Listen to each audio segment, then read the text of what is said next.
Itsuki was once just a normal child, but one day his entire life changed when monsters suddenly attacked the Earth. Those monsters killed his parents right in front of his eyes. Left alone in this world, he swore that he would kill every single monster. 10 years later, the day finally arrived when he could awaken his power and become a hunter. He stepped onto the stage as the world's most powerful hunters watched, placing his hand on the awakening stone. But little did he know, fate had other plans for him. He awakened the most mysterious talent, Limit Breaker, a power no one knew anything about.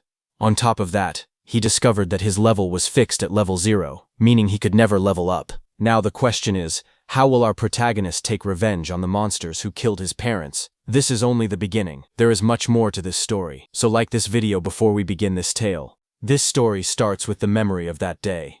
Countless eerie black monuments fell from the sky. They dropped through the clouds one after another, their shadows covering the city below. Strange glowing spheres and lightning-like energy swirled around them as they descended. Right after that, barriers were deployed.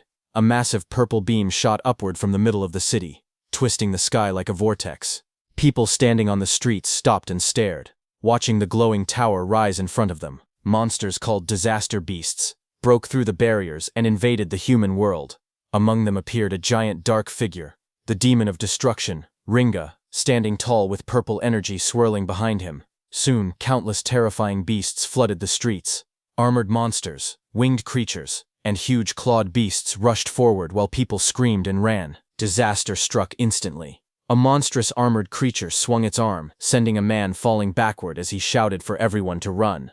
Nearby, his child cried and reached out, calling for his dad as his mother ran while chaos erupted around them. Across the streets, different beasts attacked from all directions. A winged creature swooped down, a burrowing beast erupted from the ground, and blue-flamed monsters charged toward the fleeing civilians. Bodies fell on the road as the destruction spread, and the entire area was swallowed by panic. The armored monster rushed forward with blue flames bursting around its body. Its jaws opened wide as it roared, blue light flashing in its eyes. It shot a swirling vortex of blue flames toward a woman who ran away, holding a child tightly against her chest. The flames spread across the road as the monsters closed in. That woman was caught by the blue flames and threw her child ahead. The small boy reached out weakly while lying on the ground. The woman's voice trembled as she repeated the same word, telling her child, Itsuki, to run.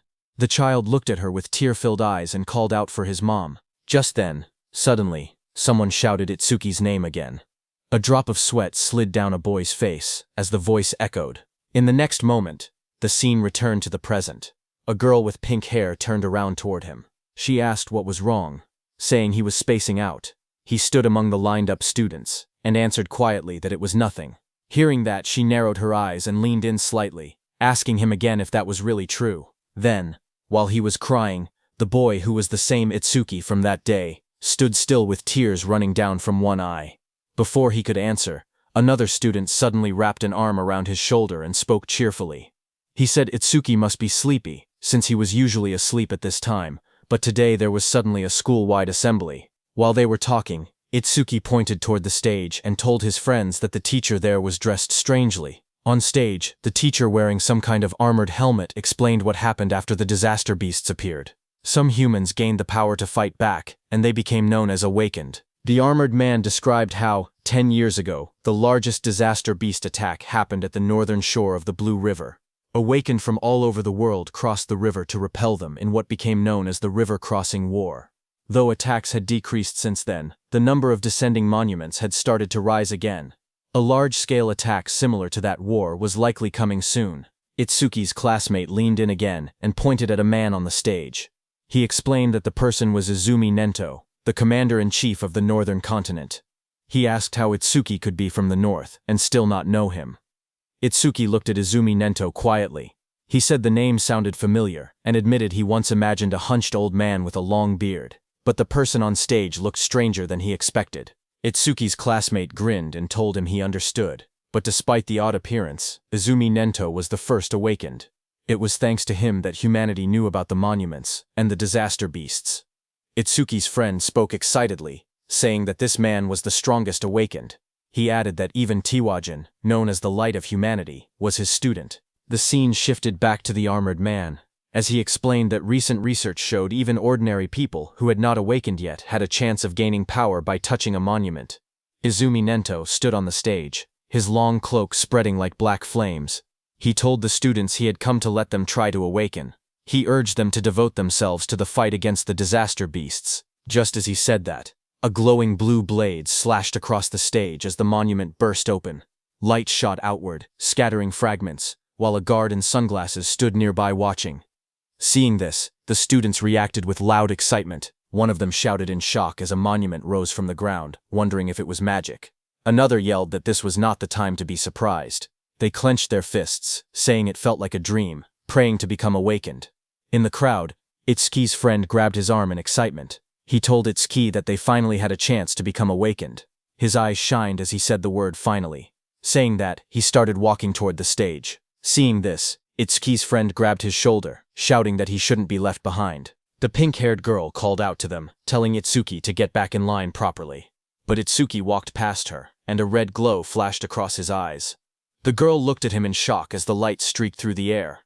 A close-up showed Itsuki's expression changing. His eyes shined red with excitement as he said that the day had finally come. On stage, a student touched the large black monument, but nothing happened. A guard immediately called out that it was no good, and told the next person to step forward. The students watching reacted nervously.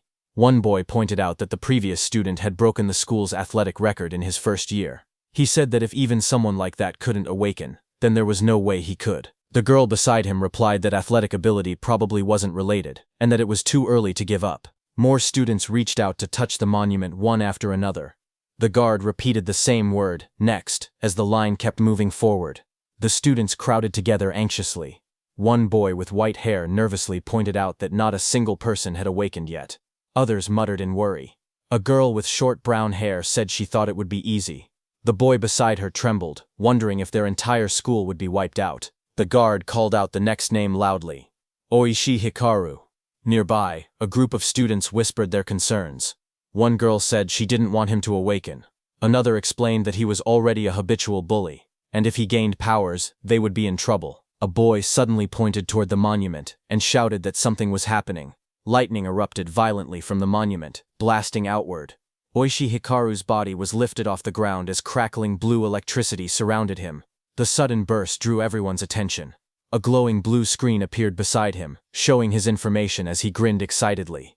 He thought to himself that both Izumi Nento and the woman beside him would surely recognize him now. The screen displayed, Oishi Hikaru, Human, Level 0, Job Elementalist, Lightning Gift, Grade 2, Undisclosed, Status Attack 3, Agility 4, Defense 2, Magic 3, Total 12 stat points. Watching from beside the monument, the blue-haired woman spoke softly. She told her father that they finally had one. She explained that Level 0 stats usually totaled only 5, but this boy had reached 12. Her father, Izumi Nento, remained calm. The girl said it was still better than nothing. The school courtyard grew silent as Oishi Hikaru raised both arms triumphantly. Confetti sparkled around him while he grinned proudly. He muttered to himself, wondering if the old man Nento had anything to say to the first awakened student. But before he could boast further, someone grabbed his shoulder from behind. He turned sharply, surprised to see Itsuki stepping past him. Oishi spun toward Itsuki angrily, shouting at him. He demanded to know why Itsuki was touching him with dirty hands, yelling if he had a death wish. The watching students whispered among themselves. One girl asked who the boy was, noticing that he had cut the line. Another replied that it was Tenma Itsuki from Class 5. Someone else muttered that he was finished. Once Oishi targeted someone, it was over. From above, the blue-haired woman and Commander Nento observed quietly. The woman narrowed her eyes and said she sensed incredibly intense emotions coming from that student. Itsuki stood before the towering monument, placing his hand on the stone. His eyes glowed red as dark memories flashed through him. He muttered that he refused to forget his hatred for the disaster beasts. He had burned the events of that day deep into his mind. Commander Nento stared forward, as if sensing something unbelievable. Out on the awakening platform, a massive blue apparition rose behind Itsuki. The glowing figure towered over him, holding a sword and radiating overwhelming power. Itsuki stood calmly beneath it. As blue light filled the air, the monument erupted with energy. A sharp glowing structure formed above Itsuki, surrounded by swirling streams of light.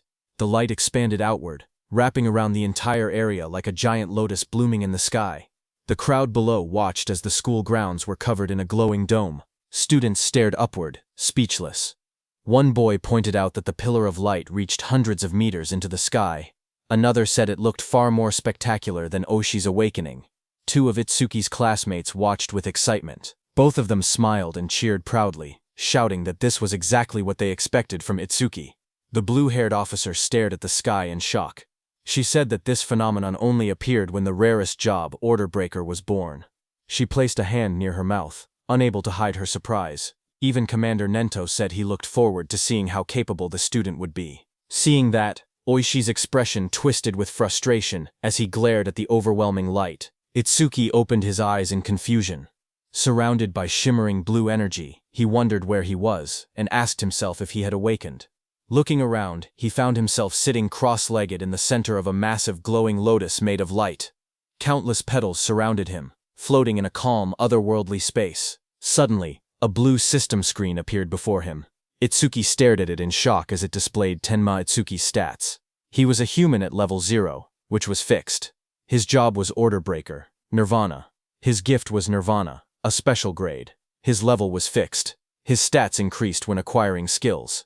It removed all debuffs and fully healed injuries. Just then, another blue window appeared, showing his skill, Over Mimesis, which was Z rank.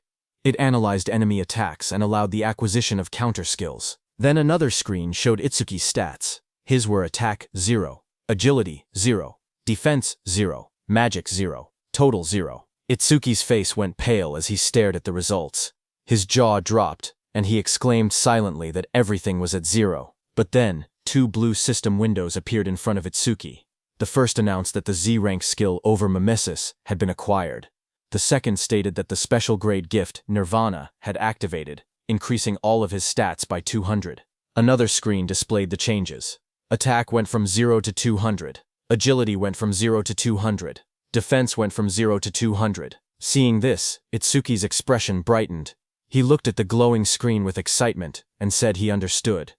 He realized that whenever he gained new skills through Over Mimesis, Nirvana would raise his stats.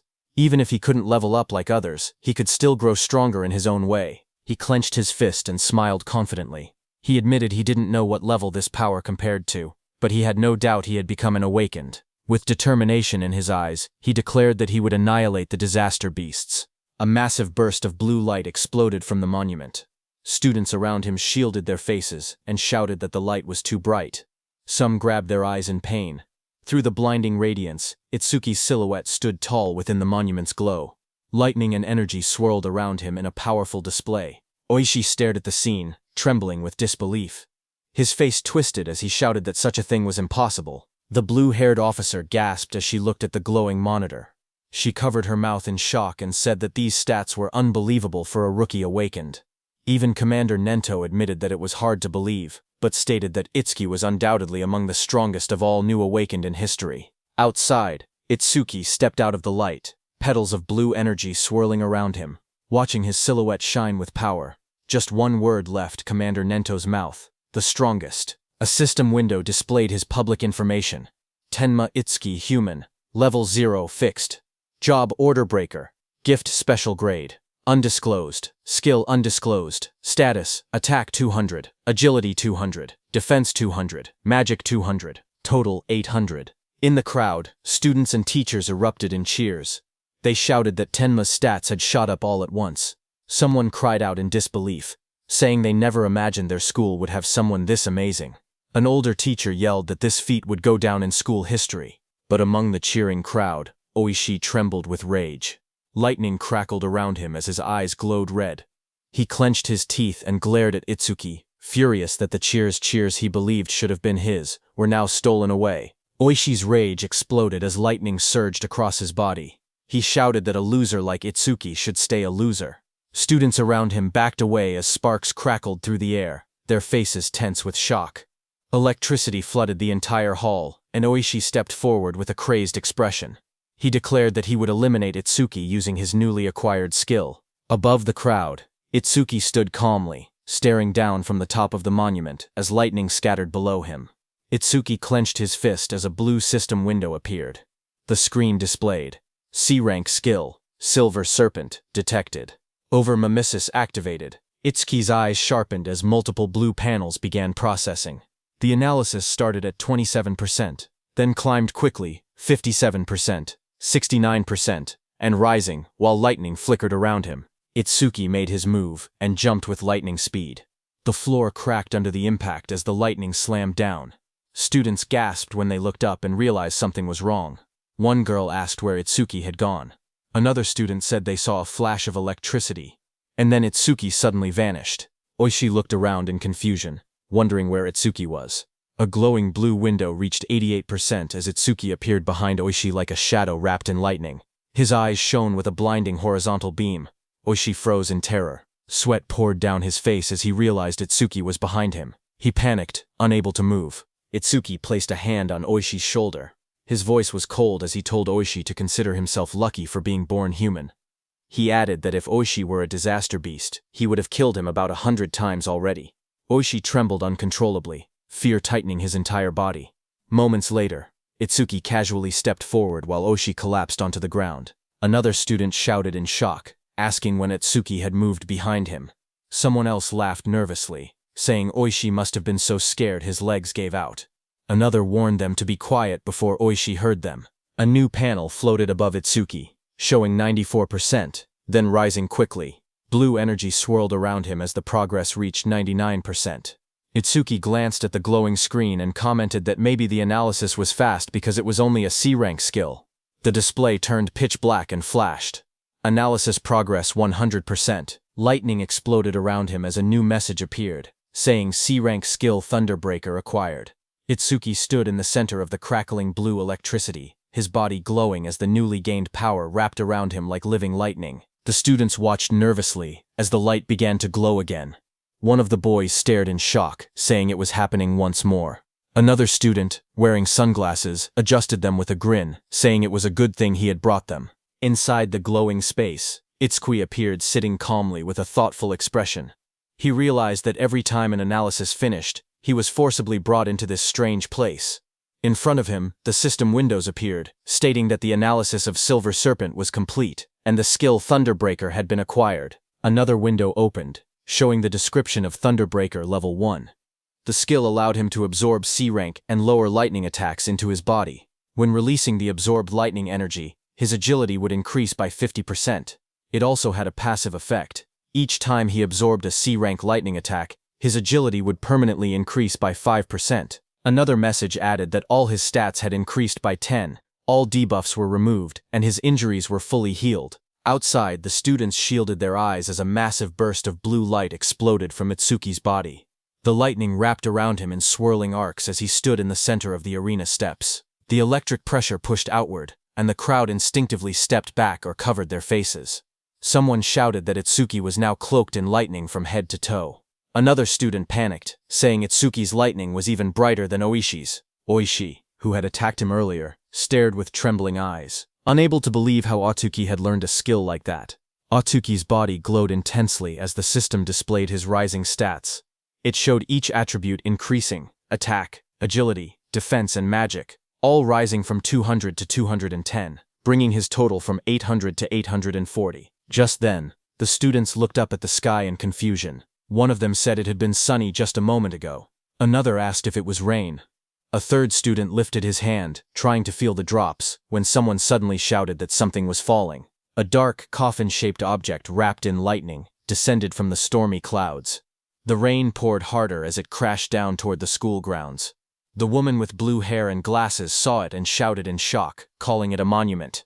She questioned why it had appeared here of all places. Commander Nento quickly announced that the school-wide assembly was cancelled, and ordered everyone to evacuate outside the school grounds, just like in their drills. He realized that there was no doubt the target was him. The woman turned to Commander Nento and told him that they should escape too, since combat wasn't their specialty. But Commander Nento beside her shook his head. He warned that if they ran, everyone else would panic. He pointed ahead, telling her to look, because the boy standing there was calmer than both of them. Ahead of them, lightning exploded around the descending object. Students ran in all directions, fleeing in fear.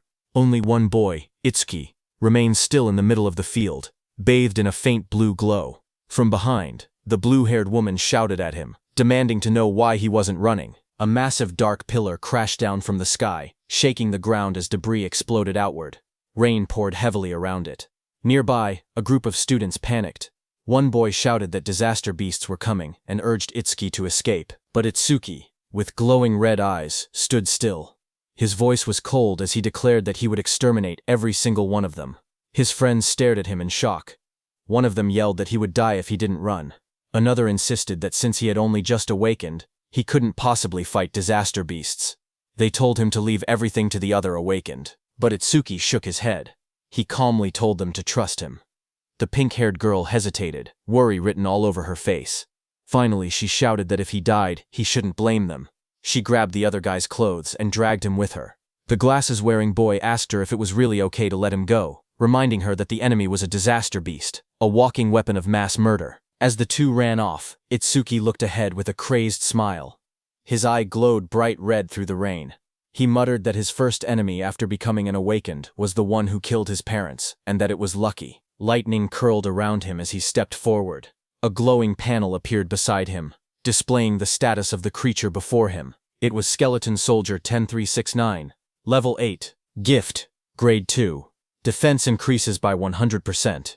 If the enemy's attack exceeds its own defense, the gift becomes invalid. Skill. Bonefire. B rank. Its stats were: Attack. 15. Agility 10. Defense 120 plus 120. Magic 30. Total 295. The skeleton soldier stood covered in blue flames as Itsuki faced it head-on. A surge of lightning wrapped around Itsuki's arms as he tightened his stance. His red eyes glowed sharply as he wondered if he should test the skill he had just acquired. In the next moment, he charged forward, electricity exploding around his body. Blue lightning trailed behind him as he rushed toward the flaming skeleton beast on the field. The two forces collided, sparks scattering through the rain. The skeletal beast swung its arms to punch, but Itsuki dodged. Then Itsuki swung his electrified fist with full force, shouting that he would not let anyone else die. His punch struck the creature's chest, and a violent burst of energy erupted. The impact sent the disaster beast flying across the field, smashing through the school building. The ground trembled as debris scattered in all directions. Students watching from afar stared in shock. One student said Itsuki's strength was too overwhelming, that maybe they didn't need to run anymore. A female student was stunned, seeing how the impact had blasted the monster away in a single hit. The blue-haired inspector stared at the ruined wall, stunned that a rookie who had just become awakened could send a level 8 disaster beast flying with only one blow. Heavy rain poured down as Commander Nento watched from a distance, thinking to himself that Itsuki's speed and power were on a completely different level from other level zeros, but even then, he believed that defeating a skeleton soldier was impossible. He explained that skeleton soldiers had two troublesome abilities. The first was a gift that increased their defense. The second was a terrifying skill called Bonefire, a flame that burned anything it touched into ash. Blue flames erupted violently across the field, spreading like a wave toward Itsuki. The students gasped as the fire surged forward. Itsuki's friends cried out in fear, shouting Itsuki's name. Oishi stepped forward with a crazed smile, yelling that the fool who didn't know his place would just burn to ash. Meanwhile, glowing screens appeared in front of Itsuki. A system message informed him that the enemy was using Bonefire. The analysis began, first at 1%, then rapidly accelerating. As the blue flames engulfed him, more screens appeared. 25%. Itsuki stood firmly inside the blazing Bonefire, surrounded by data streams. He calmly observed that the analysis speed increased whenever the enemy's skill struck him. The blue-haired instructor watched with widening eyes. She said that even a level 10 awakened wouldn't stand a chance if they took a direct hit. Blue flames continued to swallow the arena as Itsuki stood in the center, half of his body burned away and glowing like a skeleton. The blue-haired instructor's voice echoed through the flames, saying it would be tragic for a genius who had just appeared to be killed by a disaster beast before he could grow. System windows floated around Itsuki, showing 77% and 81%. Itsuki looked at his burning body and muttered that this was what it felt like when the body burned. He added softly that it must have hurt. A memory flickered through the flames. He saw his mother's face, half burned away. He realized that it hurt so much, but even in her last minutes, she smiled so as not to scare Itsuki.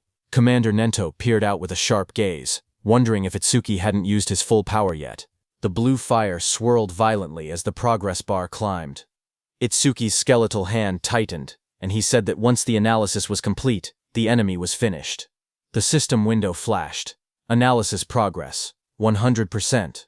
Outside the flames, the students whispered nervously. One asked if it had been too soon to hope for a rookie who had just become awakened. Another admitted he had been stupid to expect anything.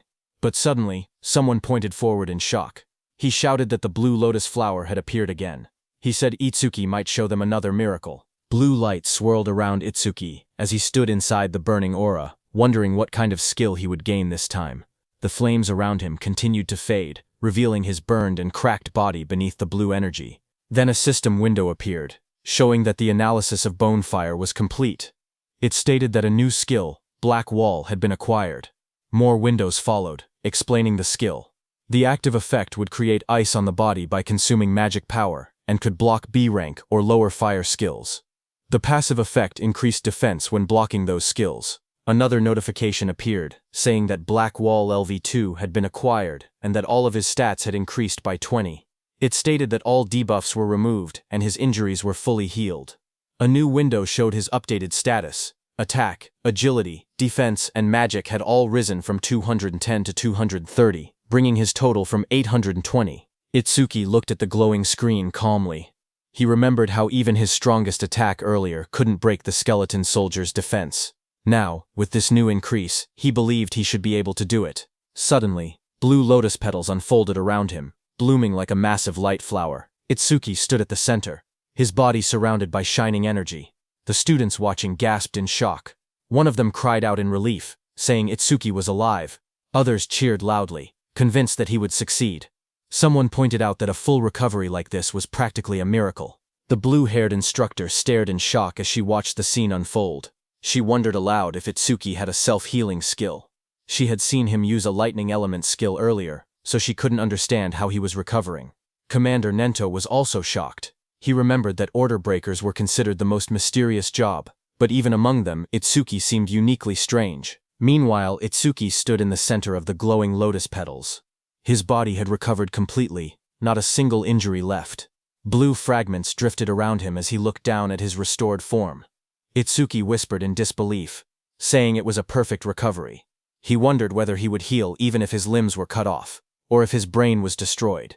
He admitted he was curious about the limits of his self-healing. Suddenly, the skeleton soldier roared, its armor burning with blue bone fire. The flames surged violently as the monster charged forward. Itsuki turned calmly, raising his arm as black spikes spread across his skin. The blue flames rushed toward him. His entire body became engulfed in the fire, but he stood unmoving within it. Moments later, his silhouette appeared again through the blaze. Thick layers of black spikes covered him completely, and his red eyes glowed coldly behind the cracked ice armor. Itsuki cracked through the air as he shot upward. The explosion of blue flames shook the area when he crashed down. Itsuki's armored body glowed with electricity as he readied another strike. The skeletal beast struck, but Itsuki moved again, instantly appearing behind the beast faster than anyone could follow. Itsuki then raised his arm, and it turned into a massive black spike sword, lightning running through it. Itsuki moved with lightning speed, and with a single slash, cut the skeletal beast in two with that sword. The students watching from afar were stunned. One of them said that Itsuki moved behind the disaster beast in an instant, as if he had teleported. Another said that only awakened people could track movements like that. Oishi was also stunned, saying she couldn't see Itsuki's movements at all. She compared it to what she had seen before. The blue-haired instructor questioned if someone like Itsuki could really be a rookie. On the other hand, as the dust settled, Itsuki stood alone. As the black spikes on his body disappeared, he kicked and destroyed the skeleton beast's head. He was stunned to realize that it not only generated solid armor to protect his body, but could also shape that armor into any kind of weapon he wanted. A divine skill that combined both offense and defense. Suddenly, someone shouted his name. Itsuki turned his head in surprise as his friend rushed toward him and wrapped him tightly in a relieved hug, saying he was glad Itsuki had won because he had been worried the entire time. Itsuki stayed still for a moment before asking about Saya. His friend pulled back and admitted that Saya had been watching earlier with a face that looked like she might cry, but now she was nowhere to be seen. Itsuki looked toward the crowd, wondering why she didn't come. He scanned the students in the distance, confusion growing.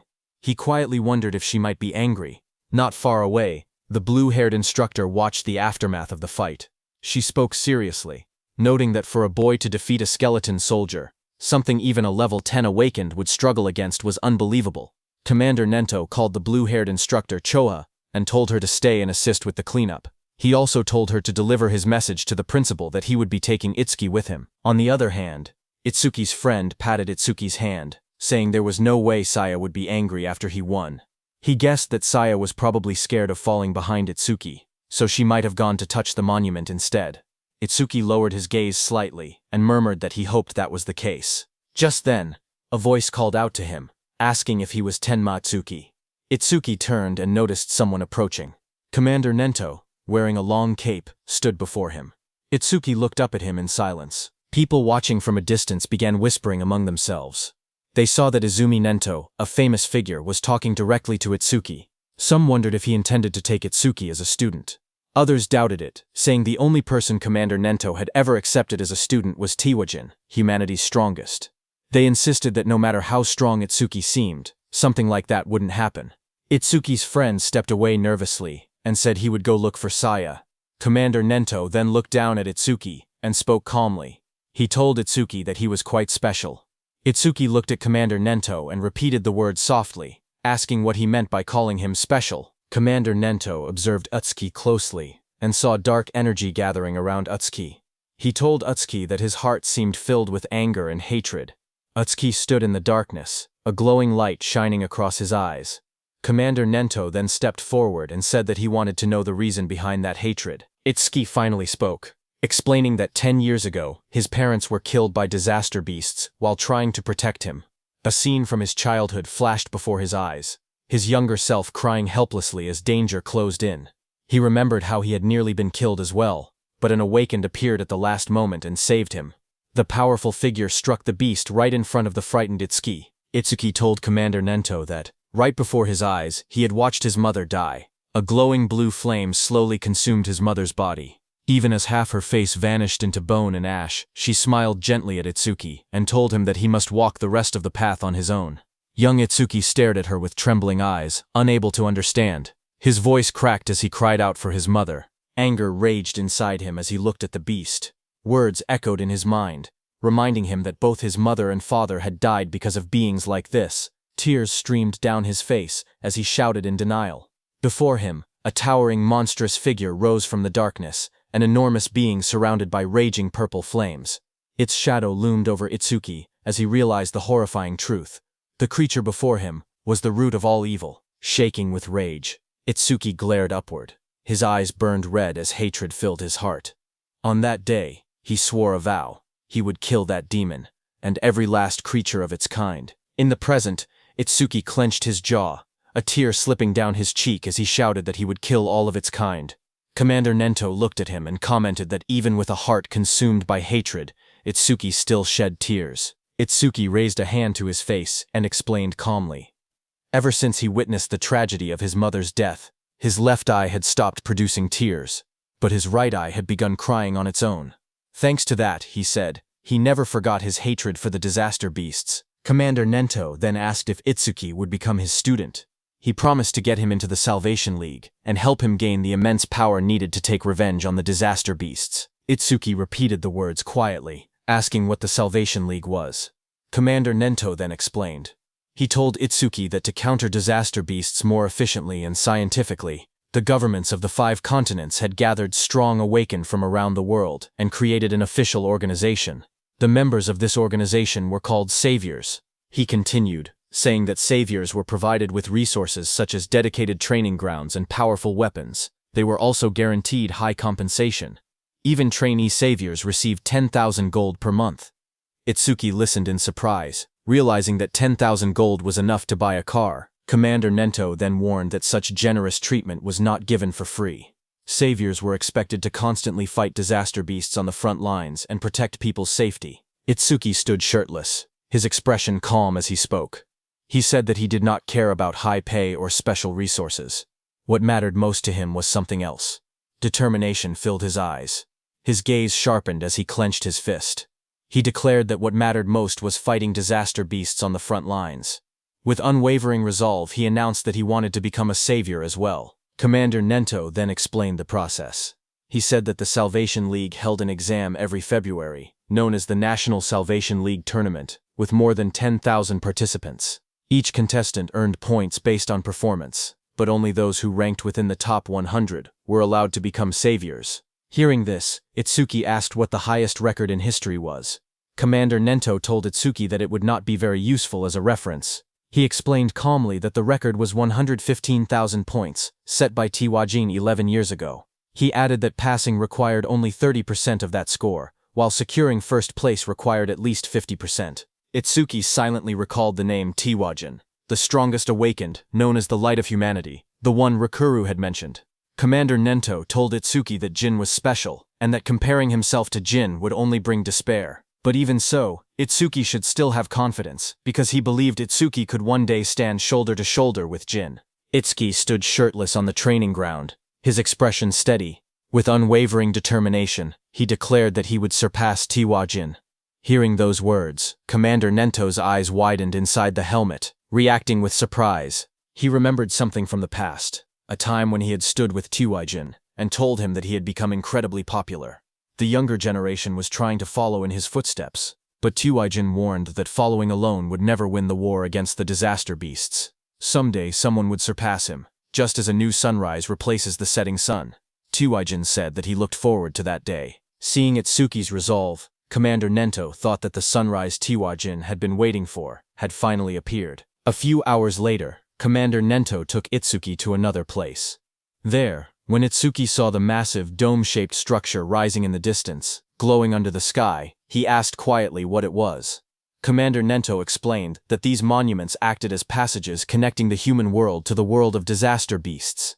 He said that if the beasts were killed but the monuments were left untouched, new beasts would simply appear again. He pointed at the massive dome-shaped building, and explained that this facility was created to isolate monuments that couldn't be destroyed. Awakened individuals periodically entered it to sweep out the disaster beasts that emerged. This kept the danger under control, and also served as training. Itsuki looked at the building and asked if it was a training facility. Commander Nento, standing beside him, confirmed it, saying they called these places stages. He explained that the number and strength of the beasts inside couldn't be controlled, making it extremely dangerous. Commander Nento told Itsuki that the beasts in this specific stage were especially strong. Among all rookie-level stages, this one had the highest mortality rate. Because of that, people called it the rookie's graveyard. He told Itsuki that when Jin was still a rookie, he had cleared this deadly stage in 3 minutes and 14 seconds. Commander Nento turned to Itsuki and said that if Itsuki truly intended to surpass Jin, then 3 minutes would be his limit. As Itsuki walked toward the giant facility, Commander Nento told him that if he could clear the stage within 3 minutes, he would accept him as his student. Hearing that, Itsuki's eyes sharpened with determination.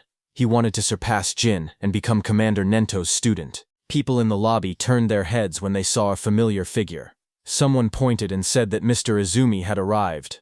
Another person noticed Itsuki walking beside him and asked if that was the rumored rookie. The crowd stared in surprise, whispering that there was no way a rookie could walk next to Mr. Izumi unless he was an awakened on Tiwajin's level. Itsuki looked around quietly and wondered to himself if this person was really that famous. Thinking that, he walked toward the stage entrance and saw the display showing the disaster beast level inside, level 10. He noted that it was only 2 levels higher than the skeleton soldier he had faced earlier, and wondered how strong that really was. But what surprised him more was that even though several people were gathered nearby, none of them seemed prepared to enter the stage. He wondered why that was. Someone nearby muttered that the rookie looked way too confident, and assumed that a high-level awakened must be accompanying him. Another wished they could be taken along too, while someone else joked that the rookie probably came just to flirt with the receptionist, saying that with a decent face, he was getting cocky. At the counter, the receptionist approached him with a polite smile. She asked if he wanted to enter the stage and how many challengers there would be. He calmly replied that it would be just him. Hearing that, the area fell silent as the receptionist stared at him across the counter. Suddenly, she leaned forward and yelled angrily. She told him not to make unfunny jokes and asked if he was messing around. She warned him that if he was just there to hit on her, it was pointless. She explained that even if the place was an artificial stage, it was still dangerous. People could get hurt or even die. Itsuki stared at her in confusion, wondering what she was even talking about. Behind them, several people watching from afar started laughing. They joked that he really was there to hit on her. Some said that there were always people who treated the stages like dating spots, and those people usually got scolded and went home. Itsuki looked at the receptionist calmly and explained the misunderstanding. He told her he had absolutely no interest in her. He said he only came to challenge the stage, nothing more. But the receptionist sighed and rubbed her forehead. She told him he didn't have to act tough just because he was embarrassed. She even said she would give him her contact information so he should just go home. But Itsuki's expression darkened. A shadow fell over his face. He told her not to make him repeat himself. He didn't care about her contact information at all. He only wanted her to let him enter the stage. Hearing that, the receptionist reluctantly agreed, and told him not to blame her if he died. She held out a metal bracelet with a nervous expression, clearly shaken. Seeing that, Itsuki muttered that she should have just given permission from the beginning, instead of making him repeat himself. The people watching from behind whispered among themselves. One man called Itsuki an idiot, saying he could have gotten her contact information but chose to act tough instead. Another pointed out that a level 0 rookie challenging a level 10 stage was basically suicide. They guessed he would run out in less than a minute. Someone else noticed how confident he looked and wondered if he might succeed since he also had a special grade gift.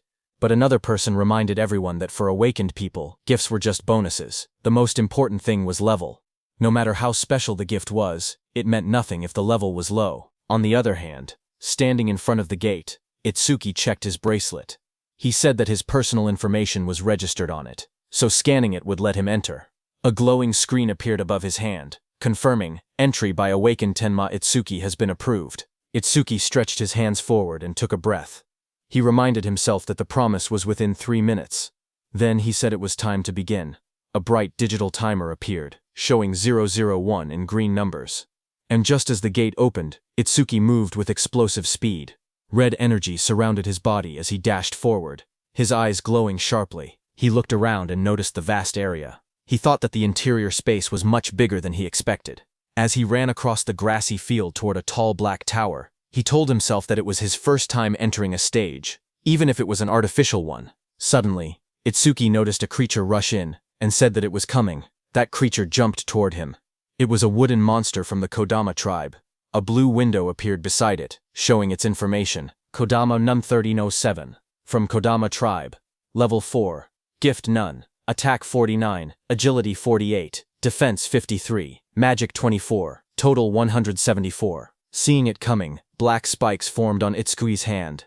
In the next moment, he slashed downward with overwhelming force. A sharp strike of energy cut through the target as he launched his attack. Itsuki stood calmly with the massive black spike axe hand. He smiled and remarked that an axe was always the best tool for trees. He then asked the remaining monsters how it felt to see their comrade cut in half. Dozens of Kodama creatures rushed at him. He stood tall and called them rotten trees. Outside, Choha spoke to her father, Commander Nento. She asked why, out of so many rookie stages, he had made the newcomer enter this one specifically. Commander Nento answered that Utsuki claimed he would surpass Jin, so he simply brought him to the same stage Jin first challenged. Hearing that, Choha frowned and said that surpassing Jin was impossible unless someone stepped outside the bounds of humanity. Hearing that, Commander Nento asked Choha if she believed Jin had already transcended humanity. Choha recalled the time she met Jin for the first time. She had once thought Jin was kind and approachable. Then she saw Jin instantly kill a level 97 disaster beast. She recalled that Jin's eyes during that fight were different. She remembered those eyes clearly. Cold, solitary, and transcendent. She felt that they didn't seem human at all. She described Jin's gaze, saying his eyes were like the eyes of a god. Hearing that, Commander Nento told Choha that Itsuki also had potential comparable to Jin. But at the moment, he was nothing more than an unpolished gemstone. He added that if Jin could be compared to a godlike existence who saved people, then Itsuki was the opposite. A demon consumed by hatred. Meanwhile, on the battlefield, Itsuki stood among the fallen wooden beasts. He stated that Overmamizus wouldn't even activate against disaster beasts of this level. Just then, a dark silhouette appeared behind him, its eyes glowing red. His own eye glowed the same way as the shadow towered over him. In the next moment, his body moved at extreme speed, cutting through the enemies with a sharp motion. Itsuki stood before the fallen creature and looked down calmly. He asked if that was the end. He examined the broken body, and wondered if level 10 disaster beasts were only this strong. But then he thought that if that were true, this place wouldn't be called the Rookie's Graveyard. There had to be something else. Just then, a blue system window appeared before him. It displayed B-rank skill, self-regeneration detected. Over-mimesis activated. Another window followed. Analysis started. Then a second one. Analysis progress 5%. Itsuki turned as a sudden sound caught his attention. His expression shifted slightly. That level 10 disaster beast rose again behind him, its entire form twisting upward with glowing green eyes. Its long vine-like limbs burst outward and lunged at him. Itsuki braced himself, thinking in surprise that he had cut off half its head, yet it had regenerated. The moment the towering monster regenerated, Itsuki narrowed his eyes and muttered that he knew things wouldn't be straightforward. A glowing blue system window appeared in front of him, revealing the creature's details. It identified the monster as regenerated Kodama Sum 520 of the Kodama tribe, a level 10 beast with a grade 2 gift. Its defense had dropped by 50%, but its self-healing ability had greatly increased. Another blue window listed its stats clearly. Attack, 110, Agility 100, Defense 60, Magic 180, total 450. As the creature's roots and branches whipped wildly, Itsuki tightened his fist. A system alert flashed. Black wall activated. The next second, his hand was covered by black spikes cutting through the roots. Itsuki jumped at the monster. While dodging the monster's attacks, he quickly analyzed the situation. He realized the beast couldn't regenerate if he damaged it fast enough. He told himself that he had to deal massive damage in a short amount of time. The analysis window appeared beside him. Itsuki smashed forward with his armored arm, splitting through the Kodama's defenses as sparks and debris burst around them. His eyes glowed red as he moved like a shadow, slicing through the forest of wooden limbs. Each step sent shockwaves across the ground, and each strike pushed the progress window higher. Itsuki surged forward again, his blade-like arm shining with a cold blue light.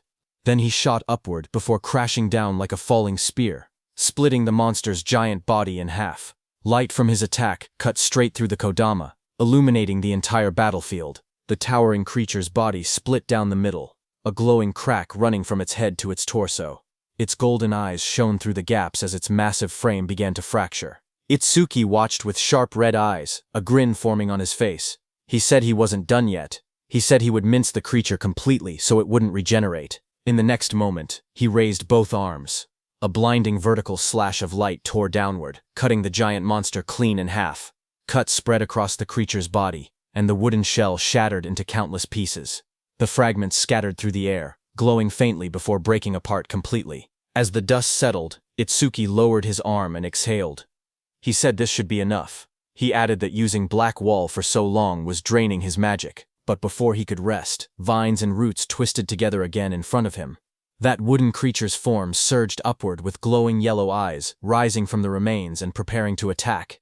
The glowing display in front of Itsuki showed 60%, but the fight still raged on. Wooden tendrils whipped toward Itsuki as he moved between them with sharp, fluid steps.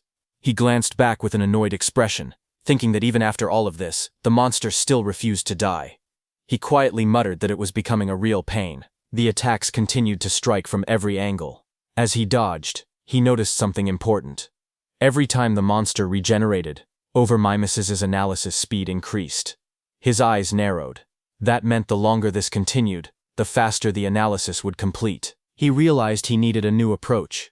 He decided to cancel Black Wall to conserve his remaining magic, and instead rely on Thunderbreaker to avoid the attacks while keeping his distance. Continuing this pattern until the analysis finished would be the winning strategy, but there was a problem. He didn't have much time left before the 3-minute limit ran out. Lightning crackled across his arm as the display climbed to 75%. Determination hardened his expression. He activated Thunderbreaker and Black Wall at the same time, pushing his offense to the extreme while forcing the monster to repeatedly regenerate. Doing so, he thought, would increase the analysis speed even further. Power surged around him, arcs of lightning dancing across his arm as he charged forward with a cold, focused expression. The creature's wooden body split down the middle, its golden eyes glowing through the cracks. Electric sparks flashed violently as he fought. If Over-Mimes failed when his magic hit 0, he knew he would die right there. The percentage rose to 80%, then 85%, as he forced his body forward through the storm of wooden strikes. He told himself that if he died now, then everything he'd done would amount to nothing. Lightning gathered in his arm as he unleashed another powerful strike. But right before hitting the monster's head, his magic power hit 0. Finally, his body staggered. Blood dripped from his mouth. He lowered his head and quietly muttered, "Damn it." Itsuki stood pierced by sharp wooden spikes, his body battered and barely holding on. He lowered his head as white steam drifted off his wounds. He quietly admitted that his magic seemed to have finally run out. Then a glowing window appeared beside him, showing 99%. Seeing that, Itsuki's expression sharpened. Blood streamed down his chin as his eyes glowed coldly. He declared that, just as he thought, Over-mimesis did not need magic to activate. With a strained smile, he announced that this match was his win. The window in front of him then showed. Analysis progress, 100%. A bright lotus-shaped energy began expanding around him, glowing blue and cracking the wooden spikes. A system window appeared, saying self-regeneration analysis complete. Lotus burst acquired. The lotus continued to bloom outward, pushing everything away as more spikes shattered. Another window displayed the details. Lotus burst, LV2. Active effect consumes magic to deal explosive damage to enemies within a 5-meter diameter. Power scales with magic consumption.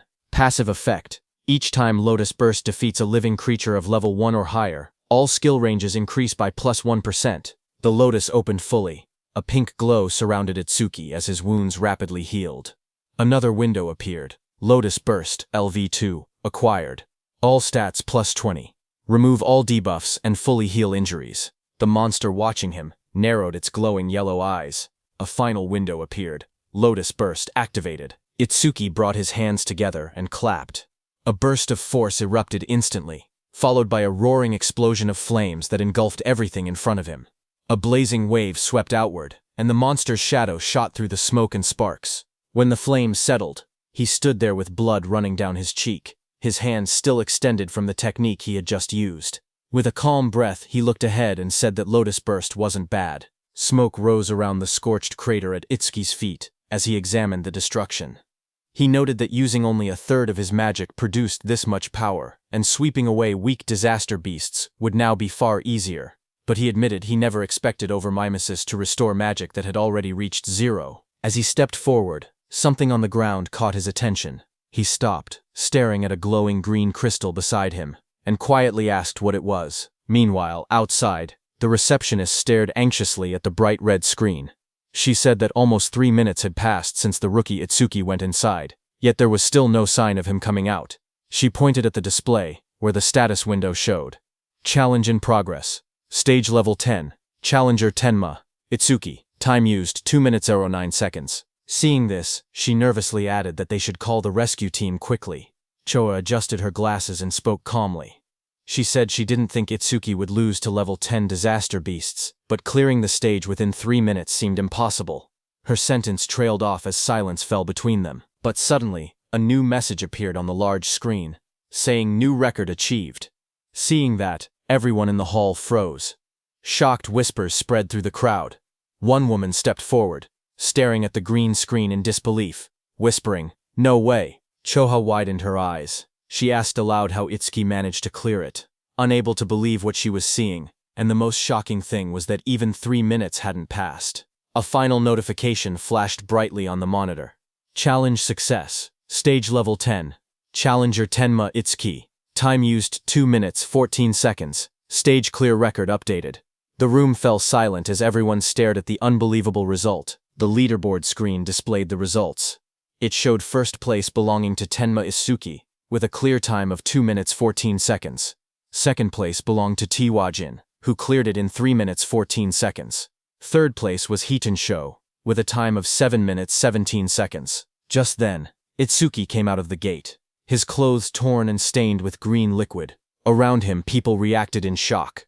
One person exclaimed that Itsuki had really survived, asking whether the green liquid on him was disaster beast blood. Another shouted that Itsuki was a full minute faster than Tiwajin. Someone else pointed out that the beasts inside were level 10 disaster beasts, and couldn't understand how a level 0 rookie managed it. Another voice added that there was no way a level 0 rookie should have survived. As Itsuki stepped forward, someone began to speak, saying Mr. Izumi was coming.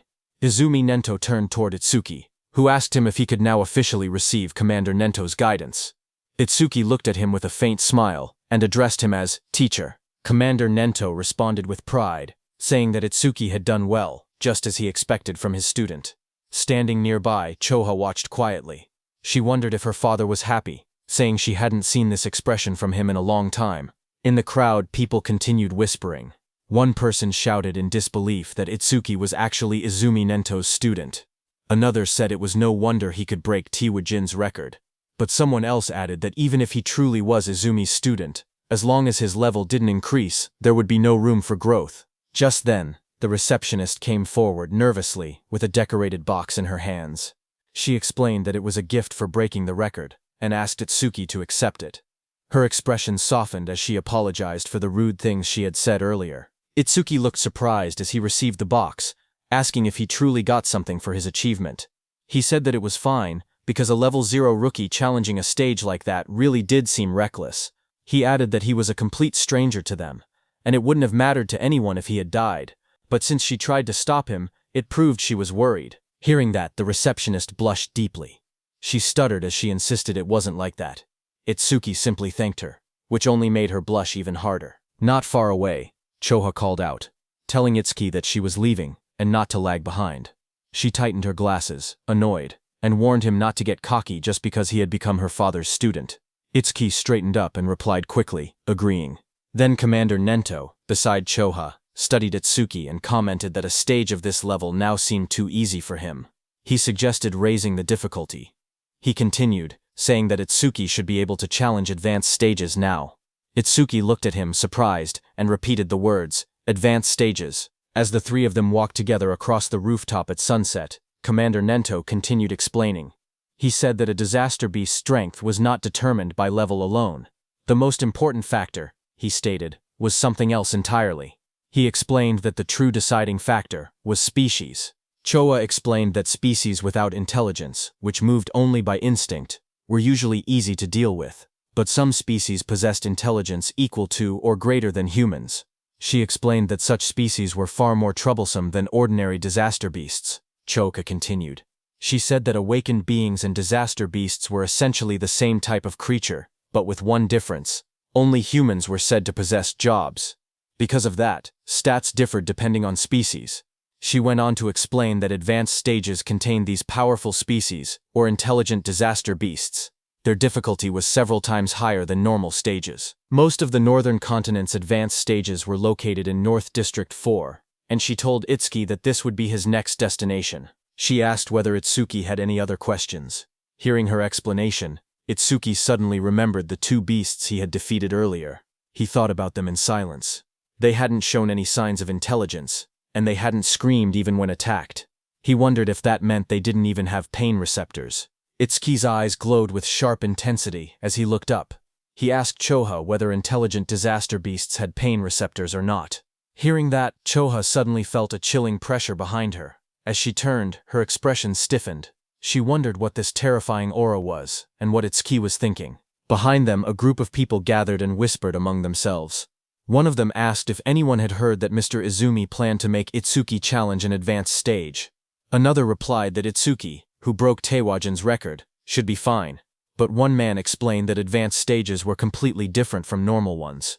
More importantly, almost all the stages in North District 4 were under a single man's control. He said that every awakened person who had entered an advanced stage there had gone missing, and rumors claimed that the man had killed them. Someone immediately asked if he meant Kinoshita Reiji. Another man began to speak disrespectfully, asking who Kinoshita Reiji even was, and suggesting he acted like a king. His friend quickly covered his mouth, hushing him in panic.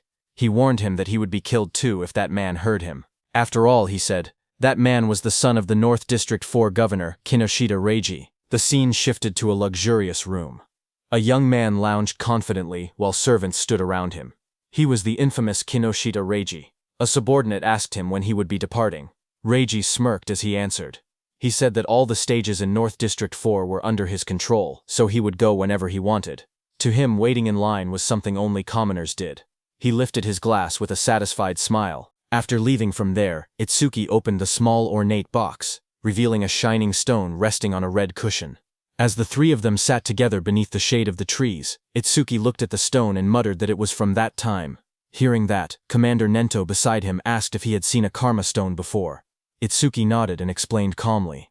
After defeating the disaster beasts inside the stage, something identical to this had dropped. But then he paused and added that there was a slight difference. He took out a green crystal. He stared at the one in his hand and said the color was green, but something about it wasn't the same. Hearing that, Choha's eyes widened in shock.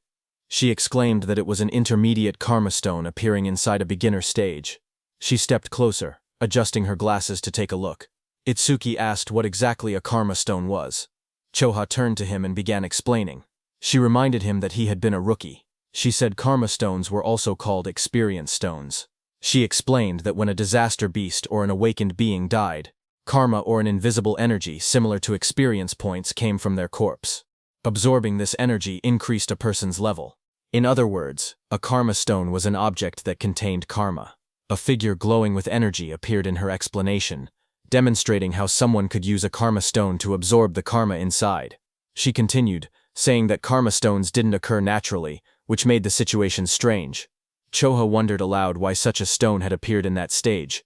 Beside her, Commander Nento quietly said it was probably because of Itsuki's gift. Hearing this, both Itsuki and Choha looked confused and asked again about the so-called gift. Commander Nento explained that normally, the karma of a defeated enemy would be absorbed by the one who killed them. Yet even though Tenma had defeated 2 disaster beasts, he never leveled up. That meant the karma had not been absorbed. He added that manifested karma never disappeared without a reason. He continued, saying that if his speculation was correct, the karma of the disaster beast that attacked the school had been absorbed by the awakened individuals present, meaning the people standing there. He explained further that a stage was an enclosed space. Because Tenma was unable to absorb the generated karma and there was no other recipient inside, the leftover karma clumped together and formed a karma stone. Hearing this, Choha looked startled. She asked how Itsuki's stats increased if he truly could not level up. Hearing that, Commander Nento suddenly stood up and reminded Choha that an awakened person's gift was top secret and could not be disclosed. Startled, she apologized immediately. Commander Nento then turned back to Itsuki. He told him that he could choose whether to keep the karma stone or sell it. He added that he would be leaving soon for a commander-in-chief meeting of the 5 continents, and that during his absence, Choha would look after him. Before departing, he said there were several things he wanted him to remember. Commander Nento spoke calmly as he listed out the rules. He told Itsuki to keep their relationship confidential, then added the second rule, never disclose his gift to others. The third rule followed. Itsuki had to clear at least 6 advanced stages before the teacher returned. A fourth instruction echoed after that. He told Itsuki to do what he believed was right without hesitation, promising that no matter what happened, he would be behind him. Hearing this, Itsuki smiled with determination and answered, "Yes, teacher." At the same time, at North District 4, Flaming Rock Execution Ground, groups of students argued with suited guards blocking an entrance. One of them shouted that they had arrived first and demanded to be let in. The guards refused. They said the stage had been reserved by the Kinoshita family's son, telling everyone to go home. The students grew angry. One yelled that having money didn't give someone the right to do whatever he wanted. Another pointed out that the privileged boy wasn't even there yet, and insisted they should be allowed in first. Their frustration rose. One threatened to report the situation to the awakened guild, saying he didn't care who the rich kid was. But before he could finish, a dark figure with glowing red eyes appeared behind them, cutting off their complaints. In the next moment, a powerful attack blasted forward. The students were thrown aside as a muscular fighter struck with overwhelming force, scattering them in an instant. Another student rushed forward, attacking the muscular man. A sharp white arc cut through the air as it struck with full power. But the attack landed directly on the muscular man's body and bounced back, sending shockwaves bursting outward. The impact echoed loudly across the ground. The blonde student watching from behind stared in horror. He muttered in disbelief that his B-rank skill, Earth Spine, had not worked at all. The muscular man turned, his face shifting into a terrifying form with glowing red eyes and metallic markings. He shouted that the attack didn't hurt or even itch. The blonde student trembled. He thought to himself that Earth Spine was a technique meant to pierce anything. He wondered if the man in front of him was actually a monster. Before the student could react, the monstrous man lunged forward and grabbed him, his red aura flaring violently as he towered over the frightened student. The muscular man smacked the blonde student's head. The blonde student slammed down violently. Blood burst from his mouth as his eyes rolled back, his body twisting from the impact. Around him, the spectators reacted in shock. They whispered that a level 7 and a level 8 student had been killed instantly without being able to defend themselves. They said the big guy was far too strong. Someone identified him as Oga Takuru, one of Kinushita Reiji's 4 pillars, and a level 12 gold elementalist. Hearing that, the crowd understood why things had turned out this way. Oka held one of the defeated students by the neck and warned everyone. He said he would not forgive anyone who tried to enter the stage without Reiji's permission. If anyone resisted, he would treat them the same way he treated the 2 lying on the ground. The other students watched nervously as Takuru lifted the struggling blonde student off the floor. The blue-haired student remained unconscious beside him. Oga shouted that nobody should think about helping them. The group of bodyguards in suits stood nearby, laughing. One of them told Oga not to go too far because the trash was watching. Another warned that if he kept beating weak students, the teacher would hear about it.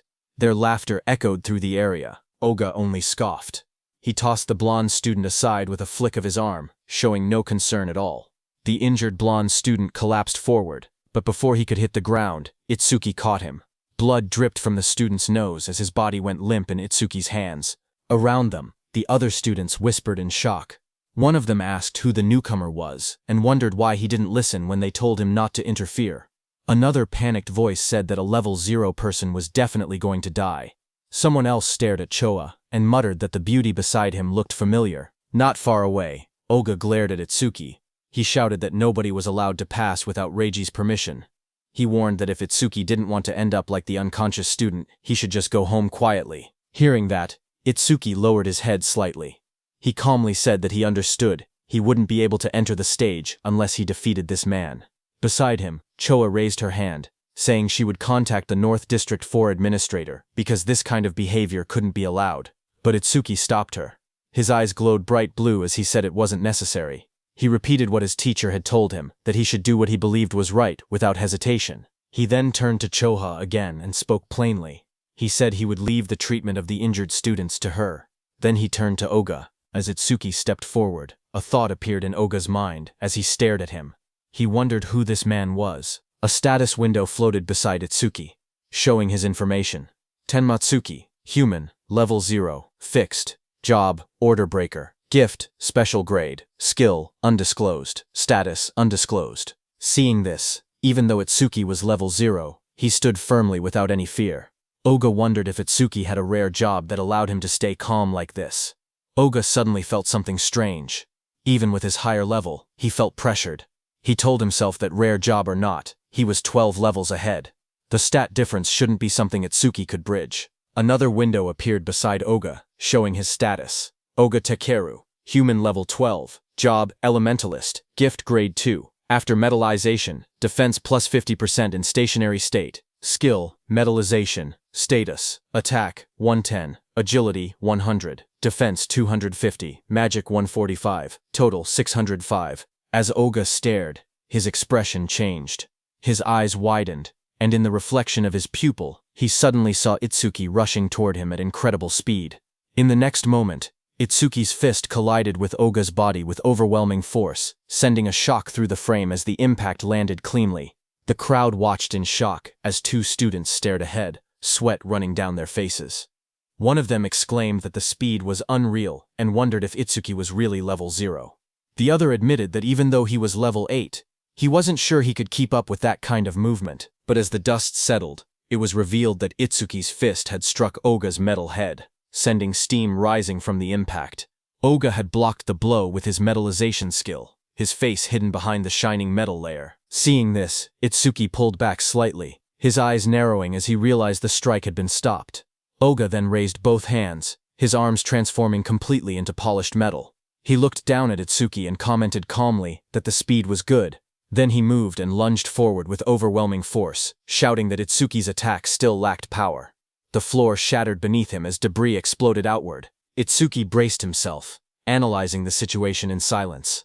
He thought about what it would take to successfully land a surprise attack on an enemy above level 10. As his body blurred into motion again, he concluded that he needed to further increase his agility using Thunderbreaker. Just then, a system window appeared. The display showed Tenma Itsuki's status.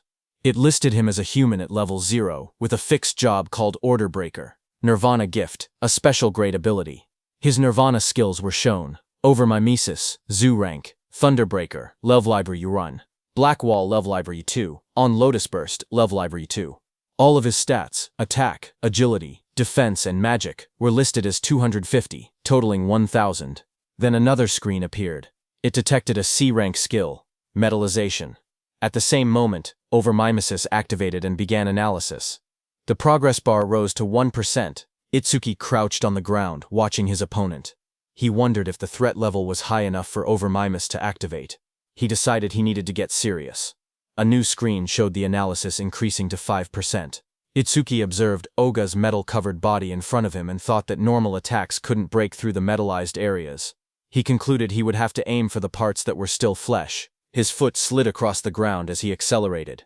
But Oga looked at him and laughed, calling him a weakling with no power or speed as he raised his shining, hardened arms to counter. Itsuki tightened his gaze as he thought to himself that his opponent had let his guard down, believing that the speed Itsuki had shown earlier was his maximum. His expression remained calm and focused, a faint glow of blue lightning beginning to trace along his body. Lightning wrapped around him as he prepared to accelerate. He readied his fist, and in that moment, he decided to increase his speed using Thunderbreaker. Across from him, Oga widened his eyes in shock when he saw the lightning erupt. He shouted in disbelief, wondering how Itsuki possessed the lightning element. Before he could react, Itsuki surged forward, lightning crackling violently around him. Itsuki declared that he wouldn't give him time to metallize. Itsuki continuously attacked Oga. Dozens of blue screens appeared around them, showing percentages climbing. 25%, 59%, 66%, tracking the rapid progress of the attack. Spectators from the side watched in shock. One man asked why Itsuki could use skills from another job. Another said the speed was too fast for his eyes to follow. Someone else muttered that the level 0 boy might actually defeat Oga. Oga himself struggled to react. Sweat ran down his face as he realized he had no time to metallize. He gritted his teeth, questioning how a level 0 could move so fast. Desperation grew inside him as he admitted that, at this rate, he would lose. Electricity wrapped around his entire body, trapping him. He couldn't even scream. Panic overtook him as he shouted in his thoughts for the others to stop watching and help him. As the lightning surged around him, Oga clenched his teeth. His expression twisted in desperation, and he thought to himself that he had no choice left. He would have to try that technique. With a loud shout, he suddenly tore off his shirt and released a burst of power. Waves of force exploded from his body as he activated his ultimate skill. Before Itsuki, Oga's entire body turned metallic from head to toe. Itsuki stared in shock, realizing that his opponent had managed to metallize his entire body at once. A system window flickered beside him, showing C-rank skill, metallization, analysis progress 88%. Oga glared down at Itsuki with glowing eyes. He said he was grateful he had never managed to metallize his entire body before, but Itsuki had pushed him enough to finally achieve it. He explained that metallized areas increased his defense by 50%, and his personal gift added another 50% whenever he remained still. With both effects combined, his current defense exceeded 500. His face twisted into a cruel grin as he looked at Itsuki. He said that he had originally planned to cut Itsuki in half, but as thanks for helping him complete his new skill, he would at least allow Itsuki to die easily. Watching from the sidelines, the other trainees were stunned. One of them exclaimed that a defense over 500 at level 12 was impossible to break. Another admitted that they had thought the level 0 newcomer would win, but the opponent was too much of a monster. Suddenly, a glowing blue aura wrapped around Itsuki. He looked ahead with calm eyes and said that if his guess was right, a full-body metal transformation required a large amount of magic. The screen beside him showed the analysis reaching 98%. Itsuki continued, saying that if Oga had used most of his stat points on defense, then his magic shouldn't be very high. The percentage rose again, reaching 99%. Across from him, Oga growled and denied it, calling Itsuki's reasoning nonsense. Even while refusing to believe it, he wondered if Itsuki was truly level 0, surprised by his sharp intuition. Itsuki kept his relaxed smile. He said he wouldn't bother using a boring tactic like draining Oga's magic down to 0. Instead, he declared he would finish the fight quickly. At that moment, the blue screen flashed. Analysis progress reached 100%. High above, a blue lotus-shaped aura began to bloom. Choha, watching, whispered that the lotus had appeared again, and realized that Itsuki was about to become even stronger. Others stared at the giant lotus forming around him. One man questioned if this lotus was really a level 0 skill. Another wondered how Itsuki planned to defeat Oga since it didn't look like an offensive technique. A notification window appeared. The analysis of the metallization skill was complete, and a new skill called Clear Orb had been acquired. Another window described the skill, Clear Orb Level 1. Active effect. It shoots a perfect sphere along a fixed path. The sphere travels at 1 meter per second and pierces through every enemy in its path while ignoring all defense. Passive effect. Every time an enemy with higher defense than the user is defeated with clear orb. Seeing that this new skill had defense ignored, Itsuki thought that if he hit with this, he could definitely deal damage. But the problem was flight speed. At 1 men/s, even ordinary people could dodge it, so timing was crucial. But then Itsuki thought that against that sandbag Oga, who wouldn't even move, he didn't even need to think about timing. Itsuki's eyes glowed blue as he looked at Oga and declared that Oga's prized absolute defense would be thoroughly smashed to pieces. Just then, a system window appeared displaying Clear or B, Believe or 1, acquired. All stats plus 10, remove all debuffs and fully heal injuries. Status. Attack went from 250 to 260, agility from 250 to 260, defense from 250 to 260, magic from 250 to 260, total stats from 1000 to 1040. The blue lotus petals opened as Itsuki stood in the middle, pointing his finger at Oga. Right above his finger, a small lotus flower appeared. As the lotus spun and bloomed, Itsuki told Oga to now try to dodge this. A system window displayed that Clear Orb has been activated. The students stared at the glowing sphere and whispered among themselves. One of them said he had never seen that skill before. Another explained that this must be the Order Breaker, the job known as the most mysterious among the four. Someone questioned whether a skill released by a level 0 could break through the defense of a level 12 specialist. Another pointed out the confident look on Itsuki's face, saying that the technique must be incredible. A glowing lotus-like shape opened, revealing a small black orb.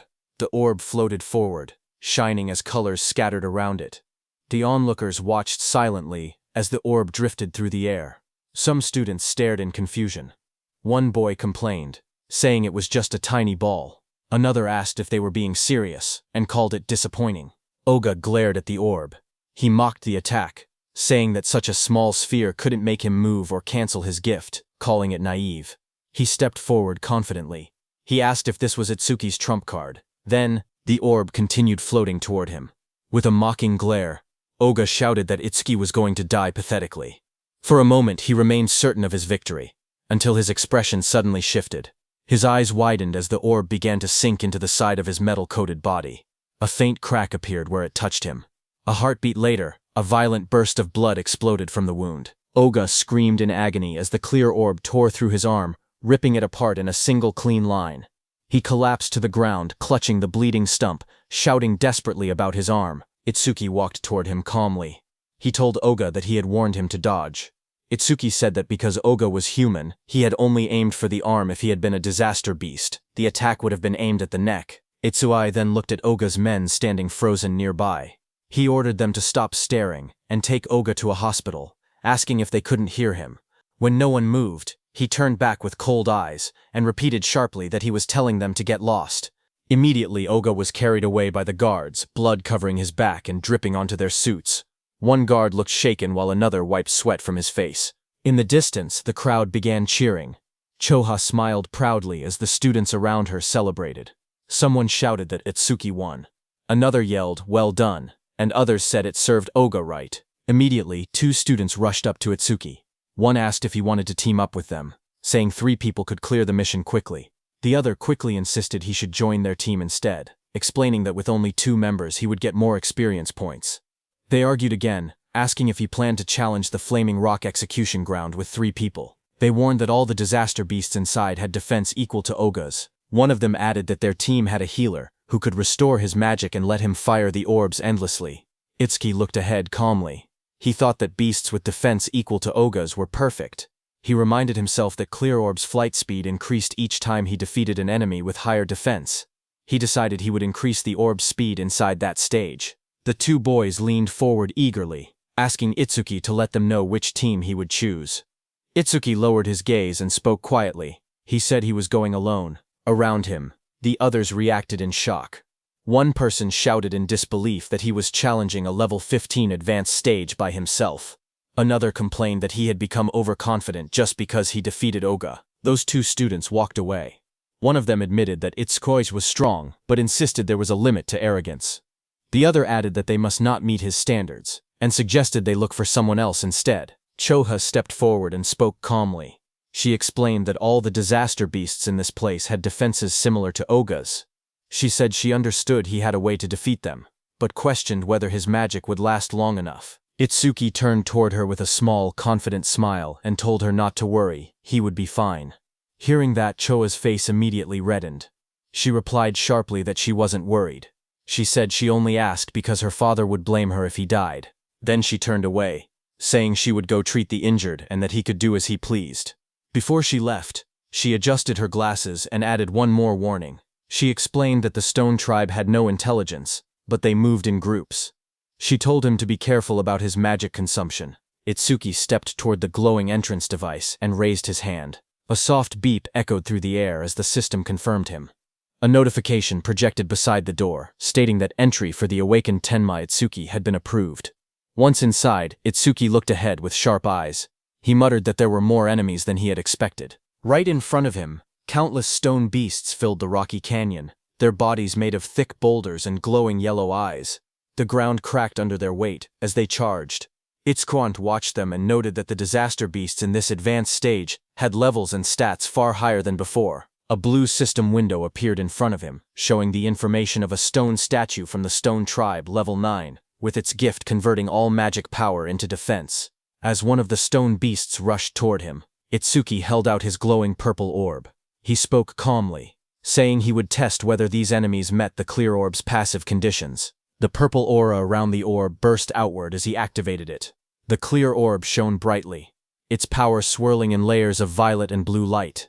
The stone beast charged forward, its massive body bursting through the dust as Itsuki raised his hand. The purple orb floated above his palm, swirling with bright light as he aimed it at the incoming monster. The orb shot out instantly, tearing straight through the beast's rocky body. A large hole opened behind it, and Itsuki stepped through the fading purple glow as the system window appeared. The screen displayed the message, Stone Statue, Level 9 defeated. Another line followed, Clear Orb, flight speed increased by 100%. Itsuki watched the notification and nodded. He thought to himself that it was exactly as he expected. More stone beasts roared as they appeared in front of him, their yellow eyes shining from within the broken cliffside. Itsuki stood calmly among them, the purple light reflecting across his silhouette. Lightning began crackling around Itsuki's body, and his eyes glowed red. He looked ahead and said that these slow beasts with poor evasion were perfect prey for the clear orb. System windows continued to appear one after another. Stone Statue, Level 9 defeated. Clear orb flight speed increased by 100%. Pieces of broken stone scattered across the ground as the notifications filled the air. The glowing status window floated above Itsuki, showing magic 1 Tencel, 160 remaining. He stood on top of a mountain of shattered stone beasts. Looking down at the battlefield, he calmly calculated the situation. Using the clear orb once consumed 50 magic points, which meant he only had 2 uses left. Ahead of him, the ground trembled as 2 massive stone beasts charged straight toward him. He noted that the remaining enemies were 3, including a boss that still hadn't revealed itself. Seeing the 2 stone monsters rushing in at full force, he understood what he had to do. He thought that he needed to defeat 2 enemies at once with a single orb. Itsuki lowered his stance and gathered the purple energy swirling from the clear orb. With a powerful jump, Itsuki left the ground and shot upward. Then the beasts crashed with explosive force, shattering the rocky ground. As dust and stone fragments blasted outward, Itsuki leapt forward. Now, he said, moving straight through the debris. His eye glowed blood red as he pushed through the shockwave. A fierce grin formed on his face. Take this, he shouted, preparing the next strike. The purple orb shot downward with blinding speed, its light stretching across the sky as Itsuki hung in the air above it.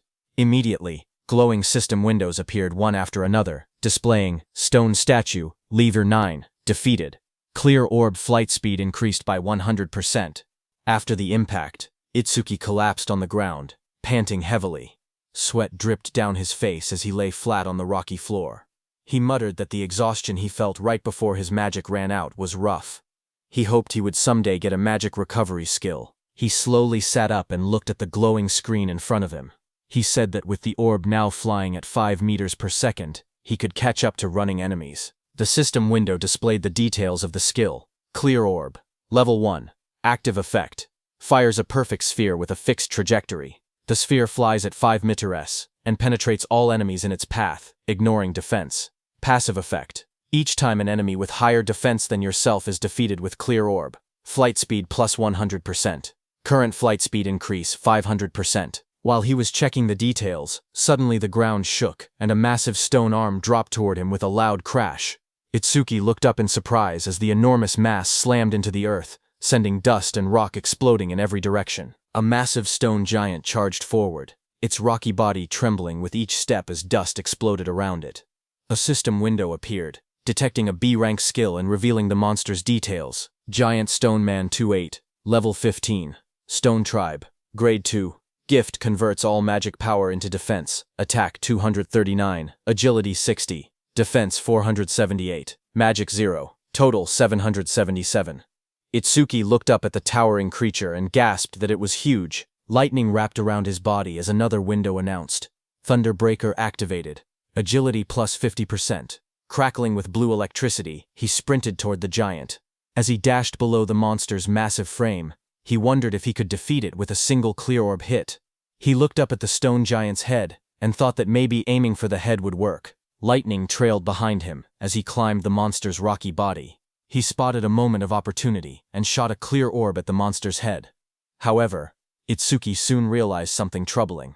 He told himself the orb was too small, and even if it penetrated, it wouldn't deal much damage. The massive stone giant swung its enormous arm, and the impact sent wind blasting through the air. Itsuki leaped upward, light and energy swirling around him as he tried to avoid the attack. His eyes widened when he realized he was stuck in the air. He clenched his teeth and thought that this was bad. He couldn't dodge while mid-air. A system window appeared as dark spikes wrapped around his arm. Black Wall activated just as the giant's blow landed.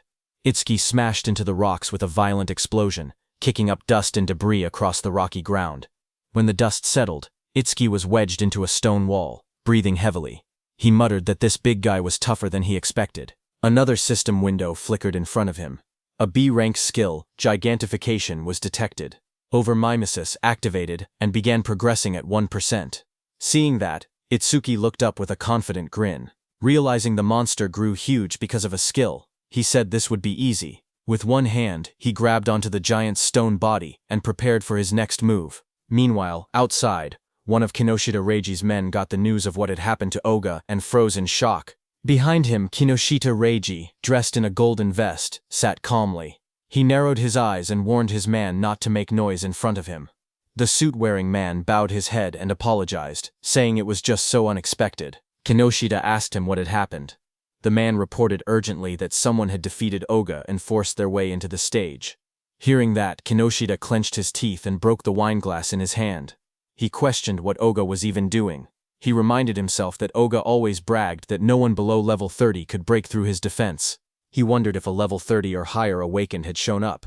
But his man quickly explained that with the recent surge in descending monuments, all awakened above level 30 were busy dealing with them and shouldn't have time to come here. He added that challengers at the Flaming Rock execution ground were mostly level 10 rookies. Hearing that, Kinoshita shouted that there was no way a level 10 could beat Oga. His guard behind him looked down with a serious expression and said that if he was given some time, he would gather detailed information. Kinoshita adjusted his vest and tie and said that gathering information was unnecessary. Even if the opponent was level 30, he himself was already here. He mentioned that the Flaming Rock execution ground was known for its stubborn disaster beasts that slowed down challengers. He added that if they headed there now, they would make it in time. However, his guard said that since the opponent's identity was unknown, they should still be cautious. Hearing that, Kinoshita's expression grew sharp. His glasses glowed as he told the guard that he had already said they were heading there now, and that he shouldn't have to repeat himself. The guard stiffened, sweating nervously, and replied with a quiet, "Yes." Kinoshita then threw his arm upward confidently, and declared that he would make them regret opposing the Kinoshita family. At the same time in the dungeon, blue energy lotus surged around Itsuki. A glowing screen appeared behind him showing 100%. Seeing that, Itsuki smirked and said that he no longer had to run around like a mouse anymore. He was standing on top of the massive stone beast, and a bright blue lotus had formed on the beast's forehead. At that moment, a system window opened in the air, announcing that the B-rank skill Gigantification had been fully analyzed. Itsuki looked at the window in surprise. He muttered that instead of gaining a new skill, something else had happened. He realized that Clear Orb had leveled up to level 2, and he checked for new effects. Another set of windows appeared, explaining the changes. Clear orb, level 2, now fires a perfect sphere at 5 meters per second, piercing all enemies while ignoring defense.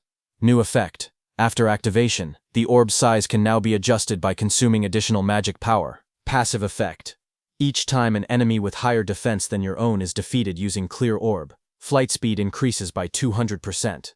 Itsuki stared at the window, shocked that the passive effect had risen from a 100% to 200%. More importantly, he was excited that he could now control the size of the orb with magic. Power surged around him as the blue energy lotus opened. Itsuki said he wanted to try the new ability immediately, and glowing energy surrounded his body. Another window appeared, confirming the upgrade. Clear Orb Level 2 acquired. All stats plus 20. All debuffs removed. Injuries fully healed. A second window showed his new status. Attack went from 260 to 200 in. Agility from 260 to 200 in. Defense from 260 to 200 in. Itsuki then jumped above the massive stone beast, and a massive dark glowing flower appeared beside him, pulsing with power. He thought to himself that it was consuming all his magic to create the maximum orb it could produce right now. The stone beast glared up at him with bright yellow eyes as cracks of energy spread across its body. Itsuki shouted, telling the stone beast to take the biggest clear orb. The giant flower opened like petals, and released a powerful clear orb. The massive orb shot downward and struck the stone beast, blasting through its body as Itsuki unleashed the attack with full force. After landing the blow, Itsuki lowered his hand and smiled. He joked to himself, asking if he had pushed it a bit too far.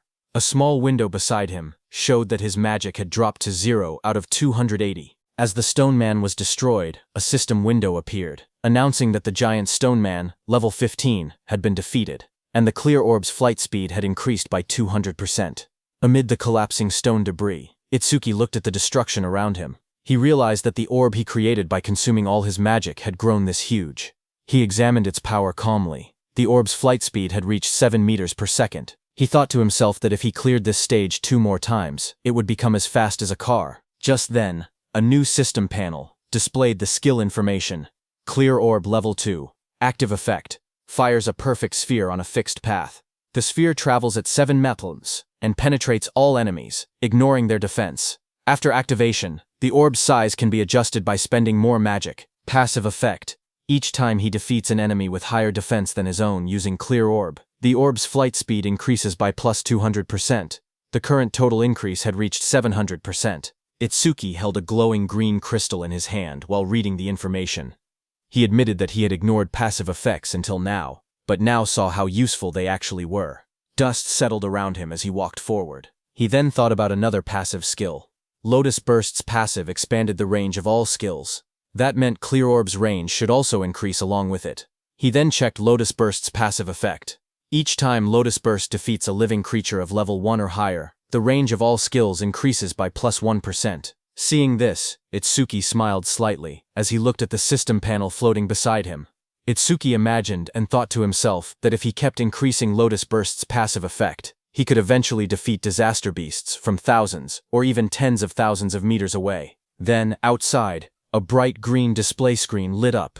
It showed the result of the challenge. The challenge was successful. The stage level was 15. The challenger was Tenma Itsuki. The time used was 3 minutes and 1 second. The stage clear record was updated. Seeing that, the crowded group reacted immediately. One man shouted in disbelief, saying that 3 minutes and 1 second was impossible. Another said that even a 5-person party needed more than 10 minutes. Someone else wondered if Itsuki had defeated all the disaster beasts in a single hit. Another person pointed out that he had even broken Tuajin's 3-minute 19-second record, and asked what kind of monster he was. They all turned as someone announced that he was coming out. More voices followed. One person questioned why he was still level 0, and wondered if the clear notification was a bug. They looked at him and said he wasn't even injured, only a little dirty, so they didn't believe he had cleared it at all. Choa, in armor, stepped forward with a smile as a green butterfly flew around her. She was happy that he had cleared the stage unscathed again. And he had broken Jin's record again. She admitted that he always managed to surprise her. Choa then adjusted her glasses and, with a restrained tone, admitted that the challenge had ended unexpectedly quickly. Itsuki answered casually. He said the disaster beasts inside were weak against defense, so he had taken them down easily.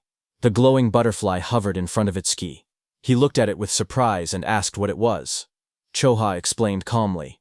She said that her job was a Shikigami user, and the glowing butterfly was her Shikigami. Itsuki watched the butterfly flutter near his hand. He softly repeated its name, Tamacho, and admitted that this was his first time seeing a Shikigami. To him, it looked beautiful. Curious, he asked Choha what kinds of awakened jobs existed. His question startled her, and she asked why he didn't know something so basic. She then began explaining. Jobs, she said, were divided into 4 major types. According to her, he should have already encountered 3 of them by now. She raised her hand and continued her explanation. The first type she mentioned was elementalist. Elementalists controlled 7 elements: fire, water, wood, metal, earth, wind, and lightning.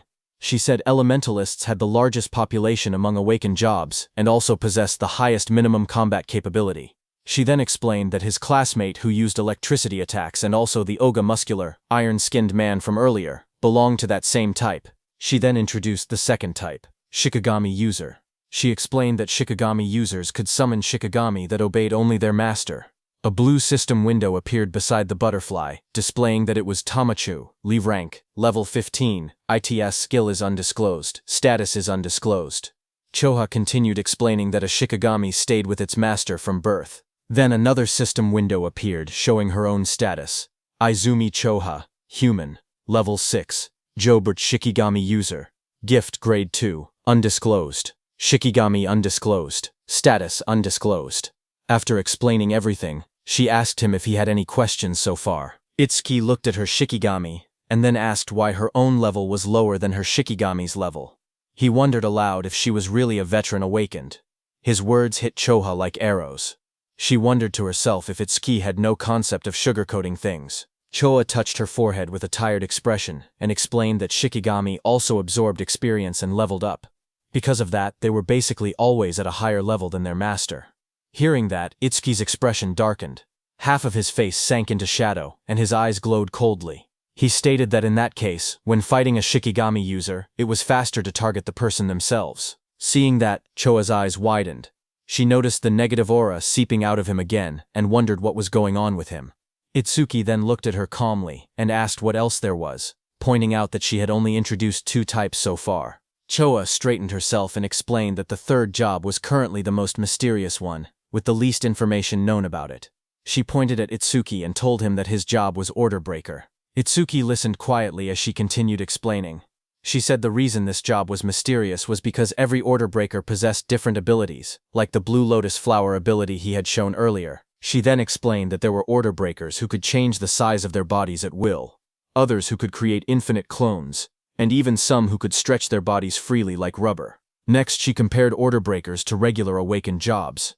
She explained that normal jobs had skills divided into 4 ranks, C, B, A, and S, while order breakers had only Z rank skills, abilities that stood completely outside that ranking system. Choa said that order breakers were treated differently because of these rare exclusive skills. She warned that if an order breaker's abilities became known to their enemies, they would lose their greatest advantage. That was why her father had scolded her earlier when she tried asking about his skills. She looked at him seriously and added that he was an irregular existence, even among order breakers. From what she had observed, he could already use at least 3 different skills, and 2 of those skills were normally only possible for elementalists. Hearing her words, Itsuki looked uneasy as he realized the teacher wasn't there. He thought to himself that he would be in trouble if Choha continued talking about him. Itsuki then asked her about the last job, adding that he had never seen it before. When Choha heard Itsuki asking about the last job, she kept a calm expression and told him she would only explain it after he actually saw it. She added that this was his punishment for never telling her anything about himself. Hearing that, Itsuki let out a quiet sigh and answered with a simple, "Fine." As she turned away, Choa reminded him that the students he saved were now safe. Then she asked what he planned to do after this. Itsuki replied that he was thinking of clearing the stage a few more times. Choha looked back at him sharply. She asked him if he really didn't know anything, explaining that stages had cooldown times. She warned him that this one had an especially long cooldown, meaning he couldn't enter again for at least 2 days. Hearing that, Itsuki's eyes widened in surprise. He wondered aloud if cooldown times really existed. He realized that this must be why Kinoshita monopolized the stages. Determined, He decided that if he couldn't raise the passive effect of his clear orb skill, then he would increase the power of his lotus burst instead. Itsuki then turned and asked Choa if there was a stage filled with disaster beasts. Choa thought for a moment, trying to remember any stage filled with disaster beasts. She then smiled confidently and chose a stage for him. She explained that in that stage, the levels of the disaster beasts were not very high, but the number of them was enormous. The place was called Locust Wasteland. She explained that there were at least 100 locust-type disaster beasts, even by a conservative estimate, and many awakened people backed out just from seeing how many there were. She then looked at him seriously and asked what he planned to do, since it would be difficult without AoE skills. For those who didn't know, AoE meant area of effect or area attacks. Itsuki answered firmly that he was going. In his thoughts, he remembered that he hadn't used Lotus Burst in front of her yet, so she didn't know he actually had an area attack. A shocked Choa asked him again if he was really going. She reminded him once more that without AoE skills, he would have a really hard time. But Itsuki told her not to worry, saying he would be fine. Some nearby awakened individuals became shocked as they listened. One of them asked if he was really going to the Locust Wasteland and said he must not know fear. Another person whispered that once Kinoshita Reiji heard about Oga, he would definitely come. The group decided to leave quickly. They said they should get out before getting caught in the crossfire.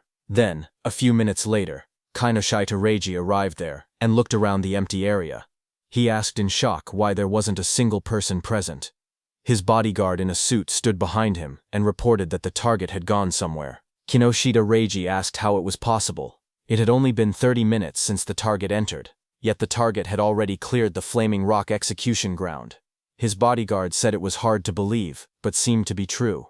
He then asked what Kinoshita planned to do now. Kinoshita Reiji gritted his teeth and said the target was making a fool out of him. He then said that if the target had used skills, there should still be magic traces left behind. He ordered his bodyguard to contact the Hound and make it track the target. Kinoshita Reiji shouted angrily for them to capture the target alive no matter what, saying he would make the target taste what living hell was. At the same time, inside a dim alley lined with machinery, a man pressed his back against the wall, hidden in the shadows. His panicked thoughts echoed as he regretted taking the assassination request. He muttered to himself that he never knew Kinoshita Reiji had such a strong subordinate, and cursed himself for accepting the job. That same man slumped to the ground, exhausted and trembling. He breathed heavily and admitted that without his earth escape technique, he would have been killed. Sweat dripped down his face as he caught his breath. He slowly peeked around a corner, whispering that he should be safe now that he had gotten this far. His eyes widened with fear as he carefully watched his surroundings. Suddenly, a massive beast lunged toward him with its jaws wide open. The monster's sharp teeth and glowing red eyes filled his vision as it attacked. Before he could react, the creature pinned him to the ground. He choked as its fangs pressed against him. A voice spoke nearby, calm but cold. The speaker approached and looked down at the scene. He ordered the beast called Death to loosen its grip, saying the man seemed to have something to say. The giant wolf-like creature eased up slightly as the man lay helpless beneath it. The wounded man lay on the ground with blood on his face. With fear in his trembling voice, he asked how they had managed to find him. In front of him, the long-haired man in the coat explained calmly. He said that their beast, Death, had a sharp sense of smell. The creature could sense the scent of death coming from people like him. That man was the Hound Kinoshita Reiji had been talking about. His name was Charles. He stepped forward, tipping his hat as he walked. He said that Death could smell the death they were giving off. Filled with terror, the injured man begged for his life. He cried and pleaded for them not to kill him. Charles looked down at him with a cold smile. He said that the request was difficult, because Mr. Kinoshita would get angry. He added that Death had not eaten human flesh in a long time. Then Charles' eyes glowed red. He gave a sharp command, telling Death that it was mealtime. The massive black wolf lunged forward with its jaws wide open, fangs bared as it roared fiercely. A moment later, it ate the man. The wolf stood beside the long-haired man in a trench coat. The man looked at it calmly and said that it had finally leveled up. A glowing blue panel appeared, showing the creature's details. Death Hound, Dwangpriting. Level, 16. Skill, Death Smell, C rank. Detects all magic traces in an area and identifies the magic source. Second skill, Respawn Desire, B rank. After the Shikigami dies, its respawn time is greatly reduced. Status, Attack 250, Agility 250, Magic 150. Just then, the man's phone began vibrating. He glanced at the screen and answered the call. He told the person on the other side that he had finished things there. As he listened, his expression changed. He asked if Oga had been badly injured. He wondered aloud if someone had struck that stubborn Oga's weak point. Finally, he replied that he understood and said he was on his way. He ended the call and turned back toward the wolf. With a small gesture, he told it that a new prey had appeared and ordered it to move. Sometime later, in a bright golden field labeled as the Locust Wasteland, a dome-shaped building stood in the distance. Itsuki and Choha approached it along a narrow dirt path. Itsuki looked at the structure and asked softly, "Here?" He stared across the endless wheat fields and wondered aloud if there were really that many locusts in a place that looked so quiet and peaceful. Walking beside him, Choa explained calmly. She said that disaster beasts always chose environments that suited them when invading this world. Because of that, predicting the type of beast based on the surrounding terrain was an important skill for awakened individuals. Hearing that, Itsuki nodded. As they moved closer, he noticed there wasn't even a reception desk.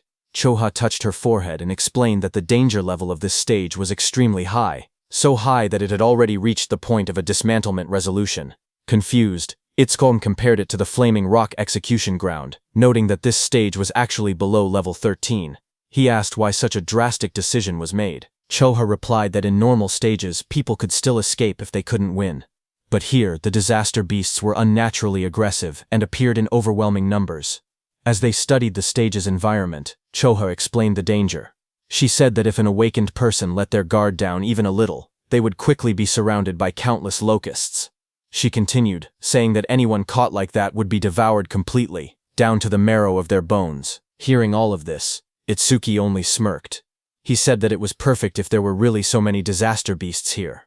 His excitement made Choha stare at him in disbelief.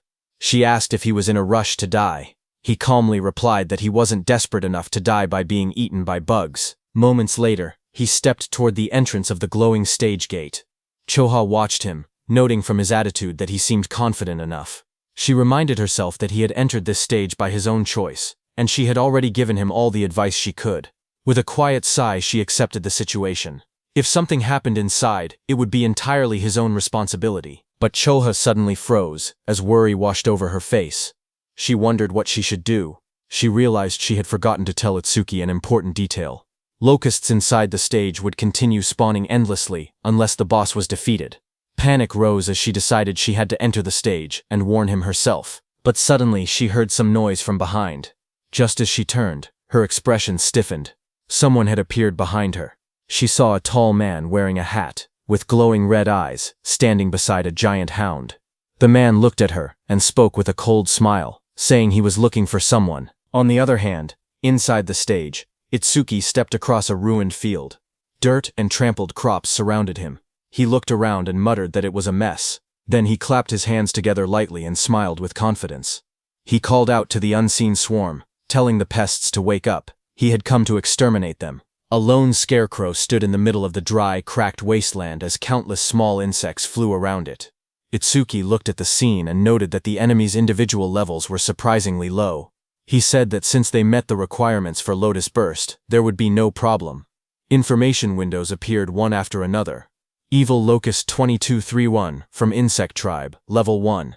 Gift, none. Status, undisclosed. There were also some Level 2 evil locusts mixed in.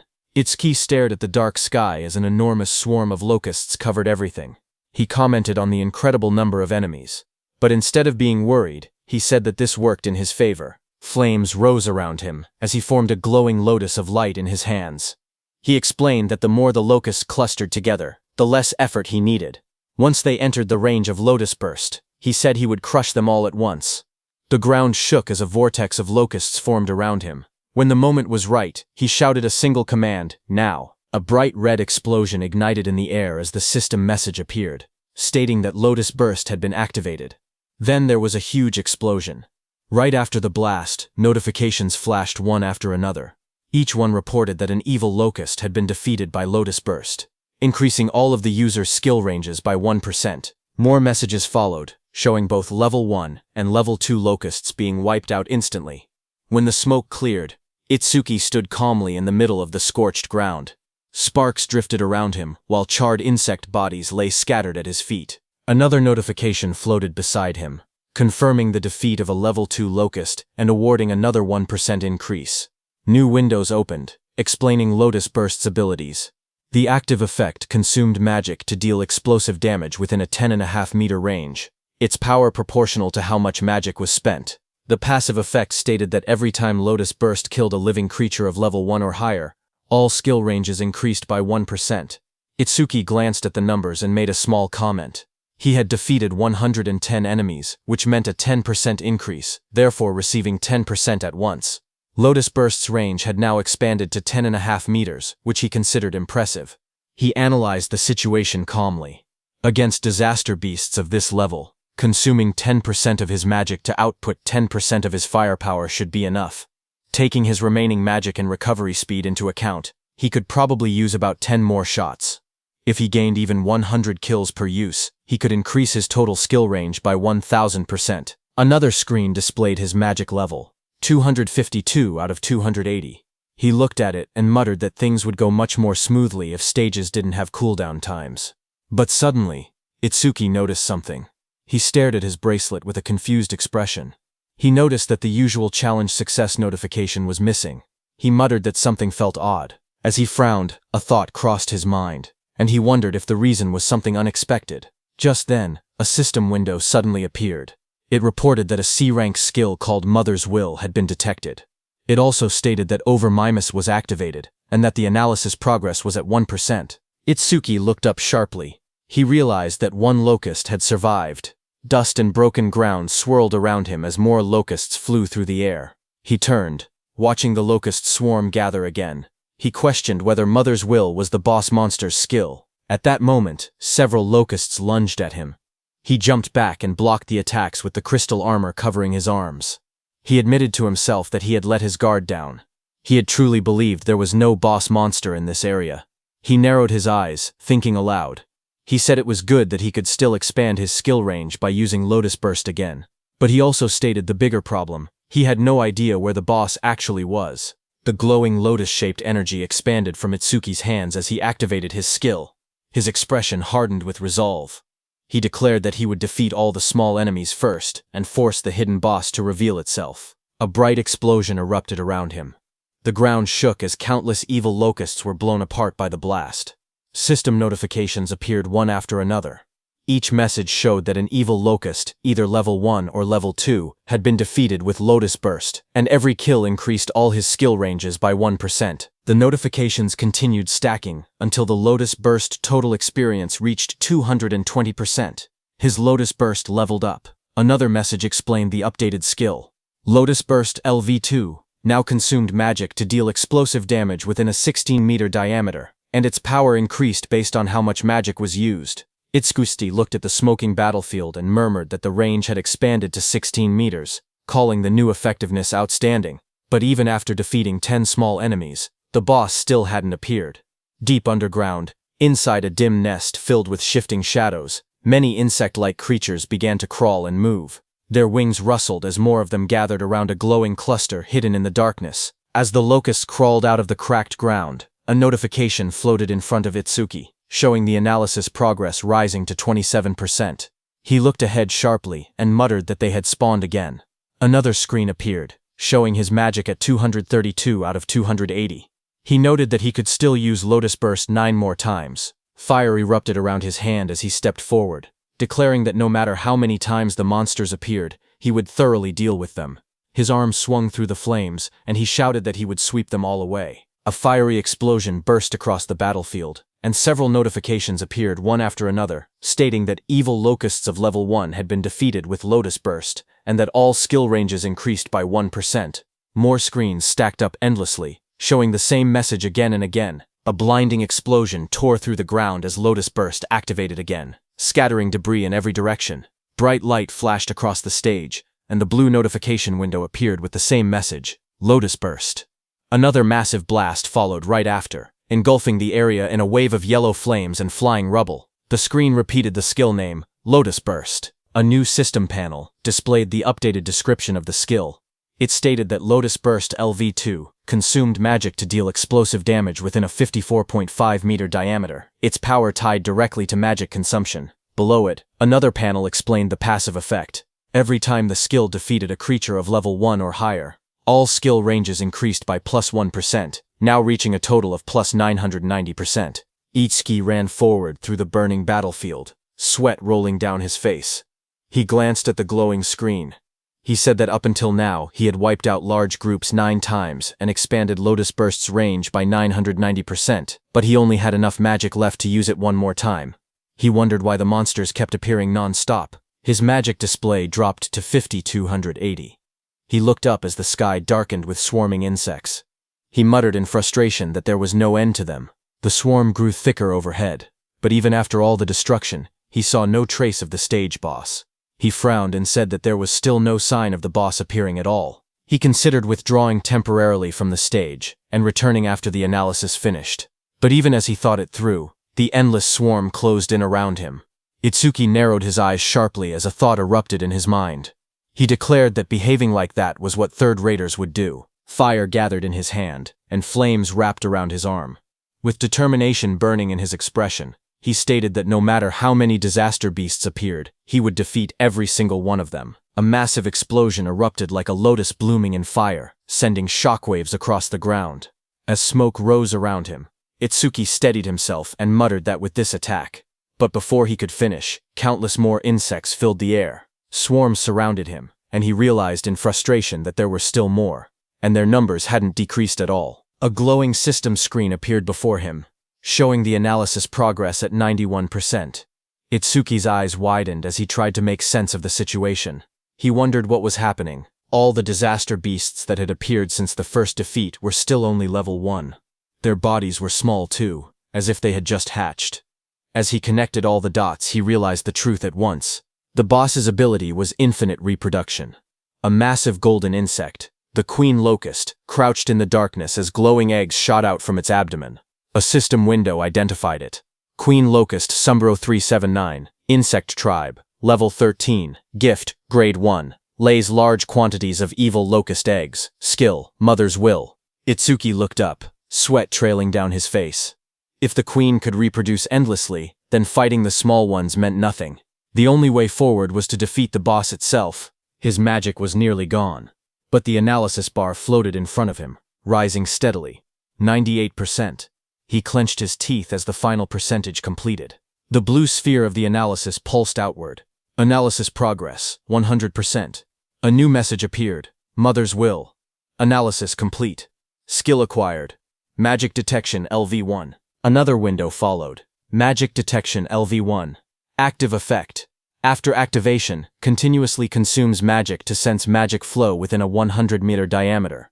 Passive effect. Range expanded to 1100 meter because of Lotus Burst's passive effect. Additional passive. Each time one enemy unit is detected, the user's magic recovers by 10%.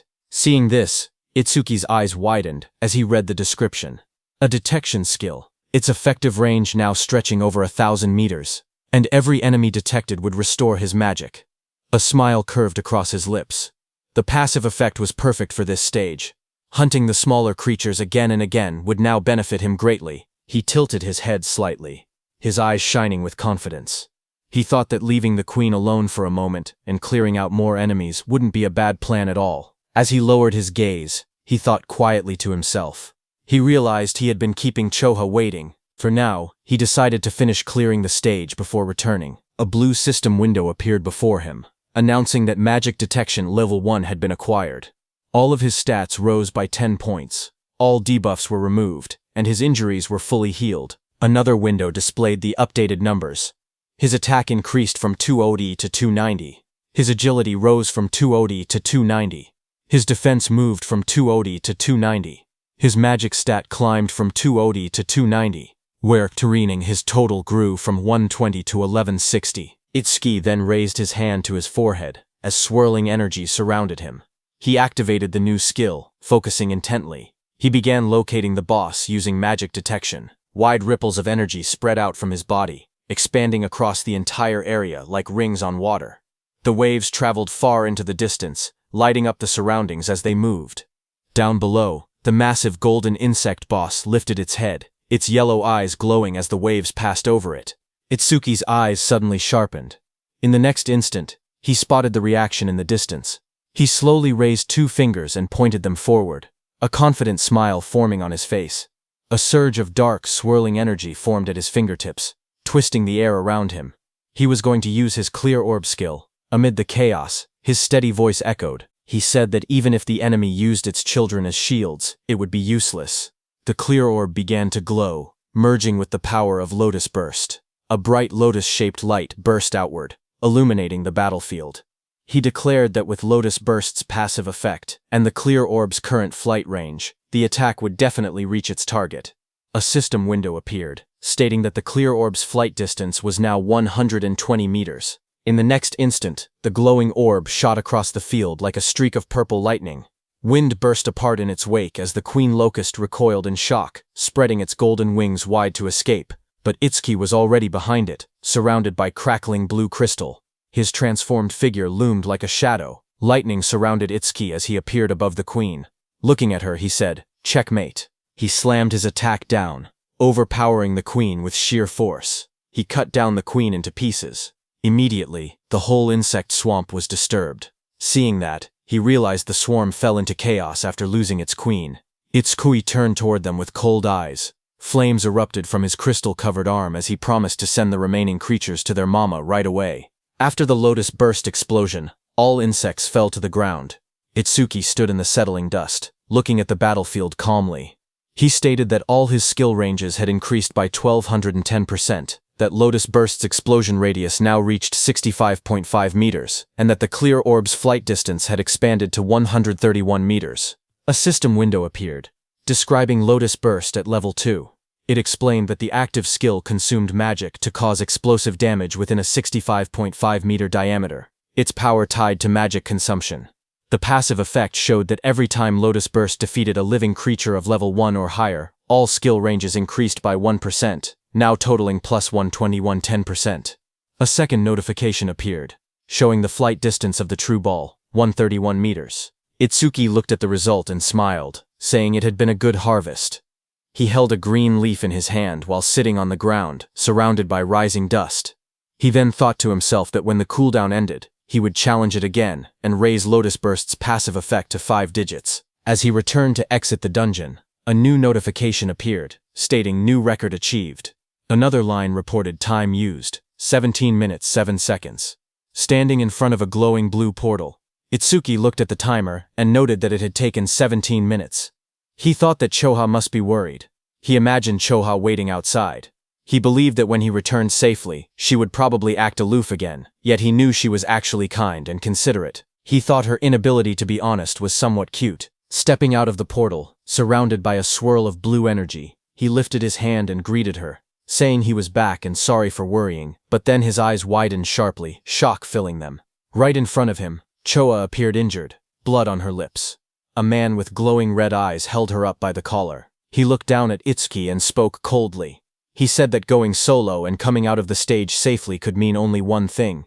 Itsuki was the guy Reiji had been looking for. Charles in the wide-brimmed hat looked at Itsuki and spoke calmly. He said the timing was perfect. He had been trying to get information about Itsuki from Choha, whom he had captured, but even in her current condition she refused to talk. Charles added that Choha had more backbone than most men. Across from him, Itsuki stepped forward. His voice was cold as he told Charles to let go of Choha with his filthy hands. He warned that if Charles did not do so now, he would only be half killed. Hearing that, Charles laughed loudly. He mocked Itsuki and told him not to get cocky, calling him just a level 0 rookie. But in the next moment, blue electricity burst from Itsuki's body as he shot forward with incredible speed. His eyes glowed with a sharp red light as he charged toward Charles. Charles flinched in fear, shouting that he was fast, then called out to Death. Before Itsuki's blow could land, Death, a giant black beast, suddenly leapt between them. Itsuki's lightning-covered punch slammed into Death instead, sending sparks and force blasting outward as Death roared. Just as Death appeared in front of Itsuki, a glowing system window appeared, announcing that a B-rank Shikigami called the Death Hound had been detected. Another window followed, showing that Overmimesis had activated, with analysis beginning at 1%. When Itsuki saw the notification, he realized the truth. This dog was a Shikigami, which meant the man wearing the hat was its user. The analysis window continued to rise, reaching 12%. Charles narrowed his eyes as he watched Itsuki move. He noted that there were no wasted movements and that his opponent's speed was extremely high. He understood now why Oga had lost. Oga likely did not even have enough time to metalize before being defeated. But Charles showed no fear. He grinned and declared that he had death and a hostage. Behind him, Choa struggled weakly in his grasp. Hearing this, Itsuki shouted her name, his expression tightening in alarm. Itsuki, who stood firm and was holding Death's snout with one hand, got distracted. Death broke free from his grip and roared, baring its sharp teeth as it lunged. The monster's glowing red eyes locked onto him. Charles smirked as he spoke. He said that Death's bite force could crush any enemy with a defense lower than 30. At best, he said, Itsuki would get his arm bitten off. But the next second, Charles's expression suddenly froze. His eyes widened in shock as he looked ahead. In front of him, black spikes grew around Itsuki's body, blocking the beast's bite. Immediately, Itsuki used his Lotus Orb skill, aiming at Death. With a violent burst of energy, the Lotus Orb was released from Itsuki's hand and hit Death directly in the head. It tore through Death's skull, ripping out its core and ending its life instantly. A blue window appeared, showing the analysis progress climbing. The number reached 77%. Itsuki stood calmly over the defeated hound. He explained that without a Shikigami user was basically defenseless. Charles stared at him in disbelief. He wondered if Itsuki did not know that as a rookie, the Shikigami could respawn. On top of that, because of the B-rank skill Respawn Desire, Death's respawn time was greatly reduced. The next second, Death respawned and attacked Itsuki from behind. Charles warned Itsuki that staying careless like that would make him Death's prey. The beast charged, jaws wide open, but suddenly waves of magical detection spread out as Itsuki activated his skill, Magic Detection. Itsuki sensed Death's attack and moved with lightning speed to counter it. Well to himself that keeping Magic Detection active ever since he acquired it had been the right choice. The analysis progress climbed. 89%, 91%. Itsuki glanced at Charles, who was watching while holding Choa, and noted that the analysis would finish soon. He thought that if the Blue Lotus appeared from over Mimas, Charles might become wary. The progress bar reached 95%. Seeing Itsuki move and kick Death without even looking back, Charles started sweating.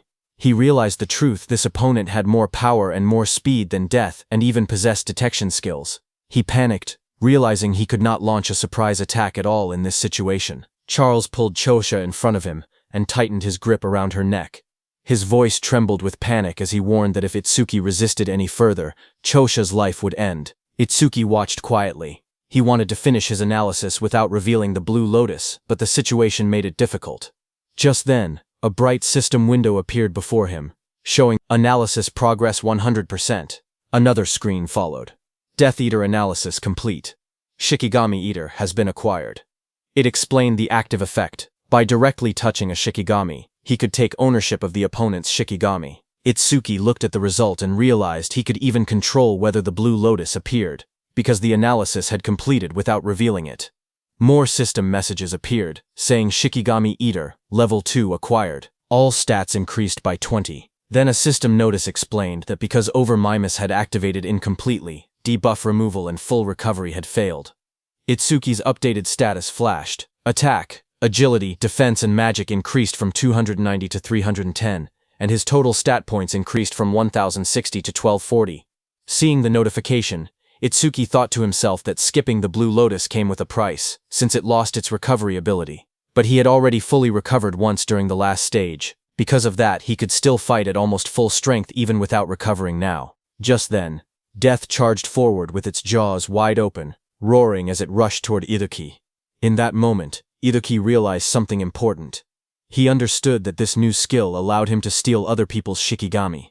He looked down at the glowing energy gathering in his hands, calm despite the danger. He thought to himself that if that was the case, then he already knew what he should do. Blue energy burst around him as he raised his hand. With sharp determination, he placed his hand on top of Death's head, deciding that he would take Charles's dog. Blue flower petals erupted like a storm. Death's body was wrapped in swirling petals of energy as the power pulled it away. The next second, Itsuki stepped forward with overwhelming speed and kicked Death, sending it blasting across the field. Death went flying and fell behind Charles. Seeing that, Charles panicked. He stared at the scene and cursed angrily, calling Death a useless mutt.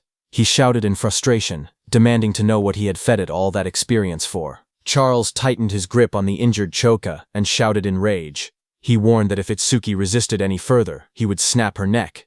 Choka, battered and barely conscious, forced her eyes open. With a trembling voice, she told Itsuki not to worry about her. Across from them, Itsuki slowly raised both his hands in surrender. He called out, telling Charles not to touch her. Seeing that, Charles smirked coldly. He said that if Itsuki had been obedient from the beginning, Choa wouldn't have had to suffer like this. Itsuki glared at Charles and asked why he was being targeted, saying he didn't remember doing anything to earn such a grudge.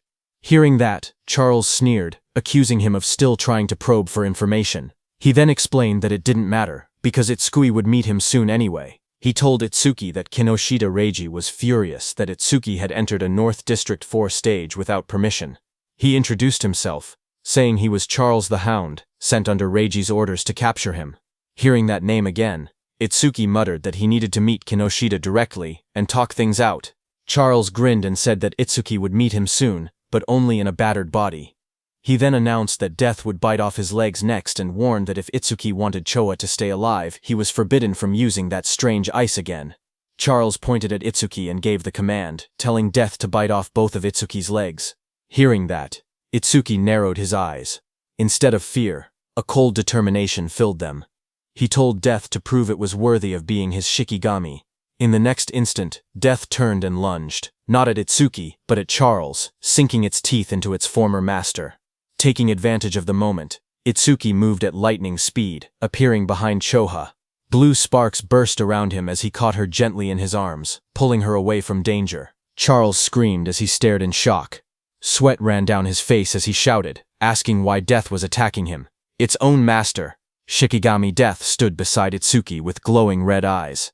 Death growled quietly as Itsuki praised it, telling it that it did well. Itsuki then held the injured Chotra in his arms. Blue energy surrounded him as he spoke coldly. He said he would return the pain Chocha suffered 10 times, no, 100 times over. He warned that Charles would regret laying hands on them, crying and wailing. Hearing that, Charles fell back, terrified. He begged for a chance to speak, claiming he had only followed Reiji's orders. His voice shook as he suggested they team up instead. He said he would lure out Reiji for him. Itsuki's eyes glowed red. He looked down at him and said that it was a good proposal. Seeing this, Charles's expression changed. A sharp grin spread across his face as he muttered that he had found an opening. He threw a blade toward Itsuki and shouted for him to die. The attack flashed forward with blinding light, but Itsuki was calm and easily dodged the blade. His eyes narrowed as he watched the attack pass by. He muttered that he alone was more than enough to kill Kinoshita Reiji. Beside him stood Death, its eyes glowing red, ready. Itsuki ordered Death to make Charles suffer the same treatment Choha had endured. Death's jaws opened wide, revealing sharp fangs as it prepared to strike. Seeing that, Charles froze in terror. Sweat dripped down his face as he begged for mercy. He insisted that his hand had slipped earlier and that he would apologize. Trembling, he pleaded for one more chance. But Itsuki didn't falter. Holding Choha in his arms, he stared coldly and told Charles that it was mealtime. Death, with glowing red eyes, rushed forward, its fangs bared as it charged at the man. Charles panicked as he stumbled back. Tears streamed down his face as he shouted, asking if Death had forgotten who its master was. He reminded Death how much he had fed it. His voice shook as he tried to speak again. But Death opened its jaws wide, revealing rows of sharp teeth as it lunged at him. Death finished off Charles. A short distance away, Itsuki stood while carrying the injured Chodua in his arms.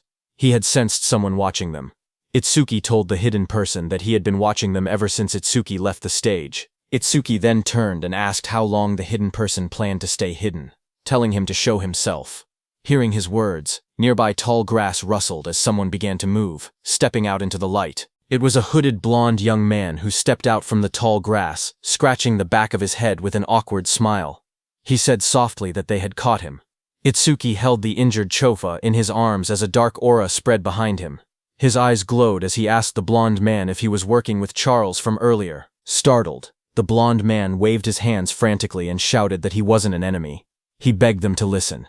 Itsuki glanced at him coldly and said fine. He didn't have time to deal with him. Behind them, Death continued eating Charles it had taken down. Itsuki ordered Death to follow him after finishing the meal. The blonde man watched in shock. Even a savage beast like death obeyed Itsuki without hesitation. He thought that someone like Itsuki might actually be able to help him. He quickly approached and introduced himself as Iberia, asking for Itsuki's name. Excited, he said the fight earlier was amazing, even though there were some terrifying moments. He added that Itsuki must be the mysterious man who defeated Oga Takeru. Itsuki answered calmly. His name was Tenma Itsuki, while continuing to hold the unconscious Choga in his arms. Iberia nervously followed beside Itsuki. He smiled awkwardly and asked if Itsuki could lend him a hand. He said he would pay him, or he could give him karma stones, or even a weapon. Itsuki stayed silent, walking forward with the injured Choha. Iberia watched him leave, sweat forming on his face. He wondered why Itsuki wasn't responding. His father had once told him that anyone would happily help if given enough compensation. Now he questioned if that had been a lie. A memory surfaced. His father hammering steel in front of a blazing forge. His father explained that compensation required creativity, just like how a cup of water was more valuable than treasure in the desert. His father said that for someone seeking revenge, one must offer a blade. For someone injured, offer medicine. He said that was enough compensation for them. Back in the present, understanding flashed across Iberia's face. He clenched his fist with excitement and said he finally understood. Iberia called out from behind, reminding Itsuki that he had come on foot. He said that with an injured person it was impossible to move quickly, and that the nearest hospital was dozens of kilometers away. He warned that if Itsuki walked that slowly, the woman he was carrying would die. Iberia then reached into his bag and held up a glowing scroll. He said that he happened to have healing items. But even hearing that, Itsuki continued walking. Iberia shouted in a hurry that he could save her. Hearing this, Itsuki stopped and turned his head, asking if that was really true. Iberia explained that he couldn't fully heal her right away, but he could save her life. The two of them knelt beside the injured Choha. Itsuki asked if the healing could be done through her clothes. Iberia replied that the bandage he was using wasn't ordinary. He wrapped the glowing bandage around her, explaining that it was a rare karma tool made from bandages worn by the Shadow tribe and bark taken from the Kodama tribe. Itsuki looked at Iberia and repeated the unfamiliar term, asking what a karma tool was. Iberia studied him and said that at his level he must have just become an awakened. He explained that it was no surprise Itsuki didn't know. Iberia explained that modern weapons didn't work on disaster beasts. Guns were useless against them, so firearms couldn't be used in real combat. However, crafters were able to forge special anti-disaster beast items known as karma tools, created from monument materials and the body parts of disaster beasts. He said that karma tools were divided into 4 ranks depending on the crafter's skill and the materials used. The 4 ranks were normal, rare, epic, and unique. Iberia then explained using a simple longsword as an example. Normal karma tools weren't much different from regular weapons, except they were capable of damaging disaster beasts and awakened beings. The sword was labeled an ordinary longsword. The next weapon was the ocean sword, rare, which increased agility and magic. Iberia said that rare karma tools boosted their owner's stats. The third weapon was the blood sword, epic, which increased attack power and absorbed blood to raise the blade's temperature and reduce an enemy's self-healing by half. Iberia explained that epic karma tools not only boosted stats but also possessed special effects. Iberia continued by explaining the final rank of karma tools, which was the holy sword, unique. It granted increased attack and agility. Its unique effect allowed the user to obtain the inexhaustible magic sealed inside it, enabling infinite magic usage. Iberia said that the ultimate goal for every crafter was to create a unique karma tool, weapons with massive stat boosts and powerful one-of-a-kind effects. Iberia went on to explain that crafters themselves didn't have much combat power, and there were very few of them. But because they could forge karma tools, all awakened people respected them. Hearing that, Itsuki asked Iberia if his father was a crafter. Iberia smiled and replied that his father wasn't just any crafter. He explained that countless crafters couldn't create a unique karma tool even once in their entire lives. Across the 5 continents, there were only 10 crafters who had achieved that level. Then he proudly added that 3 of those 10 unique tools were made by his father. That was why everyone called his father the crafter king of the northern continent. Saying that, Iberia grinned proudly. Finally, he turned and saw that Itsuki wasn't even looking at him. He got angry and shouted, asking Itsuki if he was even listening. He complained loudly that he was explaining everything kindly, while Itsuki was being rude. He shouted at him not to ignore him, but Itsuki didn't respond. Instead, he quietly examined the crossbow in his hands and said that it was the same crossbow Charles had been using. Iberia was shocked, seeing that even after hearing about his father, Itsuki didn't look surprised at all. He muttered that any normal awakened person would have already been flattering him. Meanwhile, Itsuki kept studying the weapon, and thought that having it would let him reduce how often he needed to use the clear orb, and also lower the risk of exposing his abilities. Iberia looked at it and told Itsuki that this weapon was a rare karma tool. Hearing that, Itsuki commented that it was unfortunate there were no arrows left. Iberia explained that projectile karma tools didn't need normal arrows. Any ordinary ammunition could be assimilated into karma tool ammunition, so there was nothing to worry about. Just then, a screen appeared showing the name Hunter's Crossbow Rare, with an agility increase of +50. Then the crossbow vanished. Itsuki looked surprised and asked why it disappeared. Iberia told him that this was another feature of karma tools. Once a karma tool linked with its owner, it would be stored away and reappear whenever the owner wished to use it. Hearing that, Itsuki said it was convenient. He thanked Iberia for the treatment, and told him to let him know if he ever needed help. He added that once he finished his own business, he needed to go find Kinoshita Reiji. Hearing that name, Iberia reacted and said he thought he had misheard earlier. He said Itsuki must be incredibly bold to go against someone like Kinoshita Reiji in North District 4. Hearing his words, Itsuki looked at him calmly and asked if he was also going to tell him to give up. Iberia told Itsuki that if his target was Kinoshita Reiji, then they were after the same person. Itsuki asked calmly if Iberia had angered Reiji as well. Iberia said it wasn't exactly like that, and explained that he wanted the two of them to team up for the Salvation League National Tournament preliminaries happening the day after tomorrow. Hearing about the preliminaries, Itsuki remembered Choha mentioning that only the top 10 would advance to the main tournament, and he had been grinding stages non-stop these past few days to prepare. Itsuki asked Iberia what the tournament preliminaries had to do with Kinoshita Reiji. Iberia explained that the preliminaries were divided by continents, and for the northern continent, the venue was located in North District 4. He explained that as the son of the North District 4 administrator, Reiji was determined to compete in the main tournament. His older brother was also a savior, so failing to reach the top 10 would disgrace the Kinoshita family name. Hearing that, Itsuki then understood why Reiji monopolized all stages in North District 4 to level up quickly. He looked at Iberia and asked why someone like him would want to team up with him, especially since he had been receiving help from him this whole time. Iberia raised his voice confidently, saying it was because Itsuki was strong. He believed that if they teamed up, they would definitely pass the preliminaries. Itsuki then asked why Iberia was so fixated on this year, pointing out that he was younger and had plenty of opportunities ahead. Hearing Itsuki ask that, Iberia looked tense as he clenched his fist. Then he answered softly that there was a reason. He recalled his childhood. Since he was young, he had watched his father create karma tools right in front of him. His eyes had always sparkled as he watched. Every completed karma tool looked perfect, like a piece of art. His admiration for his father kept growing. He remembered his dream. He had always wanted to become an awakened one someday. He imagined himself fighting disaster beasts, using the karma tools his father made. A month ago, he finally awakened. Excited, he begged his father for a karma tool, but his father refused, telling him it was too early. His father said that only saviors could use his karma tools. Iberia didn't give up. He kept begging. Finally, his father set a condition. If he passed this year's preliminaries, he would receive one. Iberia clenched his fist tightly.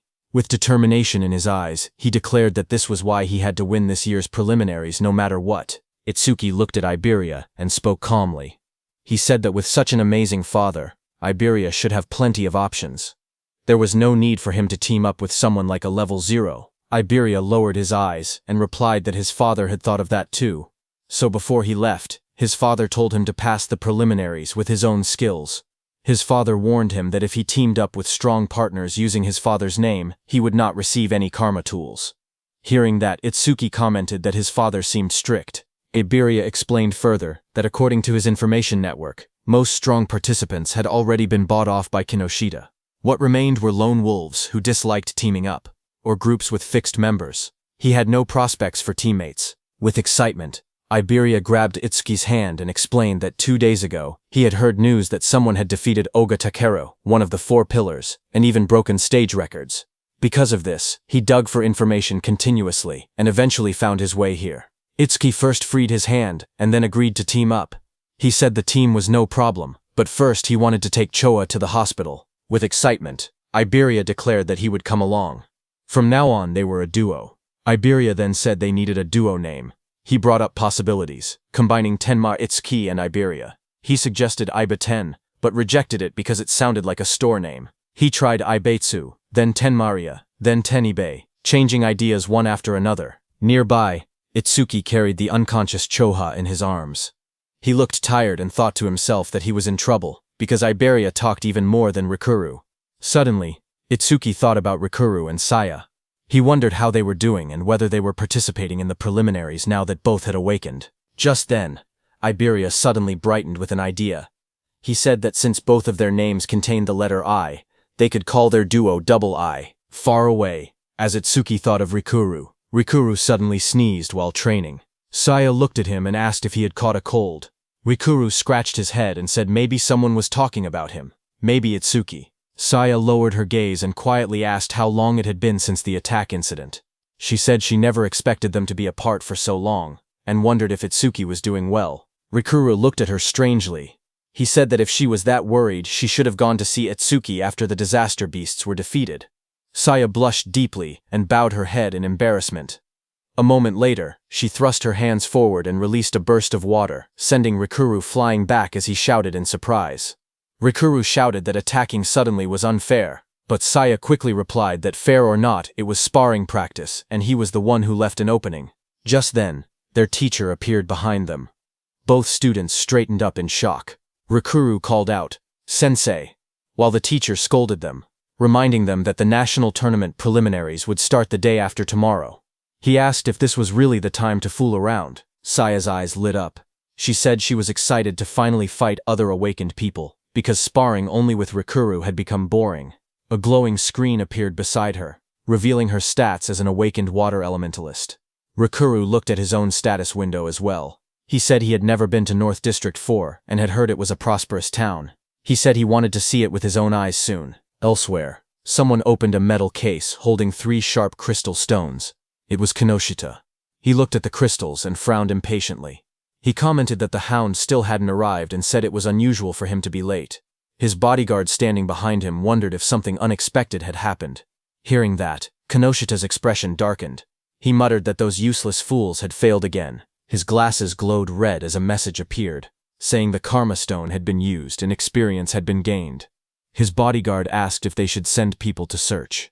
Kinoshita looked frustrated and said to forget about that person. The national tournament preliminaries were the top priority now. He muttered that if he failed, his father would lock him in the confinement room again. Then he asked about the matter he had assigned his bodyguard. His bodyguard reported the results. Out of the 3,113 participants in the northern continent, he had persuaded 87 to cooperate. All of them were level 5 or above, just as ordered. Hearing that, Kinoshita smiled and said his subordinate had done well, and that he was the only one he could rely on. He then took another glowing stone. His bodyguard told him that it was the last Karma Stone. Light surrounded Kinoshita as he broke it. The experience was absorbed, and his level went up. Power surged around Kinoshita as lightning burst from his body. He said it was enough and that he would use this strength to crush the commoners. A status screen appeared, showing Kinoshita Reiji, at level 12, job Lightning Elementalist, gift grade 2, attack 135, defense 130, agility 168, magic 170, total points 603. Then few hours later, a bright blue teleportation column formed outside the hospital. As Itsuki stood calmly in the front of it, he lowered his head, said sorry to his teacher, as he had let Choha end up in such a condition. His teacher commander Nento came out of the teleportation portal and asked what he wanted to do. He said he could dispose of Kinoshita if Itsuki wished. Itsuki looked up and answered firmly, telling his teacher to leave Kinoshita to him. His teacher agreed. He told Itsuki to explain the details of what happened later. Nearby, Iberia watched in amazement. He realized that the Northern Continent Commander-in-Chief had been Itsuki's teacher. Iberia understood why Itsuki wasn't surprised even after hearing who Iberia's father was. Iberia thought that Izumi Nento was truly a mysterious person. He even wondered if he should ask for his autograph later. Then, in the hospital room, Itsuki calmly explained what had happened and told his teacher that that was why he chose to participate in the Salvation League National Tournament preliminaries. His teacher said he understood and turned toward Choha, asking how she was feeling. Choa smiled softly. She said Tamacho had treated her, so she had fully recovered. A glowing green butterfly floated near her hand. She added that Iberia's rare karma tool had also helped in her healing. Hearing that, Izumi Nento looked at Iberia in surprise. He said that since Iberia possessed the rare karma tool Kodama bandage, crafted by Aiden, he must be Aiden's son. Iberia was surprised to hear that. Realization hit him as he thought to himself that Izumi Nento knew about karma tools, and even recognized his father. He reminded himself that he needed to show the dignity of the Crafter King's eldest son. He pointed proudly at himself, and shouted with confidence that he was Aiden's father. Hearing that, everyone stared at him in silence. Then Itsuki told him that he had gotten it backwards. Hearing that, Iberia lowered his head, hiding his red face behind his hand. In a shaky voice, he apologized and admitted that Aiden was his father. Commander Nento cleared his throat and tried to shift the atmosphere. He said he was grateful that Iberia had saved his daughter. He added that once the preliminaries ended, he wanted to visit Aiden together with Tenma. He then reminded Itsuki and Iberia that they had to prepare for the tournament and told them to head out.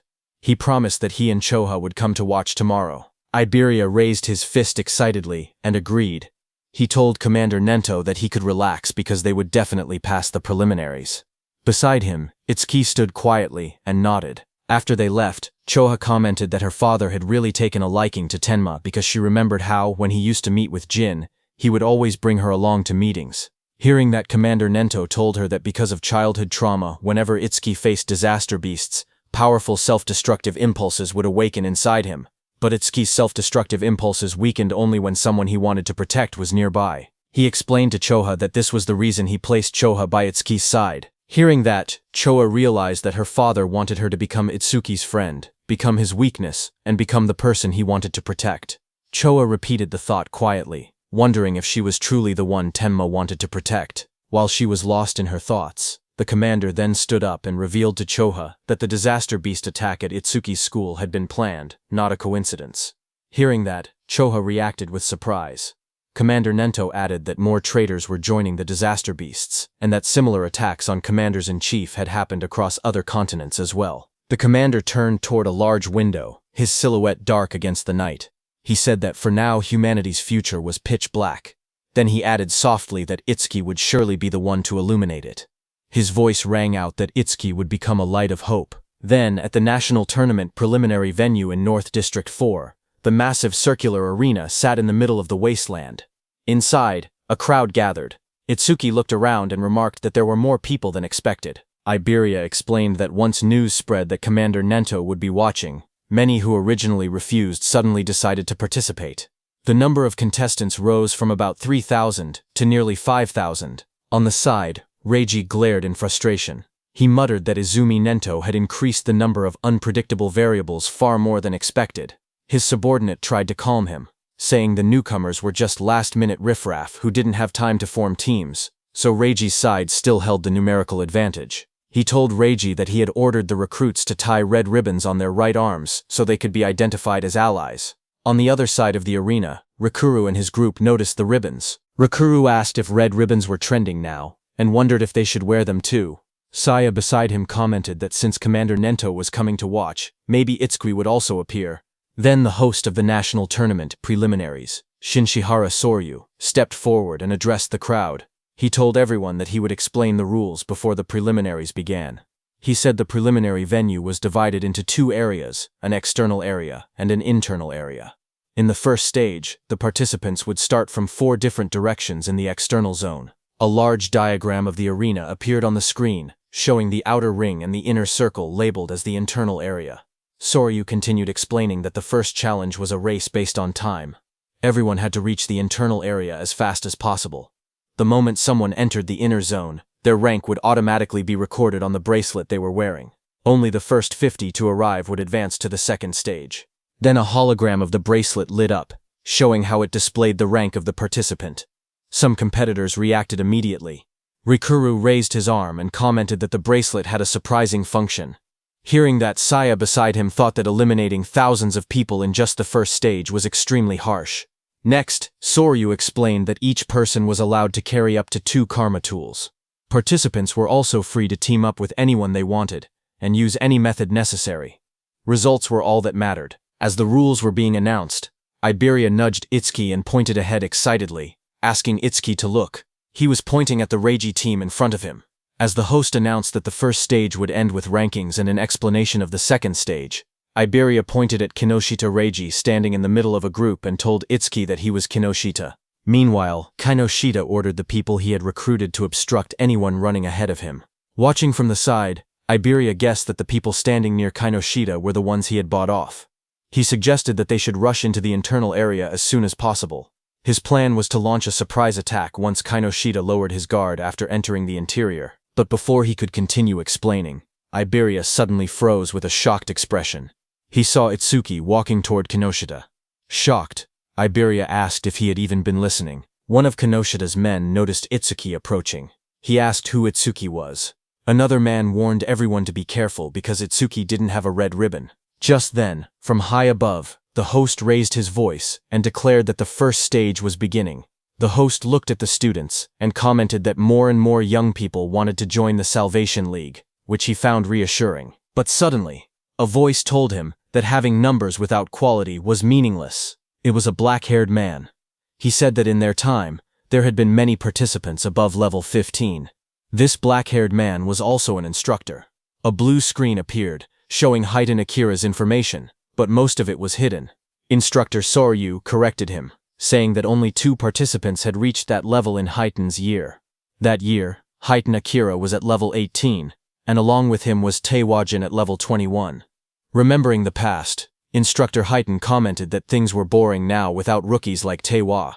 He said he hoped someone similar existed in the current group. But Instructor Soryu shook his head and replied that geniuses like that did not appear easily. Instructor Heitan stepped forward and asked Commander Nento about a rumor. He said he had heard that a student from the northern continent had defeated a level 8 skeleton soldier right after awakening and later became Commander Nento's pupil. Instructor Soryu widened his eyes and asked if it was true, calling it ridiculous for someone to defeat level 8 monsters immediately after awakening. Commander Nento, covered in dark flames, answered calmly, saying that the rumor was true. Hearing this, Instructor Heitan asked if that person was in the group they were watching. Instructor Soryu thought that since this was Azumi's second recognized pupil after Taewajin, it meant the student must possess exceptional talent. Examiner Soryu looked at the participants list and wondered who the mysterious participant could be. The tablet displayed the first candidate. It showed Horino Rakuru, a level 10 metal elementalist. Examiner Soryu noted that Rakuru's gift was only an ordinary grade 2, and decided it couldn't be him. Another profile appeared. Kisaragi Saya, a level 11 water elementalist with a grade 1 gift. She specialized in support-type abilities, so he assumed she wasn't the one either. The next image revealed Hanyu Kana, a wood elementalist at an unusually high level 16. Seeing this, he guessed she must be the hidden talent, but when he looked at Commander Nento, he didn't say anything. Seeing that, Instructor Soryu realized that his guesses seemed incorrect, even though Hanyu had the highest level among all participants. Just then, Instructor Heitan pointed out that among this year's participants, there was even someone at level 0, but Instructor Sorya didn't think much of it, and remarked that there was always one person every year who joined the tournament out of curiosity, only to get beaten badly and withdraw soon after. On the other hand, Kinoshita's group burst into laughter as Kinoshita pointed toward Itsuki, shouting in disbelief that a level 0 had really joined the competition. His team laughed loudly, mocking Itsuki and asking if he had gotten lost. Hearing them, Itsuki stepped forward silently and raised his hand, showing the mechanical glove of Charles on his hand. Kinoshita froze when he saw the glove. He stuttered, recognizing it as something belonging to Charles. Fear spread across his face as he demanded to know who Itsuki was. Itsuki stared directly at Kinoshita and asked if Kinoshita was the one who had been looking for him this whole time. Hearing that, Kinoshita grew furious. He refused to believe it. He shouted that there was no way a level 0 could have defeated Oga. He insisted that Itsuki must have been sent by someone just to shake him up. He then pointed forward and yelled for his group to attack. The men beside him grinned confidently and stepped forward. They said they would handle it and make Itsuki regret provoking them. While Kinoshita's men stayed back to block Itsuki, with a burst of purple lightning, Kinoshita rushed toward the center, saying he didn't have time to deal with trash like Itsuki. As Kinoshita left, his remaining men formed a circle around Itsuki, ready to attack him. From the watchtower, Instructor Heitan watched everything, and thought that there were 3 level 6 fighters and 2 level 7 fighters present, so there was no need to wait for the results. He thought that if Itsuki just begged for mercy now, he might survive. On the ground, Iberia also grew nervous and started calculating the situation. He thought he could take down one opponent, but even with Itsuki's strength, fighting 4 enemies at once would be impossible. That meant he had no choice but to use a certain technique. Thinking that, he stepped forward slowly while reaching toward the item at his side. Suddenly, one of Kanoshida's men, a red-haired man, smirked as he looked at Itsuki. He said he had expected a strong opponent to appear, but the first one they encountered was just level 0 trash. Hearing that, Itsuki lowered his head slightly, his face hidden in shadow as he told the man in front of him to move. The red-haired man widened his eyes in surprise on hearing that. He hadn't expected such blunt words. For a moment, he froze, then burst into loud laughter, throwing his head back. He mocked Itsuki's attitude, but Instructor Hiton smirked instead when he heard Itsuki. He said he liked that attitude, and offered to step in later, claiming he would save Itsuki when things got bad. Then the red-haired man leaned forward with a twisted grin. He told Itsuki to let him crack open his head and see what was inside. Itsuki didn't reply to him. Instead, the next second, Itsuki struck. His fist slammed into the red-haired man's face with overwhelming force, sending blood and broken teeth flying. As the red-haired man fell backward, screaming, Itsuki repeated in a cold voice that he had already told him to move. Instructor Hiton was shocked to see that Itsuki's opponent had been 7 levels higher than him. Yet Itsuki had defeated him instantly. He couldn't believe that Itsuki had instantly killed the red-haired man. Kinoshida's other fighters stared in shock. One man shouted that Honda was level 7 and couldn't understand how a rookie defeated him. Another tried to calm him, saying the rookie must have caught Honda off guard. Flames swirled violently in the hands of that fighter as he growled that he would burn the rookie to a crisp. A system window appeared beside him, showing that he was using the B-rank skill flamethrower at full output. A massive wave of fire shot out. Iberia, watching, gasped, saying the attack was so fast he couldn't even use his karma tool in time. The flames roared across the arena. One of Kinoshida's fighters commented that the attack was overkill for a level 0, but the fighter who threw the fire said deaths in the preliminaries were common. He added that if the rookie wanted to resent someone, he should resent himself for acting cocky at level 0. But another fighter suddenly pointed forward, shouting that something wasn't right. As the flames cleared, everyone looked toward the center of the blast. Itsuki had created a huge black ice wall. Flames danced around it. One fighter stared at the scene and yelled, asking what this was. Inside the black ice wall, Itsuki and Iberia stood unharmed.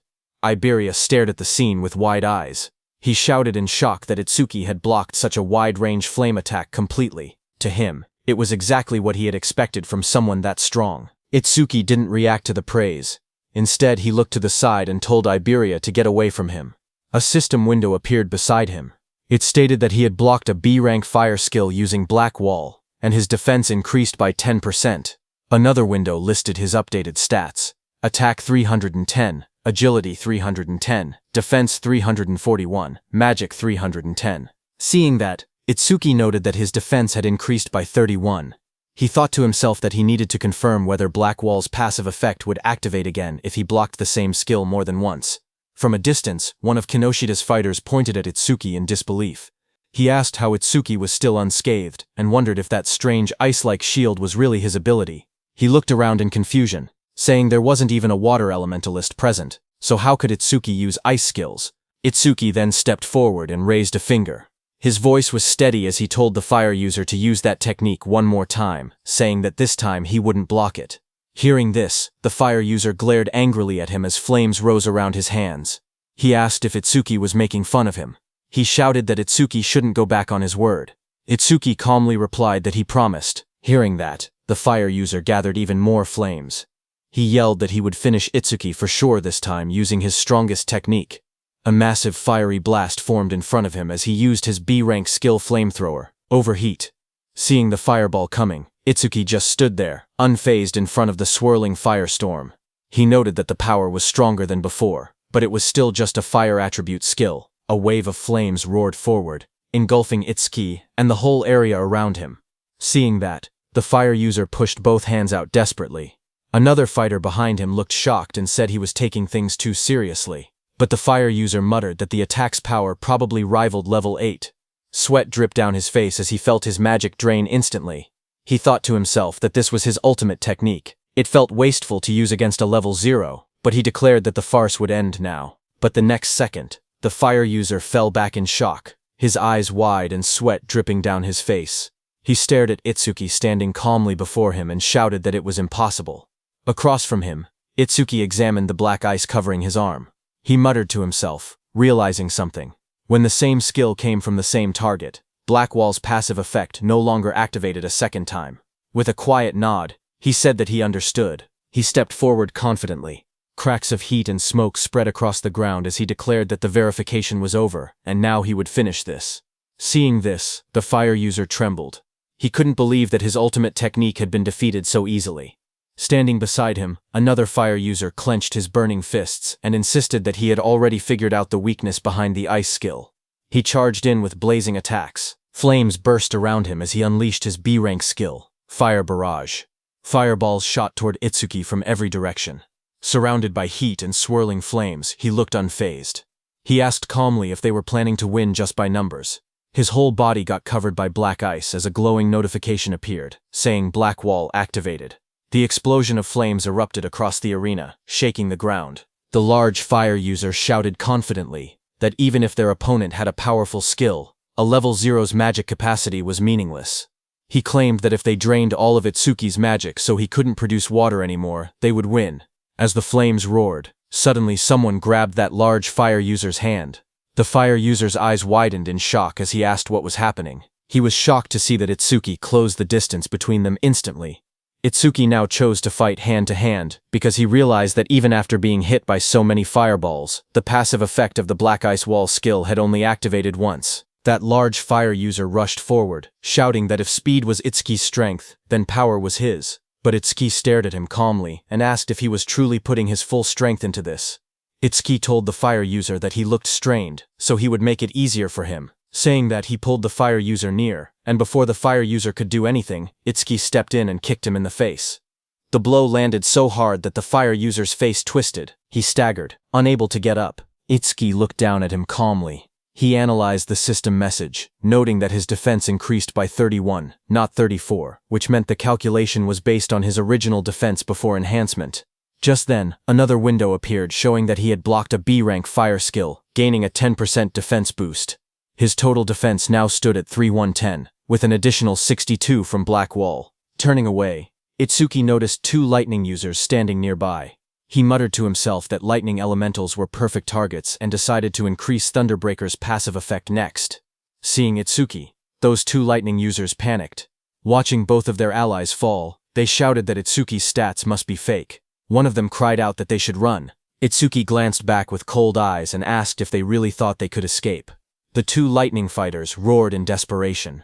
Lightning burst around their bodies as they charged at Itsuki, yelling that this wasn't a fire attribute, and the same trick wouldn't work. Their combined skill, C-rank Silver Serpent, activated in a surge of electricity. As the lightning attack hit Itsuki, a system message appeared again, showing that Itsuki had absorbed the C-rank lightning skill with Thunderbreaker, raising his agility by 5% twice in a row. His new stats displayed. Attack increased to 310, his agility to 341, defense to 372, and his magic to 310. Making his total 133 points. Instructor Haiten, watching from the control room, was shaken. He realized that Itsuki before him was defeating awakened individuals several levels higher than himself, and he was doing it as if it were nothing. On the battlefield, Itsuki stood calmly among unconscious enemies, lightning wrapping around his body. Instructor Haiten, watching him, trembled and wondered what kind of monster he was facing. Itsuki analyzed the situation.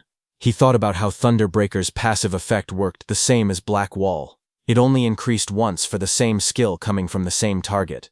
Nearby, Iberia checked the fallen enemies and was surprised to see that everyone had been knocked out.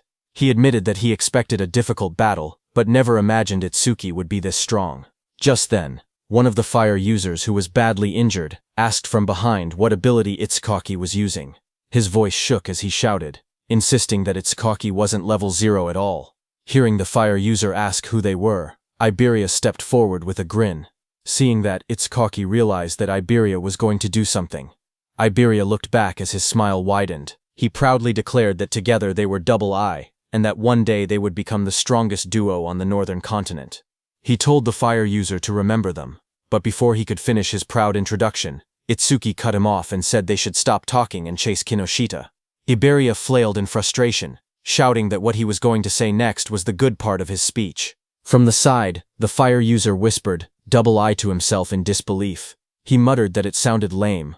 On the other hand, Kinoshita, who was running at full speed surrounded by crackling purple energy, noticed the commotion. He assumed that the level 0 participant was probably being beaten badly by now. But then he hesitated. He remembered the crossbow he had seen on Itsuki earlier.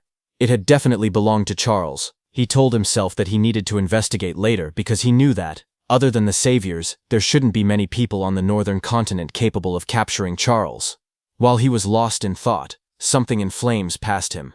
It was another participant who shot into the sky. Kinoshita's eyes widened in surprise as the fiery trail blurred past his face. That brown-haired participant, moving with extreme confidence, smirked as he rushed forward. He thought to himself that he had passed another opponent with ease and had overtaken yet another one. Unlike the brute force types, he considered himself someone who specialized in pure speed. But before he could enjoy that pride, a violent surge of purple lightning hit him from behind. It swallowed him completely.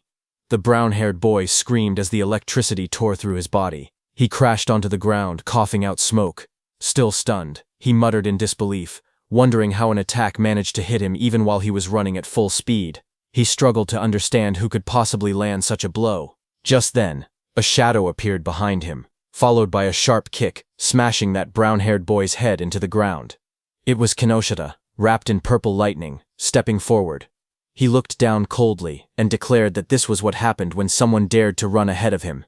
He then turned and shouted at the group he had hired, telling them to get it together. He reminded them that they needed to conserve stamina for the second stage, and ordered them not to waste time on the trash in front of them. Commander Nento, seated in the control room, looked down at Kinoshita and asked Instructor Soryu if that arrogant boy was the son of the North District 4 Administrator Kinoshita Genkyo. Instructor Soryu said yes and wondered what kind of education he had received to act like that.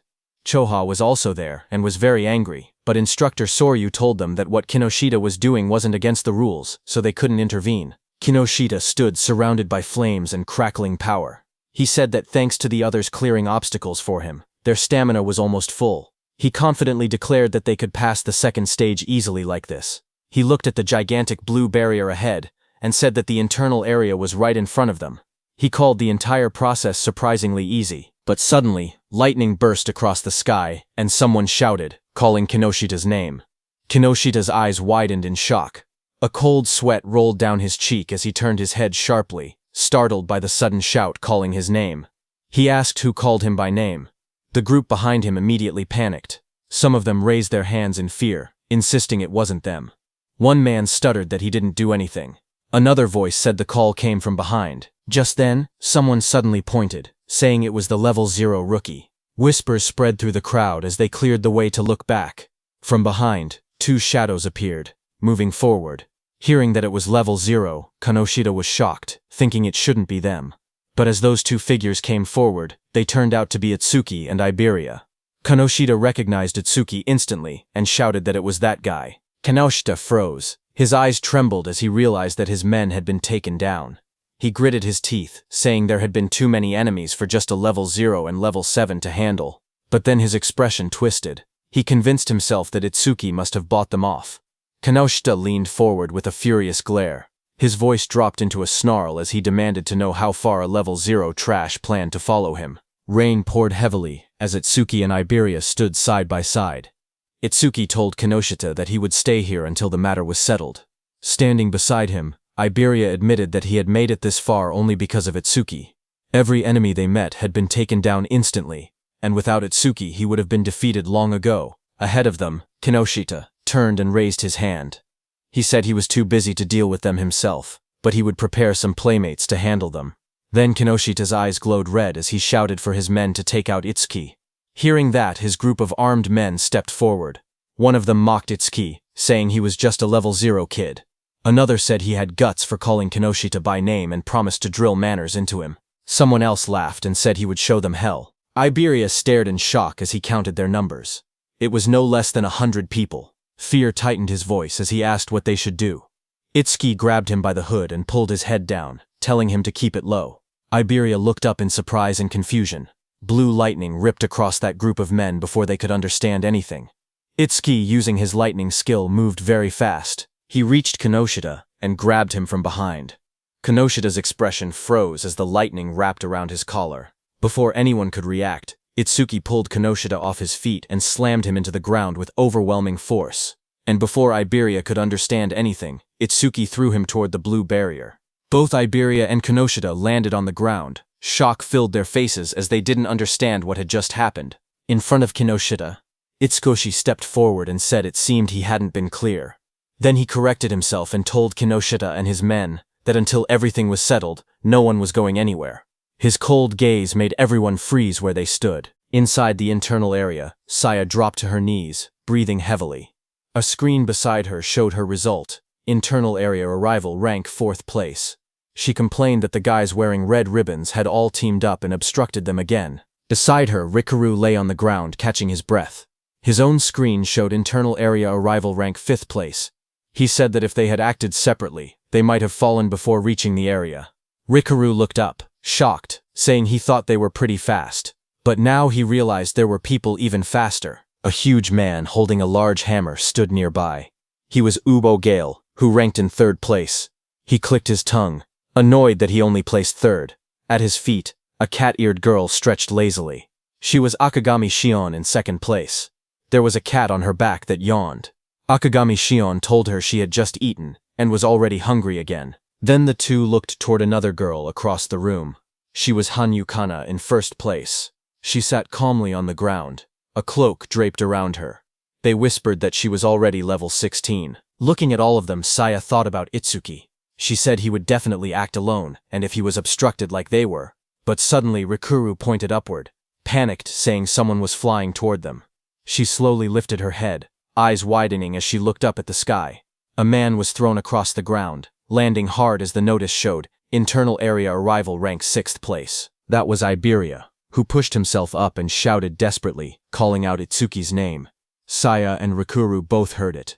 Rikuru stared in surprise and asked if that boy had really said Itsuki. Saya looked over and confirmed that she heard the same thing. As they looked out into the arena, they saw a silhouette standing in the rain. Saya recognized the posture and muttered that there was no doubt. They realized the truth, it was Utsuki. The scene then shifted to Itsuki himself. He stood firm under the falling rain, and repeated his earlier words that until they settled this, he wasn't letting anyone go anywhere. From inside the control room, Instructor Soria watched the scene unfold. He noted that the rookie was only 1 step away from entering the internal area. He wondered why he was so focused on Kinoshita Reiji. Choha watched Itsuki with a worried expression. Sweat slid down her cheek as she looked toward the scene in front of her. Instructor Soria then turned to Instructor Heiton beside him and told him calmly to help Itsuki if things became dangerous. But Instructor Heiton's eyes widened slightly as he looked at Itsuki. He muttered the name Tenma Itsuki, remembering how, just moments earlier, Itsuki had moved with incredible speed. He admitted to himself that he wasn't sure he could have done something like that at the same age. Far away, under the rain, Kinoshita was furious. He spoke with frustration, saying that Itsuki kept interfering again and again, so he warned Itsuki to prepare himself. He lifted his gaze, and his voice grew heavier. He said that what was about to begin wasn't just a battle, it was complete subjugation. Across the field, a huge group of fighters stepped forward through the rain. Their eyes glowed red as they surrounded Itsuki. Kinoshita's voice explained what it meant, a 100-on-1 group attack. The moment rain slid down his face, Itsuki's eyes narrowed with cold determination. Passing the preliminaries didn't matter anymore. Right now, his top priority was avenging Choka. Across the field, Kinoshita screamed with bloodshot eyes. He pointed forward and yelled for everyone to kill Itsuki. In an instant, dozens of fighters charged toward him, lightning and flames clashing as the battlefield erupted into chaos. One man, covered in blazing fire, rushed ahead of the others. He shouted that nobody was allowed to get ahead of him and claimed Itsuki's head as his own. Flames wrapped around his arms as he used his C-rank skill, Fire Punch, and lunged straight at Itsuki, but Itsuki didn't move. He simply raised his arm and grabbed the fiery fist with his bare hand. The fire user froze, shocked. In the next second, Itsuki swung his fist and punched him in the face. He slammed him into the ground with overwhelming force, ending the attack in a single motion, the impact cracking the floor around him. The others watching were shocked. One of them shouted in disbelief that their companion had been knocked out with just a single punch. Another quickly tried to calm everyone, saying they had many people on their side and there was no way they would lose to someone who was still level 0. More voices joined in, urging everyone to attack together. Itsuki stood calmly as they prepared to charge. He muttered the word perfect as a system window appeared in front of him. It stated that he had blocked a C-rank fire skill using Black Wall, and his defense had increased by 10%. Itsuki then raised his clawed arm, flames swirling around him. He declared that he would end this farce quickly. The fiery lotus in his hand glowed brighter as the system announced, Lotus Burst. Activated. The flames wrapped around his whole body, spinning wildly, and then Suki clapped. A massive explosion erupted. The fire burst outward like a wave, blasting everyone off their feet and sending bodies flying across the arena. The dust settled, and everyone stared at the ruined ground. Rikuru trembled as he looked at the destruction. He asked in shock if this overwhelming attack was really Itsuki's skill. Behind him, Saya covered her mouth, unable to speak. Gaku rushed over, asking what had just happened. Beside him, Shion calmly stroked her small cat, saying that Michan should be able to swallow an explosion of this size without any problem, speaking as if the blast meant nothing. Not far away, Kana sat silently with her sword, her expression unreadable as sparks drifted through the air. From inside the control room, Instructor Soria stared at the screen in disbelief. He shouted that the explosion had been caused by a level 0. He couldn't understand how someone with such a low rank could use so much power. What shocked him even more was how Itsuki used skills that didn't belong to his job class at all. Instructor Haiten was also shocked. Choth couldn't believe her eyes because she never knew Itsuki had learned an AoE skill. She thought back to the Locust Wasteland incident and finally understood why he had been so confident back then. She looked at him, wondering just how many trump cards he had. On the battlefield, Itsuki stood calmly. His suit was torn, and faint flames glowed around his clawed hand. He thought that 30% of his power would be enough.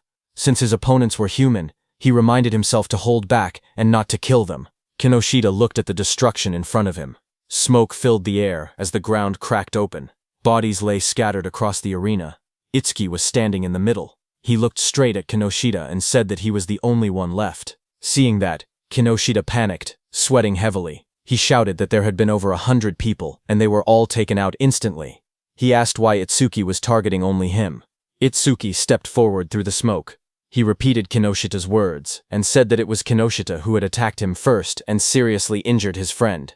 Itsuki said now he would return the pain she had suffered back to him. Enraged, Kinoshita released a surge of purple lightning.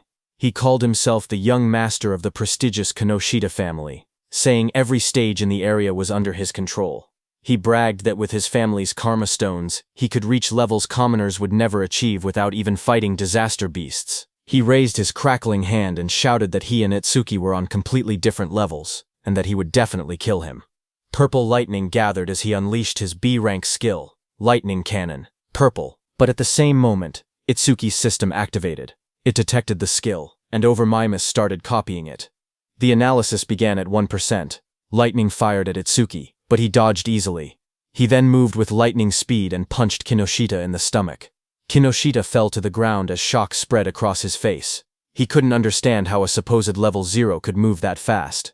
Real fear replaced his confidence. He realized there was no way he could win. Desperate, he screamed for help, calling out to 40. A bald man with glowing red eyes suddenly charged forward into the arena to help Kinoshita. He admitted it broke the rules, but he couldn't care anymore. He had to help.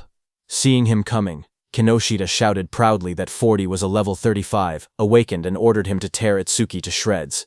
Watching from the control room, Commander Nento called out to Haiten. Haiten, who stood in front with a sharp grin, nodded and answered that he understood. Rain poured over the arena as Itsuki's magic detection flared. He sensed someone was rushing toward him at incredible speed. His analysis window appeared again, showing analysis progress, 19%. But before Itsuki could do anything, he suddenly realized that it wasn't just one attacker. Multiple people were coming. A figure crashed down from the sky, landing on Kinoshita's bodyguard, 40, with heavy force. Dust shot up everywhere, as Itsuki stood calmly watching with sharp, focused eyes. His expression didn't change. He simply observed the incoming threat. But then he realized that it was Instructor Haiten, who sat calmly on top of Kinoshita's bodyguard. Without even looking back, he told Itsuki to keep going. Utsuki then turned and stood in front of Kinoshita, surrounded by glowing purple lightning. He stared down at the trembling Kinoshita and said that it looked like his lifeline wouldn't be coming anymore. Seeing Itsuki, Kinoshita panicked. He stuttered and begged for a moment, explaining that his father was the North District 4 administrator, and his brother was a member of the Salvation League. Sweat rolled down his face as he warned that touching him would cause trouble. Before he could finish, a scream tore through the air, long and painful. The next moment, Kinoshita lay flat on the cracked ground, unconscious. Rain fell lightly around him. Itsuki walked away slowly, his coat swaying in the wind. He then looked up at the control room and muttered softly that this settled the score for Choha. From the control room, Choha looked toward him while blushing, realizing that he did this for her. Instructor Soria was surprised to see that Itsuki had really beaten Kinoshita Reiji, but he wondered why Itsuki was suddenly looking their way. Meanwhile, the system window showed Itsuki that his analysis was at 99%. He thought to himself that if he paused it now, he could reset his condition once during the second stage. He stopped the analysis just before completion. Just then, from the internal area, Saya shouted Itsuki's name. Hearing her voice, Itsuki froze for a moment. His eyes widened as he recognized it. He turned slowly toward the sound. He whispered her name, Saya. As he saw her standing in the internal area with Rikuru and Iberia, Saya stood in the rain, holding her arm as the cold wind hit her. She looked up and softly asked Itsuki to hurry inside. She told him he would catch a cold if he stayed out any longer. As Itsuki came inside the internal area, Saya smiled gently and said it had been a while. In front of her stood Itsuki, whose arrival rank in the internal area was 7th place. Just then, suddenly, Rikuru and Iberia rushed toward Itsuki, shouting his name. Rikuru cried that he wanted to see him, calling him a bastard out of frustration and relief. Both of them hugged him tightly, crying that they were glad he was safe. But when both of them saw each other hugging Itsuki, they glared at each other. Rikuru demanded to know who he thought he was, crying on Itsuki like that.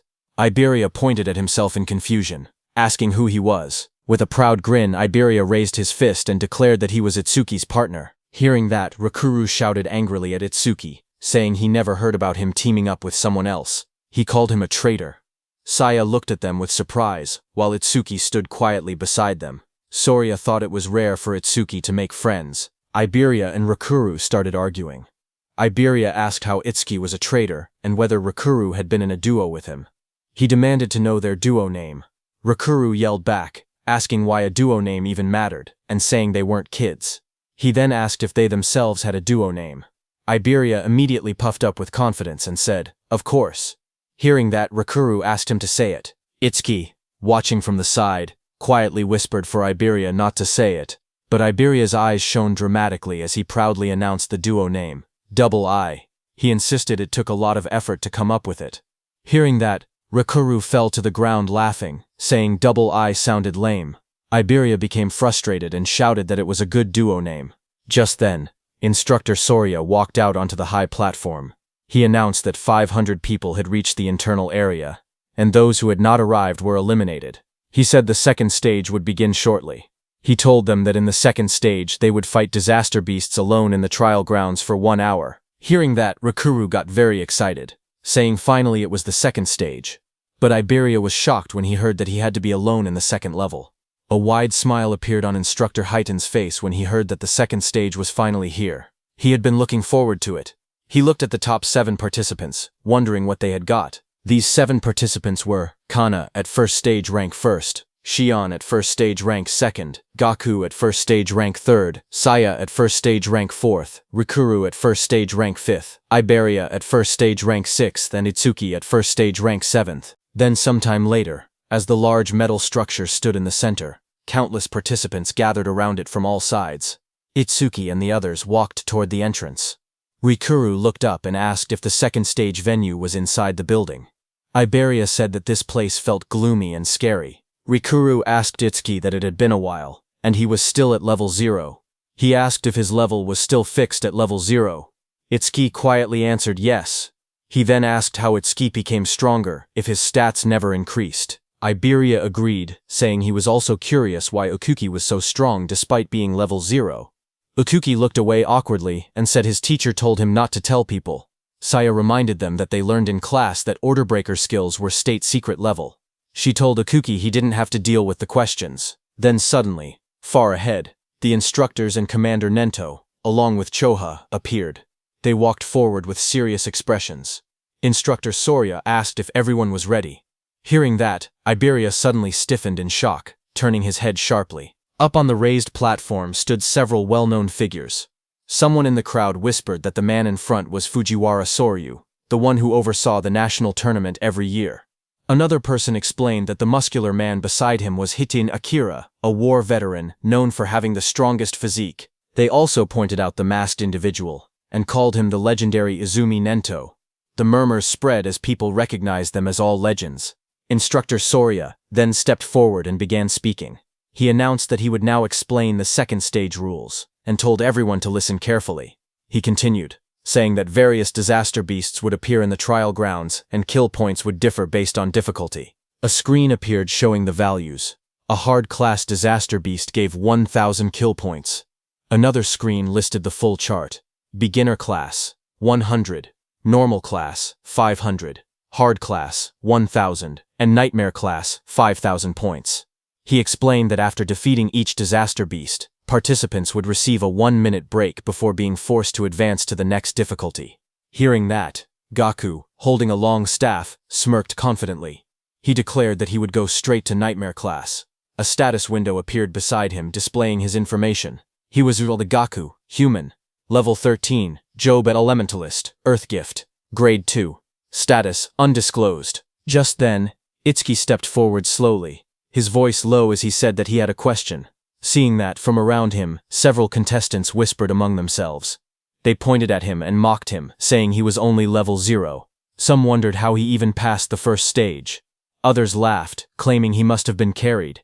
They joked that now that he knew the second stage involved individual combat, he was probably scared and thinking about withdrawing. Up on the platform, Instructor Soria looked down and told him not to hesitate.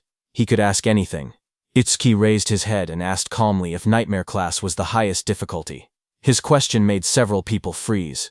Instructor Soria and Instructor Heiton both looked surprised.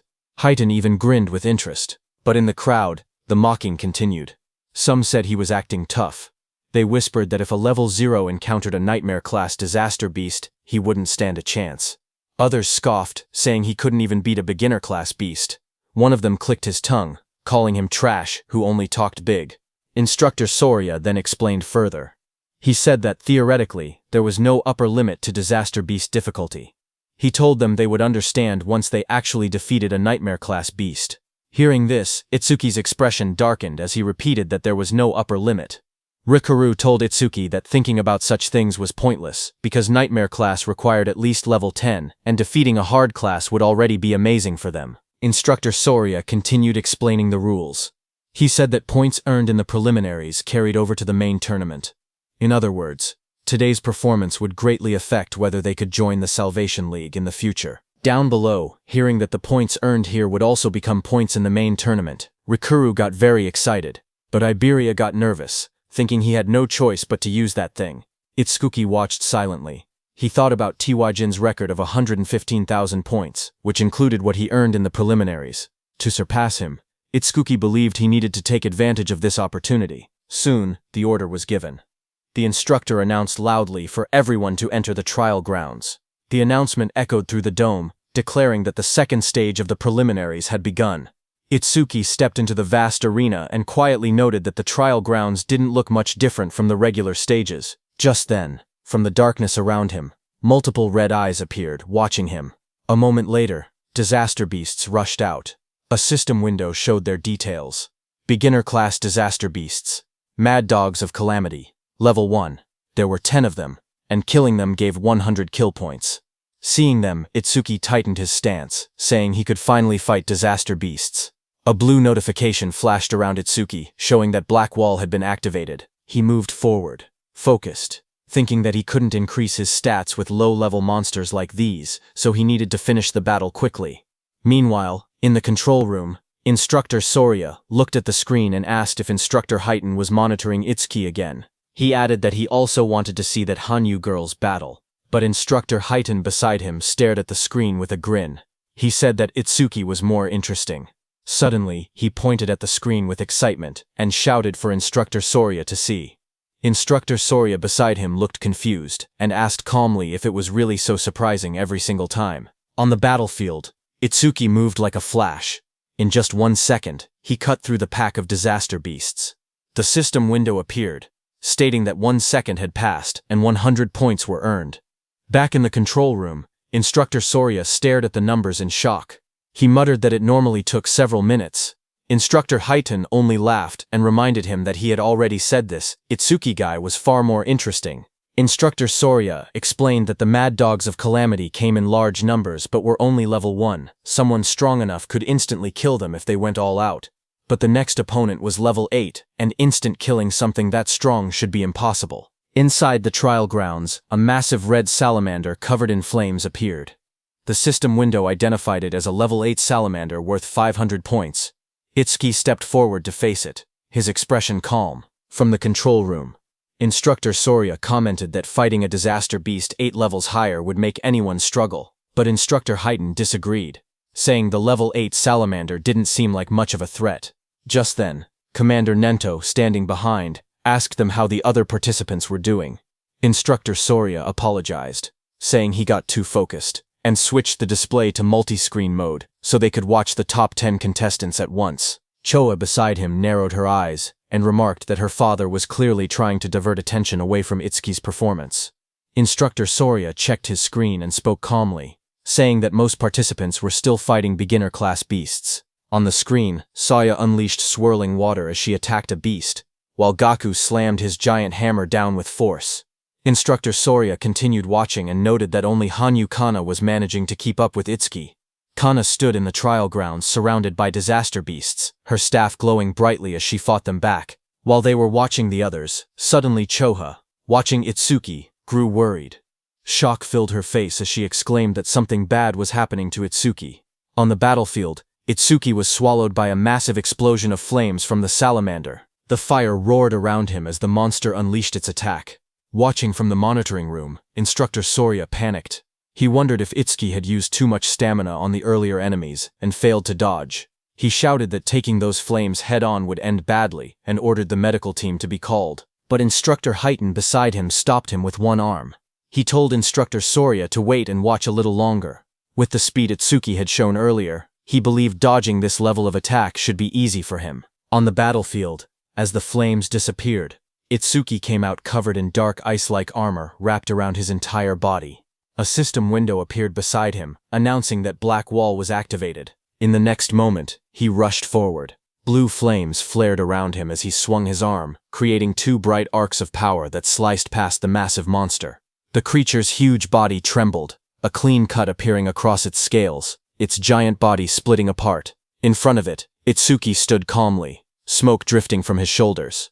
A system window appeared in front of him, displaying that time used was 5 seconds, and he earned 500 points. Watching from the control room, Instructor Soria stared at the screen in shock. He shouted in disbelief, wondering how Itsuki remained completely unharmed, and whether the ice armor covered his entire body. Instructor Highton beside him narrowed his eyes, questioning why Itsuki chose to take the monster's attack instead of instantly killing it. Just then, another system notification appeared beside Itsuki showing that he blocked a C-rank fire element skill with Black Wall. His defense increased by 10%. Itsuki looked at the message and thought to himself that he needed to take every chance available to increase his stats. Just then, a blue screen appeared beside Itsuki, showing his updated stats. It stated that his defense had now risen to 484. A full status window opened.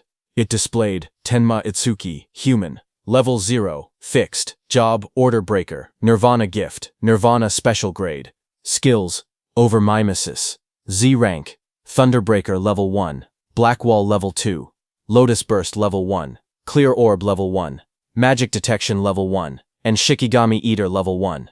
His status was, Attack 310, Agility 341, Thunderbreaker Increase, 10%, total 1395 points. Then another screen appeared, counting down. Remaining break time, 58 seconds. There was an option to skip break. Itsuki lifted a finger toward the yes option and pressed it. He calmly decided that he wanted to test his enhanced defense against the next disaster beast. From the control room, instructors observed the next trial. Instructor Haydn asked Instructor Soria if this upcoming difficulty would test a participant's speed and combat sense. Instructor Soria nodded. On the battlefield, as the next stage monster, a glowing blue creature appeared next, an Aleki rhino. Instructor Soria continued the explanation that the rhino stored electricity in its horn when charging and could unleash a double physical lightning attack. A status window showed that it was a hard-class disaster beast, level 10 Aleki rhino that gave 1,000 kill points. Instructor Soria warned that taking the attack head-on carried 2 risks. With low defense, the horn would pierce the body, and with low lightning resistance, the shock would paralyze the body, leaving the person unable to move. Instructor Soria quietly explained that to defeat the Aleki rhino, there was only one method. He said a fighter had no choice but to rely on speed, using clever movements to wear the beast down and strike only when it was exhausted. But then his eyes widened. He suddenly leaned forward, shocked, and asked aloud what Itsuki was planning. Inside the arena, Itsuki calmly stood before the massive blue rhino. He reached out and placed his hand on the creature's glowing horn. Itsuki examined the horn closely and said that this horn was perfect for testing his defense. The rhino didn't like Itsuki touching it. The Aleki rhino let out a heavy breath, electric sparks rippling across its body as it prepared to attack. Power surged through its horn. The next second, the rhino hit Itsuki with its thunder horn, sending him flying upward, heading straight toward the rooftop. The impact sent Tenma flying backward as swirling energy wrapped around his body. Chosha saw him fall and screamed his name in panic. Instructor Haydn watched quietly and remarked that Itsuki always acted unpredictably, yet his results always went beyond imagination. A massive explosion shattered the rooftop as Itsuki hit it hard, but he was completely fine. A system window appeared, stating that Itsuki had absorbed a C-rank lightning element skill called Thunderbreaker, increasing his agility by 5%. Itsuki crouched amid the broken rooftop and noted that the test was complete. Attacks from disaster beasts below level 10 could no longer injure him. With his eyes glowing red, he lifted his head and declared that it was time to settle this. Lightning wrapped around Itsuki's body as the system announced that Thunderbreaker had been activated. His speed shot upward as his agility increased by 50%, and he launched himself forward like a bolt of blue lightning. The Aleki rhino exhaled steam, its glowing horn crackling with electricity as it braced for impact. Itsuki's swirling sphere of lightning tore across the ground. Before the rhino could even react, Itsuki's speed overpowered it. In a flash, the lightning sphere struck. A moment later, Itsuki stood over the fallen rhino. He had pinned his hand, covered by ice wall, into the rhino's head. Mist swirled around him as the result window appeared. Time used, 7 seconds. 1,000 points earned. From inside the control room, Instructor Haydn stared at the screen in disbelief. He said that the total time Itsuki used so far was under 15 seconds. He laughed, saying Itsuki was even faster than he had been in his youth, and it still didn't look like Itsuki was using his full power. But then Instructor Soria narrowed his eyes, his tone shifting. He said softly that what came next was on a completely next level. Its sharp claws moved swiftly, slicing enemies into shreds. Iron chains shot out, and a giant mouth opened wide, ready to swallow everything. The creature's massive body was covered in a rigid, armor-like exoskeleton. Instructor Soria explained that a ferocious disaster beast possessed all these traits. It was the most powerful creature in the preliminaries, and the greatest goal for every participant. A system window appeared, showing the identity of the monster. Nightmare-class disaster beast, Inferno Giant. Level 15. Kill points 5,000. The giant charged forward with a roar as chains rattled around its body. Seeing that, Itsuki raised his hand and purple energy gathered around his hand. A system notification came, saying his skill Clear Orb activated. The next second, a beam of dark purple energy shot forward, striking the giant. The impact tore through its body. Itsuki lowering his hand after using his skill. A system window appeared below him. It announced that the Inferno Giant, level 15, had been defeated, and the Clear Orb's flight speed had increased by 200%. Inside the control room, both instructors and Commander Nento stood frozen. Their eyes widened in shock as they stared at the screen. The remains of the Inferno Giant lay on the ground as Itsuki stood beside it. A system window appeared soon, saying that Clear Orb flight speed was 9 meters per second, and its flight speed increase was 900%. On the giant display screen, Itsuki's face appeared, telling the instructors that he would now move on to the next stage. Instructor Soria watched in disbelief that even the Nightmare-class Inferno Giant had been instantly killed. Just then, a new window flashed as Itsuki killed another beast.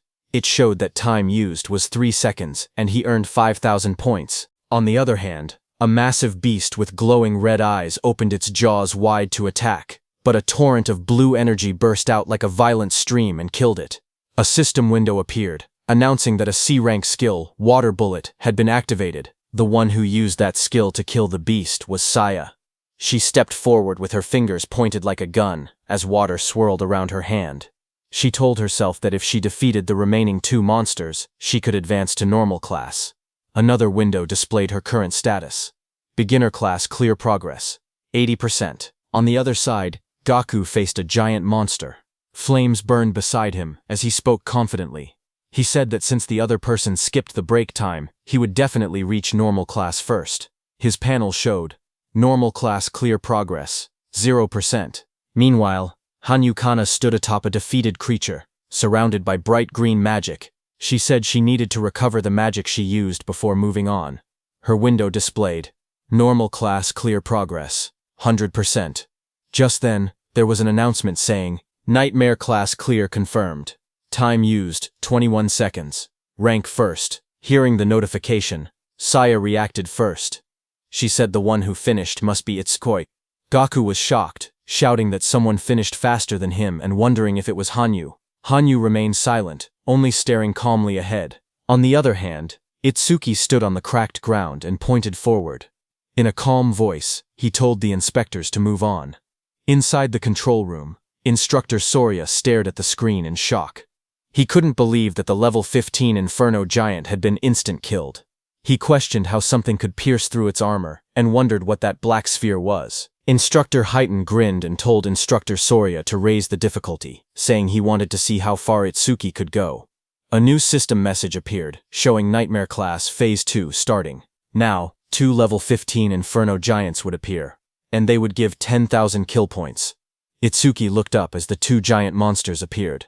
He said he had been expecting something, but the challenge had only increased in number. Both Inferno Giants roared as they charged. Their bodies blurred as they rushed forward.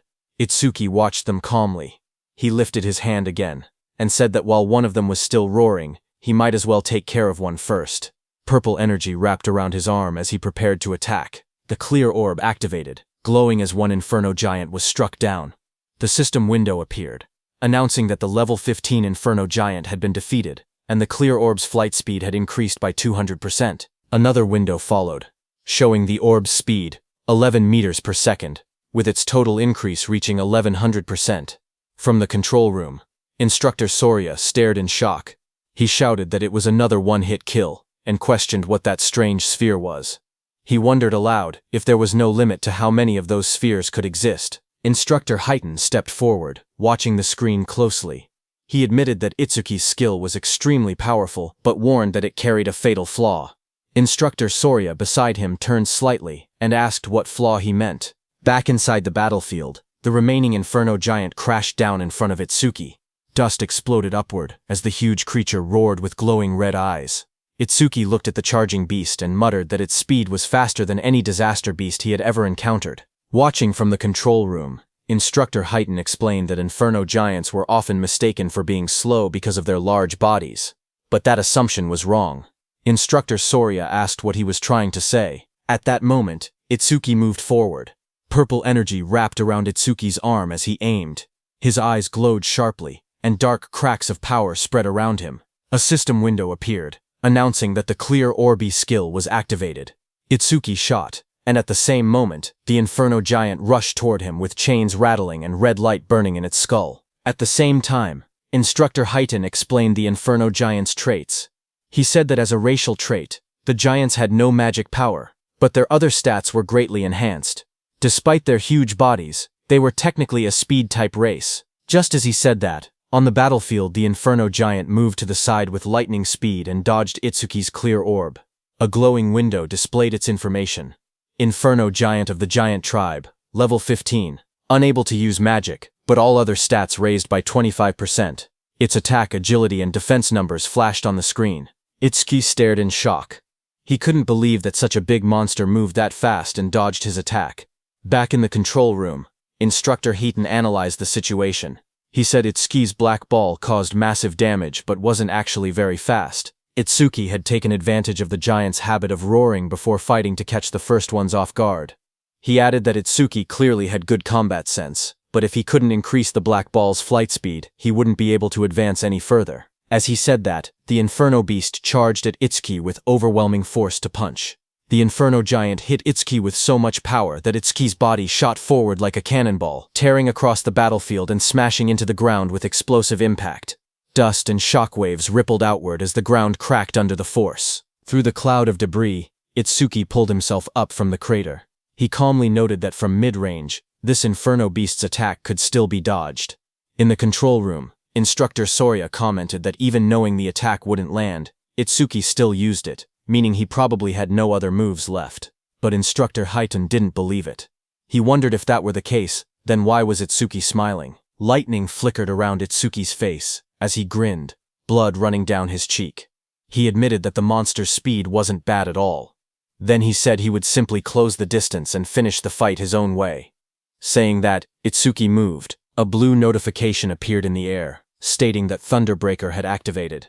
Lightning burst across the ground as the shockwave exploded. He shot upward like a streak of blue light, electricity trailing behind him. The giant monster looked up as he rose through the air. The monster swung its massive fist, wrapped in spinning force, aiming straight toward him. Its punch landed hard, crashing into the ground as the impact spread in wide circular shockwaves. From the control room, Choa covered her mouth in shock, her eyes trembling as she watched. Instructor Soria stared at the screen, panic rising in his voice. He said this attack was nothing like the Aleki rhinos. If Itsuki took a direct hit, even he wouldn't survive unharmed. He ordered the rescue team to be called immediately, but Commander Nento told Instructor Soria to wait. Instructor Soria was shocked to hear that. Instructor Heaton watched the battlefield and spoke calmly. He said the monster's strike had tremendous power, but power meant nothing if the attack didn't land. Down below, the monster raised its massive metal fist, but there was no blood. The monster looked at the crater, its red eyes glowing and its chains rattling. It looked around for Itsuki in confusion. Then a voice called out from behind, telling the monster he was here. The monster turned, its jaw opening wide in surprise. Its glowing eyes widened even more when it realized Itsuki had slipped behind it without it noticing. Before the Inferno monster could react, Itsuki's powerful clear orb tore through its neck, purple energy spraying out violently. High above, Itsuki hovered in the air, lightning and violet aura swirling around him.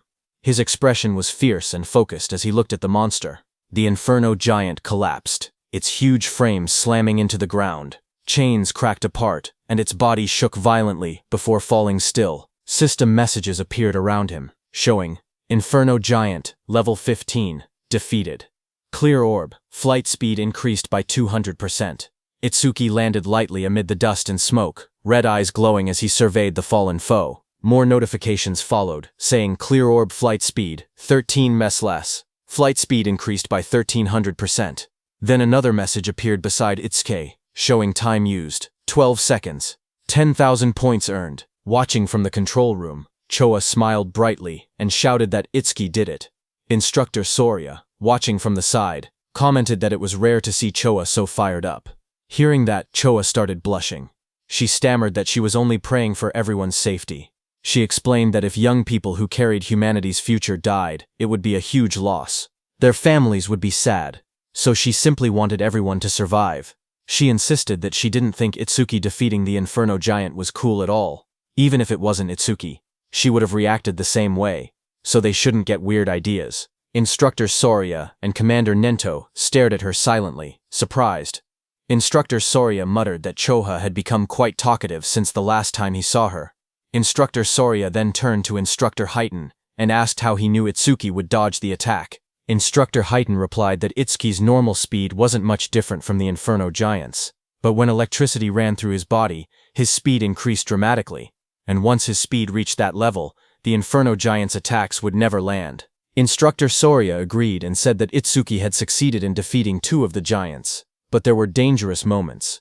With his current points, first place was already guaranteed, so if it were him, he would stop there. But Tenma was aiming higher. He was thinking about surpassing Teiwaijin, humanity's strongest. Itsuki raised his hand and got ready. shouting that he couldn't stop even for a second. A system window appeared, showing that Nightmare Class Phase 3 had started, with 3 level 15 Inferno Giants and 15,000 reward kill points. 3 Inferno Giants appeared in front of him as chains rattled around their bodies. Tenma activated his clear orb. A bright purple blast shot upward toward the first giant's head, killing it instantly. Back in the control room, Instructor Haiden smirked proudly. He said that, as expected, Itsuki chose to continue. But suddenly, Instructor Soria turned to Instructor Haiden and asked if he hadn't also gone all the way to Phase 4 in a single attempt. Instructor Haiden replied that he had only gone there once. Hearing that, Instructor Soria said that even with Instructor Haiden's strongest physique, he had only made it to Phase 3. They both turned to the monitor again, wondering how far Itsuki would go. On the battlefield, another giant lunged at Itsuki, but Itsuki darted forward, lightning exploding from his feet. The monster tried to catch Itsuki in its hand, but Itsuki disappeared from there and appeared behind the monster's back. Itsuki's plan was to increase his agility using Thunderbreaker, get behind the monster, and close the distance. He succeeded and shot his clear orb again. The system window flashed as Itsuki finished his second kill. One more level 15 Inferno Giant was defeated, and his clear orb flight speed increased by 200%. A second notification came, showing that clear orb flight speed was now 17 meters per second. Flight speed increase, 1700%. After killing the second monster, Itsuki floated in the air, breathing heavily, because now it was the third monster's turn. That third monster was right behind Itsuki. It opened its massive jaws, its rows of blade-like teeth glowing red. The monster swallowed Itsuki completely, and closed its mouth shut, its eyes glowing with bloodlust as the sound of cracking bone filled the air. After swallowing Itsuki, the monster stood up, thinking it had won, but Itsuki was still alive inside it. His eyes burned red as he glared at the creature. Flames curled around his arms as he shouted that he would tear it apart from its guts. A system notification appeared, showing that Lotus Burst had been activated at full output. A blast of fiery light erupted inside the monster's jaws as Itsuki's attack struck. The creature let out a distorted roar as flames burst through its mouth. A massive explosion followed. The system window appeared, stating that the Inferno Giant level 15 had been defeated with Lotus Burst, and that all skill ranges had increased by plus 1%, now totaling plus 110%. Another window showed the results.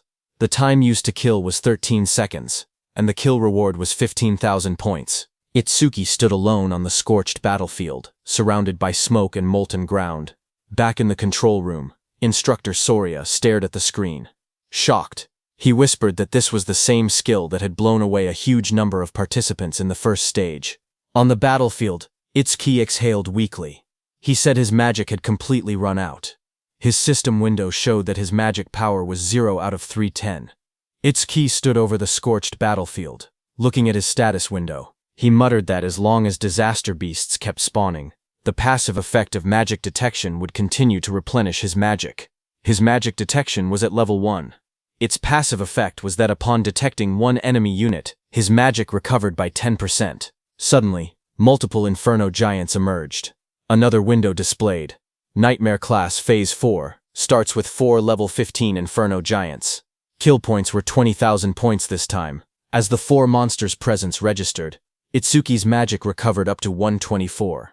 For every monster, his magic power recovered by 31 points. As 4 enemy units were detected, Itsuki's magic recovered by 40%. Back in the control room, the instructors watched the screen. Instructor Soria stated that Phase 4 had begun, and if Itsuki passed it, he would surpass Instructor Hiiten's past record. Instructor Hiiten replied with a simple yeah, and added that aside from humanity's strongest, Tewa, no one had ever cleared Phase 4.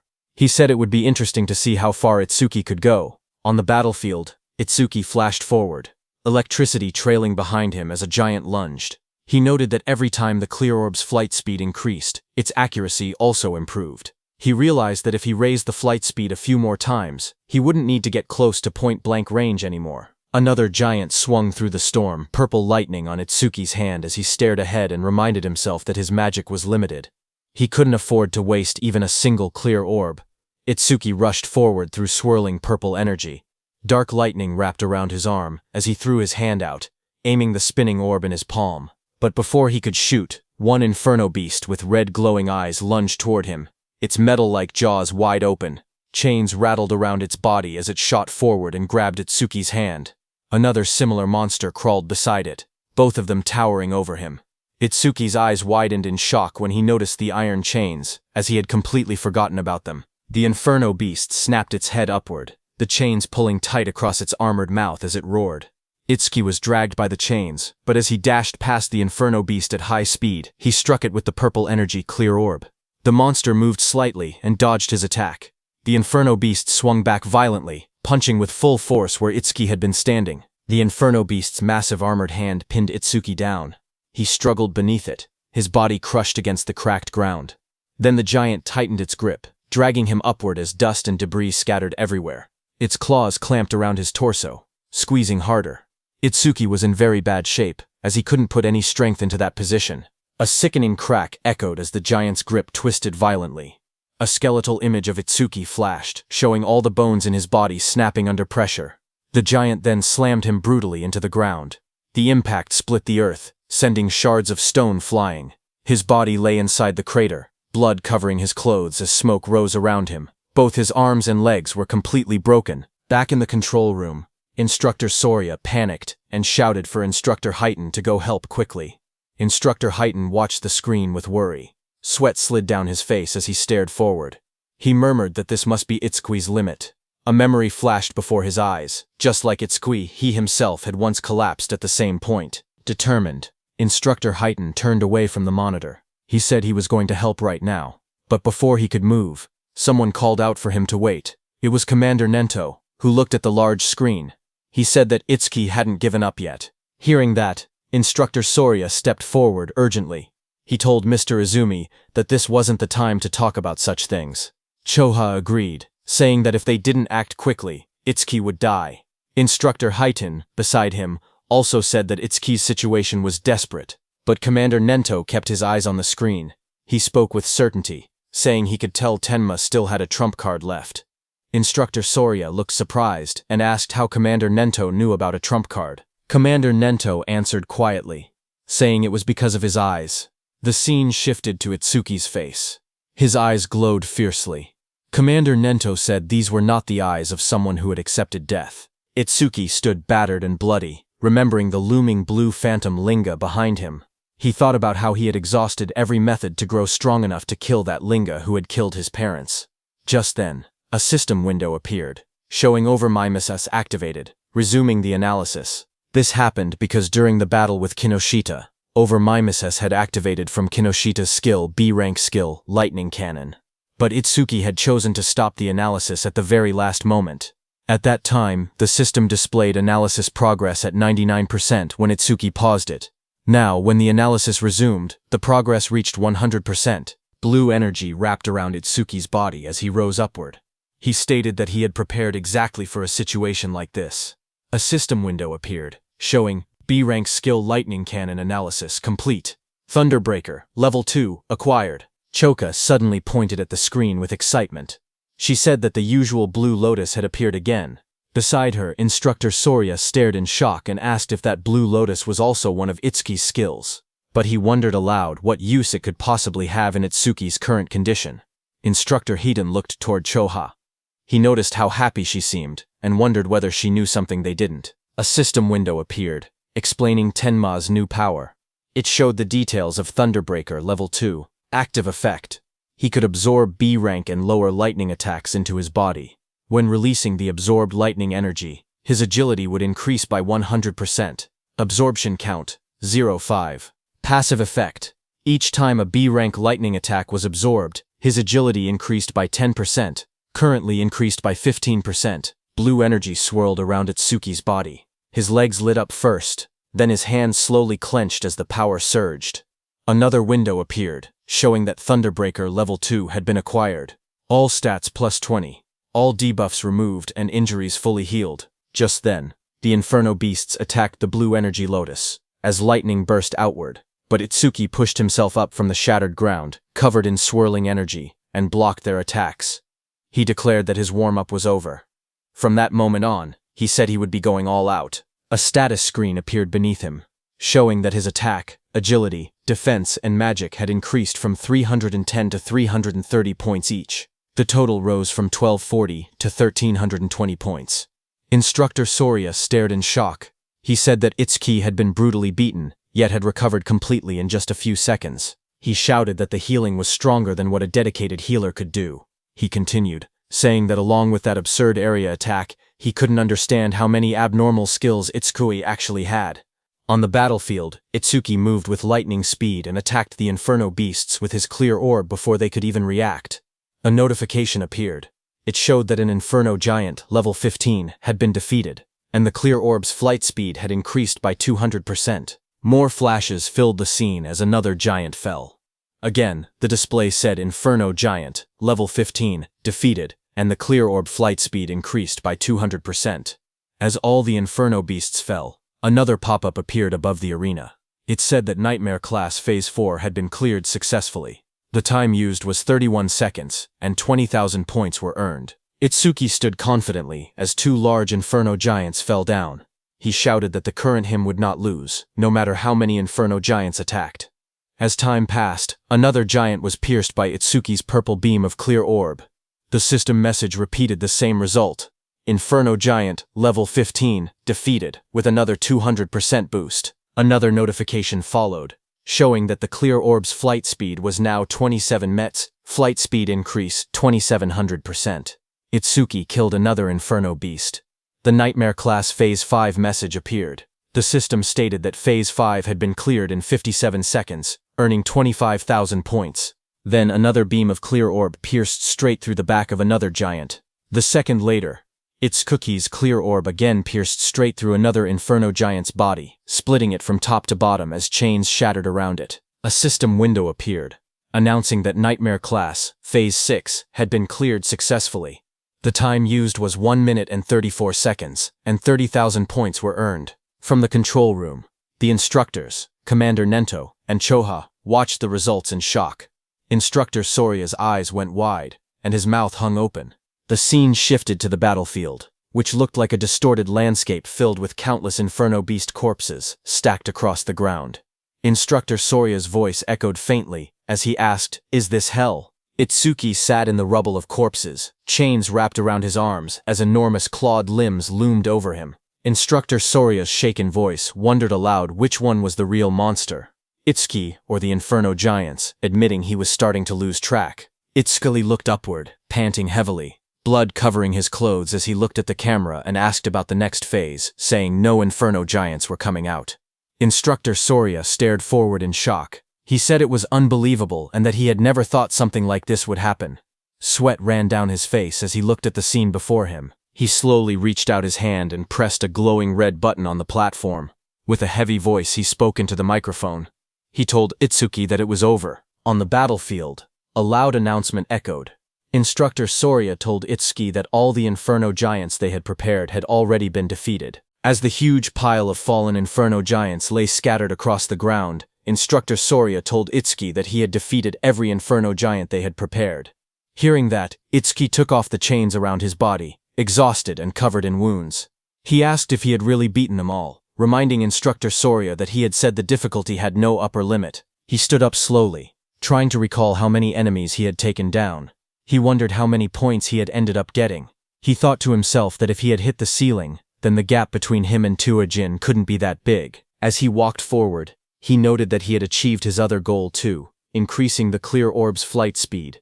He considered it not a bad haul at all. A glowing panel appeared, showing the results. It listed that he had defeated 11 level 15 Inferno giants, and the clear orb's flight speed had increased by 1100%. Another notification appeared, showing the orb now moved at 38 meters per second, faster than an average car. But just as he was about to exit the training ground, a bright blue energy swirled behind him. Itsuki froze in place, staring ahead as the light rose around his body. A sharp glow flashed in Itsuki's eye as he turned his head, his expression tense and alert. But seeing what it was, he exhaled a moment later, realizing there was no threat. He muttered that he had mistaken it for another enemy for a second, because he had totally forgotten about it. Behind Itsuki, a huge glowing crystal had formed. He looked at the floating blue crystal beside him, knowing that since he couldn't level up, any experience from the disaster beasts he defeated turned straight into karma stones. The large blue stone hovered in the air, swirling with light. In the control room, the instructors stared in surprise. Instructor Soria asked why a karma stone was appearing in the trial grounds. Its blue color meant it held at least 10,000 experience points. Commander Nento explained to them that Itsuki couldn't absorb experience points, so everything he earned in the trial automatically became karma stones. Hearing that, Instructor Heaton said that he had thought Itsuki's level being fixed meant he was just faking it, but now he understood Itsuki truly couldn't level up. Instructor Soria asked if this meant that if Tenma ever teamed up with someone and entered a stage, his teammate would get all the dropped experience points. He added that it was a good thing. Itsuki had been born human. If he had been born a disaster beast, the thought alone was terrifying. Back inside the trial grounds, Itsuki grabbed the glowing blue karma stone. He held it close, the light reflecting in his eyes as he looked at it calmly. He then placed his hand on the large metal door, saying he had done what he came to do, and that it was time to head out. The heavy door slowly slid open. Outside, Instructor Soria leaned forward in excitement, telling the others that Itsuki had come out. A bright panel appeared above Itsuki as he stepped through the exit. It displayed his results. Tenma Itsuki. Preliminaries, second stage clear. Points earned, 106, 600. Time used, 3 minutes 55 seconds. Rank 1. Itsuki walked forward, still covered in blood and dust. Instructor Soria hurried toward him. He said he had witnessed Itsuki's performance with his own eyes, and called him pure potential. He told Itsuki to come with him, promising to arrange a mentor worthy of him. Itsuki replied that he appreciated the offer, but he already had a teacher who trained him, so he was fine. Hearing that, Instructor Soria grew frustrated, telling Itsuki he didn't get it. He said so what if he had a teacher? He insisted that not just anyone was qualified to guide someone as talented as Itsuki. He said Tenma would be better off following someone like him, someone with connections and resources. Itsuki repeated that he was fine. Instructor Hitten, beside Instructor Soria, leaned in and warned him that if he kept pushing, Itsuki would start disliking him. But Instructor Soria refused to back down. He shouted that he couldn't give up so easily, and told Instructor Hitten to talk some sense into Itsuki. He asked if he was really okay letting someone waste Itsuki's talent. When Itsuki looked toward Instructor Hitten, he recognized him as the one who had handled Kainoshita's lackeys before. Instructor Hitten waved it off, saying he had only judged someone who broke the rules. He then smiled and told Instructor Soria that Itsuki was the disciple of Izumi, so there was no way he wouldn't help him. Hearing that, Instructor Soria froze in shock. He asked Instructor Hitten what he had said, whose disciple was Itsuki. Itsuki thanked Instructor Hitten for what he had done in the past. On the other hand, Instructor Soria stiffened as he repeated the words. Itsuki was Commander Izumi Nento's disciple. Commander Nento, standing behind, confirmed it with a confident smile. Hearing that, Instructor Soria muttered that an out-of-spec youngster had appeared, and of course he had turned out to be Izumi's pupil. Itsuki looked at Commander Nento and called him sensei. Commander Nento stepped forward and praised Itsuki, saying he had watched his performance closely. He asked if he was hurt anywhere and said he could have Choha heal him if needed. Choha, standing behind, blushed and told her father that Itsuki had been fired up about challenging Phase 7, so there was no way he could be hurt. Itsuki smiled weakly. He said he wasn't injured but admitted he was a bit worn out. He added that he would be fine after a short rest. Instructor Soria nodded, and said that if Itsuki was Izumi Nento's disciple, it made sense he could perform at this level. He then mentioned that his disciple had wiped out every disaster beast prepared for the second stage. Itsuki then asked if Tewa had made it to Phase 6 as well. Instructor Soria answered that back then, Phase 4 had been the maximum. Later, they expanded it to Phase 6, but even that no longer seemed enough. He suggested they might need to extend it to Phase 8 next time. Commander Nento then told Itsuki to sit back and watch for now, because, for the other participants, the second stage had only just begun. Inside the exam field, the screen showed Rikuru. A notification appeared beside him, showing hard class progress at 100%. Rikuru then collapsed to the ground, saying his arms wouldn't lift anymore. He muttered that nightmare class was beyond him. The screen displayed his result. Horino Rikuru. Second stage challenge over. Time used, 17 minutes, 17 seconds. Points earned, 1600.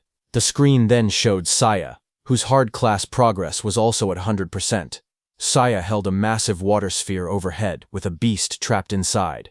She said she didn't have any high firepower skills, so she was trying to suffocate the beast by trapping it in water. She admitted it was taking too long, and she was about to run out of magic. She whispered that the next difficulty might be impossible.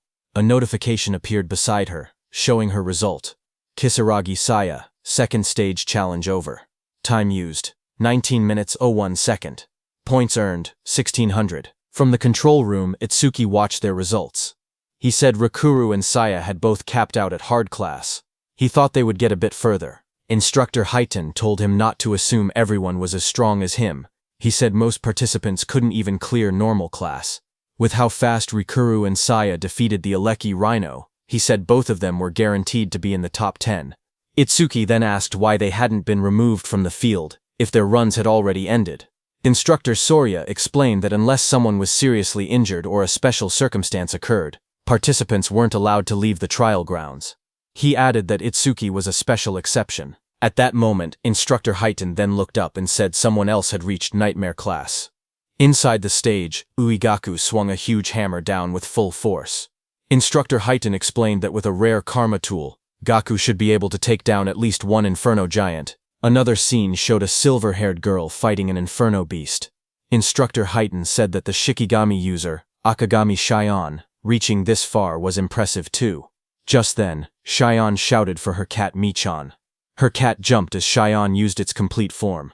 The cat turned into a massive black creature and moved forward as red light burned in its eyes. The monster rose to its full size, towering over the battlefield. Across from it, Shion stood calmly, watching as the creature roared. The beast then charged and struck down with overwhelming force, fighting the Inferno beast. Their claws crashed with destructive power. Itsuki watched all this from the control room. He asked if Shikigami could change into different forms. He asked Choha if her Tamacho could do the same. She replied with a simple no, explaining that it was her first time seeing one that could transform. She said Shikigami came in many types, and their abilities were still full of mysteries. She warned him to be extra careful if he encountered Shikigami users from now on. Itsuki looked at the scene and said Shikigami were unexpectedly strong. He thought about the black dog he had taken from Charles and said he had been leaving it alone until now, but from this point on he would give all dropped experience to it. He then looked down slightly and said that since Saya and Rikuru had already retired, there was no point staying any longer. He thought it was time to head out. But suddenly Itsuki's eyes widened as he saw something on the screen. It was Iberia. He was wrapped in glowing red energy and stood in a hardened stance. Itsuki was shocked to see him and asked what that armor was and if he had gotten it from his father. Iberia's whole body became covered by that armor as he looked at the monster in front of him. It was the strongest epic karma tool his dad had made for him. His body then transformed into a fully armored form with sharp red scales and glowing eyes. A screen displayed the item's stats. Dragon Gear. Epic. It increased attack and agility by 100. Its epic effect was that for every 1 minute equipped, attack and agility increased by 20. The maximum time was 15 minutes.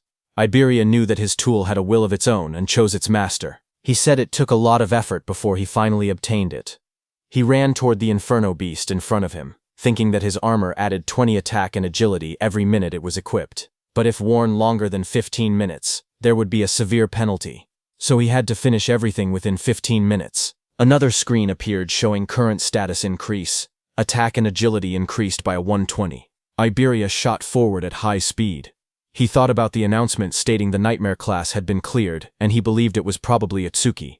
He told himself he had to do his best so he wouldn't drag Itsuki down. He charged ahead, declaring that the two of them were double E. Itsuki watched him from the control room and said calmly that the armor looked good on him.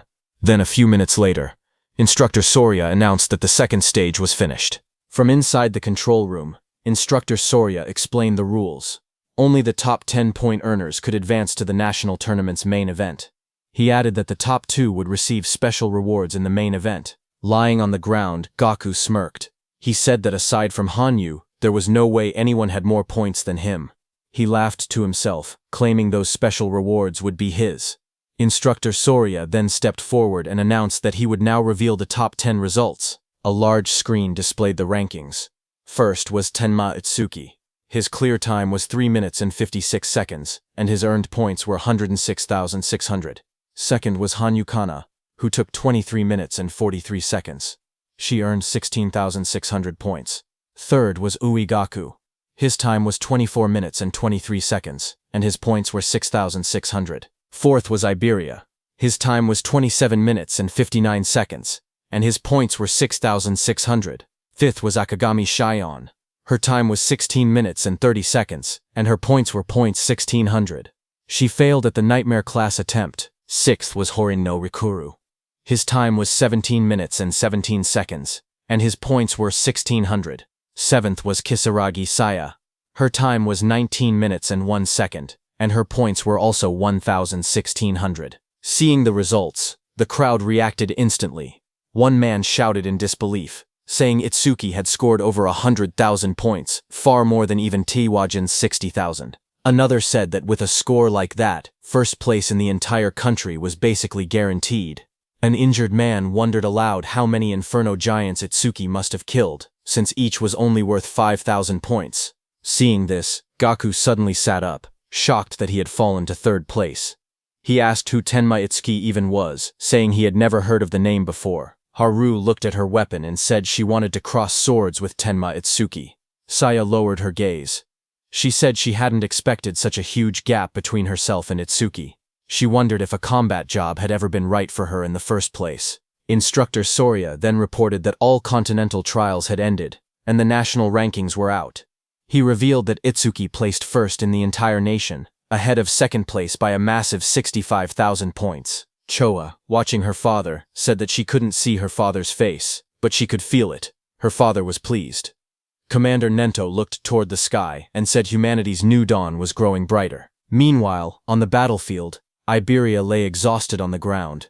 He muttered that over 100,000 points was impressive, but if it was Itsuki, taking first place was expected. He added that he had also done enough not to shame the name of Double E. He was lying next to the defeated giant machine. Itsuki walked up to him and told him he did great, saying Iberia had surprised him. Iberia smiled weakly as he was still dizzy after using that karma tool. The instructors and Commander Nento stood on the platforms watching. Then Instructor Soria announced that the 21st Salvation League National Tournament preliminaries had come to an end. On the battlefield below, Itsuki carried Iberia on his back and walked forward. The view shifted to the South Continent. District 1. A bright city square lay under the sun, with buildings, pools, and statues arranged neatly. At the center, an old man with long white hair and a beard sat quietly, eyes closed. Nearby, soldiers in armor complained. One of them frowned, saying they had been called out at dawn just to watch an old man meditate. Another soldier warned him to watch his mouth. He explained that the old man was the South Continent Commander-in-Chief, someone who could see the future. A prophet. The old man remained still, his hands resting on his stomach. His name was Balgar, South Continent Commander-in-Chief. One soldier then questioned why, if Balgar could truly see the future, they always received warnings after the barrier had already been deployed. He said that if Balgar really had foresight, he should be able to tell them the Stella impact points ahead of time. Another soldier spoke calmly. He said it was true that Elder Balgar could only foresee a tiny sliver of the future. Even so, he explained that Balgar still stood on the same level as the North Continent Commander Izumi Nento, and was considered a pillar of humanity. He said the reason he was called a pillar of humanity was because Balgar's prophecies were correct 10% of the time. At that moment, Elder Balgar suddenly lurched forward, shouting in shock. His attendants rushed toward him in panic. Balgar's voice trembled as he tried to speak. The attendants asked if he was all right, but he pushed himself up with urgency. He shouted again that the North Continent was in danger. His eyes widened, filled with terror. He cried out that a massive disaster beast assault would soon strike the North Continent. Among them, he warned, were disaster beasts with levels that exceeded 100. Then sometime later at night, the leaves rustled softly as the scene shifted to Itsuki standing under the trees. Blue system windows appeared beside him, while he looked ahead calmly. He said that his total stats had finally exceeded 1,500. The system display showed his information. Tenma Utsuki, human, level 0, fixed. His job was order breaker. His Nirvana gift was a special grade Nirvana. His skills were listed one by one.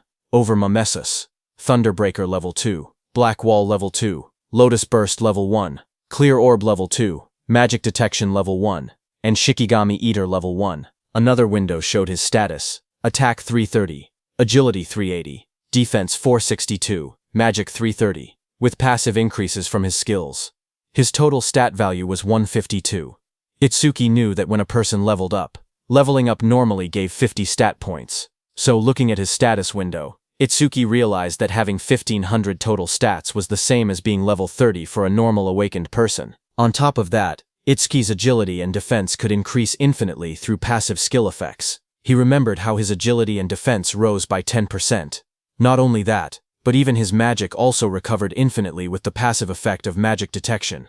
However, there was no method to increase attack power. He looked down at his hand and wondered quietly if there was any way to do so. Just then, a voice called out from behind, shouting that the food was ready. Itsuki turned his head slightly at the sound, his expression calm. Behind him, Rikuru and Saya were standing. Rikuru raised a spatula happily and said he had made lots of Itsuki's favorite dishes. Saya stood beside him, smiling gently. Hearing that, Itsuki began walking toward them and said he would think about his problems later. He thought that he might get a new skill that increased attack power through overmimesis anyway. The scene shifted to the dinner table. Dishes were laid out everywhere, filling the table with a large meal. Itsuki sat among the others and remarked that it had been a while since he had eaten Rikuru's home cooking. As he sat down and looked around, he asked where Iberia was and whether he was still sleeping. Choha said yes, and told him that she had healed all his wounds and they had fully recovered, but he still seemed extremely exhausted and remained asleep. While eating, Rikuru said he was surprised that the nightmare-class dungeon that he and Saya couldn't beat was cleared by someone who was only level 7. Hearing that, Saya gasped in shock and covered her mouth. Rikuru looked at her and asked what was wrong, wondering if she was so moved by how delicious his cooking was that she had to cry out. But Saya pointed nervously and stuttered, telling him that something was behind him. Rikuru turned his head slightly and asked what she meant. Behind him, a dark figure with glowing red eyes stood silently. The shadowy figure suddenly spoke in a low voice, saying it wanted food. Seeing that, Rikuru fell back in surprise, shouting as the shadowy figure moved toward the table. Immediately, the shadow figure started eating. It was none other than Iberia, who sat down and stuffed food into his mouth. Seeing that, Rikuru stood up and scolded him, saying that sneaking up quietly like that was bad for the heart. He also asked why Iberia was eating at someone else's seat without permission. Hearing that, Iberia slammed his bowl on the table, holding it tightly as he ate with extreme force. Seeing that, Rikuru backed up slightly, sweating as he asked what Iberia was getting angry for. Iberia suddenly lifted his head with sparkling eyes and food crumbs on his face. He smiled widely and said the food was delicious. Seeing him energetic, Rikuru laughed proudly and said that it was thanks to his cooking. Iberia laughed even louder in response. Iberia then pointed at the plate and asked if Rikuru had made the food. He told him that he should quit being an awakened and become a chef instead, because he had way more talent for cooking. Hearing that, Saya covered her mouth, trying not to laugh, while Rikuru stood there with an annoyed expression, asking if that was supposed to be a compliment. Across the table, Commander Nento leaned forward with folded hands. He said that since all of them were aiming to become saviors, he had one question for them. Everyone looked at Commander Nento as he asked what they feared the most. Hearing that, everyone paused. Rokuru thought for a moment and said that the thing they feared was probably the opposite of what they looked forward to. He explained his own dream to become a savior, earn money, and enjoy gourmet food while traveling the world while he was still young. He then imagined the opposite of that dream. In his mind, he pictured himself as an old man with a cane. He said that aging would definitely be the opposite. When people get old, he explained, they lose the stamina to travel the world, and their sense of taste might deteriorate so much that they cannot even tell flavors apart. The thought made him shiver, and he said the idea alone gave him chills. Commander Nento then asked Saya how she felt. She looked down slightly and said she was born into a medical family and grew up in a hospital. She explained that ever since she was little, she had seen many people suffering from different illnesses. A memory flashed in her eyes of hospital staff rushing a patient on a stretcher past her. A sick elderly patient lay on the stretcher, his face covered with dark spots. His weak voice escaped as he looked toward Saya. Standing there, Saya had been frozen in fear. The sight had become a deep trauma for her. She explained that even a simple cold or fever now filled her with overwhelming fear. Hearing that, Itsuki remembered something. He wondered if that was why she ran away the other day after he let out just a small sneeze. Memories from the past flashed in his mind, where Saya jumped back in shock every time Itsuki sneezed loudly. Hearing her, Commander Nento told them that an awakened person's lifespan was nearly twice that of a normal human, and awakened ones almost never got sick. He told her that she could finally say goodbye to the thing she feared most. Then he turned his gaze to Iberia beside him. Iberia blinked in surprise and asked if it was his turn next. Iberia admitted that what he feared most before was failing the preliminaries. But now his fear had changed. He smiled brightly and said he was afraid of not being able to fight alongside Itsuki. He turned to Itsuki with excitement and asked what he feared most. Itsuki looked surprised and asked why the question was directed at him. But the others wondered the same. Saya asked if Itsuki even had anything he was afraid of. Iberia told him to answer, saying it couldn't be possible that he feared nothing. They tried to imagine it, but none of them could guess what Itsuki might fear. Itsuki finally spoke. He said that after his parents died, he didn't know how to keep living.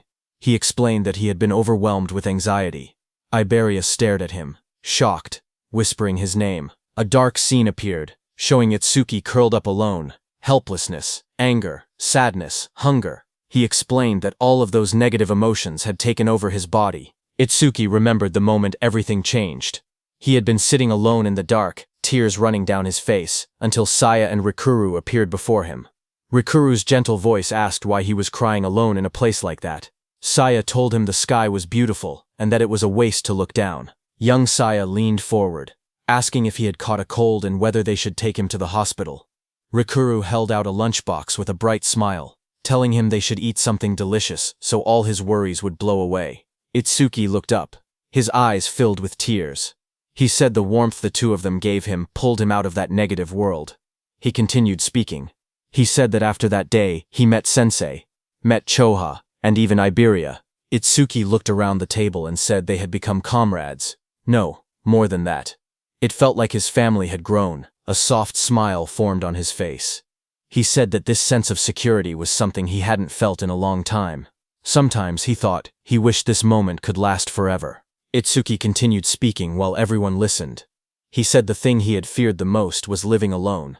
Across the table, Saya, Rikuru, and Iberia watched him quietly as he shared his thoughts. Choha observed him with gentle eyes.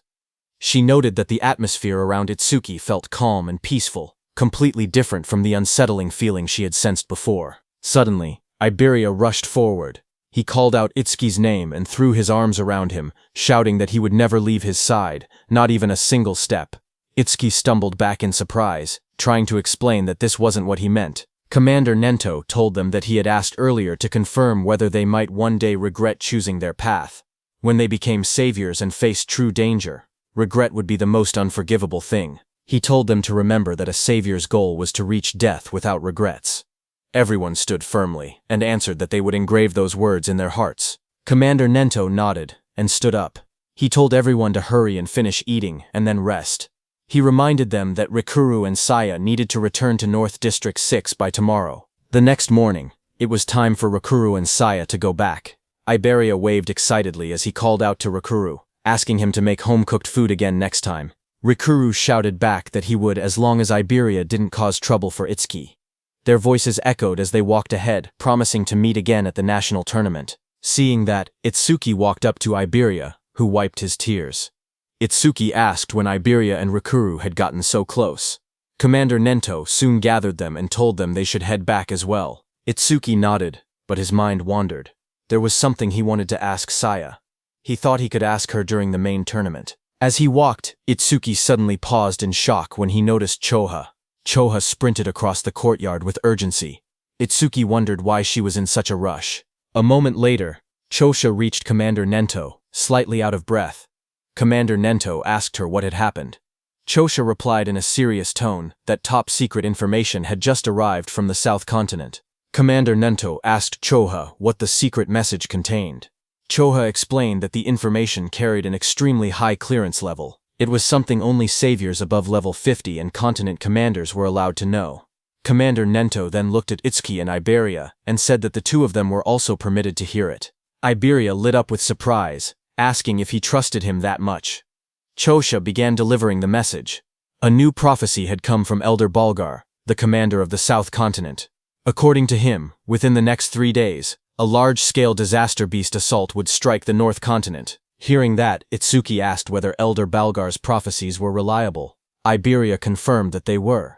Elder Balgar was the most renowned prophet across all 5 continents. His prophecies were as good as confirmed futures. Choa turned to her father and urged him to leave the North Continent immediately. But Commander Nento believed there had to be a reason the disaster beasts were launching an assault. This time, he said, the target was most likely him, the commander of the North Continent. The commander thought for a moment. He said that if that were true, then staying here would make him good bait. Choga stepped forward, insisting there was no reason for her father to remain in the North Continent. She reminded him that combat wasn't even his specialty, and if he already knew he was the target, then remaining here was far too risky. She urged him to evacuate to the Central Continent immediately. Tenma agreed with her. He said that if they lacked manpower, he would remain behind and fight. But the commander raised a hand, stopping them. He told them he had already made his decision and warned them not to argue further. Then he turned to Itsuka, saying there was something else he needed him to do. Itsuka protested, insisting that nothing could be more important than protecting his sensei. Commander Nento explained his request. Iberia's father, Aiden, was the greatest crafter across all 5 continents, and they couldn't allow anything to happen to him. He wanted Itsuki to guard Aiden together with Iberia. Additional awakened fighters would also be dispatched to support them. Hearing that, Iberia looked troubled. He wondered aloud why their forces had to be split just to protect his father.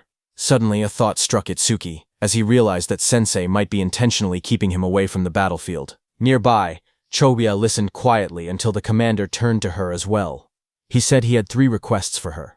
First, she had to announce the coming assault to the residents of the North Continent and help evacuate everyone below level 50 safely. Next, she needed to notify all awakened individuals, level 50 and above, to prepare for combat at any moment. Finally, she had to summon Haiten to this location. Since North District 1 had a low population, there would be no danger of civilian casualties. Commander Nento's eyes glowed fiercely as he declared that they would face the disaster beasts head-on right there. Choa returned to her father and reported that she had completed every arrangement he instructed. She told him Haiten would be arriving soon. Commander Nento thanked her for the trouble and told her she could rest for now. Choa hesitated, her expression softening as she looked at him in silence. Her father noticed her worry. He asked whether she was anxious about Itsui, even though Aiden already had skilled guards accompanying him. He added that if that was the case, then as her father, he simply needed to defeat all the smaller threats and lure out the main enemy. Choha lowered her gaze, her cheeks slightly flushed. She admitted that, as expected of her father, he saw through everything. Commander Nento continued speaking. He said a prophecy had revealed that a disaster beast of level 100 or higher would appear this time. In a battle of that scale, someone would be forced to reveal all their trump cards. That was the real reason he sent Itsuki away. Hearing that, Choha nodded slowly as the meaning became clear to her. If Itsuki fought such a beast using his unusual methods, his abilities would be exposed, and the enemy would try to eliminate him at any cost. Commander Nento said yes, but added that there was another reason as well. Based on Itsuki's past battles, it seemed Itsuki lacked raw attack power. Rumors said that Aiden possessed an artifact capable of increasing attack power, and sending Itsuki there might allow him to obtain it. Commander Nento explained that if Itsuki obtained the rumored artifact, everything would change. Attack, defense, mana, agility. He could become a perfect awakener who possessed every attribute. The prophecy began to unfold soon after. On day 1 of the prophecy, at 8 p.m., the northern continent was struck. In every district, stone monuments began falling from the sky like rain, crashing into the ground and signaling the start of the disaster beast assault. In North District 2, the skies were dark as Utsuki and Iberia sprinted through the cold winds. Utsuki asked how much farther Iberia's home was. Iberia estimated another 100 kilometers. Hearing that, Itsuki narrowed his eyes, thinking that a disaster beast could appear at any moment. They had to reach Iberia's father as fast as possible. Suddenly, from behind, Iberia shouted for Itsuki to look, pointing ahead in shock. Hearing that, Itsuki stopped and looked forward. Iberia's trembling voice barely formed the words. A blazing object was falling from the sky. It was a stone monument. Itsuki realized that the attack had already begun, and the monument had landed right in the middle of a populated area. The two watched as the fiery structure crashed straight into the city. The impact sent a massive explosion of light through the skyline. Itsuki's expression tightened. The warning had only been released moments ago. Civilians were still evacuating. If a disaster beast appeared now, the situation would become catastrophic. Elsewhere in the city, awakened warriors stared at the monument that had descended. Chaos erupted as they shouted that massive casualties were unavoidable, and that a disaster beast was already approaching. Someone recognized the scene. It was exactly as Elder Vargar had foretold. They cursed at how early the event had arrived. Back with Itsuki and Iberia, a glowing barrier began forming around the impact zone. Iberia panicked as he watched it rise. Itsuki was also panicking inside, thinking that if they left the citizens behind, many would die, but if they stepped in to help, their main mission would be delayed. Itsuki glanced at Iberia and thought quietly to himself. Iberia had traveled a long distance, yet he hadn't asked for a single break. He must have been that worried about his father. If he suggested stopping to save citizens now, Iberia would surely hate it. But before he could decide, Iberia suddenly pointed forward, shouting for them to go help. The barrier had trapped a disaster beast inside the city, and he insisted they couldn't ignore it. The creature inside was at least level 20. If no high-level awakeners were present, countless people could die. Hearing that, Itsuki's worries vanished. Then, with a firm voice, he agreed to change the plan. They would take care of the disaster beast in the city first. Just then, the ground shook violently as the stone monument split open. Flames burst out, and a massive creature emerged from within. It was a flame golem, level 21, its entire body wrapped in blazing fire. Nearby, the awakened fighters assessed the situation. They counted their strength, 3 level 15s and 1 level 16.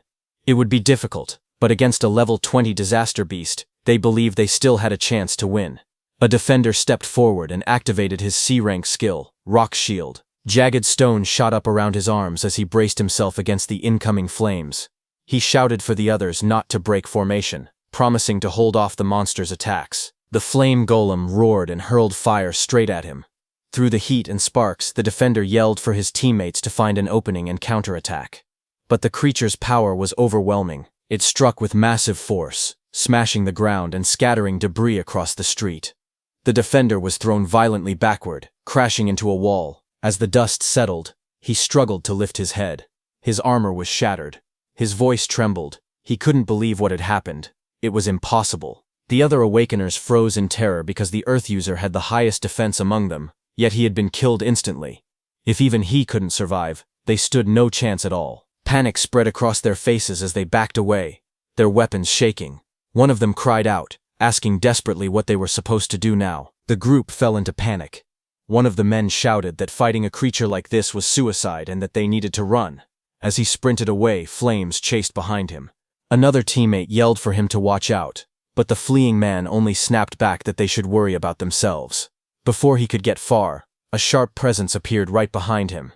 His eyes widened in shock as the fiery monster loomed over his shoulder. Terrified, he begged for his life, promising to do anything as he activated his ability. Water surged around him as he used his B-rank skill, Water Cannon. A massive stream of water blasted toward the creature. For a moment, he caught his breath.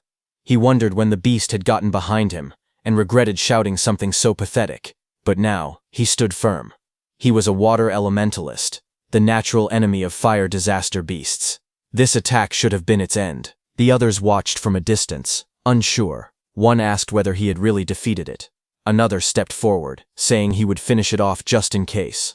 In the midst of drifting steam and smoke, the monster's dark silhouette still stood. The water elementalist stepped forward and warned the others not to interfere. He insisted that since he had defeated the disaster beast alone, he should be the one to finish it. But before he could act, the charred body of the creature suddenly twitched. Flames surged across its cracked surface as it rose again. The man froze in shock as the beast returned to life, its fiery aura burning hotter than before. Someone shouted for them to kill it quickly. A massive burst of flame erupted from the monster's mouth, lighting up the entire street. One of the fighters stared at the blazing heat, confused and terrified, asking what this enormous flame was. Another voice shouted that it was over, but the flames only grew larger. A violent explosion followed, and the fire shot outward like a shockwave. But before it could hit those awakeners, Itsuki appeared. Using his black ice wall skill, he created an ice wall that blocked the monster's fire attack. As Itsuki was stopping the fire, Iberia turned to those awakeners, calm and fearless. He told them to leave the creature to Double E. Clad in black armor, Itsuki told Iberia not to worry about the monster and instructed him to evacuate the citizens. Iberia acknowledged with a Roger. A blue screen appeared, displaying new information. Itsuki's black wall's defense increased by 10% due to blocking a B-rank fire element skill with black ice wall. The battlefield shifted as Itsuki prepared to face the fiery disaster beast alone. Those awakeners stared at Itsuki, who had blocked the giant flame so easily. One of them asked Iberia if he and his companion were saviors. Iberia explained that they weren't saviors yet, but he declared that someday he would become one stronger than Tiwajin himself. Hearing that, the awakeners were shocked, saying he talked big for a kid. Iberia walked over, annoyed, and asked what they were doing being saved by a child. One of the awakeners immediately argued back, insisting that no one asked for help and that he was going to defeat the beast anyway. Someone else wondered aloud if a mere awakener could really handle a disaster beast like that. Their eyes shifted to Itsuki.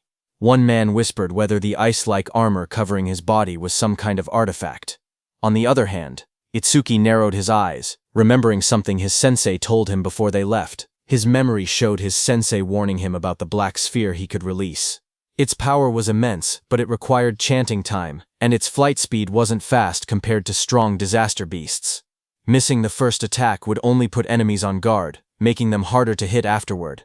His sensei advised him to avoid using the black sphere unless absolutely necessary, keeping it as a trump card for critical moments. The memory ended with his teacher's voice telling him to listen carefully and only use that black sphere under the right circumstances. His teacher's words echoed in Itsuki's mind. He should only use his strongest attack when he was certain he could take down the opponent. Looking at the crowded battlefield below, he realized he couldn't use the penetrating true sphere here. There were too many people around. Down on the streets, civilians stared up at him in shock. Some wondered if he was an awakener who came to help.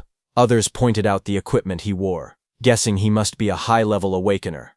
High above, the fiery disaster beast roared as it swung its massive body. Itsuki, covered with lightning, shot forward, slamming straight into the creature's rocky surface. He made up his mind. If he couldn't use his special skill, he would suppress the beast with brute strength instead. With full power, he punched the beast.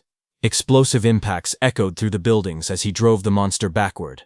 His movements blurred with speed as burning fragments scattered everywhere. A bright system window flashed, showing that Itsuki's Thunderbreaker activated Thunderclap Wave.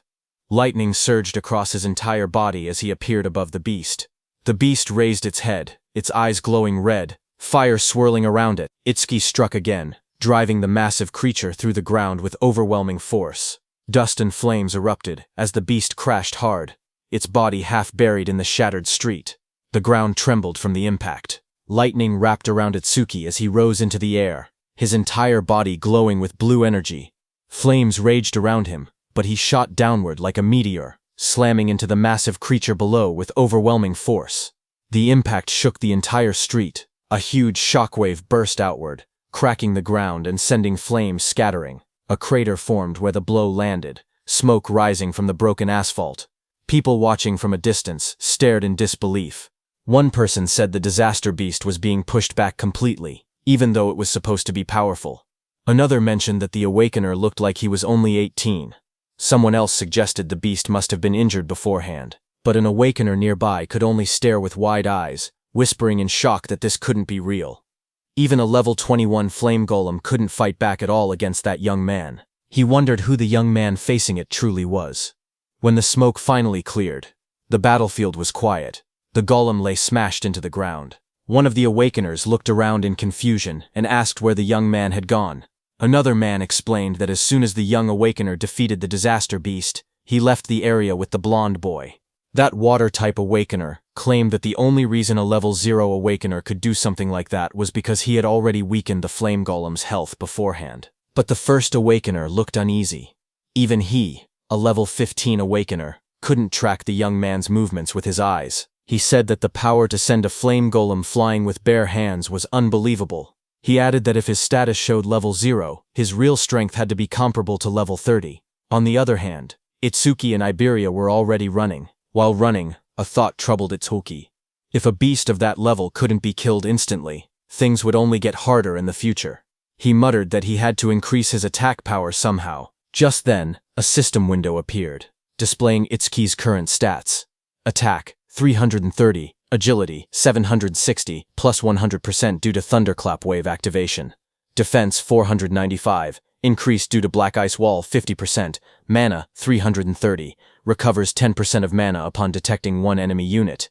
Itsuki stared at the numbers, knowing he needed to grow stronger as quickly as possible. On day 1 of the prophecy, At 10:30 p.m., Itsuki and Iberia ran through the rain-soaked streets. Iberia stared in awe, saying Itsuki's speed was so incredible that he couldn't even track him with his eyes. Itsuki replied calmly that speed meant nothing without power. While they were running, suddenly Iberia started panting heavily, admitting he had never thought of Itsuki that way before. When they stopped, he told Itsuki that if he wanted to raise his attack power, he knew a good method. Itsuki looked at him and asked what he meant. Iberia explained that his dad's warehouse contained tons of artifacts, and there had to be one that boosted attack. He said Itsuki was strong and was also Sensei Izumi's student, so his dad would definitely be happy to let him have one. As he spoke, he imagined Itsuki wearing a powerful artifact, standing tall in a dark, glowing armored suit. The thought made him laugh to himself in a strange way. But Itsuki looked unimpressed and asked what that creepy laugh was about and what exactly he was imagining. Iberia cheered excitedly and told Itsuki to follow him. Once they arrived, he said he would ask his father to prepare a useful artifact for Itsuki. Itsuki watched him struggle to stand straight and thought to himself that he had already slowed down on the way. But even with all that agility, Iberia must have had trouble keeping up. Itsuki then stepped forward and grabbed Iberia by the arm. Iberia panicked and shouted, asking what Itsuki was doing.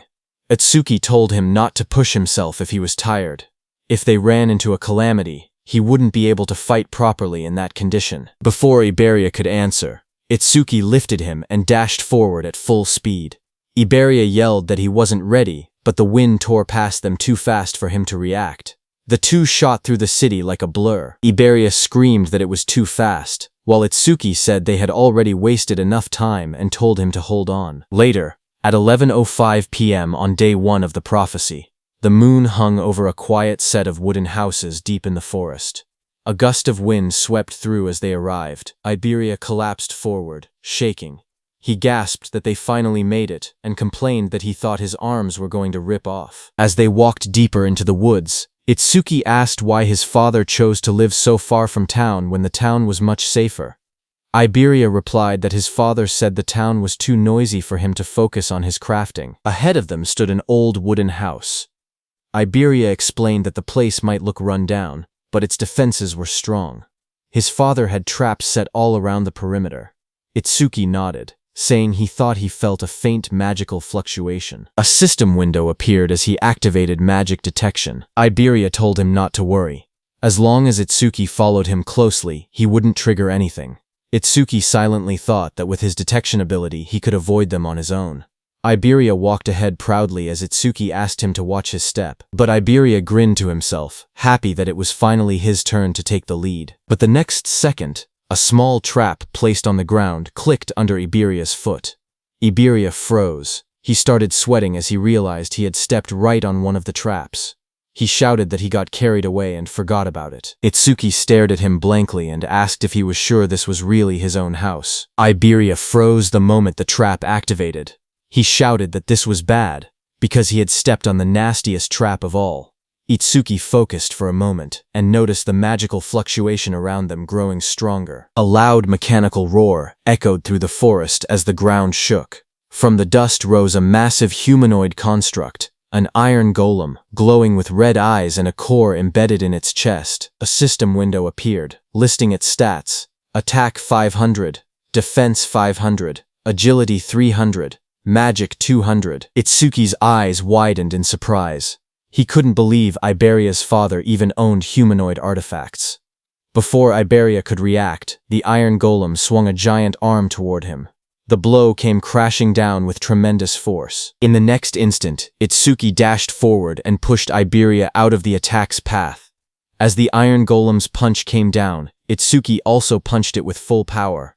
Their attacks smashed into each other, creating a massive shockwave that cracked the earth and sent debris flying everywhere. Itsuki slid backward across the ground, shocked that even a mere artifact had higher attack power than he did. As he steadied himself, he realized another problem. Because the iron golem was created to protect Iberia's father, he couldn't simply destroy it with his piercing sphere. That made the situation more complicated. Itsuki quickly called out to Iberia, asking if there was any way to stop the golem. Iberia, panicking, shouted back that the key was the karmic stone embedded in its chest. If that stone was destroyed, the golem would shut down. The iron golem's eyes glowed red as its chest stone pulsed with green light. Iberia yelled that the stone was its power source, and taking it out would end everything. A system window appeared as Itsuki activated Thunderwave. Lightning surged around his body, crackling across his arms and shoulders. He smirked, realizing that knowing the golem's weak point made the fight much simpler. The golem had strength, but he had speed. He dashed forward, lightning trailing behind him as the iron golem slammed its massive arm into the ground. Stone shattered everywhere, but Itsuki slipped past the attack, aiming straight for the glowing stone. The golem swung again with both arms, trying to crush him, but Itsuki moved in a blur of thunder. Multiple afterimages flickered around the battlefield as he closed the distance, electricity lighting up the entire area. Lightning wrapped around Itsuki's body as he dashed straight toward the iron golem's chest. The golem swung a massive arm down at him, but he slipped underneath the attack, closing the distance in one quick burst. He reached out and grabbed the glowing green karmic stone embedded in the golem's chest. The moment his hand made contact, the stone cracked and came free from its socket. The iron golem's body froze. Its red eyes dimmed, and its raised arms stopped mid-movement as all power left its frame. Itsuki stepped back, holding the fractured stone in his hand. Just then, a shadow loomed behind him, raising a sword to attack, as Itsuki calmly asked if that was enough. Iberia rushed forward in panic, shouting for Josuke to stop. But before he could reach him, that figure suddenly blurred into motion. A fierce strike came swinging toward Itsuki from the side, his eyes glowing red at the moment of impact. But the blade stopped inches from his chest. Itsuki froze in shock. He wondered when his opponent had even moved. Josuke stood in front of him, lowering the heavy sword. He looked confused as he recognized Iberia behind the stranger. He admitted that he had thought the intruder was just a group of lost bandits. Smoke drifted from the sword as Josuke introduced himself. Itsuki stepped forward calmly, but confusion rose in his eyes. He questioned why he hadn't sensed any magic until the moment of the attack. Josuke's gaze moved between Iberia and the newcomer as he asked who this person was. Just then, Itsuki glanced down, startled to see that the massive sword in Josuke's hand had vanished without a trace. Iberia quickly jumped in, explaining that the stranger was his friend, Itsuki Tenma. He boasted that Itsuki was level 0 but incredibly strong. He added that they had formed a duo and were trying to decide on a team name. Before Iberia could continue, Itsuki told him to never mind that, and instead asked where Iberia's father was. Josuke told them that his master was in the back and warned Iberia to be careful. Just then, an older man with a white beard stepped out from the back of the forge. Iberia recognized that man as his dad. The old man stepped forward, his expression dark and heavy. Even Josuke quietly noted that he didn't seem to be in a good mood. Iberia ran up to him excitedly, waving his arms. He shouted that he had passed the qualifiers. The old man remained silent. Iberia proudly continued. He explained that he had ranked 4th in the region on nightmare difficulty and demanded the reward he was promised, being allowed to choose any artifact he wanted. But before he could finish boasting, a sharp slap struck his cheek. Iberia's head snapped to the side, his eyes wide in shock. He touched his face with trembling fingers and asked why his father had hit him. The old man glared at him furiously, his voice rising as he demanded that Iberia hand over the dragon gear. He accused him of stealing it. Iberia staggered back, clutching his cheek. He shouted that he had only borrowed an epic artifact, and complained that there was no need to hit him. His father pointed angrily at him from the ground. He warned that the dragon gear caused irreversible damage if worn for too long. He added that if Iberia ever took it without permission again, he would not be so lenient next time. Frustrated, Iberia turned and ran off into the forest, yelling that he would never use his father's crappy artifacts again. The dragon gear dropped from his shoulder and landed on the ground behind him. The old man then turned toward Itsuki and asked if he was Izumi's second student. Itsuki nodded politely. He introduced himself as Itsuki Tenma and explained that his sensei had sent him to protect Mr. Aiden because of a prophecy about a massive calamity approaching from the north. Mr. Aiden responded that he already knew. He studied Itsuki closely and muttered that Izumi was demanding and rarely accepted disciples. He wondered why a strict master would choose someone who looked as plain and ordinary as this kid. But then he suddenly froze, his eyes wide. He asked in shock if Itsuki's level was fixed. Itsuki said yes as a glowing status window appeared beside him, showing his information. Itusuki Tenma, human. Level 0, fixed. Job order breaker. Gift undisclosed. Skill undisclosed. Stata undisclosed. Itsuki stood calmly, the blue display shining around him. Mr. Aiden narrowed his eyes and stared at Itsuki carefully. With suspicion in his voice, he asked if Itsuki was using some kind of karma artifact to fake his stats. Itsuki calmly replied that he was not. Mr. Aiden looked at him again and finally seemed to understand something. He muttered that now it made sense why Nento Izumi had specifically requested that particular item. Walking slowly with his hands behind his back, Mr. Aiden explained that Itsuki's master was someone who carefully calculated gains and losses. According to him, Commander Nento always demanded something in return. Itsuki responded honestly. He said that his master had only asked him to guard Aiden, and that he had not heard anything about a reward. Mr. Aiden then explained the truth. Commander Nento had contacted him and said that in exchange for allowing his disciple to protect him, he should give that disciple a certain karma artifact. Hearing this, Itsuki looked surprised. He wondered quietly if his master had really done that for him. Still calm, Itsuki said that it was fine. Even without an artifact, he would properly protect Aiden. Mr. Aiden shook his head and said that was unnecessary. He had plenty of artifacts, so he did not mind giving one away. However, he admitted that he had simply been curious about why Commander Nento had specifically chosen something he considered a failure. Itsuki looked confused and asked what he meant by a failure. A memory flashed as Mr. Aiden explained that the artifact was originally a masterpiece designed to draw out an awakened person's attack power to its absolute limit. He raised a glowing golden crystal in his hand as a system window appeared, revealing the artifact's information. Its name was Critical Crystal, unique. Critical, attack power is doubled during a critical hit. Critical rate 99%. Unique effect. The user's attacks generate critical hits. The golden crystal shined brightly in Mr. Aiden's hand, but as Mr. Aiden held the glowing crystal, something unexpected happened. A crack suddenly formed across its surface. His eyes widened in shock as the golden crystal split with a sharp sound. The artifact's power changed instantly. The rank of the artifact became unknown, and a mysterious broken effect appeared. A system window appeared, revealing the new information. Broken critical crystal, rank unknown. Effect, attack power is multiplied by 10 during a critical hit. Critical rate 0%. It increases by 1% every time an enemy unit with higher attack power than the user is defeated. Broken effect, the critical rate resets whenever the user levels up. Mr. Aiden showed the cracked crystal to Itsuki and explained its problem. Because the critical rate reset every time someone leveled up, it was completely useless for a normal awakened person. Anyone who trained hard to increase their critical rate would lose it the moment they gained a level. He said that was exactly why he had been confused when Commander Nento specifically requested this artifact. But after seeing Itsuki's stats, he finally understood the reason. Itsuki carefully reached out and took the broken crystal into his hand. The red cracks inside the golden crystal glowed faintly as energy flowed through it. Mr. Aiden smiled slightly and said that Itsuki was quite special. He admitted he did not know how Itsuki became stronger, but since Itsuki would never level up, the artifact was perfect for him.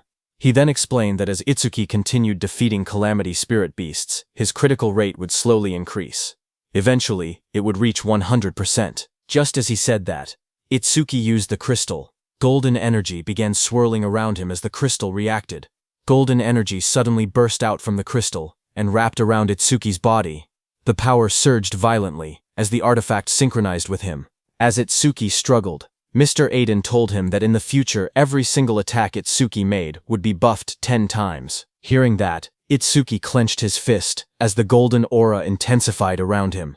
With the power flowing through his body, he unleashed a technique, Iron Fist of Destruction. A system window appeared, confirming that the artifact had been equipped. Equipped. Broken critical crystal. Itsuki looked at the information and thought about the conditions of the artifact. His critical rate would only increase when he defeated enemies with higher attack power than him. He quietly admitted that the condition was a bit harsh. However, he decided not to worry about it for now. He would think about a counter-strategy after they finished this raid. Just then, another system notification appeared, showing the crystal's information. Its effect was that it increased attack power 10 times on critical hits. Its current critical rate was 0%, but it would increase by 1% for every kill of a stronger enemy. The broken effect was that it reset upon leveling up. After observing the artifact's reaction, Mr. Aiden spoke again.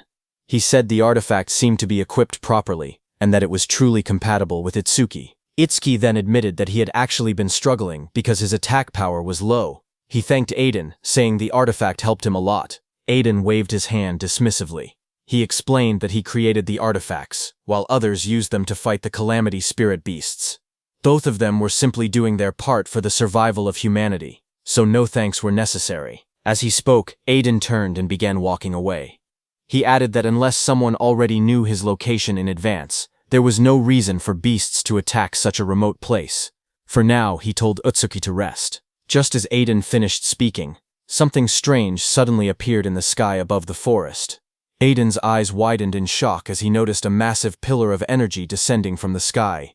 The atmosphere trembled as the force rushed downward. A loud impact followed, as the energy slammed into the forest. The force spread outward like a shockwave. Nearby, Itsuki and Josuke instinctively raised their arms to shield themselves as the powerful energy burst through the air. Iberia, who was inside the house, opened his window and stared in disbelief, shouting in confusion and asking what had just happened. He looked toward the sky with wide eyes and realized something unexpected. A barrier had appeared. Looking up, they saw a massive green dome covering the entire area. The strange barrier surrounded the forest, glowing with an eerie green light. Seeing the enormous dome above them, Iberia shouted in shock, wondering why there was a green barrier there. Mr. Aiden looked toward the sky with a serious expression. In his mind, a troubling thought appeared. Only the commanders-in-chief of the 5 continents should know his location. He wondered if it was truly a coincidence that a stone monument had fallen here, or if something else was happening behind the scenes. Before he could think further, Josuke suddenly shouted loudly. He quickly warned everyone to get back. The Calamity Spirit beasts were coming, and they were already heading straight toward them. Itsuki stood quietly and focused his senses. His eyes sharpened as he felt a powerful presence approaching. He calmly said that he could feel it. Something was moving toward them at an incredible speed. Moments later, the ground began shaking as multiple creatures rushed forward through the forest. At first, Itsuki counted 6 of them. Then they realized there were even more. The monsters burst out of the trees, charging straight toward them. One of the creatures revealed itself clearly. A system window appeared, identifying it, one horned demon from the Horned Demon tribe, level 14. Seeing the monster rush forward, Itsuki shouted that they were here. The demon lunged toward Itsuki with its massive arm raised, aiming a brutal strike at him, but Itsuki stopped its attack with his bare hands. The next second, Itsuki pierced the monster's body with his black ice wall. Blood burst out as the blade tore through its flesh. At the same moment, a system notification appeared. Activating Black Ice Wall. More monsters rushed forward from different directions, opening their jaws wide as they attacked together. Electricity crackled around Itsuki's body as he moved calmly through the battlefield. Inside his mind, he thought that enemies at this level were not a problem. No matter how many came, he could finish them instantly with Lotus Explosion. However, he hesitated, thinking that Josuke might not be able to withstand the shock of a Lotus Explosion, and it was still risky. Itsuki glanced behind him and remembered that Aiden and Iberia were hiding in the shed right behind him. If he used Lotus Explosion recklessly, the blast might catch them as well. Because of that, he held back his power and continued fighting the monsters directly instead. After defeating the surrounding monsters, Itsuki stood quietly among the fallen enemies. Looking at the battlefield, he calmly admitted to himself that he was probably more suited for fighting alone. Just then, he suddenly paused. He sensed something unusual. Itsuki frowned slightly as he felt another surge of mana spreading through the area. This new wave of power felt far stronger and more intense than the ones that had appeared before. Moments later, a massive creature revealed itself. A system window appeared, identifying the monster. 2-horned guardian beast of the Horned Demon tribe. Level 24. At the same time, far away in a dark and terrifying realm, towering demonic structures stood beneath a crimson sky. Inside a sinister palace, the most powerful demon emperor, Linga, sat on the throne. An orange-haired figure standing in front of him spoke calmly. He reported that the first wave of the advance party had already been teleported to the human realm, consisting of lower-class slave demons. Then he asked another question. Among the 8 demon kings, which one should be entrusted with leading the main force? At that moment, Demon Emperor Linga said that thanks to the eye he had left behind during the last descent into the human realm, the demon race had already discovered the existence of a certain important person. With a cold command, the demon emperor told him to capture them. This orange-haired figure was Enma-Raku, also known as Yama, one of the 8 demon kings. He asked whether the task should also be entrusted to one of the 8 demon kings. However, the demon emperor sitting on the throne calmly refused the idea. He said that sending a demon king might destroy the very eye that had been secretly left behind in the human realm. Because of that risk, he decided that the matter would instead be handled by a demon general. The order was accepted without hesitation. Demon King Yama simply replied that it would be done as commanded. Then Demon Emperor Linga declared that the command of the main force would be completely handed over to Inshokuma, also known as the ape-eating Demon King. The scene then shifted to a terrifying beast-like demon. This was one of the 8 demon kings, Inshokuma. Demon Emperor Linga said that since Inshokuma had not eaten a living human in a very long time, he was certain that Inshokuma must be extremely hungry. At the same time on the battlefield, while Itsuki was fighting, a loud scream suddenly echoed through the area. Hearing it, he immediately recognized the voice. It was Iberia. His expression changed as he realized something was wrong. He wondered if a disaster beast had broken into the room. But before he could react further, a disaster beast burst forward to attack. A system window appeared in front of him, identifying the beast as a double-horned guardian from the Horned Demon Clan, level 24. The beast attacked with overwhelming force, striking toward him without hesitation. Seeing the situation, Itsuki's eyes sharpened. He realized that things had reached a critical point, and he had no choice but to use that power. As the attack came crashing down, Itsuki quickly glided on the ground and dodged it. At the same time, he aimed at the beast and used Clear Orb. He judged that the creature's attack power was likely higher than his own. However, if he managed to defeat it, he could increase his critical rate. A system notification appeared, explaining the effect of the broken critical crystal. It stated that attack power would increase tenfold during a critical hit, and the critical rate would increase every time he defeated an enemy stronger than himself. However, the critical rate would reset whenever he leveled up. With determination, Itsuki shot the Clear Orb. A beam of purple energy shot into the sky, cutting through the darkness like a sharp spear as the attack was released. Another system message appeared, saying Clear Orb was activated. After the beast died, another system notification appeared, telling Itsuki that his critical rate had increased by 1%. Looking at the result, he calmly confirmed that it had risen just as he expected. Without wasting time, he turned and spoke to Josuke. He told him that he would take down the disaster beast that had broken into the room, and that everything here would be left to him. Josuke, who was engaged in battle, immediately accepted the responsibility without hesitation. Lightning flashed as Itsuki ran toward the cabin where Iberia and Aiden were. At the same time, inside that cabin, Iberia was pushed back and hit the wall. He stood there, injured and covered in blood. Lowering his head, he admitted that it was useless. Without his dragon gear, he knew he could not win. Pain filled his body as he struggled to stand, realizing how desperate the situation had become. As the disaster beast came toward him, Iberia quietly muttered that if it had come to this, then there was only one option left. As the monster lunged forward with its terrifying jaws wide open, Iberia cried out for help, calling Itsuki's name. But in the next second, someone appeared behind the disaster beast. It was Iberia's father, Aiden. He swung his massive weapon down with overwhelming force, hitting the beast on the head. Watching this, Iberia was shocked. He wondered how his dad, who was a non-combat class, could face a disaster beast without any fear. Seeing that nothing happened to the beast, Aiden remained calm and called it stubborn. Aiden's attack made the beast furious, and it turned around in anger. It immediately charged at Aiden at full speed.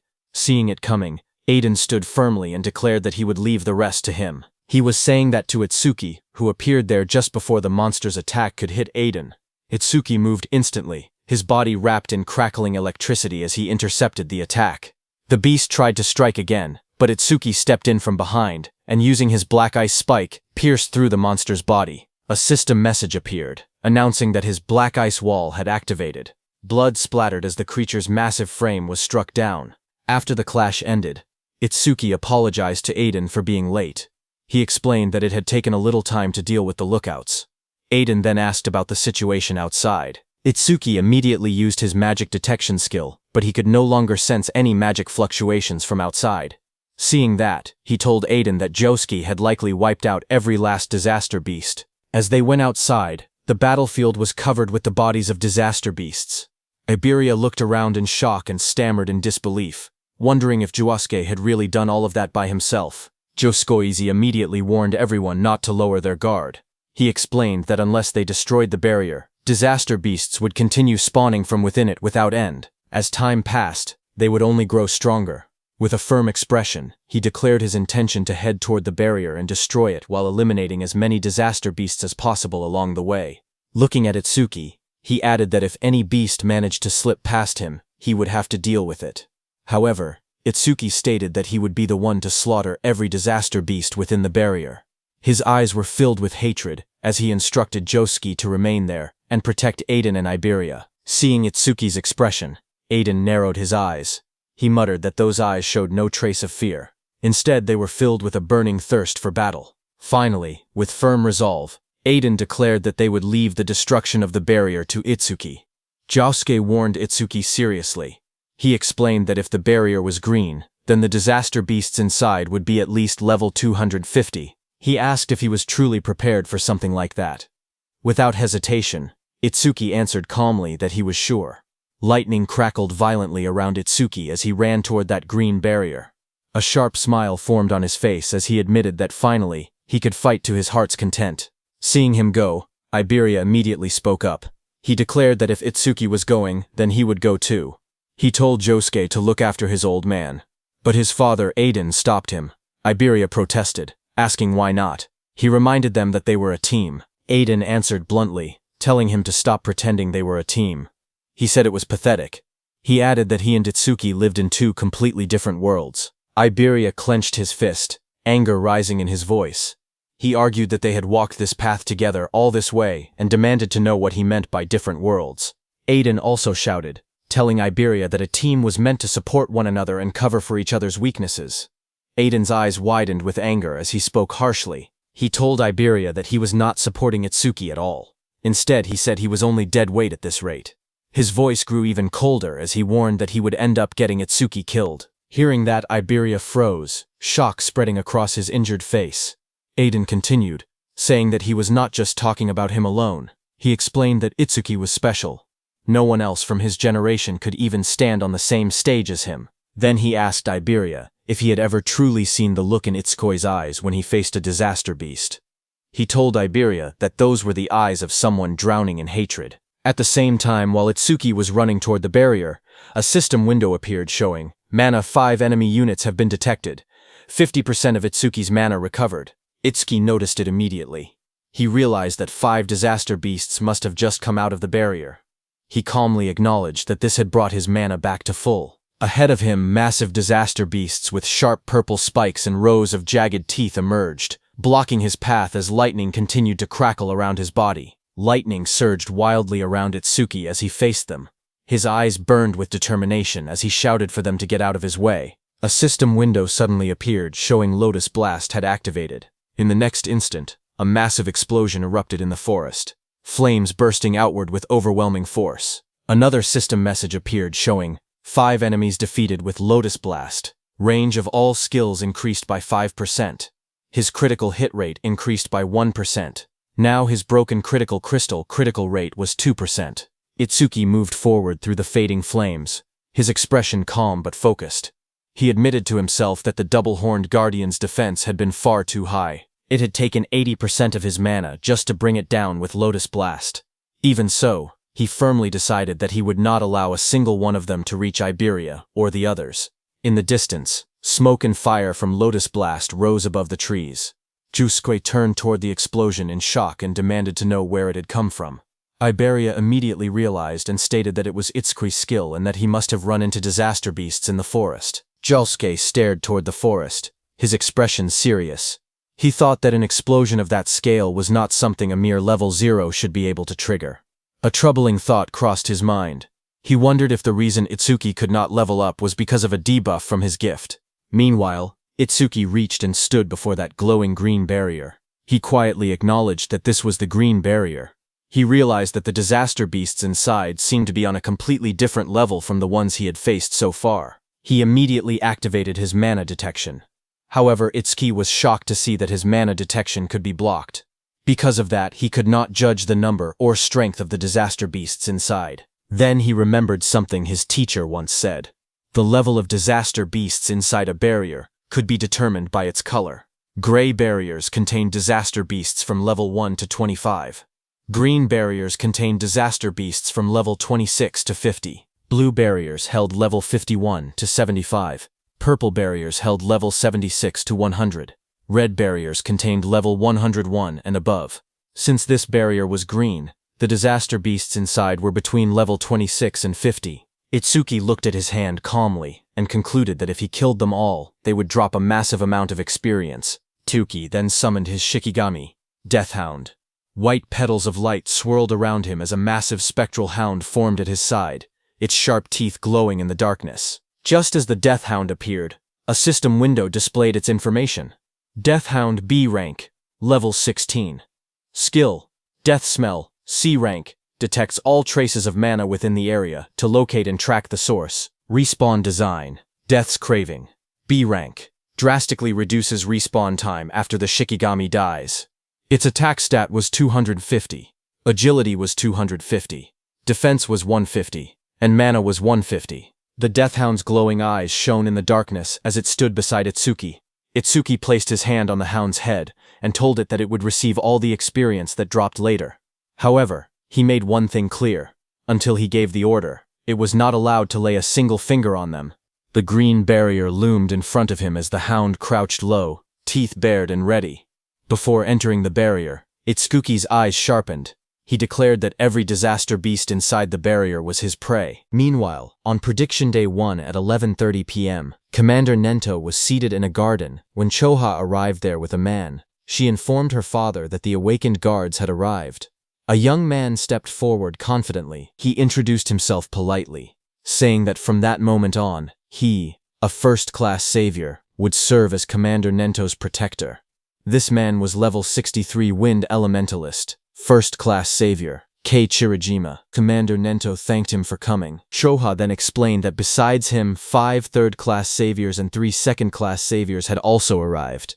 Commander Nento asked her if Akira Hiton had not arrived yet, saying he had assigned Hiton to guard the perimeter. Choha frowned slightly and explained that when they spoke 6 hours ago, he had said he was already on his way. However, when she tried calling again 3 hours later, she could not get through. She added that massive stelas had been falling across the northern province since 8 p.m. that night. Because of that, she thought he might have run into trouble along the way. Still, she remained confident. Commander Nento stated that a normal disaster beast would not be a threat to him. After all, he was one of the 6 pillars among the special class saviors. He asked her to keep trying to contact him, adding that only a special class savior could stand against the disaster beasts appearing there. Choha quietly responded that she understood, but hearing all that, the Wind Elementalist spoke up, questioning whether they were overestimating the special class saviors a bit. He argued that no matter how strong Wajin Tei and Akira Hiton were, they were still only human.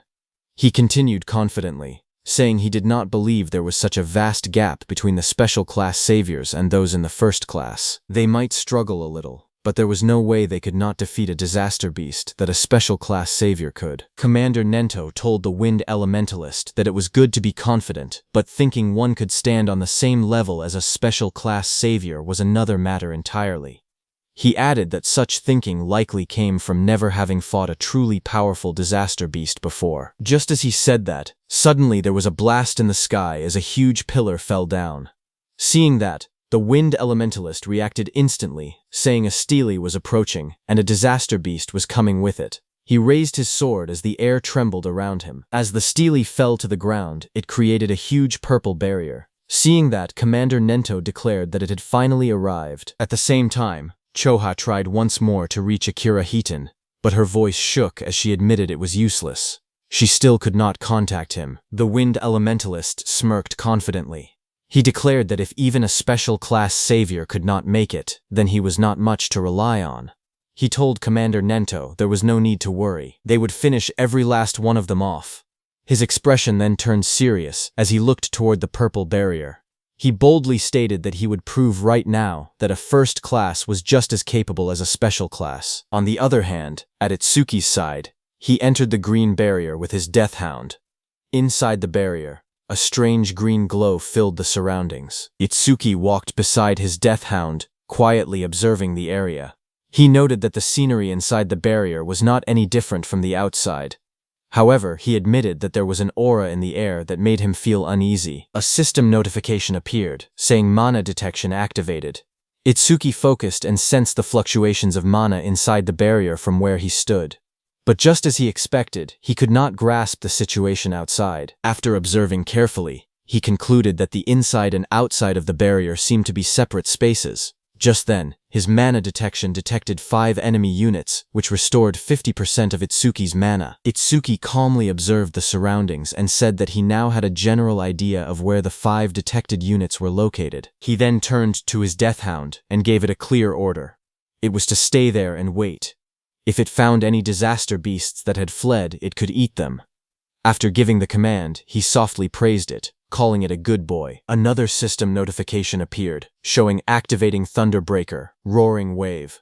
Blue lightning began to crackle around his body as his eyes sharpened with focus. He decided that he should start moving as well. At that moment, 2 muscular disaster beasts charged forward at high speed, their claws digging into the ground as they rushed toward him. Suddenly, electric energy surged through the air as one of the beasts reacted in surprise. It was Itsuki.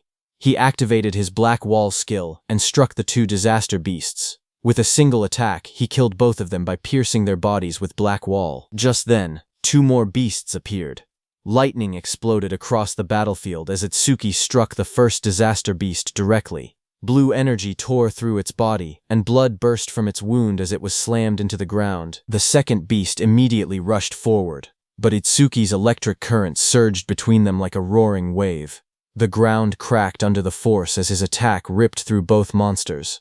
While Itsuki was killing those 4 one-horn beasts, suddenly a 2-horn beast charged at him. Blue lightning surrounded Itsuki as he drove forward with unstoppable momentum. He dodged the beast's attack and jumped high.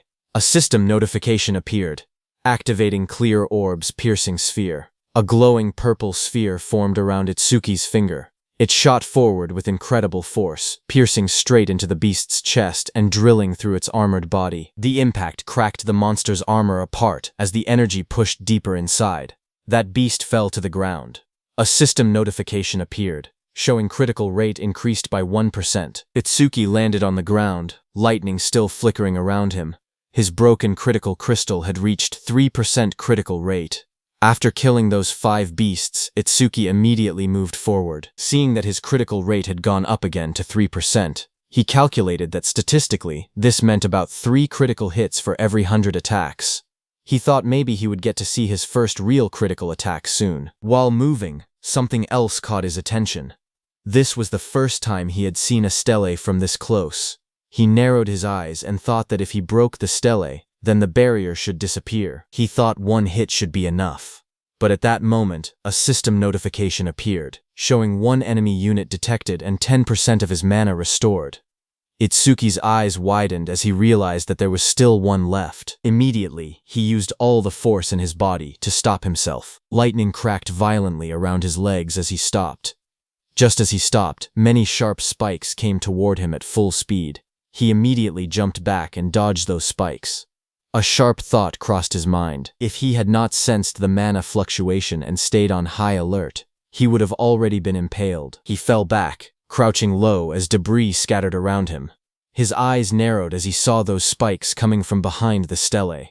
Itsuki realized that this 6th monster was hiding behind the stele. He stared at the disaster beast's shadow carefully, realizing it was a different kind of disaster beast than the ones before. Meanwhile, from far away, Iberia watched the large green barrier curve over the forest like a dome, glowing faintly in the night. Worried, Jusuke told Iberia that even Itsuki might not be able to stop all the disaster beasts, so he told Iberia that it was dangerous outside and that he should wait inside the room. Iberia, who was still shaken by his father's words, lowered his gaze and asked Josuke if he would really end up letting Itsuki die someday. Josuke told him that Master Aiden had a habit of exaggerating, so he should not worry too much about it. But Iberia admitted that, looking back, he felt like he had really just been dead weight. Josuke then explained that the level of disaster beasts inside a green barrier usually ranged between 20 and 50. He asked Iberia honestly whether he had the confidence to defeat even a level 26 disaster beast. Iberia quietly answered that he did not. Not at all. Seeing his discouraged expression, Josuke told him not to be so down. He clarified that he was not saying Iberia was useless. When he himself had been about that age, he had not even had the courage to step into a green barrier and fight a disaster beast. Iberia looked at him in surprise and asked if that was true, even for Josuke. Josuke's expression turned serious as he explained that the difference between gray barrier disaster beasts and green barrier disaster beasts was not simply a matter of levels. Iberia asked him if there was something else. Josuke told him that the disaster beasts inside gray barriers had no intelligence. They were merely creatures that endlessly repeated cycles of slaughter and destruction. They were strong, yes, but with a proper plan, there were many ways to defeat them. Then, with a serious tone, he explained that inside a green barrier, things were different. Inside a green barrier, just like humans, there could be disaster beasts with intelligence. At the same time, on Itsuki's side, from behind the green stele, a towering armored beast surrounded by crackling blue lightning appeared. This was a level 34 square general beast. The beast wondered if it had made a mistake, as it realized that Itsuki possessed a detection-type skill. Seeing that square general beast, Itsuki's face darkened. He said that, as expected, the disaster beasts inside this barrier were different from any he had encountered before. At that moment, Josuke told Iberia that among the youth of the same generation as Itsuki, only a few could stand against a disaster beast of that level. And the reason Iberia seemed like a burden to Itsuki was not because of immaturity, it was simply because Itsuki was too strong. On the other hand, when Itsuki saw that the creature had seen through his skill within seconds, and on top of that, it could even speak the human tongue, a smile formed on his face. He said that he had finally met the intelligent disaster beasts he had only heard rumors about. The beast looked down at Itsuki and asked what he was muttering about. Was he begging for his life? The beast sneered, saying it had thought Itsuki was strong, but he was only level 0. To it, Itsuki was nothing more than a coward who could not stop trembling just from looking at it. Hearing that, Itsuki smiled faintly and admitted that he was simply excited. He revealed that he had wanted to ask their kind something for a long time, and since the creature could speak, he asked it to give him an answer. The disaster beast looked down at him and agreed. It declared that if this was his final wish, it would grant it. Flames suddenly flared around Itsuki as his expression changed. His eyes glowed red, and a dangerous smile spread across his face. Then, with burning intensity in his gaze, he asked the creature a single question. Do he feel pain? Hearing this, the disaster beast sneered at him and mocked him. It declared that a mere human thinking he could make it feel pain was ridiculous. It warned him not to get cocky. With arrogance in its voice, it proclaimed that inflicting pain was their exclusive privilege. In the next moment, the disaster beast launched itself into the air. Its blue spikes came toward Itsuki with overwhelming force. The attack crashed down violently, sending shockwaves through the ground, but Itsuki vanished from his place.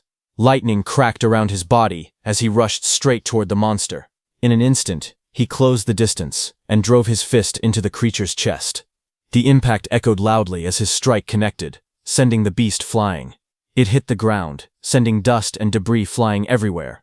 Itsuki watched with wide eyes, wondering if he had gotten him, but then realization struck him. The beast's magic was swelling even more. From the smoke, the beast attacked again with its spikes. Itsuki jumped and dodged, but noticed that even the beast's antenna had grown faster. Still, he remained confident, because when it came to speed, he believed he still had the edge. Itsuki used his black ice skill, creating a blade on his hand, but when he struck the beast with it, frustration crept into his thoughts. He cursed under his breath, realizing his power was too low. He could not even cut off the monster's head, and his attacks barely did any damage. The disaster beast stared at him in disbelief. At that level, it said, he should not be able to move that fast. It demanded to know his real level. Then it dismissed the thought entirely, saying that no matter how fast Itsuki was, he was still nothing more than an insect. The beast lashed out again, its massive tendrils slicing through the air and crashing down repeatedly. It roared arrogantly that even if Tuki struck it 100 times with that weak power, it would not hurt or even make it itch. But it warned him that if he took even one of its hits, it would be over. As the beast said that, its massive tendrils slammed down with terrifying force. But suddenly, Itsuki made a move. Blue lightning wrapped around his body as he leaped behind the beast. He twisted mid-air and struck down hard, his attack crashing against the monster's armored head, but the next second, the beast's tendril whipped toward him again at full speed. Sweat rolled down his cheek, but he used his black ice wall skill to defend. The tendril smashed into him and sent him flying backward. His body crashed violently into a tree, splinters and debris exploding into the air as the force drove him deep against the trunk. The disaster beast didn't stop there. It immediately attacked Itsuki with its tendrils again, but Itsuki quickly steadied himself. Lightning flickered around him as he jumped into the air to dodge. Standing firmly against the tree, he looked forward and told the creature to try it if it could. From a distance, the armored disaster beast watched him coldly. It remarked that the lightning surrounding Itsuki was nothing more than a skill that boosted his speed. It declared that it would see how long Itsuki's magic could hold out. Saying that, it continued attacking with its tendrils. Itsuki observed the creature carefully and came to a realization. Those antennae were not a skill, they were part of the monster's body. That was why Overmimus would not trigger against them. He got near the beast and struck again as lightning flickered around his body. He wondered how many attacks it had been so far. The 18th? Or maybe the 19th? The monster spread its massive frame and attacked Itsuki with its tendrils, declaring that it was useless. At that moment, a status window appeared before Itsuki, showing he only had 97 magic. He understood the situation immediately. He had been pushing his skills non-stop, and his magic was about to run dry. His stamina was being worn down as well. If this continued, his speed would only decrease. Itsuki's red eyes sharpened with resolve as he decided that he would pour everything into offense. Itsuki charged at the disaster beast, thinking he would boost his attack frequency so that if he could land even one critical hit, he would win. Itsuki was trying to use the power of his broken critical crystal, whose effect was that on a critical hit it increased attack power by 10 times. But currently, its critical rate was only at 3%. With lightning surging violently around him, Itsuki launched forward once more, striking directly at the armored beast. He continually punched the beast with his fists. Sweat rolled down his face as his eyes burned with determination. He told himself that he had to attack more. To trigger a critical hit, all he could do was keep swinging. There was no other choice. His fists slammed into the monster's body with explosive force, the impact echoing loudly. But suddenly a blue tendril flashed through the air as it rushed at Itsuki. It hit and tore through his stomach. Blood spilled from Itsuki's mouth as his body trembled violently in pain. Dark stains spread across his shirt as he struggled to stay upright. The towering beast looked down at him and mocked him coldly. It said that throwing himself at it like that was idiotic. The creature leaned closer, its sharp teeth gleaming as it taunted him again. It asked what was wrong. Wasn't he supposed to make it feel pain? Hearing that, Itsuki simply let out a quiet snort in response. The monster's grin widened. It remarked that he was still alive and admitted that his defense seemed to be quite high. But suddenly Itsuki's red eye flared brightly, veins spreading across his face as a fierce smile twisted his lips. He felt it at last. Finally, it was here. A system notification appeared before Itsuki, telling him that his critical crystal was activated, and his next attack would definitely be a critical hit. Without hesitation, Itsuki moved. In a single explosive step, he closed the distance and drove his fist forward with overwhelming force. Red energy burst outward as his strike slammed directly into the monster's body. The impact shook the air violently. The beast screamed in pain as it was sent flying backward. Its massive body tore through the forest, crashing through trees as splinters and debris scattered everywhere. Smoke and dust rose into the air as the monster landed heavily on the ground. It could only stare in disbelief. It questioned what had just happened and why Itsuki suddenly possessed such terrifying power. Standing calmly amid the fading red glow, Itsuki looked at his fist. His breathing steadied as he admitted quietly that the power was stronger than he had expected. After landing that critical hit, something inside him changed.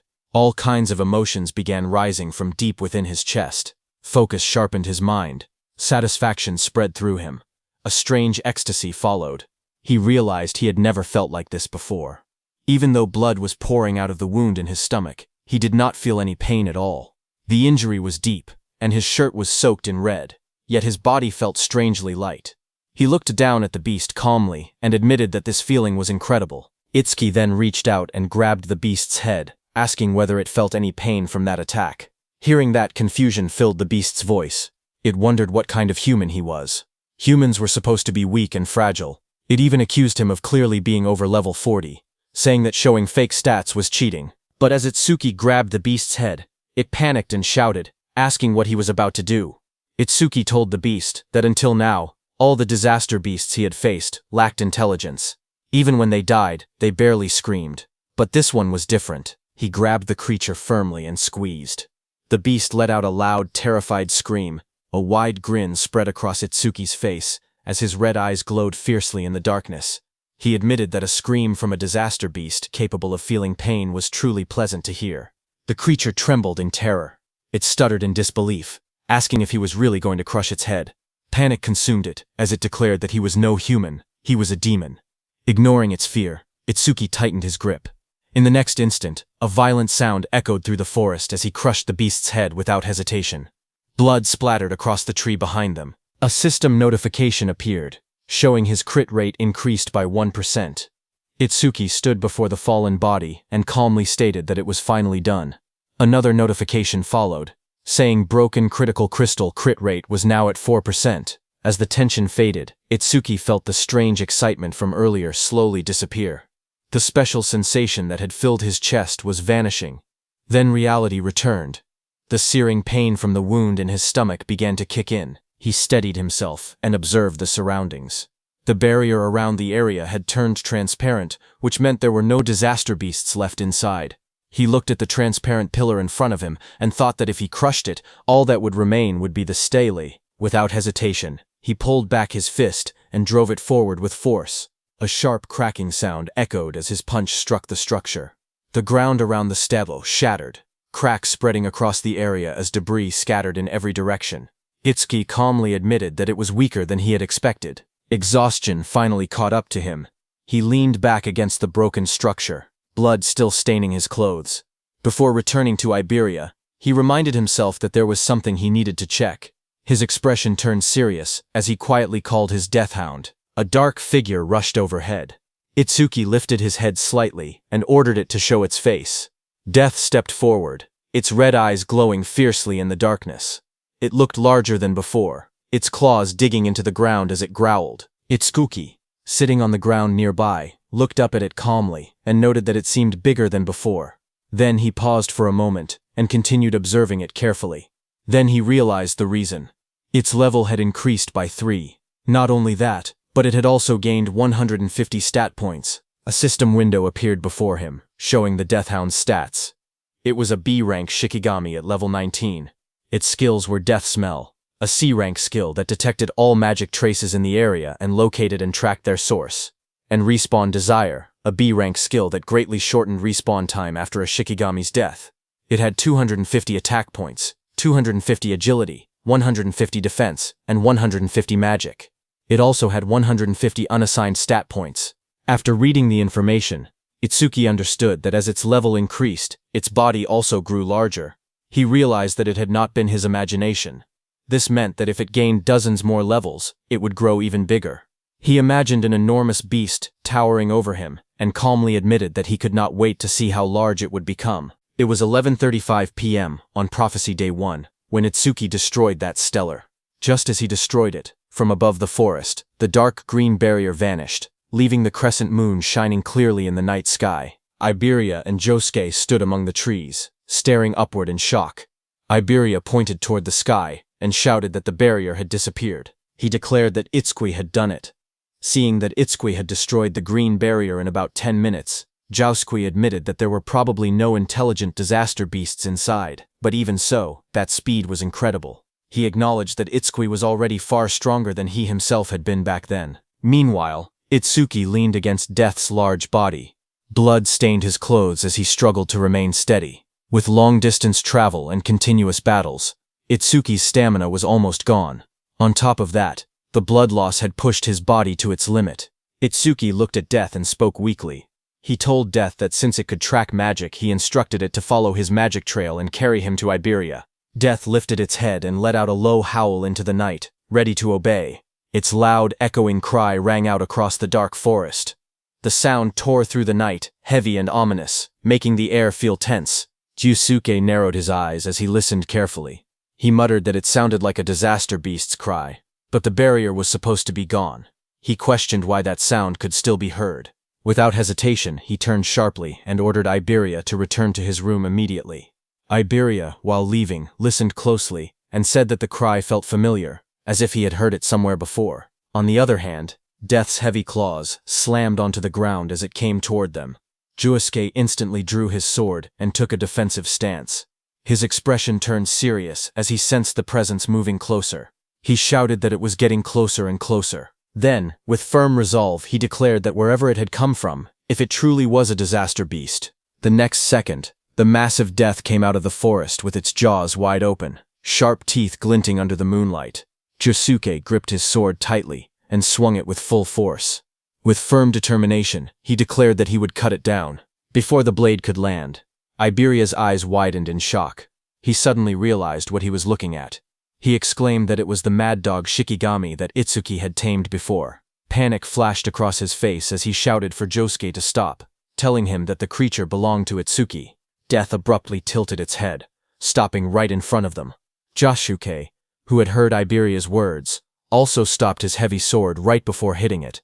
Itsuki, who was lying on Death's back, fell onto the ground. Standing there, Josuke stared at Death in disbelief and questioned whether it was Itsuki's Shikigami. He remembered that only Shikigami users were supposed to be able to command Shikigami. Thoughts ran through his mind about Itsuki's overwhelming strength, combat power far above his peers, a level that never seemed to rise, and even skills that belonged to other jobs. Iberia rushed forward in panic, calling out loudly and asking if Itsuki was okay. Seeing him lying motionless on the ground, Josuke felt that Itsuki was always one mystery after another. Iberia dropped to his knees beside Itsuki and noticed the blood covering his clothes and face. His voice trembled as he asked what had happened to him and why he was covered in blood. Itsuki slowly opened his eyes and weakly called out Iberia's name. His vision blurred as darkness crept in. In a faint voice, he asked to rest for a bit. Seeing this, panic completely overtook Iberia. Tears streamed down his face as he shouted helplessly, asking what he should do. His sobs echoed in the night. Just then, Josuke spoke behind him, saying that Itsuki was not dead, so there was no need to cry. Iberia turned around, tears still falling from his golden eyes, and asked in disbelief if Itsuki was really not dead yet. Josuke pointed at Itsuki's chest, telling Iberia to look carefully. He explained that Itsuki was still breathing properly. However, he added that the injuries needed treatment as soon as possible. He mentioned the Kodama bandage, and asked Iberia if he still had it. Supporting Itsuki's unconscious body, Iberia immediately responded that he would handle it. Later, as Itsuki lay resting on a bed with bandages wrapped tightly around his torso, Iberia stood nearby, looking at him quietly. He admitted to himself that he might never catch up to Itsuki in combat power. But there were things only he could do. His job was Wind Elementalist, someone who controlled air and airflow. He looked at his hands and thought about his gift. Iberia was level 9, and his gift was Heal Focus, which was grade 2. It was a bottom grade 2 gift that could only heal himself and allies. He had hated it before, so much that he had never used his skill even once. But for Double E, and for Itsuki, he resolved that he would use it as many times as it took. A system message appeared before Iberia, as he used his C-rank skill Heal Wind. Green wind energy began to gather around his body, swirling like soft flames as he activated the skill. Standing beside the bed, he stretched out his hand toward Itsuki. Bright green light wrapped around Itsuki's body, floating gently in the air along with glowing symbols of healing. Iberia quietly urged him to get better soon, for the sake of their duo. Sweat rolled down Itsuki's face as the healing wind surrounded him. Iberia called out his name anxiously. At the same time, on Commander Nento's side, at 11:35 p.m. on Prophecy Day 1, something changed. From the stele that had fallen near Commander Nento's estate, a massive purple barrier unfolded and spread outward. The ground trembled as someone came flying and struck against a tree, sending debris flying. It was the level 63 Wind Elementalist, first-class savior Kei Chirijima, who fell beside Commander Nento. Chocho was shocked to see the Wind Elementalist come flying. She quickly used her healing powers, telling him to stay with her. She said she would treat him immediately and asked what it was like outside that barrier. That injured Wind Elementalist struggled to speak. With fading strength, he told them to run. Breathing heavily, the Wind Elementalist explained that the creature's build, defense, power, and speed were all off the charts. He said that not even special-grade saviors could stand against it. He concluded grimly that humanity could never possibly defeat a monster like that. Just then, that powerful beast descended through the smoke. A system window appeared, showing that it was a level 81 Minotaur warrior of the Bull tribe. The injured Wind Elementalist told Commander Nento that he must flee. The enormous Minotaur stared down at Commander Nento and remarked on his strange outfit. It asked if he was Izumi Nento. The monster grinned and swung its massive fist toward Commander Nento, saying it was lucky to run into the target so quickly. There was no need to trouble Lord Saru Shokuma over this. Hearing that, Commander Nento realized that he was really their target. He said that in that case, it was one less thing to worry about. Its massive fist slammed down, bursting outward in a blinding shockwave that shook the surroundings. Choha cried out desperately, calling for her father as violent wind and debris swept past her. Behind her, the Wind Elementalist stared ahead with wide, trembling eyes. With despair in his voice, he declared that this was the end of everything. But in the swirling smoke, Commander Nento stood firm, telling someone that he was late.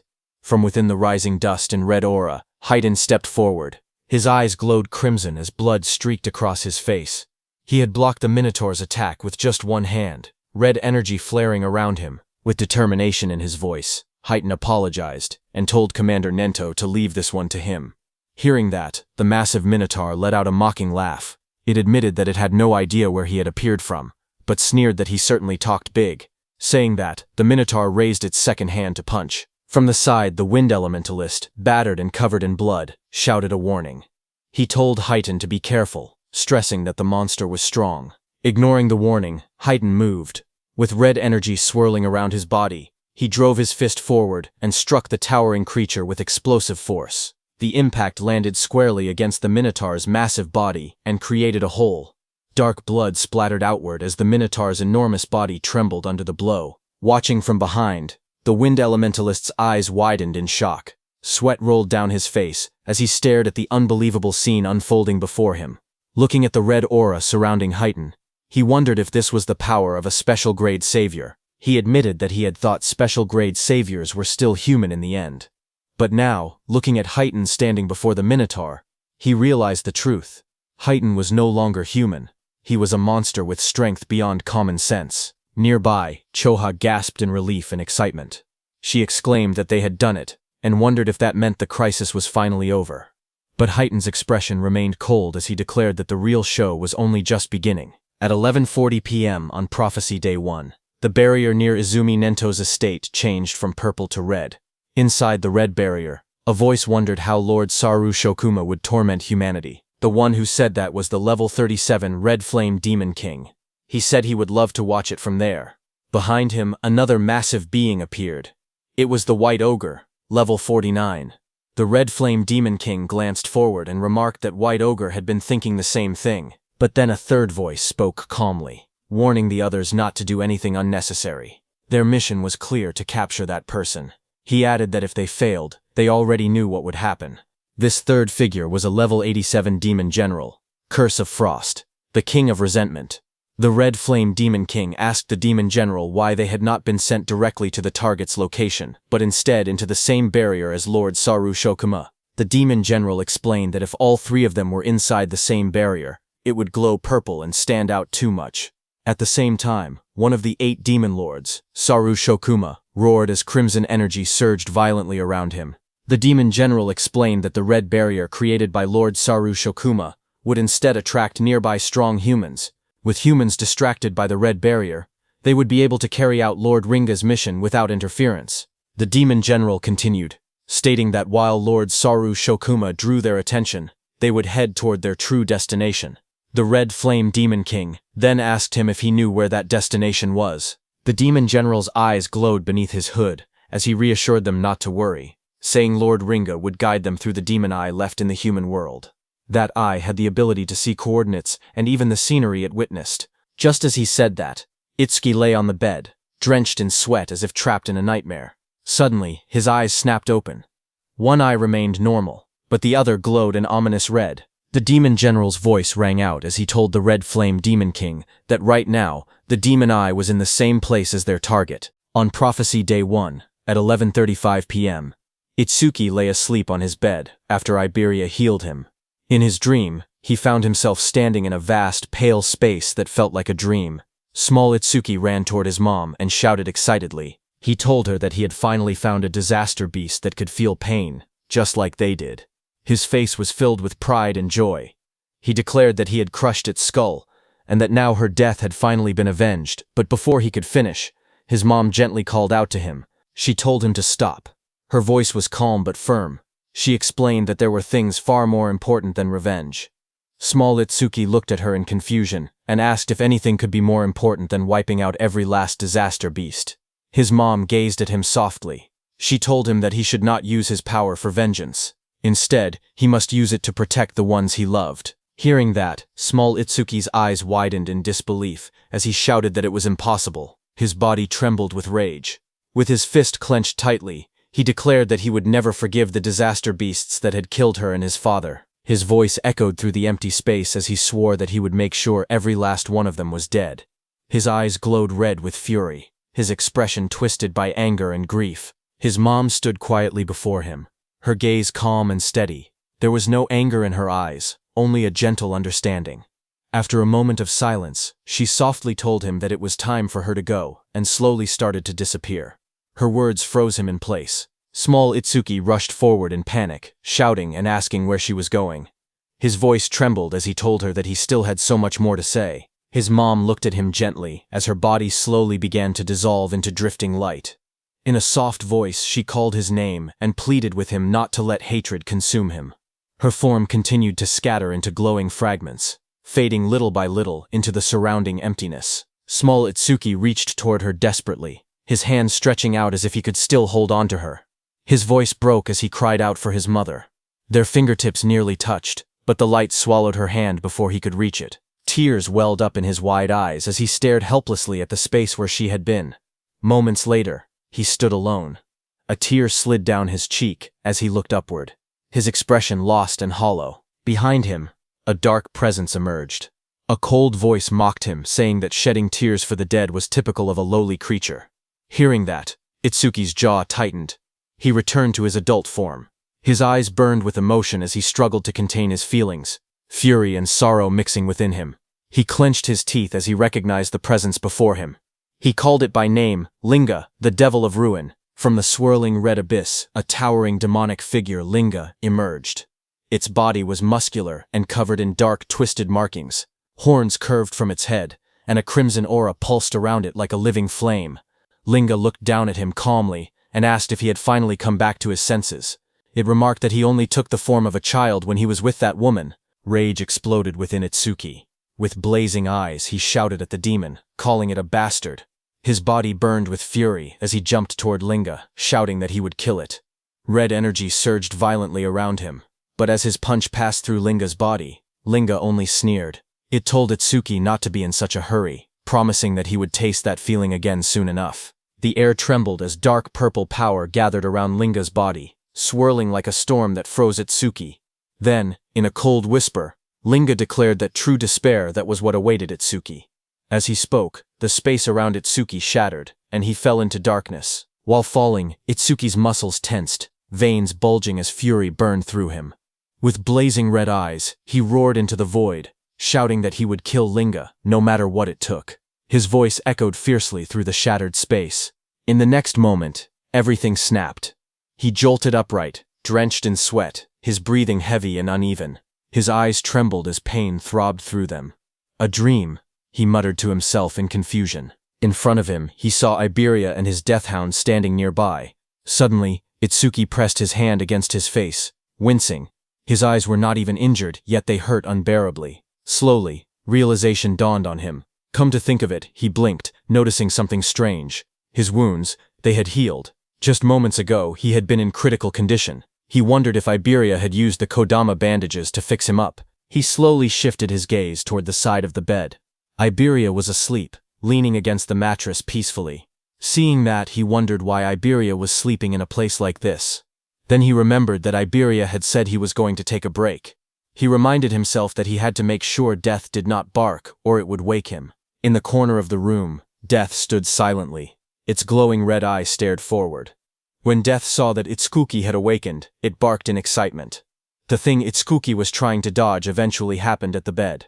The next second, Iberia's eyes snapped open. Without hesitation, he thrust his hand forward, releasing a burst of swirling energy toward Itsuki, shouting that it was a disaster beast and that he had to protect Itsuki. The wind spiraled through the room, wrapping around Itsuki as he sat on the bed, but he remained calm. He glanced at the rushing force and told Iberia that a light breeze like that would not even make a disaster beast flinch. Iberia's face lit up with relief when he saw Itsuki open his eyes. With a wide smile, he exclaimed that Itsuki was finally awake. He let out a breath of relief and happily said that his treatment had actually worked. Without hesitation, he threw himself forward and hugged Itsuki tightly. Itsuki, still sitting shirtless on the bed, looked slightly stunned. In his mind, he noted that Iberia still had the habit of hugging people whenever he got excited. After a moment, Itsuki calmly asked how long he had been unconscious. Iberia replied that it had been about 3 hours, though it did not feel that long to him. Itsuki calculated quietly. 3 hours meant it was around 3 a.m. on the second day of the prophecy. He then asked if Josuke and Aiden were safe. Iberia smiled confidently and assured him that they were fine. Not a single disaster beast had appeared since then. Even so, Itsuki's expression turned serious.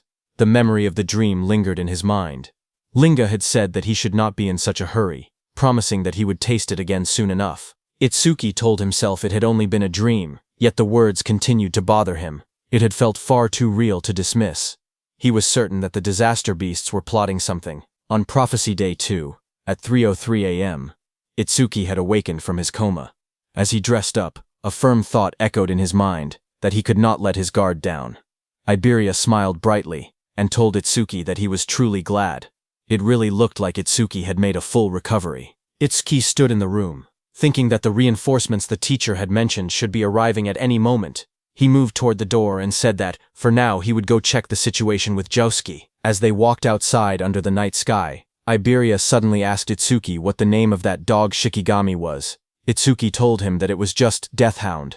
Hearing that, Iberia reminded Itsuki that a Shikigami user was free to give their Shikigami any name they wanted. He even offered to pick one himself, confidently claiming that he had great naming skills. Itsuki calmly replied that he was not a Shikigami user. Hearing that, Iberia blinked in surprise. He admitted that it was a shame, since he had really wanted to name it.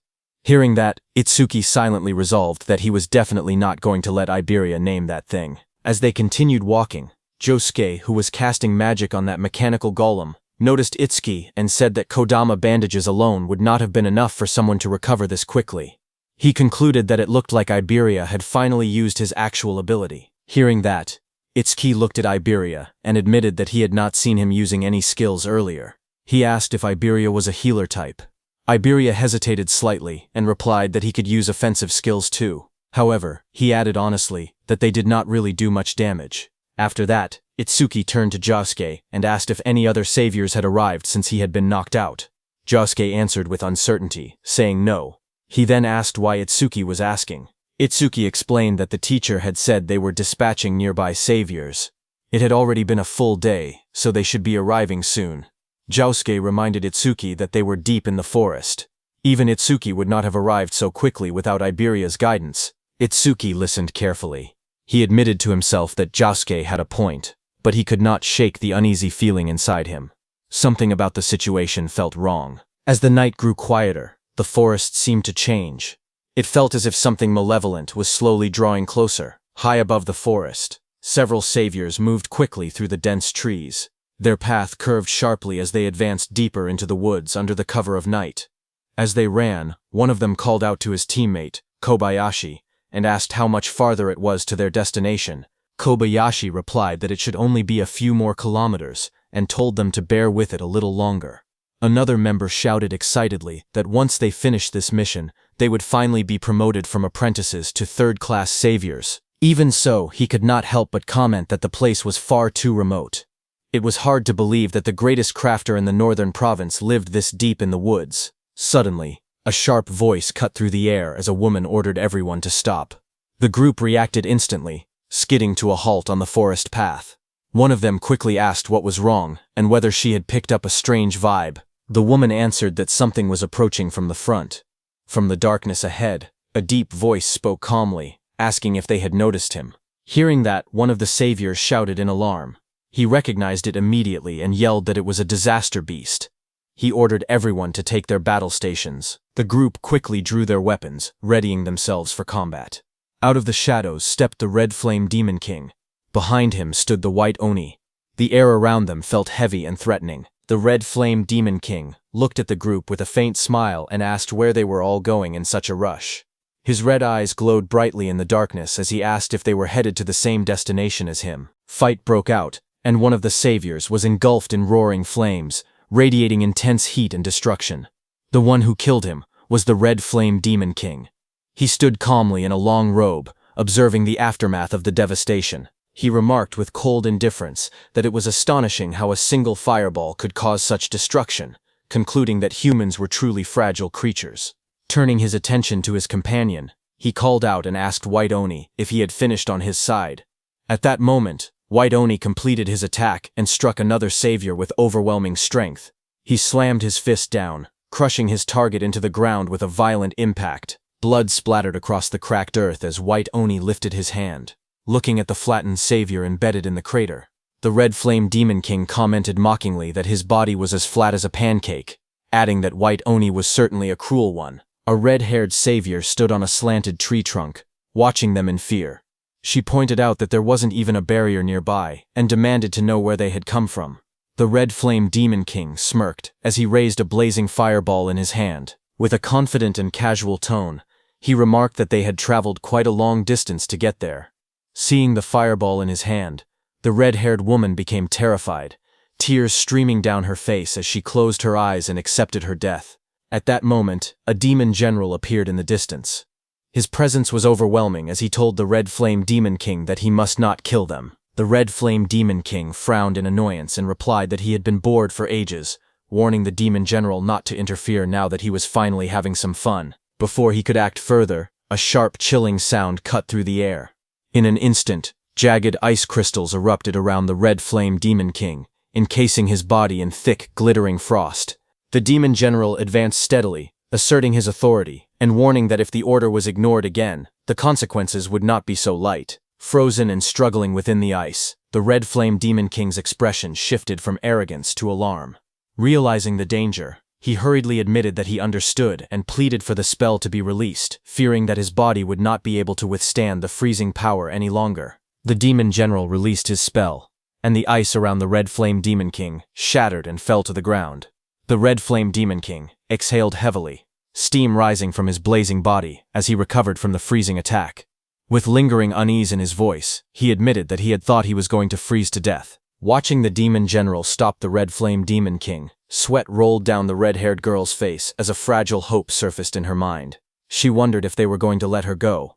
The Red Flame Demon King crossed his arms, his fiery aura flaring as he spoke with a curious tone. He recalled the order that they were not allowed to kill the target, and the owner of the magic eye.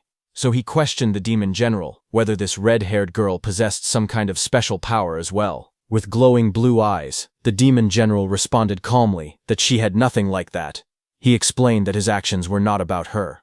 Instead, he stated that he simply wanted to test the new ability bestowed upon him by Lord Linga. Saying that, he raised his hand toward the red-haired girl. Seeing this, the red-haired woman became extremely frightened, and before she could do anything, dark energy surged around her. Her body convulsed violently, shadowy tendrils wrapping around her as she screamed in agony. Moments later, the violent transformation subsided, and she slumped forward, her head hanging low as her hair fell over her face, leaving her eerily still against the tree. Observing the scene, the Red Flame Demon King remarked with casual indifference that she had ended up dying anyway. The demon general corrected him, stating that she was not dead but simply undergoing demonization. Suddenly, the woman's head snapped up. A glowing sigil ignited on her forehead, and her eyes turned bright and unnatural as dark energy pulsed around her transformed face. The oppressive aura signaled that the change was complete. The Red Flame Demon King, intrigued, repeated the term demonization, waiting for an explanation. The demon general told him that humans who undergo demonization become completely subservient to Lord Linga. In other words, this red-haired woman was now on their side. As the transformation finished, the woman dropped to her knees and bowed deeply before the demons. In a submissive and obedient tone, she addressed him as the Wrath King and asked for his orders. The demon general issued his command in a cold, authoritative tone. He instructed the newly demonized woman to hide her identity and remain undercover within the human community until the day Lord Linga descended. Bowing her head obediently, she acknowledged the order, and replied that she would do as commanded. The demon general continued, outlining her cover story. He told her that when the time came, she would report that her team had been attacked by disaster beasts in the forest, and that she was the only survivor, saved by the sacrifice of her comrades. With her head still lowered in submission, she answered simply that she understood. Satisfied, the demon general ordered her to get going. Moments later, the woman's eyes, now shadowed and eerie from demonization, stared forward blankly. But in the next instant, her expression shifted. Shock flashed across her face, as if a fragment of her original will had resurfaced. Startled, she stumbled backward in the forest, her breathing quick and uneven. Realizing the danger and urgency of her situation, she turned and fled at full speed through the trees. The Red Flame Demon King and the Demon General stood watching her departure without concern as she disappeared into the distance.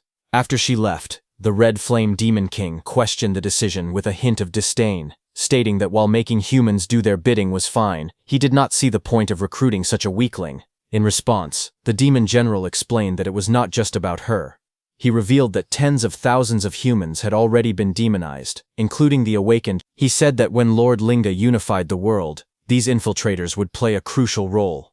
With the explanation given, the Demon General walked ahead and ordered them to stop dawdling and follow him, emphasizing that the mission was more important than ever. On the other hand, at Prophecy Day 2, at 3:05 a.m., the golem that Otsuki had destroyed before was completely repaired, its glowing eyes and sturdy frame radiating power. Observing it, Josuke explained that the Iron Golem's stats were roughly equivalent to a level 30 awakened, making it a valuable asset to compensate for their labor shortage.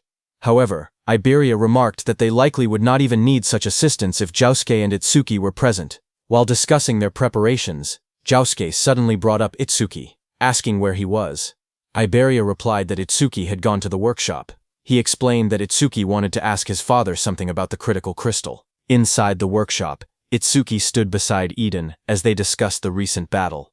Eden asked if Itsuki had truly landed a critical hit during the fight with the disaster beast, and inquired about his critical rate at the time. Itsuki revealed that his broken critical crystal had originally given him a 3% critical rate, but after defeating the creature, it had increased to 4%. Hearing that, Eden remarked that achieving such a feat with only a 3% critical rate was incredibly lucky. Itsuki agreed that he thought so as well. He then explained that after landing that critical hit, it was not just his concentration that had improved. He described entering a strange state, where he felt as if he were omnipotent, and asked whether this was also an effect of the critical crystal. Hearing this, Eden reacted with surprise. He asked if it was a sensation where a person's senses become sharp enough to perceive everything around them, yet they remain calm and completely unaffected. Itsuki thoughtfully touched his chin, and agreed that the description perfectly matched what he had experienced. Hearing this, Eden expressed his surprise, realizing that Itsuki had entered a flow state. Itsuki repeated the unfamiliar term in confusion, and asked Eden to explain. Eden explained that a flow state occurs when a person becomes completely immersed in a task. In this state, one's sense of time becomes distorted, and both concentration and excitement reach their peak simultaneously. Hearing that, Itsuki became more confused and tried to understand. Eden then simplified the explanation, saying that, in short, it meant being in the zone. To illustrate, he described how a painter might forget to eat because they are so absorbed in their work. He added that an athlete whose body moves instinctively during a match is also in a flow state. Likewise, a student who loses track of time while solving a difficult problem is experiencing the same phenomenon. He concluded by explaining that when an awakened individual enters a flow state, they do not merely gain heightened focus, their senses become extraordinarily sharp. He explained that when someone enters a flow state, their stats and skill effects increase simultaneously to 120% of their original values. Hearing this, Itsuki expressed his surprise. He admitted that he had never heard about such a phenomenon from his teacher or any other awakened individual. He added that he had never met anyone who had actually entered a flow state before. Eden responded with astonishment, emphasizing that only a handful of people were capable of achieving such a state. He went on to explain that entering a flow state requires the awakened individual's own skill, a clear and focused mind, and a great deal of luck. If even one of these elements is missing, entering a flow state becomes impossible. Itsuki, absorbing this information, remarked that he had not realized the requirements were so strict. Eden then stated that it was no exaggeration to say that entering a flow state marks the boundary between a genius and an average person. He added that among the awakened across the 5 continents, including Wajin-Te, there was not a single person who could enter a flow state at will. Itsuki was shocked to hear that not even Wajin-Te could do that. Eden told Itsuki that he had first entered a flow state 2 years after becoming an awakened. He noted that while 2 years was considered quite early, for Itsuki to achieve it after only a month of being awakened was truly extraordinary. But suddenly Eden noticed Itsuki's distracted expression and paused, asking if he was listening. Itsuki snapped back to attention, his gaze sharpening as he sensed something unusual. Turning slightly, he informed Eden that 3 individuals with immense mana were approaching. Eden initially speculated that they were likely awakened sent by Nento Izumi to act as his guards. However, as Itsuki focused more closely on the energy, his expression hardened. The rough and stagnant aura did not feel like that of awakened individuals. It felt more like the presence of disaster beasts. Without hesitation, he decided to investigate just in case. Moving swiftly, he headed for the exit. As he went, he reflected that he had already wiped out the disaster beasts within the barrier, and that there were no signs of new ones being deployed nearby. Even so, an uneasy feeling lingered, and he hoped it was merely his imagination. In the next moment, he slid open the door and stepped outside. As Itsuki stepped outside, Iberia greeted him with a bright expression, saying that Itsuki was finally out. Noticing Itsuki's tense demeanor, Josuke beside him asked what was wrong and why he seemed so on edge. Itsuki, still alert, explained that he had felt a sudden surge of mana and thought it might be a disaster beast. Josuke reassured him, stating that there were no barriers being generated in the area, so that shouldn't be the case. Iberia added that even if it were a disaster beast, he had already reactivated the Iron Golem, meaning they could easily handle any common threat. Before his words could settle, Iberia's expression froze in shock, as a violent impact shattered the Iron Golem. The massive golem was destroyed in an instant, its body cracking and collapsing amid sparks and debris. Everyone was stunned, realizing that the Iron Golem had been taken down before it could even react. Josuke immediately raised his weapon, while Itsuki stood ready with electricity crackling around him. In the distance, 3 terrifying figures emerged, and one arrogantly declared that since there were only 3 opponents, it would be an easy task. It was the Demon General, the Red Flame Demon King, and White Oni.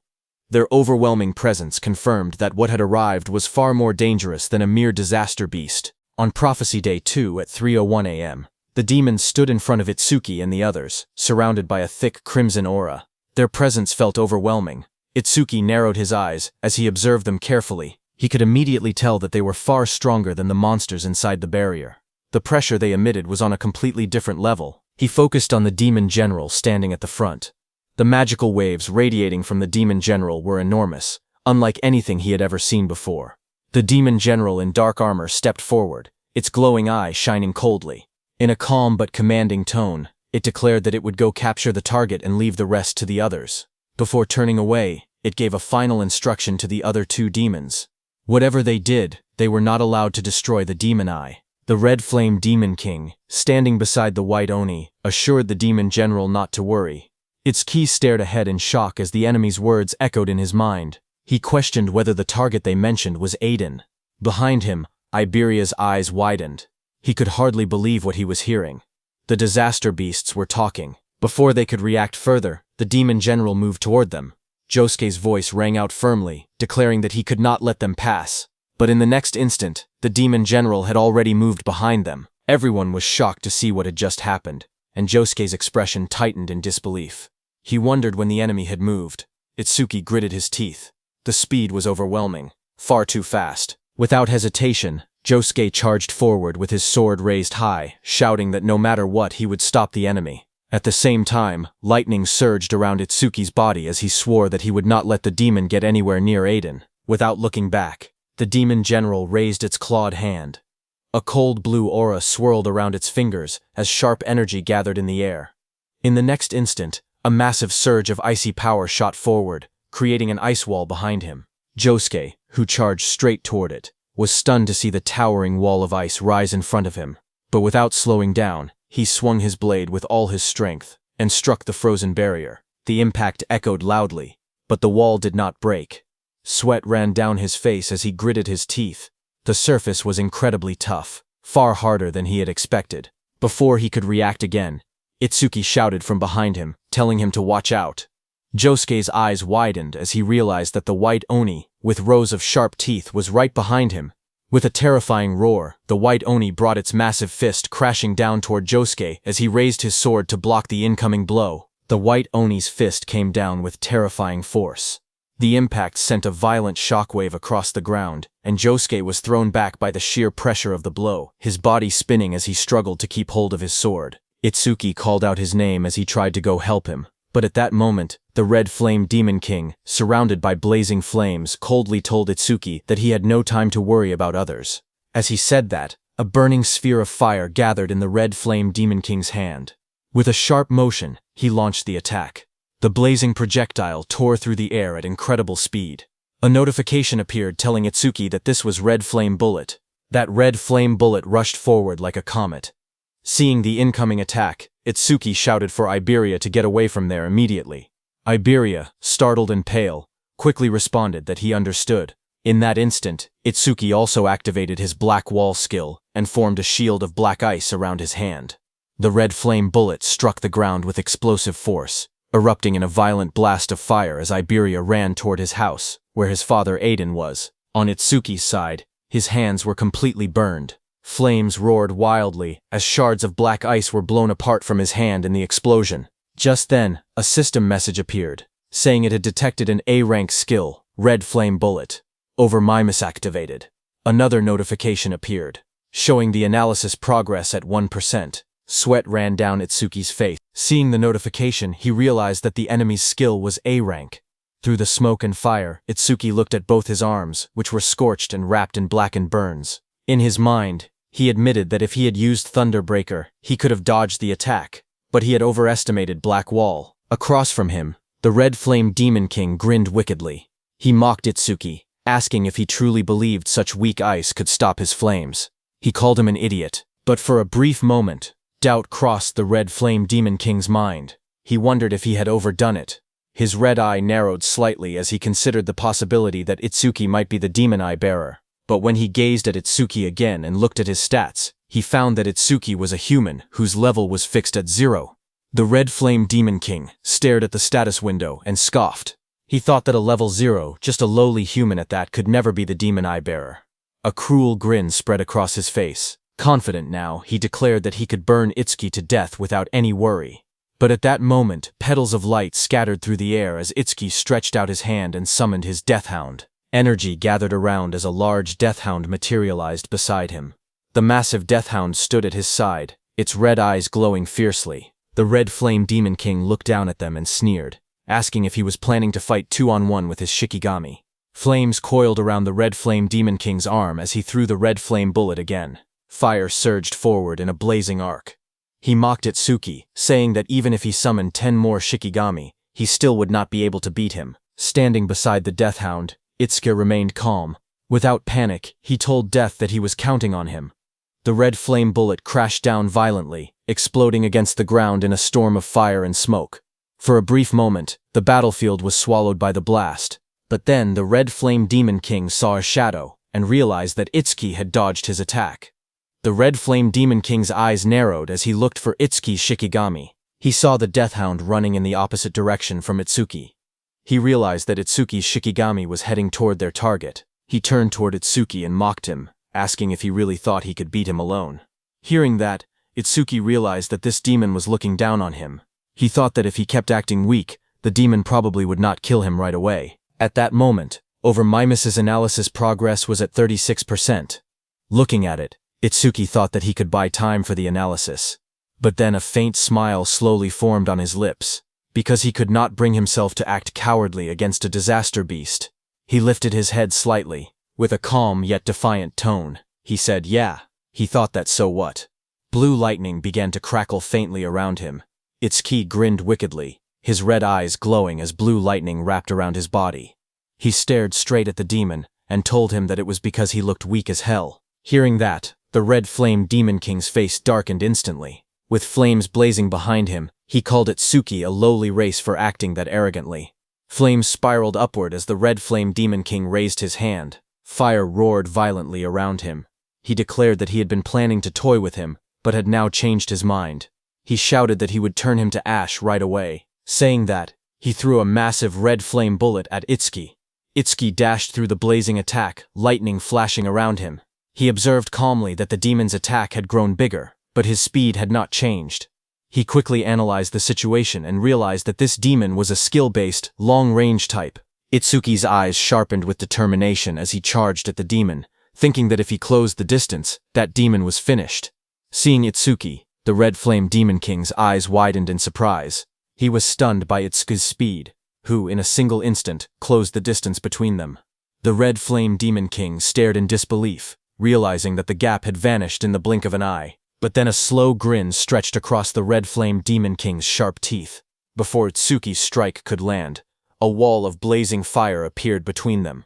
Itsuki's eyes widened in surprise as he recognized that it was a flame shield. The Red Flame Demon King raised his hand and created another red flame bullet.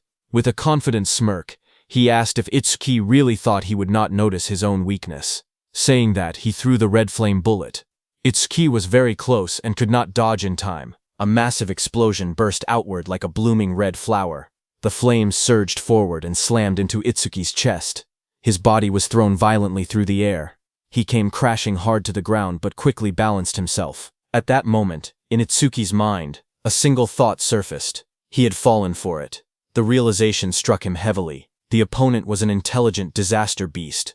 How could he have made such a mistake? Standing in front of him, the Red Flame Demon King looked at Itsuki and said that with that kind of speed, there was no way Itsuki was truly level 0. But then through the smoke and dust, Itsuki slowly stepped forward. His arms and one leg had turned dark from burning. Smoke curled around his body as he lowered his head and moved ahead step by step. The Red Flame Demon King stared at him with burning red eyes and a cruel smile. He admitted that Itsuki had completely fooled him. Then, with a wide grin, he told Itsuki that it would be easier for him to die if he simply lay down quietly. Through the smoke, Itsuki remained standing as a system notification showed that my misanalysis progress was at 79%. Seeing that, Itsuki wondered if it was because the skill was A rank that the analysis was taking quite a while. Another notification appeared, showing that the analysis progress was at 80% and increasing, on Prophecy Day 2 at 3:14 a.m. In the quiet darkness of the night, Aiden's wooden workshop building stood under the faint glow of moonlight. From within the shadows, a voice called out Aiden's name. It was the Demon General. He stated that Aiden had created 3 unique grade artifacts, 16 epic grade artifacts, and countless rare grade artifacts. The Demon General declared that Aiden was the most talented crafter among the human race. Aiden, who stood there, responded dryly, asking if summarizing his life's work like that meant that the Demon General was planning to kill him. The Demon General reassured him, saying that as long as he remained useful, there was no reason to kill him. Hearing that, Aiden narrowed his eyes. He said he understood, but unfortunately, he was not the type who enjoyed taking orders. In the next instant, he gripped a blade from the side. His eyes flashed red with fierce determination as he swung the weapon toward himself without hesitation. But in the next instant, a chilling force exploded through the workshop. Ice formed around Aiden's body in a blink. Sharp blue crystals spread across his arms, chest, and beard, locking him in place before he could kill himself. Aiden's eyes widened in shock. He realized that his entire body had been covered in ice in an instant. The skill was at least A rank. The Demon General looked down at him coldly and told him to give up, because whether he lived or died was a decision for him to make. Aiden struggled and tried to resist, but the frost continued to bind him firmly. Hidden nearby, Iberia watched the scene unfold.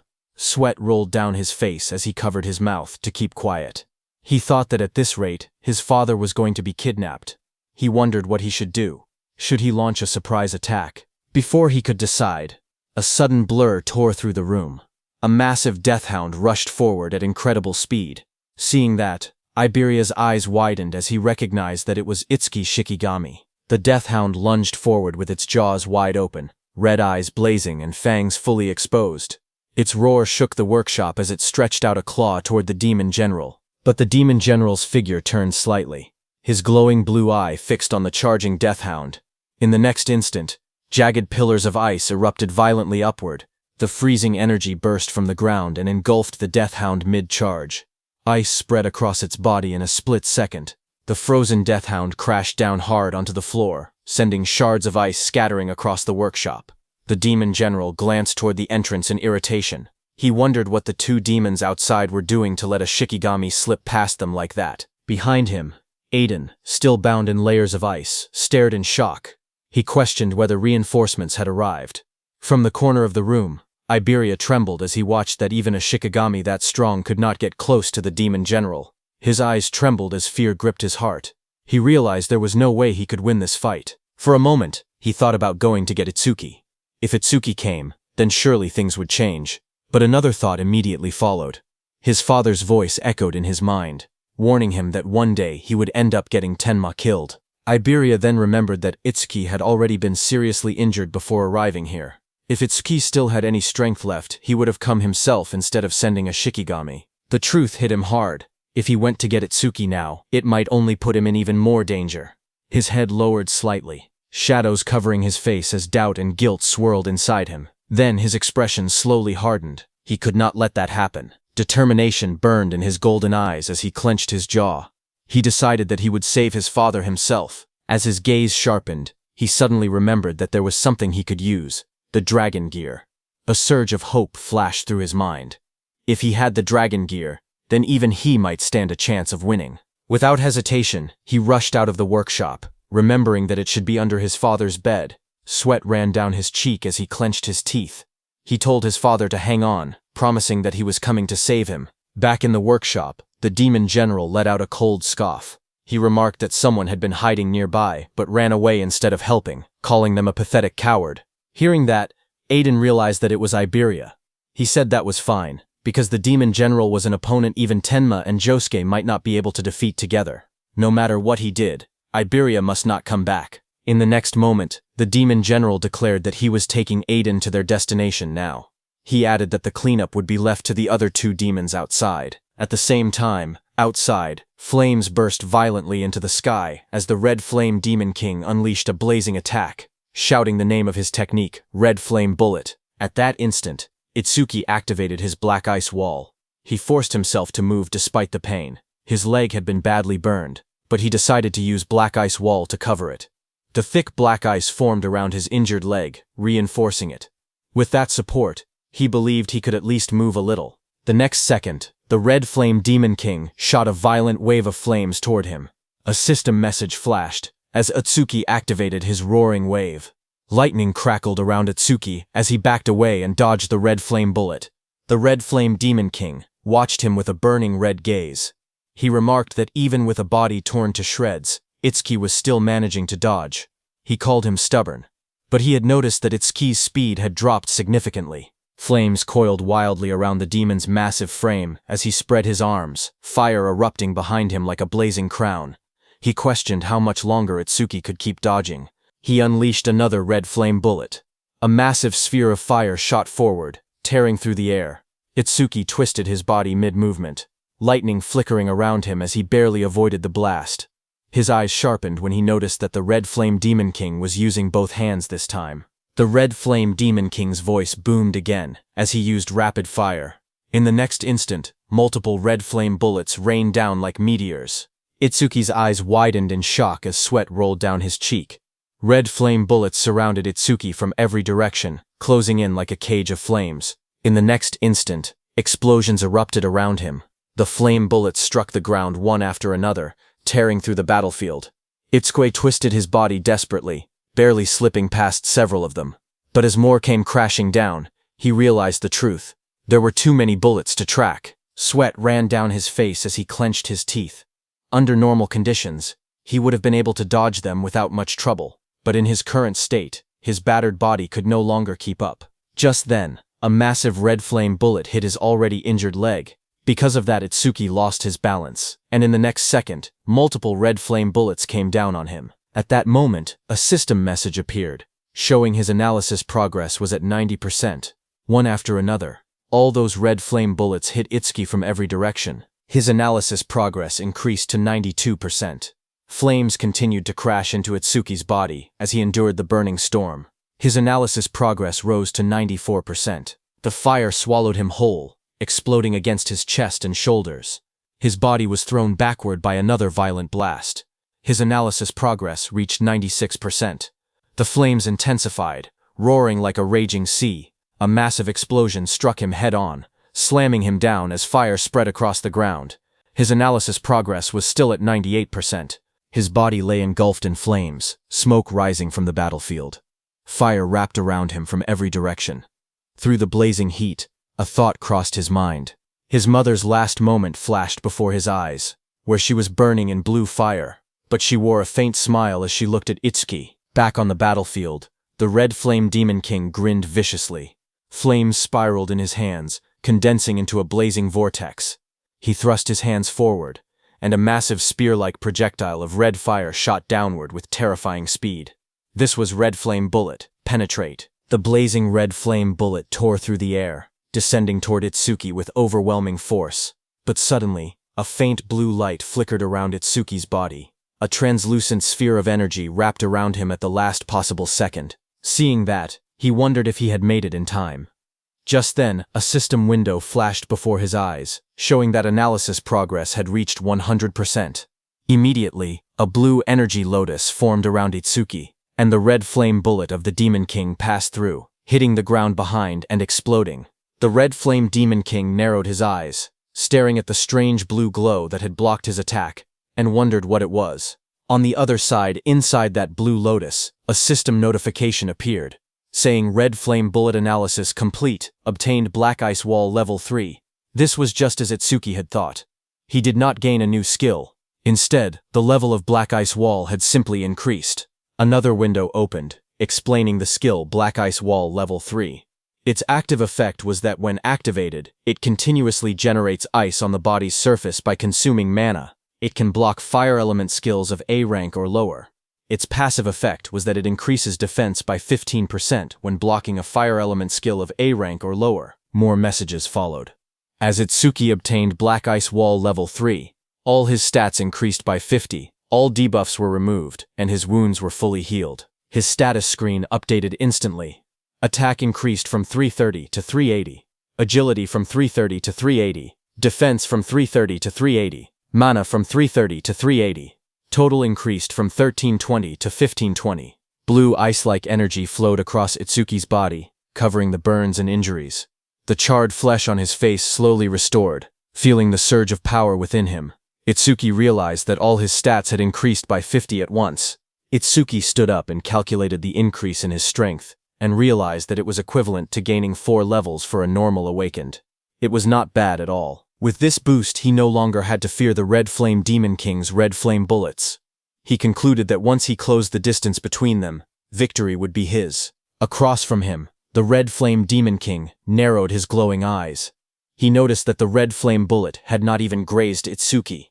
Suspicion rose in his mind as he questioned whether it was some kind of defensive skill. Still, he sneered and declared that with a body already in that condition, Itsuki would not be able to maintain such a defense for long. The next second, that blue lotus opened, spreading like frozen petals. Seeing that, the Red Flame Demon King's lips curled into a wicked grin. He said he knew it. Flames roared in his hand. With a confident smirk, he declared that the games were over, and that it was time to end everything. But in the next instant, his red eyes widened in shock. He stared ahead in disbelief, stunned by what he was seeing. Itsuki stood upright as blue energy swirled around him. The torn fabric hanging from his shoulders fluttered lightly, but his body was no longer damaged. The wounds that had covered him moments ago were completely gone. The Red Flame Demon King stared at him in disbelief, pointing out that his body had been in tatters just a moment ago, yet now it was fully restored. Itsuki lowered his head slightly, his voice calm and steady. He admitted that he had originally planned to leave the demon for later, and go save Aiden first. However, he added that the demon's flames had brought back some unpleasant memories. Because of that, he had changed his mind. Then the atmosphere immediately shifted. His eyes glowed red in the darkness, his expression turning cold and merciless. With a low, unwavering voice, he declared that he would crush the demon first. On the other hand, at Josuke's side, a violent gust of wind tore through the forest, scattering leaves in every direction as the shockwave pushed everything back. Josuke was sent flying through the air, his massive sword held tightly in both hands. His eyes widened as he realized just how overwhelming the force behind that attack was. He gritted his teeth as he struggled to stabilize himself mid-air. If he had not blocked White Oni's attack with his karma tool, he knew he would already be dead. His body slammed across the ground. He tried planting his blade into the ground to stop himself from being pushed away.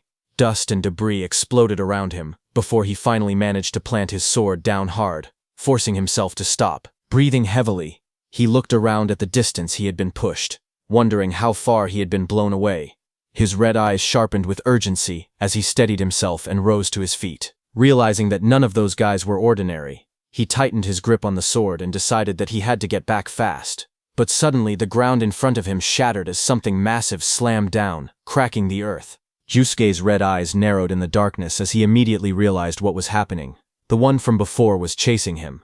In the next instant, White Oni lunged forward. Its muscular body bulged as its long tongue lashed through the air. Rows of sharp, jagged teeth filled its wide grin as it rushed ahead with terrifying speed. Josuke steadied his massive sword and looked down at White Oni with a calm expression, thinking this was perfect. This would take a lot of pressure off Itsuki. He knew that Itsuki could escape if he truly needed to. The real problem was Master Aiden and Iberia. Blue energy began to crackle around Josuke's blade as he raised the sword. Lightning-like sparks danced along the steel, illuminating half of his face. He made his decision. He would take this one down as fast as possible and return to back them up. In his heart, he silently urged them to hold on until then. On the other hand, at Aiden's house, inside the quiet room, Iberia looked around carefully and thought that it should be somewhere around there. Dropping low to the floor, he reached his hand beneath the bed, his fingers stretching forward in the dim light. His hand suddenly touched something solid. In that instant, his golden eyes widened. There it was. A grin slowly spread across his face as he pulled out the hidden box. Inside was the dragon gear. With that he could fight. As the lid opened, a system window appeared before him, displaying the item's details. It was dragon gear of epic grade. It increased attack power and agility by 100. Its epic effect was that for every 1 minute equipped, attack and agility increased by 20, but the maximum time was 15 minutes total. Without hesitation, Iberia equipped it. Red, scale-like armor wrapped around his body, forming sharp, dragon-shaped plates over his chest and arms. Standing tall in the crimson armor, his expression turned serious. He declared that he would lead the enemy right in front of him to Itsuki. He put on the helmet, its jagged scales locking into place with a heavy metallic rumble. With firm resolve, he declared that this time he absolutely would not drag them down. The dragon mask fully formed over his face, glowing faintly as power surged through him. He remembered his father's warning. Dragon gear caused serious side effects if worn for more than 15 minutes. Even so, he steeled his heart. No matter what, he would save his father within 15 minutes. In the next instant, he kicked off the ground. The floor shattered beneath his feet as debris exploded outward. A system notification appeared, showing dragon gear equipped for 1 minute, attack increased by 120, and agility also by 120. Elsewhere, beneath the moonlit sky, the demon general moved with Aiden through the forest. Aiden was trapped inside jagged crystal ice, carried along helplessly. While being carried, he questioned whether it was truly fine to be so relaxed, warning that others would soon catch up. The demon general responded calmly that among humans, only special-grade saviors posed any real threat to him. He added that they were all currently occupied with the demon lord. Aiden was shocked to hear that. He thought that if something at the demon lord level had been deployed, then the demons must have other goals as well. Calmly, he decided to test the waters. Looking toward the demon general, he asked whether all of this trouble had been for the sake of capturing him alone. The demon general responded coldly, telling him not to flatter himself. It was not only for him. They had several other objectives too. Hearing that, Aiden silently muttered that it was just as he had suspected. Aiden began to speak again, asking what exactly their group was planning, but before he could finish, the demon general clicked his tongue in irritation, calling them a persistent bunch. In the next instant, a shadow shifted across the forest floor, as if someone had just arrived at great speed. Still encased in ice, Aiden's eyes widened as he wondered if it was Josuke or Itsuki who had come. Yet even with reinforcements, he knew the truth.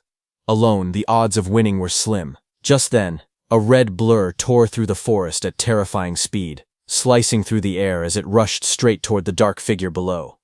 It was Iberia. He jumped at the demon general. With burning rage in his voice, Iberia shouted for him to give his father back. At that moment, a system message flashed before his eyes. He had equipped the dragon gear for 2 minutes, granting him 140 attack and 140 agility. Seeing him, the demon general's glowing blue eyes narrowed beneath his hood. In a cold, annoyed tone, he muttered that first it was a Shikigami, and now even a human brat had appeared. He shouted in anger, asking what those demons were doing. The one he was talking about was the Red Flame Demon King, who was fighting Itsukuo. The Red Flame Demon King stood facing Itsuki, who had just come out of the Blue Lotus after recovering. The Red Flame Demon King's eyes widened because he remembered that Itsuki's entire body had been scorched. Sweat slid down his face as he stared at Itsuki in disbelief, asking how he had recovered so much in such a short time. The Red Flame Demon King spread his arms wide as fire exploded around him. With a cruel grin, he declared that it did not matter how many times Itsuki recovered. The result would always be the same.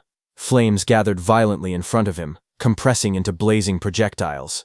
He roared out the name of his attack, Red Flame Bullet, Rapid Fire. In the next instant, countless fire bullets rained down like meteors, tearing through the air with explosive force. But Itsuki stood firm in the center of the inferno, as the red flame bullets closed in from all directions. At that very moment, a system message flashed, saying Black Wall activated. The next second, the fire bullets crashed against Itsuki one after another, detonating in a storm of flames that swallowed the entire area. Watching the explosion, the Red Flame Demon King sneered. He mocked Itsuki for standing his ground instead of running, shouting that he would turn him into charcoal. But as the smoke slowly cleared, a figure emerged from the flames. Itsuki stepped forward calmly, his body unharmed beneath the Black Wall's protection. He stated coldly that that level of flame no longer worked on him. Another system notification appeared, saying he had blocked an A-rank fire element skill with Black Wall, and his defense increased by 15%. Another system panel appeared, showing that his defense had risen to 627, and with Black Wall it added a further 65. Lightning crackled violently around his body as he leaned forward, his red eyes gleaming. He declared that the demon was the one stuck on the chopping block now. Itsuki activated his Thunderbreaker, and in the blink of an eye, he reached the Red Flame Demon King. Seeing that, the Red Flame Demon King's grin faltered. He let out a stunned sound as he noticed that Itsuki's speed had increased again. Still, he reassured himself that he had his red flame barrier. In the next instant, Itsuki vanished in a burst of lightning. With a savage smile, he declared that first, he would strip the scales, every last one of them. Wrapped in spiraling thunder, he spun like a drill and shot forward at blinding speed with his spiked hands. The Red Flame Demon King stood firm behind his blazing red barrier, convinced the attack would fail. He wondered if Itsuki had forgotten about it. But then the lightning-coated strike smashed directly into the crimson barrier. The impact cracked the surface instantly. Lightning exploded across the battlefield. As Oshiki shot forward like a black spear wrapped in thunder, energy burst outward around him, tearing through the air as he descended toward the demon below. His eyes burned crimson, and his mouth twisted into a savage grin. A system notification flashed before him, announcing that he had blocked an A-rank fire element skill with Black Wall. His defense increased by 15%. Another panel appeared. His defense had risen to 684, and Black Wall added a further 80 points. Across from him, the Red Flame Demon King's face tightened. Sweat rolled down his pale skin despite the flames roaring behind him. Itsuki fell back briefly, then arched his body mid-air, red lightning tracing across his eye as he declared coldly that now it was time to cook. Seeing him, the Red Flame Demon King's pupils shrank. He realized that he had to run, because if Itsuki caught him, he would die. Fear crept into his expression for the first time. He immediately turned around and started running while calling for the White Ogre, King of Resentment. But while running, his legs tripped on a rock. He fell to the ground, and his face slammed hard against it. Sweat rolled down his face as panic overtook him. He cried out desperately for someone to save him. Dust and smoke rose as he struggled to push himself up from the broken ground. Flames continued to surge around his body, but his voice trembled. He roared in fury, refusing to accept reality. He shouted that there was no way he would be killed by some human. Fire spiraled around his arm as he struck again. But Itsuki, standing behind him, just moved his head slightly and dodged, his expression cold and unmoved. Seeing that, the Red Flame Demon King's confidence shattered. He backed away, sitting helplessly on the ground. His breathing grew heavy. In a low, shaken voice, he muttered that it was impossible. To him, the opponent was nothing more than a mere level 0. But now, when he looked at Itsuki, he saw a massive purple entity rise behind him, its towering form radiating overwhelming demonic energy. Its glowing eyes burned in the darkness as violet power swirled violently around them both. A system notification appeared, telling Itsuki that his broken critical crystal was in effect, and that his next attack would 100% trigger a critical hit. Energy gathered around Itsuki's arm, twisting into a sharp, spiraling blade of purple force as he prepared to strike. Seeing that, sweat poured down the red flame demon king's face, his red eyes trembling. In disbelief and fear, he called Itsuki an actual demon. Red flame demon king staggered backward. His eyes trembled as he let out a strained breath. In shock and fear, he realized the truth. He was facing a demon. Before he could react, Itsuki moved.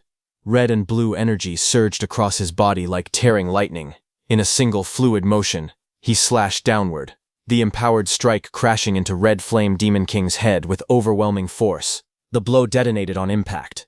A violent explosion erupted from the point of contact, smoke and debris bursting outward in all directions as the ground shattered beneath them. When the dust settled, Red Flame Demon King's massive body lay motionless on the broken earth.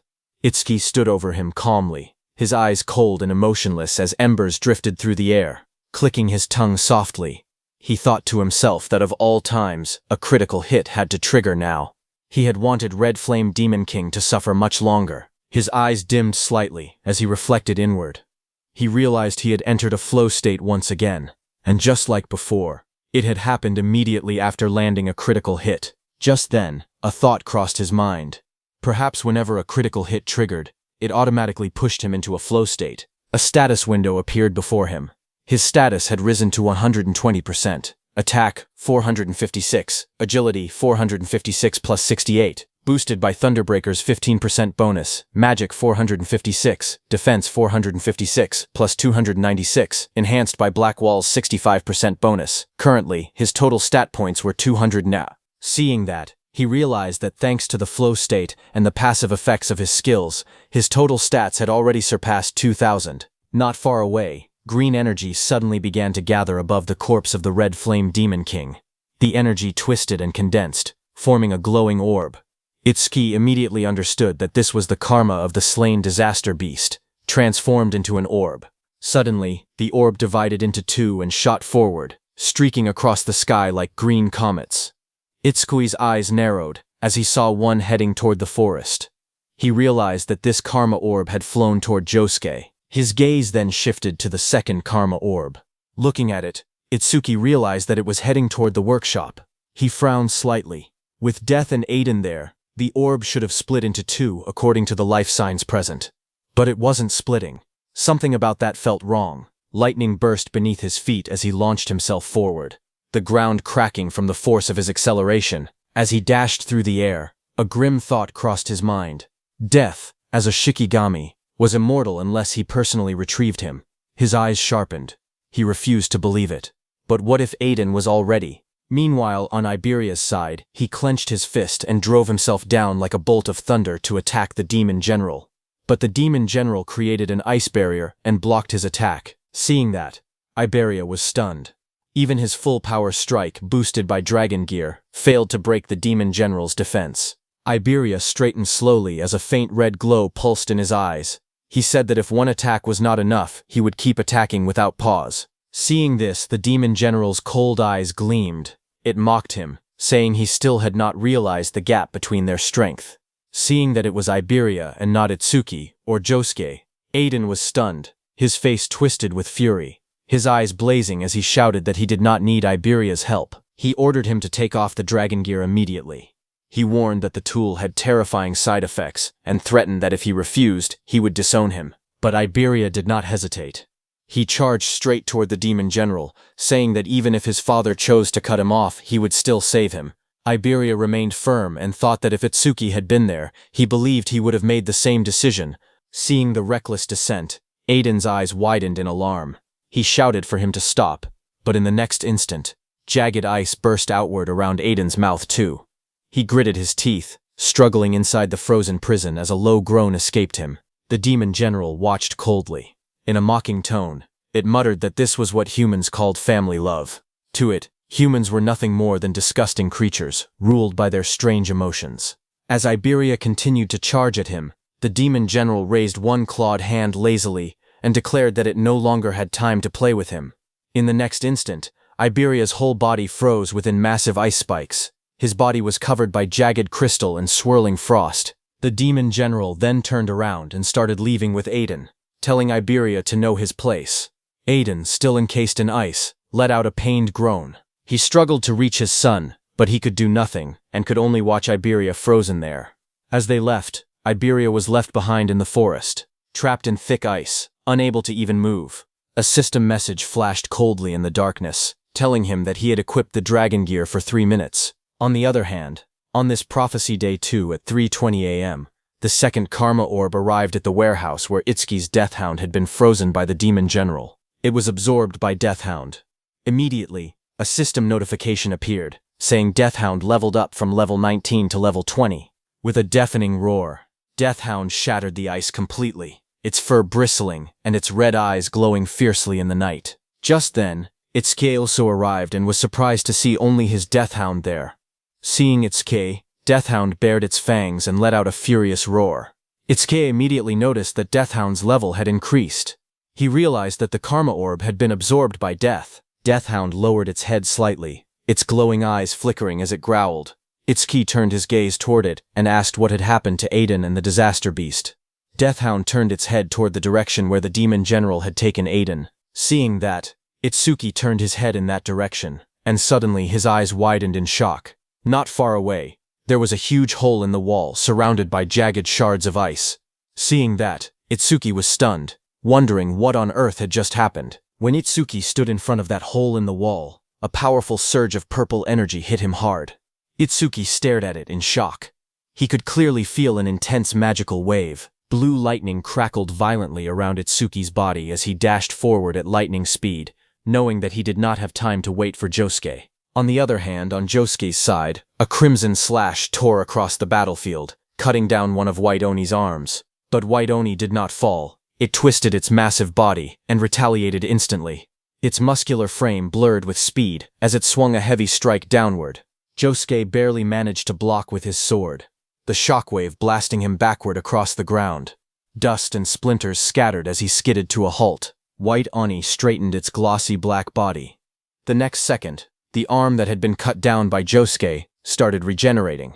Josuke's eyes narrowed when he saw that the spot he had cut earlier had already healed. He realized that this was a disaster beast with regeneration, and an opponent like that was his worst matchup. But before he could attack again, suddenly the karma orb from Itsuki's defeat of the Red Flame Demon King hit him. Josuke stared at the swirling green energy in shock, his eyes widening as realization struck him.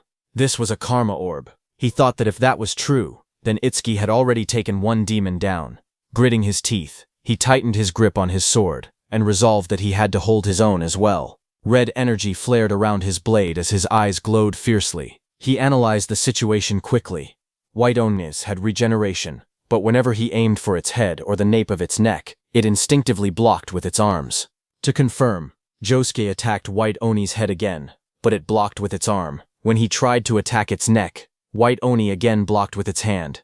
Seeing that, Josuke narrowed his eyes, realizing that the spots it protected so desperately were definitely its weak points. Now that he understood that, he adjusted his stance and steadied his breathing. With renewed determination, he declared inwardly that he could work with this. In the next instant, he lunged forward again, his red blade flashing as he slashed one of White Oni's arms. Red energy flared violently as he swung his blade again, in a brutal arc. In his mind, a single thought echoed. First, he would sever both arms. White Oni's both hands were cut down by him. His eyes sharpened as he calculated calmly. It took the creature at least 1 second to regenerate.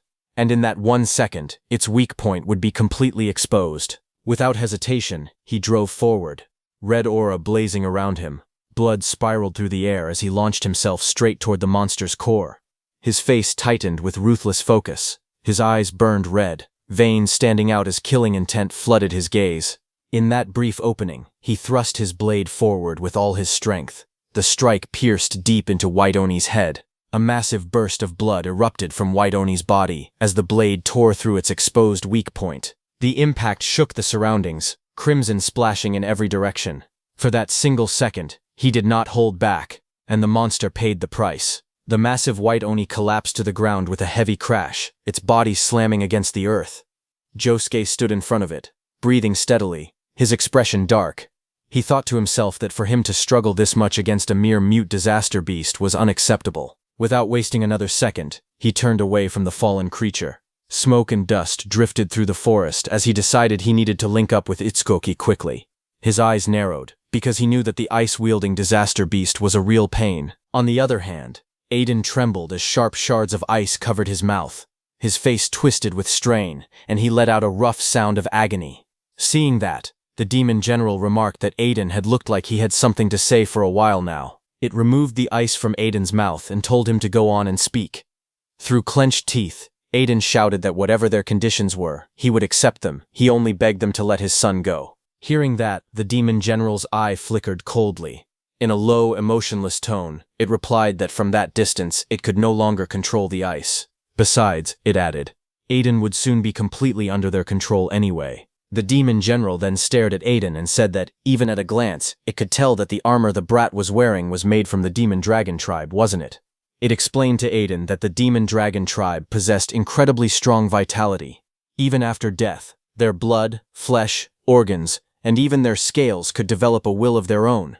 It said that the weapons made from demon dragons retained a residue of that will. If someone wore them for too long, the user's consciousness would gradually be swallowed. In the end, the wearer's entire body would be taken over, becoming a genuine dragon. As it said that, Iberia, who was trapped in the ice, lost his mind and roared like an animal. He shattered the ice with brutal force and broke free. His body twisted and expanded as scales formed across his crimson skin. Smoke poured from his mouth, and his eyes burned with a feral glow. He had lost his reasoning and completely turned into a dragon. The scene shifted back in time. It was Prophecy Day 1. While Itsuki was heading towards the green barrier, Iberia walked behind him, watching his back with concern. In his heart, he quietly prayed for Itsuki to stay safe. As Itsuki disappeared into the forest, Josuke suddenly asked Iberia if he really looked up to Tenma that much. Iberia clenched his fist slightly and answered without hesitation that he wanted to become someone like Itsuki. Josuke turned to him and simply asked why. Caught off guard, Iberia blinked in surprise. He stammered as he tried to answer. Josuke's expression remained calm, but his eyes were serious. He told Iberia that by now he had already met many amazing people. Aiden, Tidwajin, and Izumi Nento. Josuke continued, saying that even he himself had gained more fame and battle experience than Tenma. He looked at Iberia with a calm but piercing gaze and asked why it was specifically Tenma he wanted to become like. The question caught Iberia off guard. His golden eyes widened and he hesitated, unsure how to respond. Seeing his reaction, Josuke lightly patted Iberia's shoulder and told him not to worry. He said he was just asking casually. Iberia lowered his head slightly, his expression turning thoughtful. He admitted that, now that he thought about it, he had never really considered the reason before. A question echoed in his mind. Why did he want to become someone like Itsuki? The scene shifted to the past. 10 years earlier, a young Iberia stood in a bright courtyard, holding up a wooden sword with excitement. He shouted joyfully, full of energy and innocence. Behind him, his mother watched with a warm smile. She asked him if he liked his birthday present. Without hesitation, the young Iberia beamed and answered happily that he did. The young Iberia suddenly raised his wooden sword with excitement and declared that he had made up his mind. With sparkling eyes, he proudly announced that he was naming it the Justice Unbeatable Hero Sword. His mother paused for a moment, slightly surprised by the grand name, but she forced a gentle smile and told him it was a nice name. Young Iberia laughed brightly under the sky, lifting the sword high above his head. He boldly declared that he was an awakened one, and told the disaster beasts to prepare themselves. Without hesitation, he began running across the courtyard, shouting that he was going to show everyone. From the doorway, his mother watched him with worry in her eyes and told him to be careful out there. Behind her stood Aiden with a stern expression. He glanced at her and asked quietly whether Iberia had any friends. Later, Iberia stood proudly with his wooden sword resting against his shoulder. His eyes closed with confidence as several children gathered around him in admiration. But in the next moment, the atmosphere shifted. A faint, unsettling smile appeared on those children's faces. One of the boys stepped forward slowly, stretching out his hand toward the wooden sword. His face was calm, but his eyes carried something dark as he admitted that he felt jealous. He asked to see it for a bit. Young Iberia froze, clutching the sword tightly to his chest. The children began to gather around him. Voices surrounded Iberia from every direction, asking if his dad was a famous crafter. They pointed out that if that were true, then his father could make things like that as much as he wanted. They assured him they would give it right back. Standing alone in the center, young Iberia's body trembled. He stared down at the sword in his arms, thinking that he had just gotten it. It was his. He told himself that he had to refuse clearly. Suddenly, one boy leaned close, his face darkened by shadow. In a low voice, he asked if he was really not going to lend it. Sweat rolled down young Iberia's cheeks. His lips trembled as he forced a stiff smile. After a moment of hesitation, he gave in. With a shaky voice, he said it was okay, and slowly offered the sword forward. That boy took Iberia's sword and shouted proudly that he was an awakened one. He declared that the disaster beasts should prepare themselves as he charged forward. Young Iberia stood there as those boys took his sword, watching from a distance. He lowered his head slightly, his teeth clenched, and a bead of sweat running down his cheek. In a trembling voice, he told them they had to give it back. Later, he returned home. His mother sat calmly on a bench with a book in her hands, while his father was forging swords. Noticing him, his mother smiled warmly and asked if he had fun. Young Iberia forced a bright smile, and with a cheerful tone, he answered that yes, it had been really fun. But his mother's eyes widened slightly as she looked at her son. A hint of confusion crossed her face as she suddenly asked where the wooden sword was. Aiden glanced toward young Iberia and muttered that those brats must have taken it again. Hearing that, his mother clutched her book tightly, saying that if it had been taken, they needed to get it back. But Aiden said that even if they retrieved it, other children would just take it again next time. He swung his hammer down with force and shouted that Iberia could not even protect something precious to him, and that he did not even have the courage to call for help. The words cut deeply. He declared harshly that he had not raised Iberia to be this spineless. That night, young Iberia curled up alone in the darkness, hugging his knees tightly to his chest as the echo of those words lingered in his mind. Tears rolled down his cheeks as he lay on his side, staring into the darkness. His golden eyes trembled as a question echoed in his heart. Why was it that he looked up to Etsuki? Then a few months later, inside a quiet hospital hallway, chaos broke out. Aiden grabbed the doctor by the collar, his voice shaking with anger as he demanded to know what it meant that there was nothing more they could do. The doctor, trying to remain calm, apologized and said they had done everything possible. He explained gently that his wife had been frail from the very beginning. Aiden's face twisted in despair. He shouted bitterly, asking if they were supposed to just sit and wait for her to die. The doctor lowered his gaze and asked him to please stay by her side for now.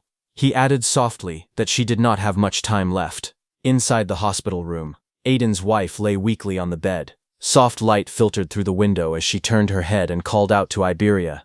Young Iberia stood beside her bed, his small hands trembling. His voice cracked as he whispered, "Mom." She reached out gently and told him not to cry. With a faint smile, she looked at him tenderly and said that although his father called him spineless, she knew the truth. He was simply too kind. She looked at her son with tired but gentle eyes.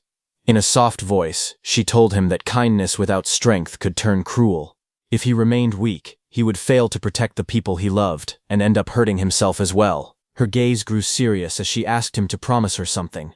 She told him to become strong and to use that strength bravely. She believed that one day he would grow into someone kind and courageous, a truly strong awakened. At last, she asked him to take care of himself.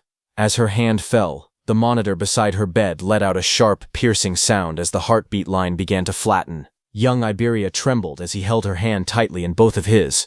Tears streamed down his face while he made his vow. He promised that he would become the world's strongest and bravest awakened and the kindest. The boy cried out desperately for his mother. In the quiet hospital room filled with pale light, he stood beside her bed, small and trembling.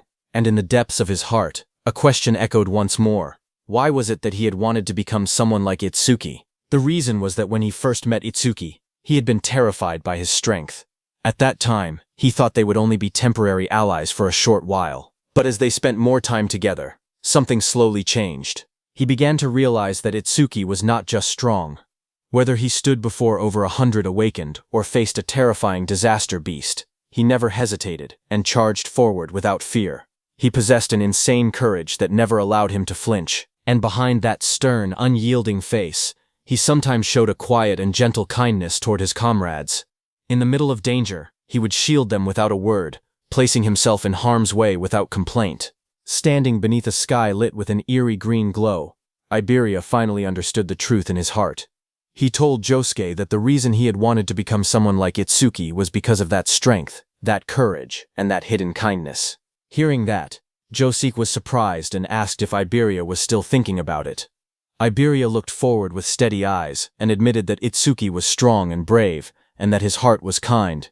To him, Itsuki was exactly the kind of awakened he had always dreamed of becoming. Hearing that, Josuke smiled and told Iberia that if Tenma ever heard those words, he would probably be deeply moved. But then Iberia said that a coward with no talent like him could likely never become an awakened like Itsuki. But even so, that did not matter. If he could simply stand by Itsuki's side and fight together with him, that alone would be enough. Back in the present, Iberia, who had been inside the dragon gear for so long, had started to lose all his senses. He exhaled heavily, and his body radiated heat as smoke rose from his armor. Just then, someone arrived and called out Iberia's name. Iberia's red eyes gleamed as he bared his sharp teeth, breathing out hot air in slow, menacing bursts. Sparks drifted through the air as he turned his head. Across from him, Itsuki stood alone without stepping back. Seeing him, Iberia let out a small growl, not recognizing that it was his friend Itsuki. On Prophecy Day 2, at 3:31 a.m., under the dark night sky, Iberia loomed above the forest, his armor glowing faintly as smoke poured from its mouth. Its sharp teeth were bared, and its presence alone made the air feel heavy. Below, Itsuki looked up with narrowed eyes. He called out to Iberia, questioning why he was wearing the dragon gear again. He reminded him that he had been forbidden from using it. But Iberia's red eye glowed fiercely from the dragon gear as he exhaled hot breath, steam curling into the air. Itsuki observed him carefully. He felt that Iberia's reaction was strange. Something about him seemed off. He realized that even his appearance looked slightly different than before. Suddenly, Iberia shifted his massive body within the smoke, and saliva dripped between its jagged teeth. A low, heavy breath echoed in the darkness as Iberia stared ahead and said something. Seeing that, Itsuki's eyes widened slightly. He asked if he had said something, then quickly questioned where Aiden was. But before he could receive an answer, Iberia's red eyes flared brightly. With a violent roar, it lunged forward, smoke bursting from its jaws as its massive body surged ahead. The ground shattered beneath the impact, cracks spreading outward as debris flew into the air. A powerful shockwave tore through the area. In the blink of an eye, Iberia appeared behind Itsuki, his enormous claws slicing through the air toward him. But Itsuki did not panic. He shifted his body at the last second, narrowly avoiding a fatal blow. He caught Iberia's hand, stopping his advance through sheer strength. His muscles strained as he resisted the overwhelming force. Gritting his teeth, Itsuki shouted for Iberia to wake up. Seeing that, Iberia immediately backed down, putting some distance between him and Itsuki.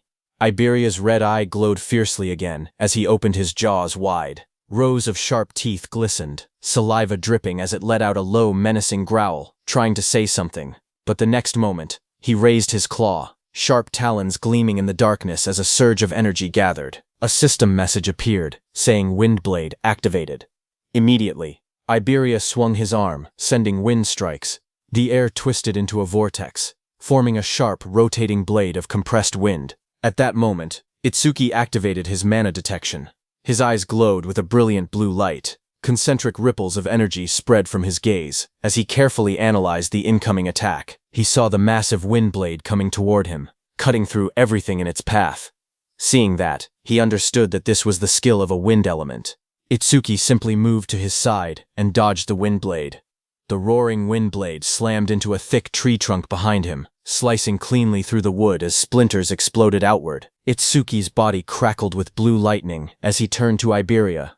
He could not tell whether this was a side effect of the dragon gear, or if Iberia was being controlled by a disaster beast. But there was no time to hesitate. For now, he just needed to stay put. The system message flashed once more as Itsuki activated his thunder wave. Lightning surged violently from his body as he shot forward, tearing through the air with a deafening crack. Iberia raised his claws instinctively to attack, but Itsuki grabbed both of his hands. Just as he did that, smoke poured from Iberia's jaws, and he roared in fury. Watching closely, Itsuki's eyes sharpened. He realized that this mana wave was definitely Iberia's, but he could not believe that he was attacking him. Itsuki's eyes trembled violently, his pupils glowing under the shadow that fell across his face. He demanded to know what exactly had just happened. Then, through the smoke and burning air, Iberia lowered his head slightly, and in a strained, almost pleading voice, he called out to Itsuki and begged him to kill him. Hearing that, Itsuki's expression froze. Sweat slid down his cheek as disbelief overtook him. But suddenly Iberia roared, his jaws opening wide as violent shockwaves burst outward. In the next instant, he lunged forward at Itsuki, attacking with his sharp claws. But before his attack could land, a blade flashed through the air. Josuke appeared and blocked Iberia's attack with his blade. He shouted, telling Itsuki to watch out. Josuke then moved. With a powerful twist of his body, he punched Iberia. Iberia was sent flying, crashing onto the ground with a solid impact. The ground shattered where he fell. Itsuki, still catching his breath, told Josuke that Iberia was, but Josuke cut him off, stating calmly that he already knew the worst-case scenario had come to pass. Iberia then moved again at high speed.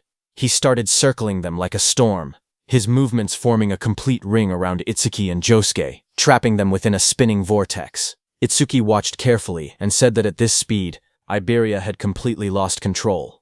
Josuke told him that Iberia had been consumed by the dragon gear. Itsuki's jaw tightened as realization struck him. In a steady but urgent voice, he said that if it truly was the side effect of the dragon gear, they had to take it off him quickly. But Josuke's red eyes narrowed coldly.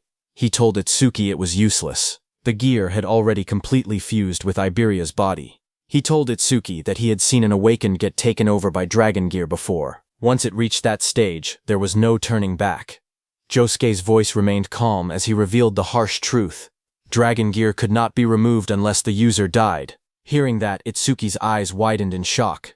Sweat slid down his cheek as he asked if there was no way. Josuke looked at him firmly and declared that they had no choice but to kill Iberia. Josuke tightened his grip on his blade, his red eyes cold and unwavering. In a firm voice, he declared that he would be the one to finish him off. If Itsuki did not think he could handle it, then he should leave this place. But Itsuki stepped forward and said that he would do it. Shocked, Josuke said that he could not burden Itsuki with such a cruel task. But Itsuki told Josuke that Aiden had been abducted by that ice user disaster beast. He said he would have the Death Hound track them, so Josuke should go and help him instead. Josuke tried to object, but Itsuki cut him off. He quietly pleaded, saying he still had things he wanted to talk to Iberia about. Blue energy gathered around his hand as he summoned his Death Hound. Josuke closed his eyes briefly and exhaled. In a low voice, he said he understood, and that he was counting on him. He then warned that if Iberia got away, Iberia would become even stronger, and his ferocity would increase. Turning his back, he spoke one final time. No matter what, Itsuki had to end his life there. As he said that, Iberia jumped onto a tree and then, at full speed, charged at Josuke, his massive body glowing with blazing orange light. At that very moment, Itsuki moved. Blue lightning crackled around his body as he reached Josuke and created a black ice wall to block Iberia. Josuke shouted for the Death Hound to move, and both of them immediately ran in different directions. As Itsuki blocked him, Iberia backed off again to create distance, and then, at full speed, he charged again and struck with Windblade. The compressed air sliced through the battlefield and slightly touched Itsuki before passing through. Itsuki narrowed his eyes, observing that Iberia had fired a skill but Overmimus had not activated. Seeing that, Itsuki realized that just as he had thought, Iberia did not truly want to hurt him. Across from him, Iberia roared loudly, shaking the air around him. He lunged forward, tearing through the air with explosive force. His glowing red eyes locked onto Itsuki as he activated his 1,000 wind blades. At once, countless streams of compressed wind spiraled into existence. The air twisted violently as wind blades rushed toward Itsuki in waves. But Itsuki did not dodge them and continued walking toward Iberia. Glowing wind blades surrounded him from every direction. For a moment, everything went still. Then blood exploded from all over Itsuki's body as the wind blades tore through him. But even then, Itsuki did not stop and continued walking toward Iberia. Seeing this, Iberia let out a thunderous cry. Tears streamed from his blazing eyes, the sound of his cry echoing across the battlefield. Meanwhile, inside the demon world, one of the Right Demon Kings, Yama, knelt on the ground and reported to Lady Ringa that they had successfully captured Aiden. However, he added that the Red Flame Demon King and the White Oni had both been killed by humans. Lady Ringa remained calm. She stated that there were countless fighters at that level, and as long as Aiden had been captured, that was enough. Yama continued, informing her that Lord Saru Shokuma seemed to be struggling. Lady Ringa replied coldly that it did not matter. They had never expected the elimination of Izumi Ento anyway. His role was simply to hold back most of the special class saviors. Yama then revealed that it seemed Saru Shokuma was fighting only one special class opponent. Hearing that, Lady Ringa's eyes narrowed slightly. She wondered aloud if there was a human besides Tiwajin who could hold Saru Shokuma off alone. She then asked for that man's name. Yama raised his head and told Lady Ringa that according to their insider, that man possessed the strongest body, and his name was Heitan Akira. At the same time, on Commander Nento's side, a massive shockwave tore across the battlefield as Demon King Saru Shokuma and Hiden's fists collided, carving a deep trench through the ground. In the next instant, a streak of red lightning split the sky. Wrapped in violent crimson energy, Demon King Saru Shokuma slammed his fist downward. The impact exploded outward in a thunderous blast, sending debris and dust flying in every direction. The shockwaves continued to ripple across the area, streaks of red electricity tearing through the air like raging serpents. In the distance, Commander Nento, along with Choha and that wind elementalist, watched in disbelief as the destructive force spread without pause. That wind elementalist stared wide-eyed and muttered in shock, wondering how the battle that had started yesterday afternoon was still going. He realized that even his own wounds had almost completely healed during that time. Just then, another explosion erupted, shaking the surroundings once more. Demon King Saru Shokuma and Hiten continued throwing punches at each other. Seeing this, that wind elements trembled, overwhelmed by the sheer intensity. He thought that to witness a battle of this level from such close range was almost unimaginable. Amid the collapsing ground and rising dust, Demon King Saru Shokuma, with blazing red eyes and a savage roar, punched the ground with full force. The earth shattered beneath his hand, the battlefield trembling under the weight of his power. Choha stared at the battlefield with trembling eyes, sweat sliding down her face. She could hardly believe what she was witnessing. Haiten was enduring blows powerful enough to shatter the earth itself. She knew that if Haiten fell, no one would be able to stop that disaster beast.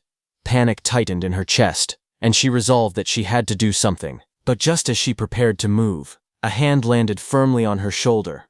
It was her father, Commander Nento. With a calm voice, he reassured her not to worry, saying Haiten was not weak enough to die from attacks like that. In the distance, the battlefield had been torn apart. Saru Shokuma split the land, smoke and debris rising into the sky. Watching the devastation, that wind elementalist stammered in disbelief, unable to comprehend this level of power. Commander Nento beside Choha spoke steadily, saying all special class fighters were monsters standing at the very top of humanity.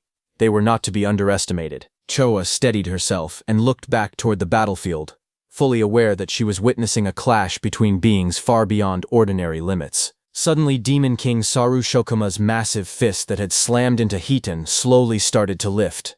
Demon King Saru Shokuma's eyes widened in surprise. Far below his enormous arm, Hiten stood up again, lifting its massive hand. He was still alive, still full of power. Watching from the side, Commander Nento said it had been a long time since he had seen Haiten's second form. Choha, beside him, turned in surprise. She repeated the words in disbelief, asking what the second form was. Amid swirling dust and a rising crimson aura, Haiten emerged. His body was engulfed in a dark red energy that writhed like flames. His eyes glowed ominously. Watching that, Choa swallowed nervously. She said that his presence felt completely different from before, as though he had become an entirely different person. Commander Nento explained that whenever Haiten entered this state, all of his abilities increased explosively. But there was a price. In exchange for that overwhelming power, he became extremely aggressive and cruel. Hiten roared in fury, steam bursting from his mouth as his crimson eyes burned even brighter. He pushed back the massive Demon King Saru Shokuma with just his brutal force. Commander Nento continued explaining that the nickname given to him in this form was something entirely different. In the next instant, Hiten vanished. Like a streak of blazing red lightning, he shot forward.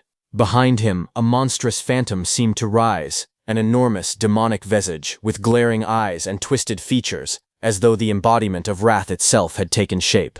Haiten's fist drove upward with terrifying speed. The punch collided with the Demon King Saru Shokuma's body in a violent explosion of force. Blood sprayed through the air as the Demon King was sent reeling backward. Before the Demon King could react, Heighten punched a hole in its chest and came down to the ground.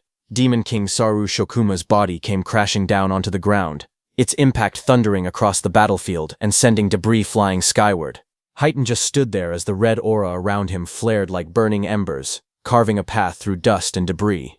In the next moment, he started moving again. From behind, his back was a canvas of blood and scars, muscles tense beneath torn clothing. Crimson energy crackled faintly around his silhouette, his long hair whipping wildly in the air. In the distance, Choha stammered in confusion, asking where he was going. Commander Nento answered that he was probably heading to destroy the stone pillar maintaining the barrier. Hearing that, Choha admitted that she had thought Hitten would simply rampage without direction. Yet even in that state, he was still able to keep his reason just as expected. Commander Nento told her that if Heighten had attacked without caring about friend or foe, then even if his power increased, it would only bring disaster. Such recklessness would mean he could never become a true special-class protector of humanity. On the other hand, Heighten reached the stone pillar. Heighten's fist smashed into the towering stone pillar with a thunderous crash. The impact sent cracks racing through the surface as fragments of rock burst outward in every direction. Dust and debris spiraled around him. The red aura surrounding him flared violently for a brief moment, then completely disappeared, and Heighten returned to his original self. As the dust began to settle, Heighten stood there with blood smeared across his face and torso. He looked down at himself and wondered why he was there. Then his eyes shifted toward the fallen Demon King below. He asked if the enemies had already been dealt with. Seeing all that, Heighten finally realized that his other self had come out again. Heighten sat beside the stone pillar.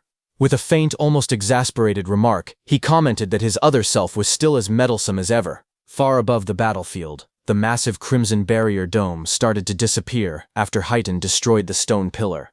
Choha looked up calmly and asked if this time it was finally settled. But then Commander Nento brought up what had happened earlier. He pointed out that she had tried to heal Heighten at the cost of her own life and asked if that was true. Choha answered yes. Commander Nento sighed and said that it was not like her to act that way. Normally, instead of risking her life for a small chance of victory, she would have suggested retreating first. He added that she was becoming more and more like Itsuki. Hearing that, Choha, flustered, quickly denied it, insisting that it was not like that. Trying to change the subject, she wondered aloud how Itsuki was doing. She mentioned that they were also in the forest now, but since there were high-level awakened like Yusuke-san with them, they should be fine. But far away in the dark forest, Itsuki, inside the dragon gear, clutched his head in panic, tears streaming down his face. His glowing eyes trembled as he screamed, asking why he was not dodging. Wind strikes tore through the forest as Itsuki continued walking toward Iberia. Blood trailed down his body while those wind strikes rained toward him from every direction. Yet he did not stop. He declared that physical pain numbed the mind. That was why he would not avoid Iberia's attacks on purpose. The next moment, he stood face to face with Iberia, who was inside the dragon gear. Its jagged jaws snapped open, fangs glinting as it lunged. With one hand, Itsuki reached out and grabbed Iberia's shoulder. Locking eyes with him, he called out his name, Iberia. He pointed his second hand at him. Dark purple energy began to gather around his arm, swirling violently like a vortex. A system message flashed before him, announcing the activation of Black Orb. His voice turned cold as he declared that this was the end. The vortex in his palm expanded into a spinning sphere of destructive energy. With a powerful thrust, he drove it straight into Iberia's body. The concentrated purple energy orb pierced straight through Iberia's massive body, tearing a long, glowing fissure down its torso. Just as it happened, Iberia fell into Itsuki's arms. Itsuki caught him as he fell. Then slowly, the dragon gear's mask fell to the ground, covered in blood. One by one, the entire dragon head started falling apart from Iberia's body. Blood splattered from Iberia's body as he trembled in pain. Tears streamed down his face. His body shook as he forced himself to speak. He apologized weakly, saying that he had messed up again. Through broken sobs, he confessed that he just did not want to be a burden to Itsuki. Blood ran down Itsuki's face, dripping from his eye and chin as he held Iberia close. In a steady, unwavering voice, he told him that he had never once thought of him as a burden. Iberia's tear-filled eyes widened. His lips trembled as he asked if that was really true. Itsuki answered that they were simply good at different things. Iberia's trembling hand clutched weakly at Itsuki's clothes as he forced himself to speak again. He said that he had faintly heard it earlier, that the disaster beast was not going to kill his father but control him. Through tears and blood, he placed his hope in Itsuki. He said that if it was Itsuki, he believed he could surely save his father from it. Itsuki told him to leave it to him. Remembering the face of that demon general that had caused all this tragedy, Itsuki's gaze sharpened, his expression turning cold and resolute. He swore that he would crush it with his own hands. Tears and blood streamed down Iberia's face as his trembling hand slowly loosened its grip. With a faint, fragile smile, he said that he was glad he had gotten to talk to Itsuki at the end. His voice was weak, but sincere. In the fading moment between them, he whispered that he was counting on him, calling him Double E with quiet trust. On Prophecy Day 2, at 3:33 a.m., Iberia was dead. Watching from the demon world, Lady Ringa addressed Itsuki coldly. She said that he had done it now, but this was only the beginning. Sitting on her throne, she promised Itsuki something far worse. She declared that she would erase the things precious to Itsuki, one by one, in an even more twisted way. Then sometime later, under the dim night sky, Commander Nento, Choha, and that wind elementalist moved quietly through the deep mountains, their presence small against the vast forest. While moving, that wind elementalist admitted that he had believed everything would be solved after defeating the disaster beast, but he had not expected to escort Commander Izumi this far into the mountains. He knew that it had originally been Heighten's job, but his condition made it impossible for him to continue. As they were moving, suddenly Choka's summoned beast stopped. Choka immediately signaled for everyone to stop, saying her Gyokucho seemed to have detected a strange emotional wave. Her eyes narrowed as she added that the source of the wave was just ahead. In the darkness up ahead, two figures stood facing one another in the distance. Seeing this, that wind element duelist stepped forward, drawing his blade in a swift motion and shouting, demanding to know who was there. His grip tightened around the sword as he thought it was a humanoid disaster beast, but Choha's eyes narrowed as she stared ahead into the darkness. She recognized that person's back. She walked ahead and in a weak voice called out to Itsuki. Hearing that voice, Itsuki turned around. His whole face was covered in injuries. Blood streaked across his skin, yet his green eyes were still conscious. He recognized that it was Choha. Seeing him, Choha's expression trembled with shock. She stared at him in disbelief and demanded to know what on earth had happened there. Her eyes dropped to his body, noticing the injuries that covered him. She questioned what had happened to those wounds. Before she could press further, suddenly someone stepped forward from the forest, saying he would explain. Deathhound, with glowing eyes, followed closely behind him, its presence ominous and silent. Seeing him, Chosha and that wind elementix were shocked. He tightened his grip on his blade and asked if someone else was there, but Commander Nento recognized that man as first-class savior Josuke Bakuto. He pointed out that he was Aiden's guard and demanded to know why he was there. Josuke's red eyes lowered as he remembered the battle, his expression heavy and grim. In a calm but bitter tone, he addressed him as Commander Nento and began to speak about the battle, delivering the crushing truth. They had lost. On Prophecy Day 2, at 3:34 a.m., the foretold battle had ended in the worst possible outcome. Half of the North Continent's District 7 had been destroyed. The legendary crafter, Aiden Hiss, had been kidnapped, and his son, Iberia Biss, had died. Later, after his master had been taken, Josuke revealed what he had done next. He told them that he had ordered Deathhound to track the magic traces left behind by the disaster beast. Josuke stated that, in the end, they had only managed to find the disaster beast's clones. He added that the creature was extremely cunning. It had expected to be tracked and deliberately left behind numerous clones, making it impossible for them to pinpoint its true location. Hearing all that, Commander Nento turned to Choha and asked her about Itsuki's condition. She explained that most of his wounds were only scratches, and the bleeding had already stopped. However, she admitted with concern that he stubbornly refused to accept her treatment. A bead of sweat slid down her cheek as she confessed that she could feel the flame of anger inside him burning even stronger than before. Choha's voice grew heavier as she warned that, at this rate, his heart would eventually be swallowed by hatred. On the other hand, Itsuki sat alone on his bed, his head lowered in silence. Deathhound remained nearby, watching over him. He sat quietly in his dim room, his gaze fixed on a framed photograph resting on the shelf. The picture showed a warm family scene.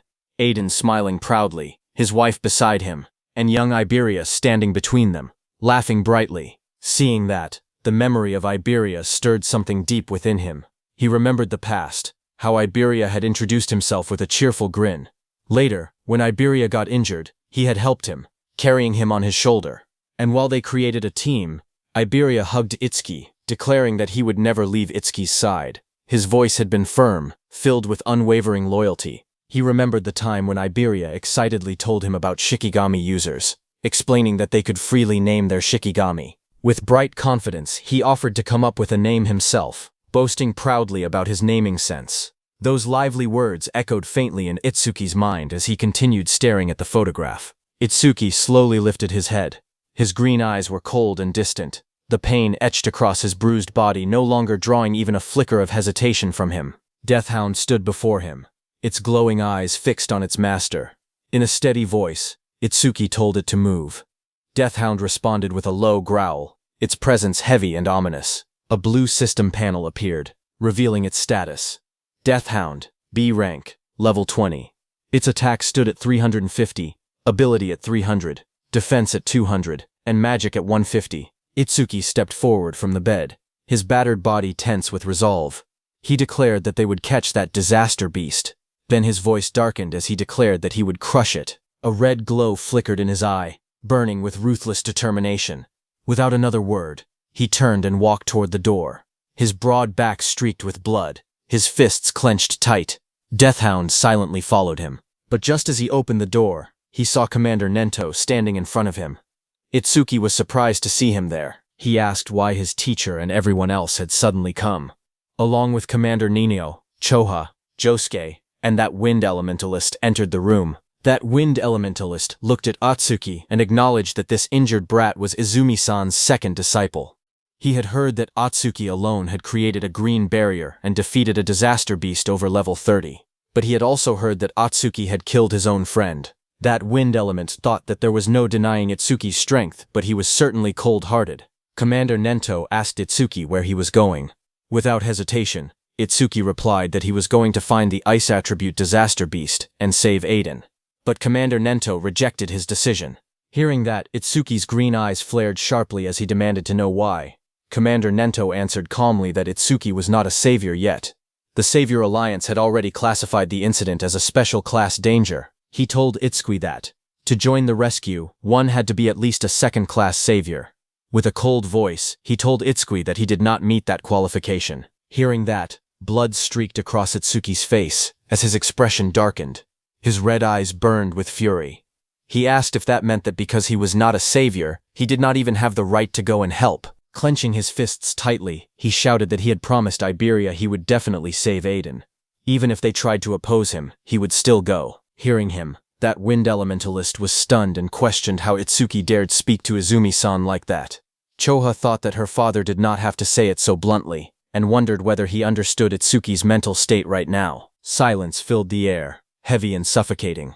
Then Commander Nento's voice cut through the tension as he asked Itsuki a single question. Would it truly be acceptable if someone died because of him? The words struck hard.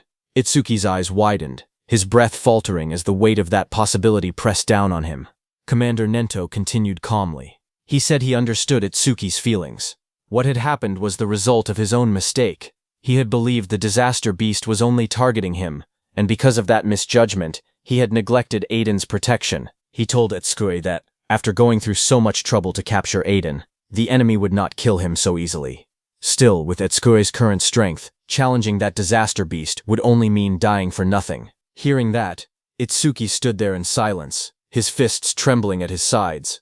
But then Commander Nento told Itsuki that he possessed limitless potential. Surpassing special class was not merely a dream. As he said that, the sun also rose into the sky, casting golden light into the room. In a calm voice, Commander Nento said that, if the time came, he would tell the Alliance to let Itsuki handle Aiden's rescue himself. Hearing that, Itsuki's battered face lifted slightly. His green eyes were filled with frustration and urgency as he asked what he could do right now to surpass special class. The room fell quiet for a moment. Then Commander Nento told him to join the Apex camp. Tenma repeated the words in disbelief, not knowing what that was. Commander Nento explained to him that Awakened who ranked in the top 10 of the Savior Alliance National Tournament preliminaries were invited to attend the Apex camp in Nakasu, hosted by the Savior Alliance.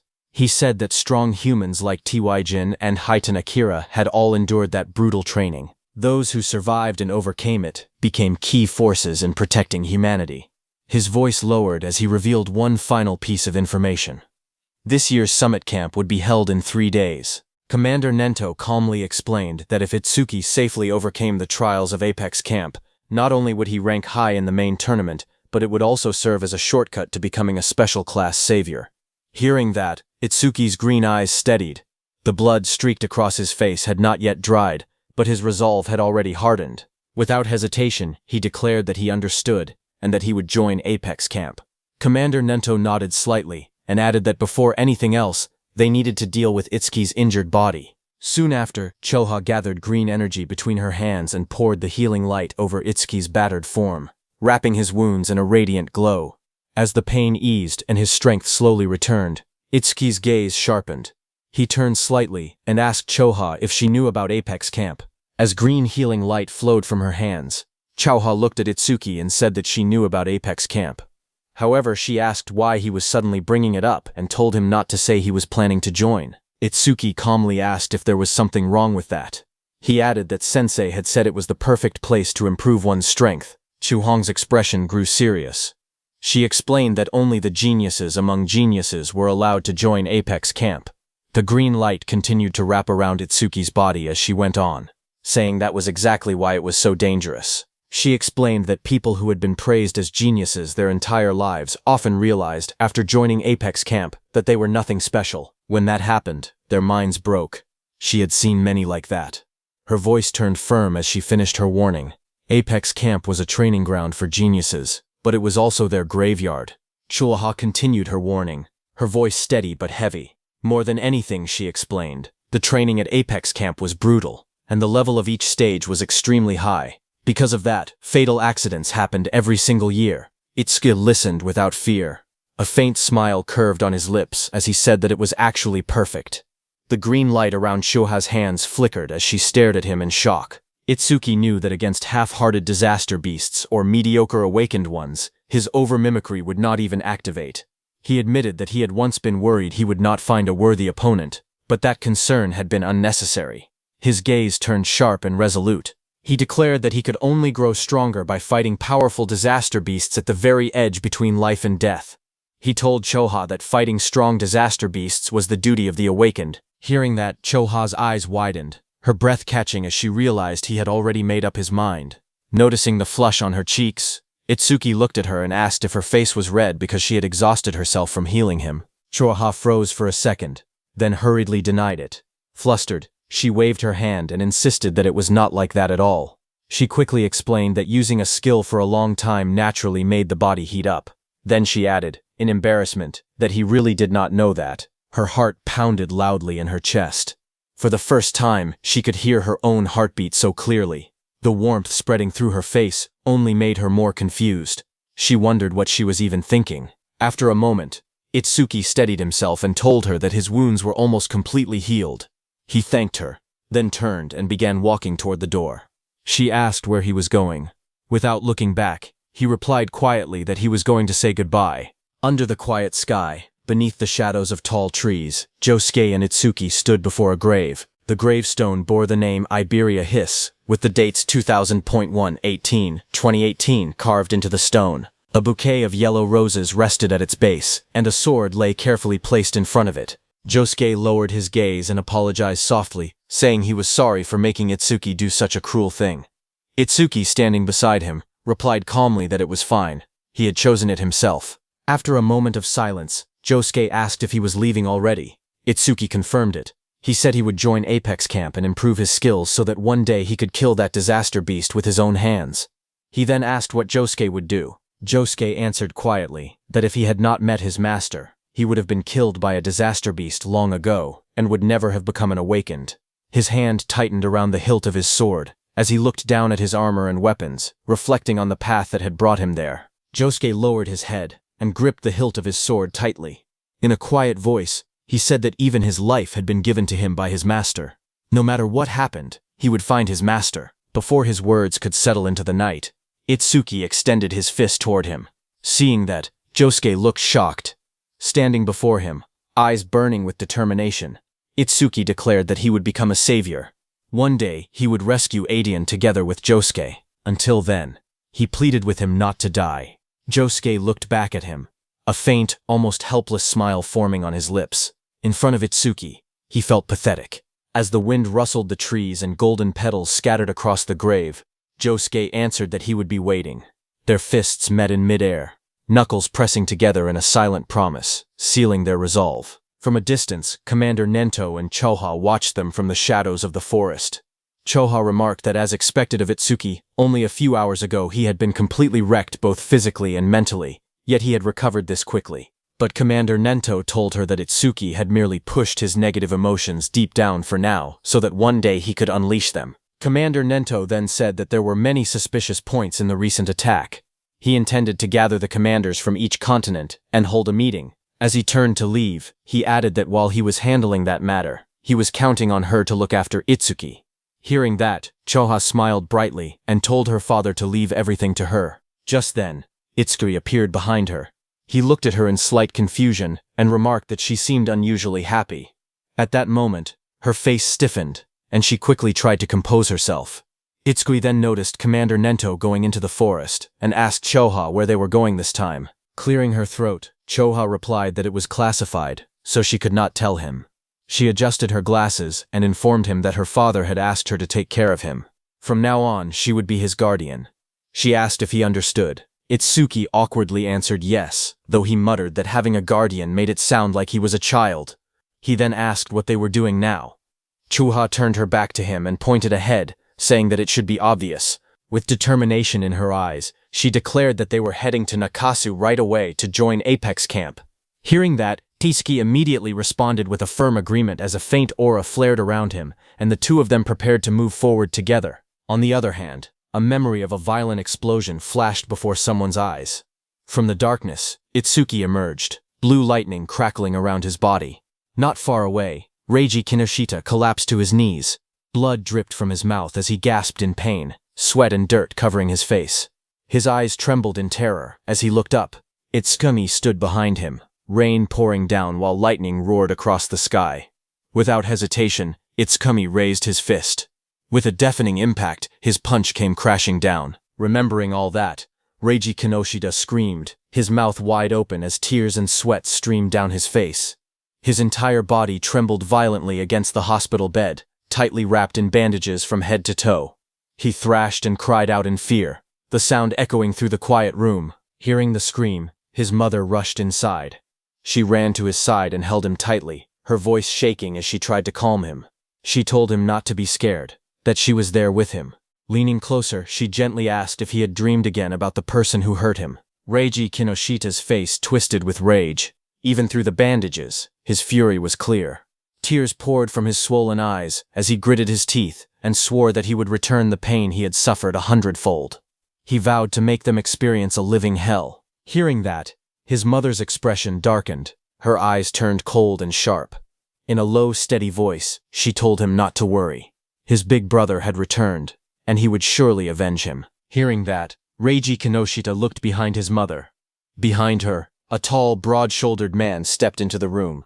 His presence was overwhelming, his body outlined by a faint red glow that made the air feel heavy. It was Reiji Kinoshita's brother. In a low voice, he said that it must have hurt Reiji. Hearing him, Reiji's emotions surged again. Tears streamed from beneath his bandages as he cried out to his big brother. He begged him to punish the enemy, the one who had done this to him. His brother's expression darkened. He calmly asked if the attacker's name was Itsuki Tenma, the one responsible for all of this. Reiji shouted that it was him. He added bitterly that Itsuki was just an orphan with no family. Apparently, he had even taken first place in the preliminaries, but his level was still 0. He was not even close to his big brother's strength. Hearing that, his brother fell silent for a moment. He said that first place in the preliminaries meant that Itsuki would certainly participate in Apex Camp. A sinister smile slowly spread across his face, his eyes glowing with a fierce red light. He said that, in that case, he would crush him there. On the other hand, Choha led Itsuki to the training camp. The moment they stepped inside, Choha looked ahead calmly and announced that they had arrived. Before them stood a massive structure, a breathtaking dome made of interwoven glass and steel, shining under the sky. Behind her, Itsuki lifted his gaze, his green eyes widening in awe. He admitted that it was spectacular, nothing like he had imagined. As they approached the grand entrance, he added that it was just like she had said. Groups of people walked proudly toward the dome with their heads held high. The atmosphere was filled with confidence and ambition. Everyone looked so proud. Choa adjusted her glasses and spoke again. She told him that she could not go in, so he would be on his own from there. He nodded and replied that he understood. She then handed him a bracelet, saying it was his recording bracelet, and that he would need it for the camp. He accepted it politely and thanked her. As she handed over the bracelet, she gave him one last warning. She told him not to stand out too much. If he did, he would only make himself a target. Without turning back, he raised a hand slightly and replied that he knew. She watched him walk away toward the arched entrance of the dome, her expression tightening as she admitted to herself that, with Itsuki's personality, she could not help but worry. Inside the registration area, he approached the counter calmly and politely said that he would like to register. The staff member behind the desk did not look up from his phone. He simply extended his hand and told him to show his bracelet. Itsuki handed it over without hesitation. Inside the registration room, the staff member placed the bracelet onto a scanning device. Blue energy surged to life, swirling around his body like a current of wind. The machine hummed as light gathered beneath his palm. Watching from behind, Itsuki narrowed his eyes slightly. He quietly noted that even the reception staff were over level 40. That was only natural for a place like this. A screen flickered on, displaying his information in clear letters. Name Itsuki Tenma, Level 0, Job Order Breaker, Gift Special Grade. The staff member's expression darkened as he read the data. He muttered that Itsuki had gotten in at level 0 and guessed that he had probably pulled some strings in the qualifiers. But he added that tricks like that would not work there. Without the strength to back it up, it would only be a matter of time before he broke. Itsuki remained calm, offering no reaction. After a brief pause, the staff member waved a hand dismissively and told him to pick a room and then pay the fee. Itsuki's eyes widened in disbelief, a bead of sweat sliding down his cheek as the realization struck him. He blurted out that it actually cost money to stay there. The staff member shot him a flat look and replied that it was not a charity. Of course it cost money. Hearing that, Itsuki lowered his head slightly, his expression darkening. He quietly wondered why Choha had not told him. In an embarrassed voice, he admitted that he did not have any money. The staff member frowned and reminded him that he had passed the qualifiers, so he should have earned some points. Itsuki blinked in confusion and asked what points were. The staff member raised a finger and began explaining that all resources there were based on the points earned during the qualifiers. For example, if someone earned 1,000 points in the qualifiers, they would have 1,000 points the moment they entered. He continued that participants could also earn more points by completing missions. There, points functioned as currency. They were used for food, daily necessities, and even for paying for a room. Itsuki nodded slightly and admitted that he understood now. So the points really were that important. Resting his fingers against his chin, he thought it through. He had earned quite a bit during the qualifiers. It should be enough. The staff member, growing impatient, slammed his stamp onto the desk and barked at him to hurry up and choose a room because he was still waiting. Itsuki lifted his gaze calmly and asked how much the most expensive room cost. The staff member was surprised to hear that. He then told Itsuki that a normal room of 35 square meters cost 100 points per month. A luxury room of 75 square meters required 500 points per month, and a villa of 200 square meters demanded 2,000 points per month. Itsuki considered it carefully. If it were just him, a normal room would have been fine, but he also had Deathhound with him. There was no way the large beast would fit inside a small space. After a brief pause, he made his decision without hesitation. He stated that he would take the villa. The staff member's eyes widened in disbelief. He stammered, asking what Itsuki had just said. Still staring at him, he warned that although Itsuki might have a lot of points right now, he should not waste them. Points would be needed for every little thing in that place. Itsuki remained calm and stated that he had already decided, then asked the staff member to hurry up and process it. Clicking his tongue, the staff member began typing reluctantly. He snorted and muttered that Itsuki was ignorant and should not come crying when he regretted it. After a moment, he took out a metallic wrist device and handed it over, telling him to take it. He then added that once he entered the camp, everyone's status would become private. He would no longer be able to see other people's names or their gift levels. Itsuki accepted the device and replied with a brief acknowledgement, As he walked away toward the camp entrance, the staff member watched his back and muttered to himself that Itsuki had really chosen the villa. He wondered just how many points Itsuki had earned during the qualifiers. The staff member clicked the mouse casually, expecting nothing unusual. A second later, his eyes nearly popped out of their sockets. Sweat rolled down his face as he stared at the screen in disbelief. He muttered to himself, wondering if this was some kind of bug. His gaze trembled as he focused on the number of points displayed. The screen clearly showed points, 106,600. His voice cracked as he shouted that it was over 100,000. He could hardly believe it. He slumped back in his chair, dazed. In a low voice, he admitted that he himself had only managed to earn 1,600 points. Watching Itsuki walk away toward the camp, he could only sigh bitterly. Kids these days were truly terrifying. On the other hand, Itsuki, who was going inside, suddenly came to a halt. A cold realization struck him. Sweat slid down his face as he ran a hand through his hair. He had forgotten to ask where the villa was. Letting out a quiet sigh, he decided it could not be helped. He would just head back to the reception and ask again. But as he turned to leave, he noticed two figures nearby. Their eyes glowed faintly red as they watched him in silence. He paused, looking at them with his green eyes. He asked if they needed something. The two men immediately broke into wide smiles. They introduced themselves as awakeners from the southern continent, saying they had just arrived the day before. From the looks of it, they said, he seemed to be lost. With exaggerated friendliness, they offered to guide him and asked where he was headed. He calmly told them that he was trying to get to the villa, and asked if they knew where it was. The large armored man stiffened slightly and said the villa was over there, pointing vaguely into the distance. The blonde man quickly chimed in, agreeing and repeating that it was over there. But when they understood that Itsuki had asked for a villa, both of their expressions froze. Their eyes widened in shock. Watching their sudden reaction, he looked at them quietly and asked if something was wrong. The blonde man immediately waved his hands and forced a laugh, telling him to wait a second because they were just trying to remember exactly where it was. The two of them then stepped aside and began whispering to each other in panic. From a short distance away, Itsuki observed them calmly, wondering why they needed to whisper just to remember a direction. A faint suspicion crossed his mind. Were they up to something?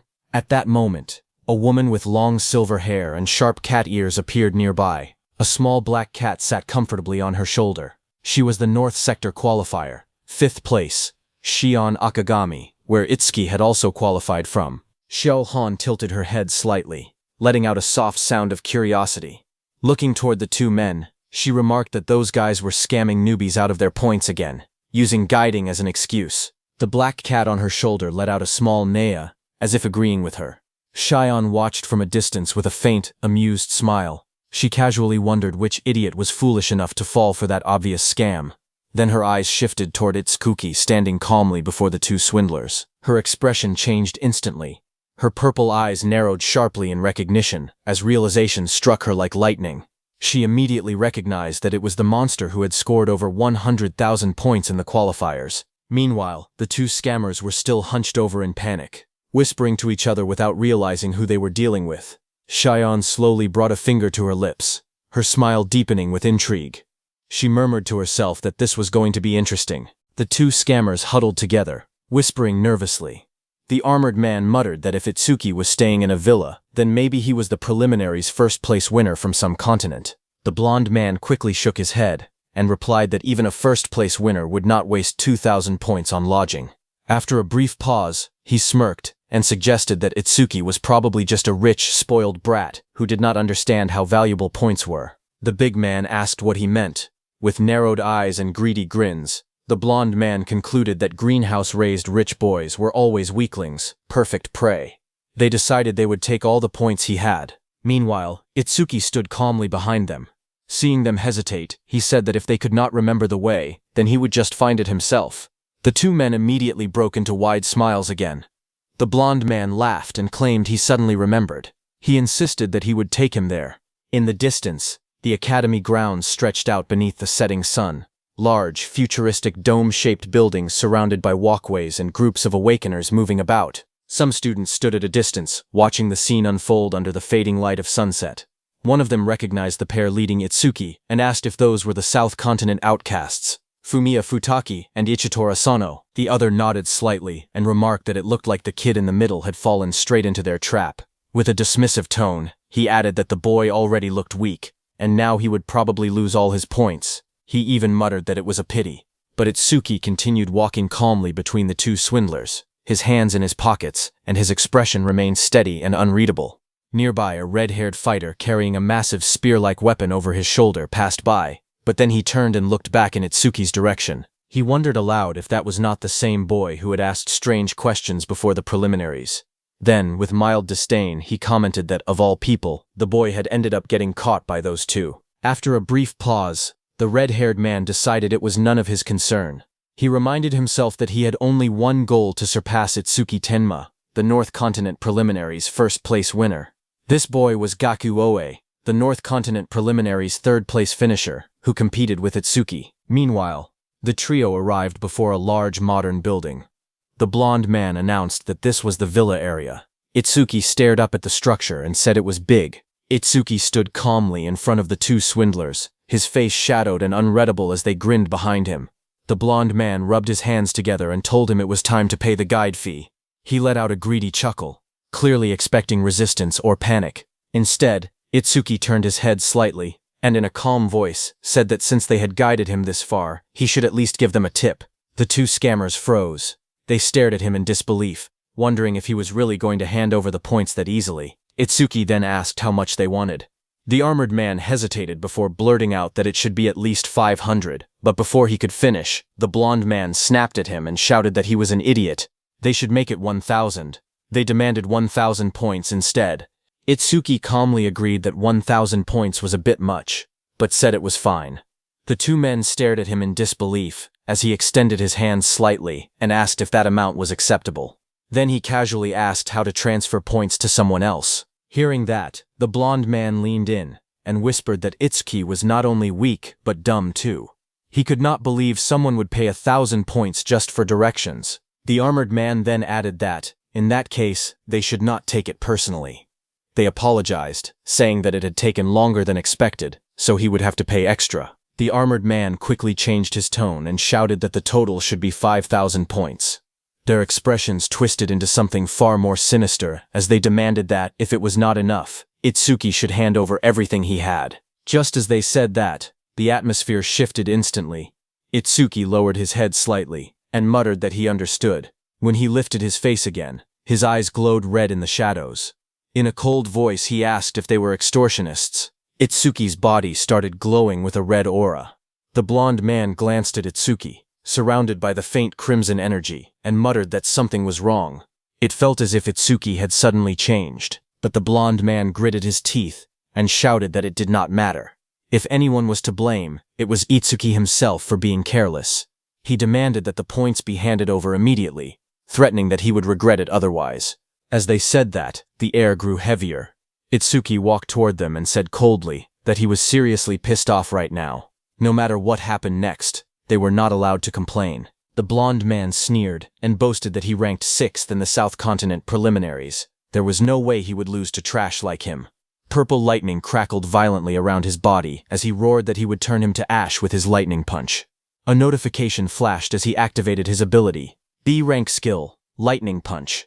He lunged forward, his fist blazing with electric power, and drove it straight into Itsuki's body. But Itsuki didn't dodge, and just as he hit him, a notification appeared saying that Itsuki had absorbed the B-rank lightning element skill, Thunder Roar Wave. His agility increased by 10%. Absorption count, 2 out of 5. Then another system window flashed, showing that Itsuki's agility had risen to 475, increased by 25% from Thunder Roar Wave. The blonde man stared in disbelief, sweat running down his face. He muttered that Itsuki had not even moved. In the next instant, Itsuki simply slapped him, and his body was sent flying backward. He crashed hard onto the ground, his vision spinning from the impact. The armored man's eyes widened.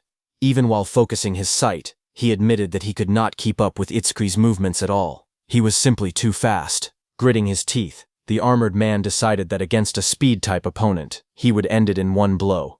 A surge of power flooded into his arm. A notification appeared as he activated his Z-rank skill, Body Enhancement, Right Arm.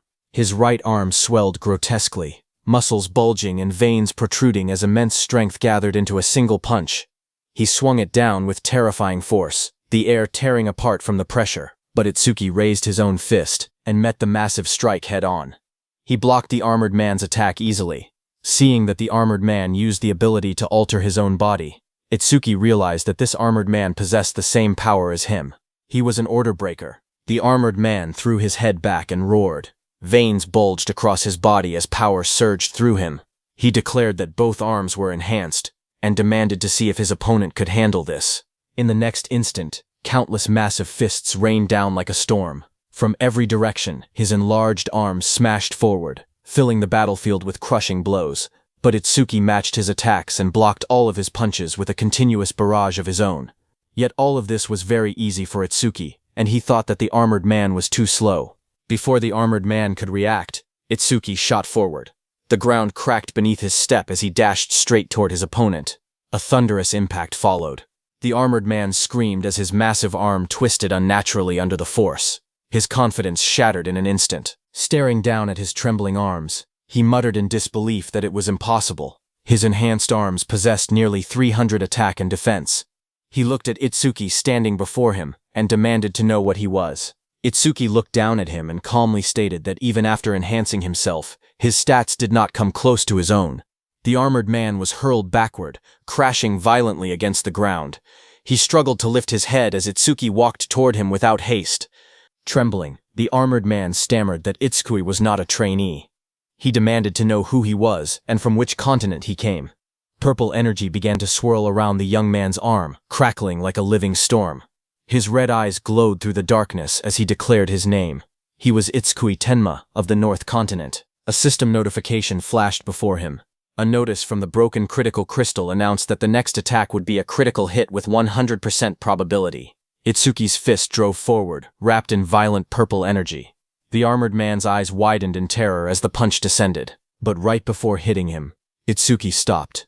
As the armored man saw that Itsuki had stopped right in front of him, he became terrified. Itsuki looked at his clenched fist and thought that if a critical punch landed directly, his opponent's head would definitely be blown off. He admitted to himself that the outcome would have been almost irreversible. Lifting his gaze slightly, he coldly told the man to get lost. Terrified, the two turned and fled down the street. One of them screamed to run, shouting that he was a monster. From a distance, Shi-hong, with her animal-like ears, watched the scene unfold. She remarked that the opponents had ranked 5th and 6th in the South Continent, and she had expected Itsuki to struggle at least a little. Instead, it had ended in an overwhelming victory. With a faint smile, she admitted that Itsuki truly was a terrifying man. Just then, a loud announcement suddenly echoed through the plaza. All participants were ordered to gather at the Apex Plaza immediately. Another message followed, declaring that the Apex Camp entrance test would begin shortly. Shion stretched lazily, as her small black cat let out a soft meow. She told Michan that it was time to get to work.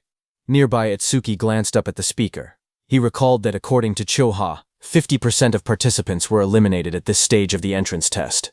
As he began walking forward, his resolve hardened.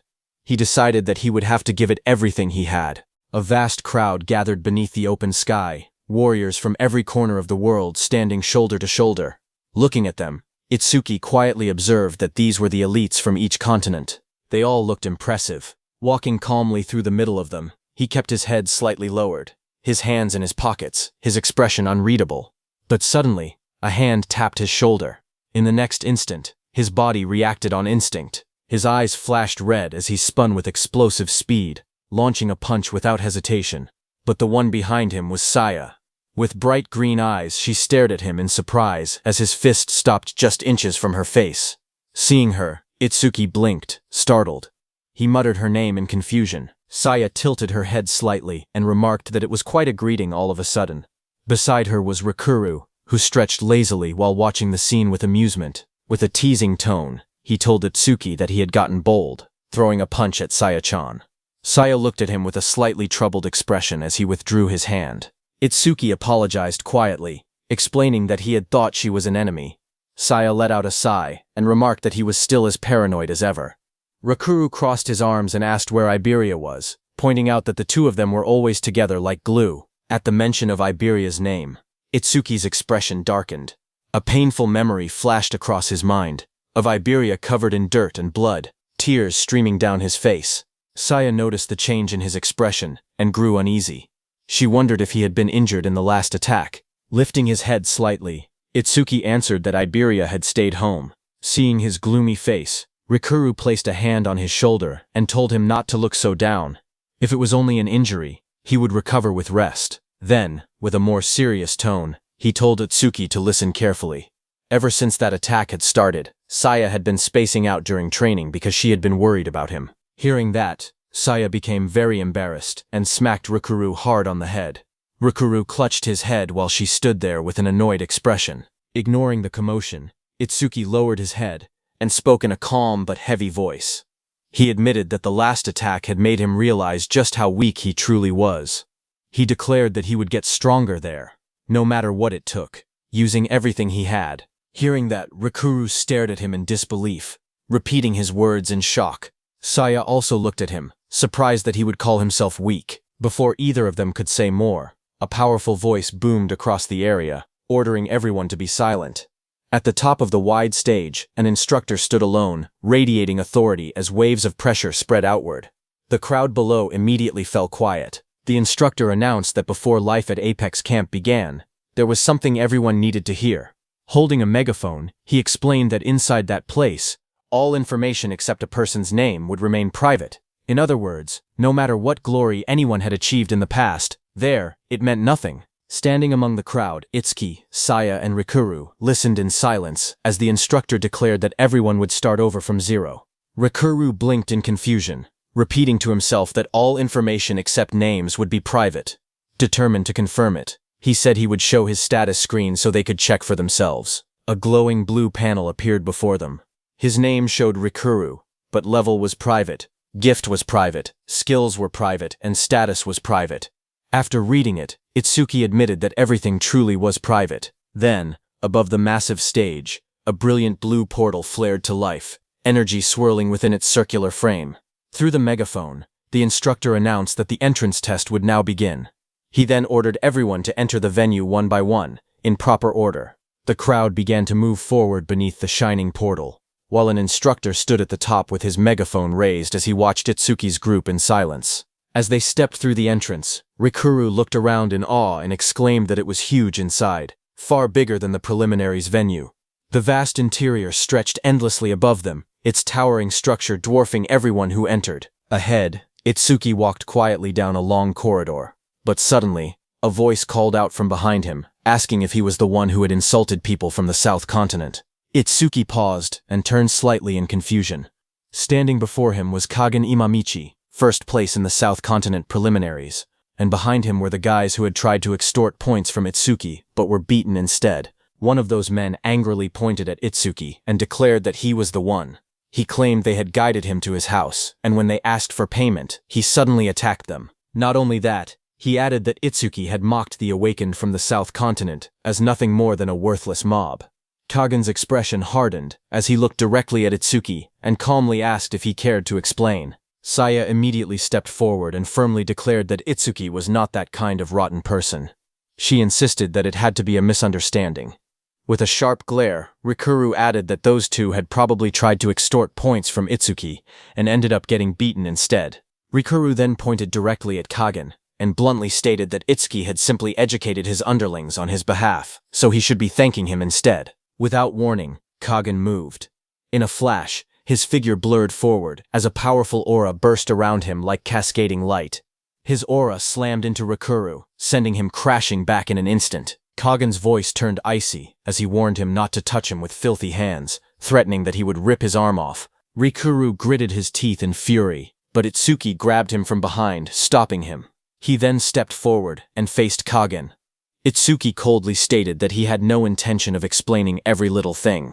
After a brief pause, Itsuki's expression changed in an instant. A crimson light flared within his eyes, glowing intensely against the dark as killing intent poured out of him like a storm. His voice dropped to a deadly whisper as he warned Kagen not to lay a single finger on his friend or he would kill him. The air trembled between them as both of them released their aura and killing intent at each other. One was wrapped in a dark purple aura, while the other was covered in a cold blue aura like two comets about to collide. But before the clash could escalate further, Saya's voice cut through the tension, telling Atsuki to stop already because the test was about to begin. Those two men hurriedly warned Kagan that if he started a fight there, he would be penalized. Kagan clicked his tongue but remained composed. He remarked that there was apparently a training ground in the camp where trainees could fight each other without punishment. He suggested going there after the test. Itsuki's gaze steadied as the red light in his eyes faded. He replied that it was fine by him. Just then, the circular blue portal stopped. People were shocked to see the entrance. On top of that, there was no light inside at all. It was completely pitch black. As the pitch black space swallowed the light, someone's uneasy voice echoed through the darkness, questioning how they were supposed to conduct a test in an environment like that. But just then, a stage light flickered on, casting pale blue light across the room. A silver-haired instructor stepped between Itsuki and Kagan. With a faint smile, he remarked that he was glad to see everyone so fired up and said he hoped they would keep that same energy until the test ended. Turning his back to the group, he announced that he would now explain the rules of the entrance test. Then, after a brief pause, he added that there was not much to explain because this test had no rules. The words struck the trainees like a bolt of lightning. Several of them stared in disbelief, demanding to know what he meant by saying there were no rules. Others panicked, saying it was their first time seeing a test like that. Unbothered by their reactions, the instructor told them that from that point on, they would enter the 4 rooms behind him and take 4 different tests. The order of the rooms was entirely up to them. He further explained that there were no restrictions on equipment, items, or skills. In the end, there was only one goal: to raise their stats as much as possible and pass. The instructor's voice echoed calmly, as he explained that they would be graded based on their performance. A large display appeared before them, outlining the evaluation criteria. Scores above 80 would be considered excellent and would receive bonus points. Scores between 60 and 80 would be marked for observation and given additional training. However, scores below 60 would be considered a failure, and those who fell short would be expelled. The trainees quickly reacted to the earlier announcement about having no restrictions on equipment and items. Some stared in disbelief, questioning whether it was truly allowed. Others grinned confidently, claiming the test would be easy. One trainee even pulled out a glowing potion, convinced that the freedom to use items gave them an advantage. But not everyone shared that confidence. Rikuru regretted not bringing more supplies from their sensei, realizing that being empty-handed might put them at a disadvantage. Trying to lift the mood, Saya insisted that they had trained hard for this and would definitely be fine. Rikuru then turned to Itsuki and asked which stat test they should start with. Itsuki remained calm and replied that any would be fine, since they would have to take them all anyway. For now, he suggested starting with the nearest one. Rikuru glanced at him and commented that he seemed awfully relaxed. As he looked toward the nearest room, his expression suddenly brightened with excitement. With a wide grin, he exclaimed that it was perfect. Itsuki and his teammates stopped in front of a massive door labeled Defense. Without hesitation, Rikuru declared that he was a metal element user, so he was confident in his defense. The 3 of them stepped inside the vast empty chamber. The room was wide and long, with reinforced walls and a single figure standing at the far end. Rikuru pointed ahead and asked if that was the examiner.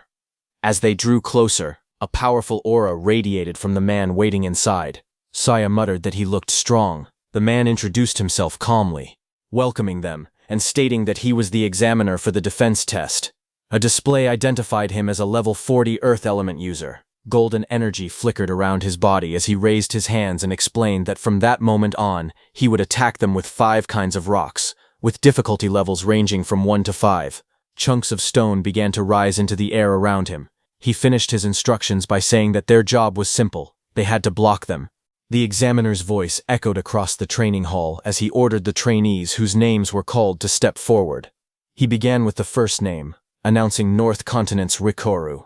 Rikuru blinked in surprise and pointed at himself, asking in disbelief if he was first. Saya encouraged him calmly, telling him to do his best.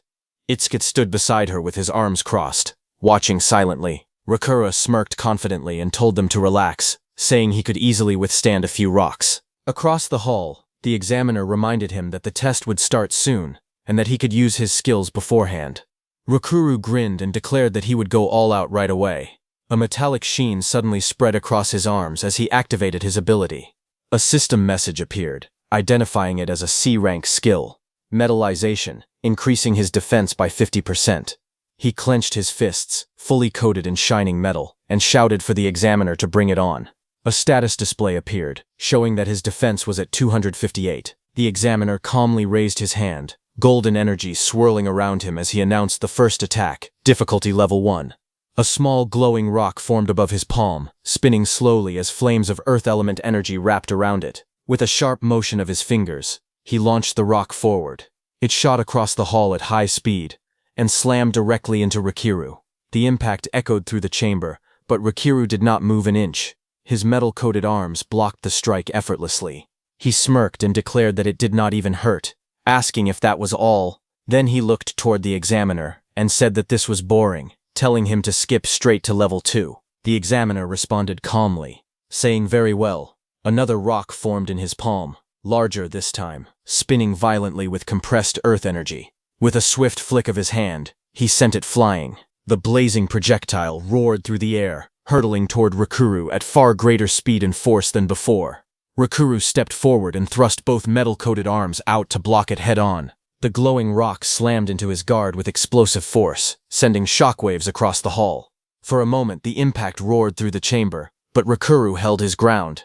The spinning orb pressed against his crossed arms, grinding with intense friction. From the sidelines, Saya called out anxiously, asking if Rikiru was okay. Rikiru grinned confidently and gave a thumbs up, assuring everyone that there was no problem. At the same time, Itsuki quietly activated his magic detection skill. His glowing eyes analyzed the projectile carefully.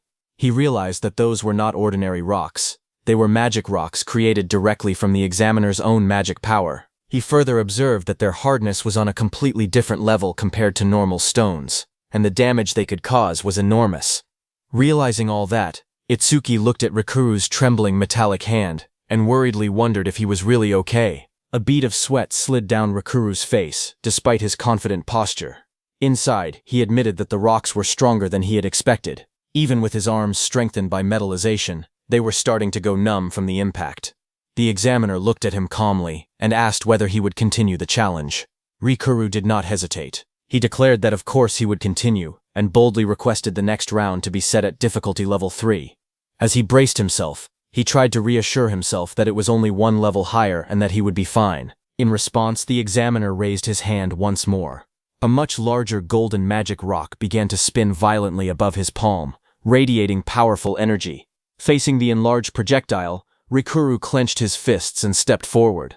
He shouted that he would not get scared just because it had grown a little bigger. The massive golden magic rock shot forward like a blazing meteor. In the next instant, it slammed into Rikuru with a deafening explosion. The impact burst outward in a violent shockwave, shattering fragments of magic stone in every direction as dust and sparks filled the air. Rikuru was thrown backward brutally. His body crashed into the ground, blood spraying from his mouth as the force overwhelmed even his metallized arms. The reinforced sheen on his limbs flickered, unable to fully withstand the power of the enlarged projectile. From the sidelines, Saya gasped in horror, covering her mouth as she watched him fall. Even Itsuki's expression sharpened slightly at the sight. Rikuru lay in a cloud of dust and debris, his body scraped and battered. For a moment, he did not move. Saya and Itsuki rushed forward through the settling smoke, calling out his name anxiously and asking if he was all right. As the dust slowly cleared, Rikuru weakly raised a trembling hand. In a strained voice, he assured them that he was okay. Rikuru slowly pushed himself up from the rubble, dust swirling around him. A faint smirk appeared on his face despite the bruises covering his body. He muttered that it was pathetic, admitting that he had not expected difficulty 3 to be this powerful. According to him, it was at least 3 times stronger than difficulty 2. The bald examiner looked down at him calmly and stated that taking a direct hit from difficulty 3 without passing out was impressive. He added that Rikuru would probably get a good score. Moments later, the examiner announced the next participant, North Continent's Itsuki Tenma, but Itsuki first crouched down and helped Rikuru to his feet, supporting his arm over his shoulder as they moved aside. While leaning on him, Rikuru quietly warned that every time the difficulty increased by 1 level, the rocks became several times stronger. He told him not to push himself too hard. Itsuki responded calmly that he knew. Then the examiner turned his back slightly and asked which difficulty Itsuki would start with.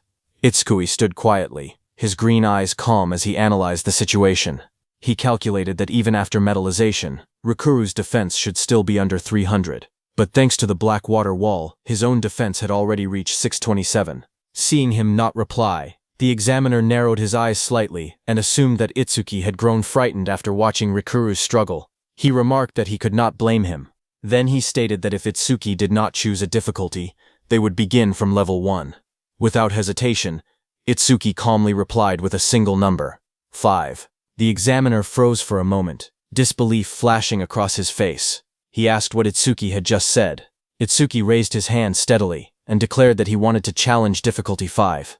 Behind him, Saya immediately panicked and shouted at him not to overdo it. Rikuru also protested urgently, saying that even with metallization, difficulty 3 was already his limit, and difficulty 5 was insane. The crowd immediately began whispering among themselves. Some scoffed, saying that starting from difficulty 5 was pure arrogance. They questioned his ranking in the preliminaries and mocked him as a show-off.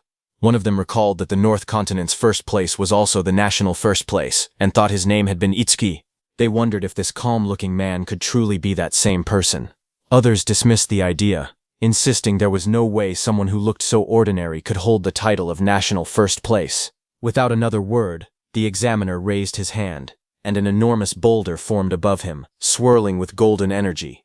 He coldly remarked that every year there was always someone reckless like this, an attention seeker. He added that such people usually ended up severely injured or unconscious, unable to continue the remaining tests, and were eventually forced to leave the camp. The examiner declared that if this was what Itsuki wanted, he would grant it. The massive rock descended with terrifying force, its size and weight shocking everyone present. Spectators stared in disbelief, exclaiming that difficulty 5 rocks were that enormous. Some muttered that if anyone were hit by something like that, they would be finished instantly. Now they finally understood why Apex Camp was considered so dangerous. The examiner told Itsuki to use his skills beforehand, but standing calmly beneath the boulder, Itsuki replied without hesitation that he had no skills to use, so this was perfectly fine. The examiner's eyes twitched with irritation as he stared at Itsuki. He wondered if this guy was mocking them. He used his full force to throw that massive boulder at Itsuki. The enormous rock tore through the air like a falling mountain, crashing downward toward Itsuki. Yet Itsuki did not move. He stood firmly in place, his coat fluttering behind him, hands relaxed at his sides as the shadow of the giant boulder swallowed him. In the next instant, the rock slammed into the ground with a deafening explosion. Light and debris burst outward in a blinding shockwave, cracks spiderwebbing across the floor as fragments of stone scattered everywhere. The crowd was forced to shield their faces from the blast. Rikuru and Saya raised their arms to block the violent wind and flying rubble, while others staggered back under the overwhelming impact.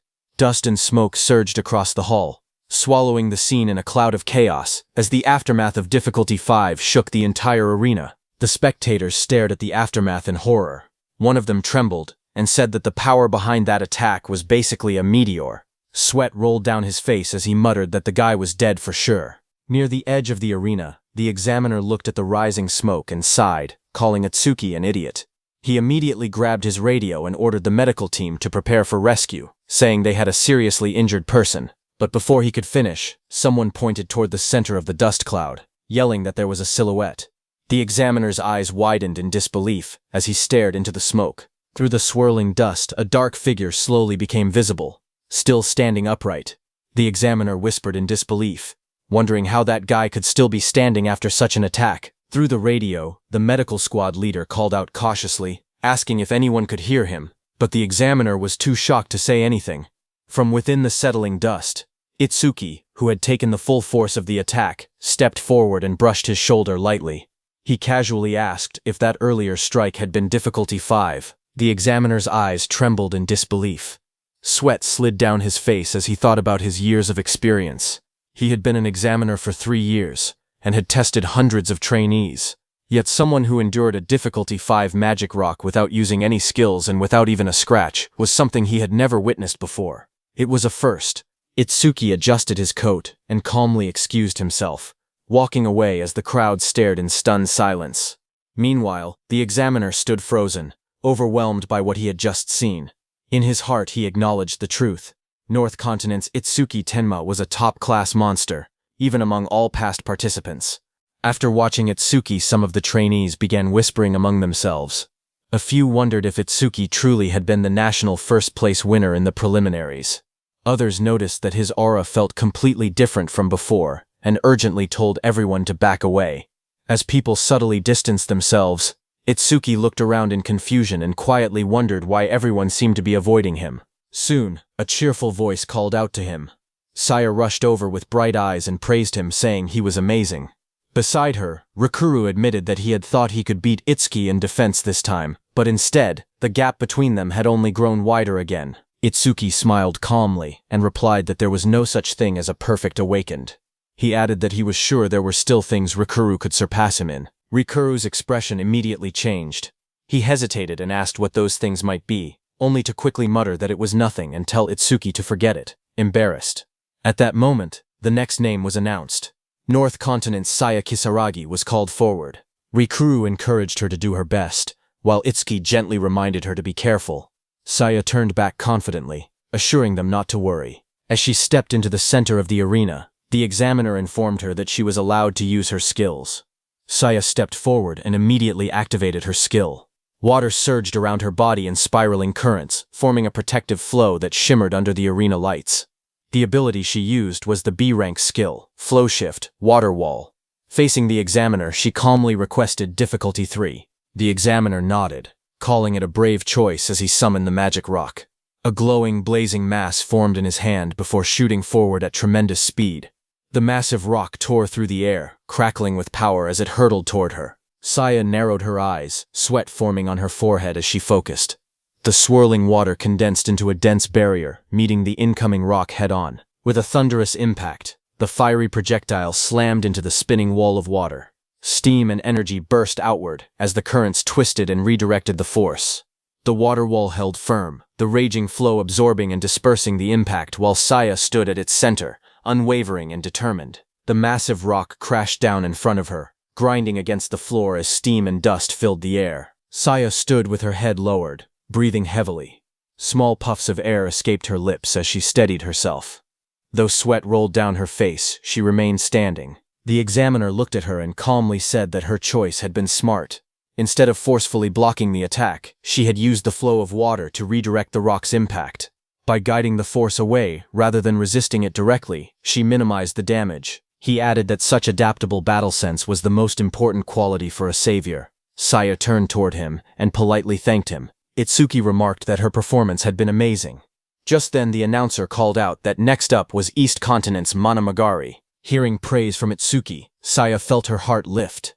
She leaned slightly toward him with a small, pleased smile, thinking that for Itsuki to praise her like that truly meant something special. As the three of them walked down the long corridor, Rikuru asked which test they should do next. Itsuki suggested that the next door should be the attack power test venue. The scene shifted to the attack power test venue, where a large crowd had already gathered in front of multiple testing booths. Inside, a silver-haired examiner, wearing dark glasses, sat calmly with a cup of steaming tea in his hand. He observed that it looked like the second group had gathered as well. He stood in the hall and called out loudly for the brats to listen carefully. Pointing forward, he explained that in the attack power test, they would be graded based on the power of their attacks. Hearing this, Rikuru nervously wondered who they were supposed to attack, joking that it could not possibly be the instructor. Before he could continue, Saya, beside him, called him an idiot and told him that he talked too much. The instructor smiled faintly and answered the question. He admitted it was a good one and clarified that their target would not be him. Instead, it would be his Shikigami. At his command, dark purple energy gathered behind him, and a massive figure materialized. It was a B-rank Shikigami, Nendoroid Tunma. A giant stitched doll-like creature stood before them, its round body marked with rough seams and a cross stitched onto its belly. Its red eyes glowed faintly as a purple aura swirled around it. The group stared at it in disbelief. Saya blurted out that it looked cheaply made. Rikuru muttered that it was creepy. Meanwhile, Itsuki's eyes sparkled as he stared at the creature and simply thought that it was cute. The instructor then explained that they could use their bare hands or weapons. He ordered them to attack the Shikigami with all their strength. From the crowd, someone laughed loudly and said the Shikigami looked like a punching bag. Another participant asked what would happen if they destroyed the Shikigami. The instructor looked at the group with a confident smile and told them not to worry. He explained that even a level 50 awakened might not be able to destroy the Shikigami. He added that Tonma would score them based on the power of the attacks it received. To demonstrate, he casually stepped forward and said he would show them how it worked. In the next moment, he threw a powerful punch straight into the Shikigami's massive body. The impact echoed through the hall, sending a burst of force across the room. The Shikigami remained standing and calmly announced the result: 50 points. The instructor then clarified that the scoring standards were already set so that the last hit equaled 50 points. He explained that a perfect score was 100 points. However, he smirked because he knew that the highest possible score was 99. To achieve a perfect score, one would need to be at least around his level, somewhere in the 40s. He concluded by stating that no matter how hard the level 10 students struggled, a perfect score would be impossible. Finally, he sat back comfortably and announced that the test would begin now. The instructor announced that the first participant would be Yuichiro Honma from the East Continent. Yuichiro stepped forward with confidence. After seeing that the instructor's careless punch had scored 50 points, he thought that going all out should easily earn him 100. Rikuru nearby muttered that the Shikigami looked weak. However, Itsuki warned them not to be fooled by appearances. He pointed out that the examiner was over level 40, and even his casual punch carried power far beyond theirs. The instructor calmly sipped his drink and reminded Yuichiro that once he was ready, he should just attack Tonma and not make him repeat himself. At that moment, a panel displayed the instructor's status. Level 45. Job Shikigami User. Yuichiro stared at the giant doll-like Shikigami and admitted that he almost felt bad attacking something that looked so harmless. But he steeled himself, saying that he needed to remain in Apex Camp, so no one should hold it against him. Green energy erupted around his body, as vines of power coiled around his arm. With a fierce expression, he thrust his fist forward and roared for the Shikigami to at least return to the dirt. Yuichiro's punch, wrapped in swirling green energy, slammed into the giant Shikigami's body with a heavy thud. The impact echoed through the hall, but the massive doll barely reacted. A voice coldly announced the result: 37 points. Yuichiro stared up in disbelief.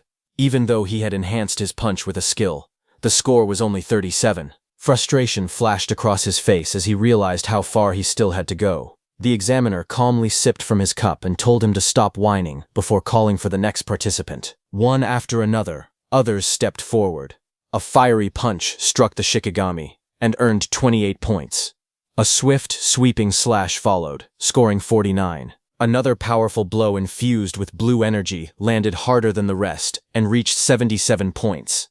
After reviewing the results without much interest, the examiner announced the next name, North Continent's Gaku Oe. As he adjusted his sunglasses and casually flipped through a magazine, Gaku Oe stepped forward and remarked that none of them could even reach 80 points. He called their performance pathetic. He narrowed his eyes as he stared at the massive Shikigami. He admitted to himself that the creature must actually be incredibly tough. But he did not waver. A fierce red aura ignited around his body as he declared that he had absolute confidence in his power. Gripping his weapon tightly, he swung with explosive force. A blazing arc of energy tore through the air and slammed into the Shikigami's enormous body, sparks scattering across the hall as the impact echoed loudly. The examiner lowered his magazine slightly and glanced over the top of his sunglasses, saying, "Not bad." Dust rolled across the floor as the Shikigami's long neck shifted from the blow. After a brief pause, the Shikigami calmly gave its verdict: 91 points. Gaku Oe clicked his tongue in annoyance. He muttered that it was not a perfect score. Still, he reassured himself that no one there could surpass him in raw power. With that thought, he decided that 91 points were good enough. Resting the massive weapon on his shoulder, he walked forward through the hall, wondering where Itsuki Tenma was and how many points he would score.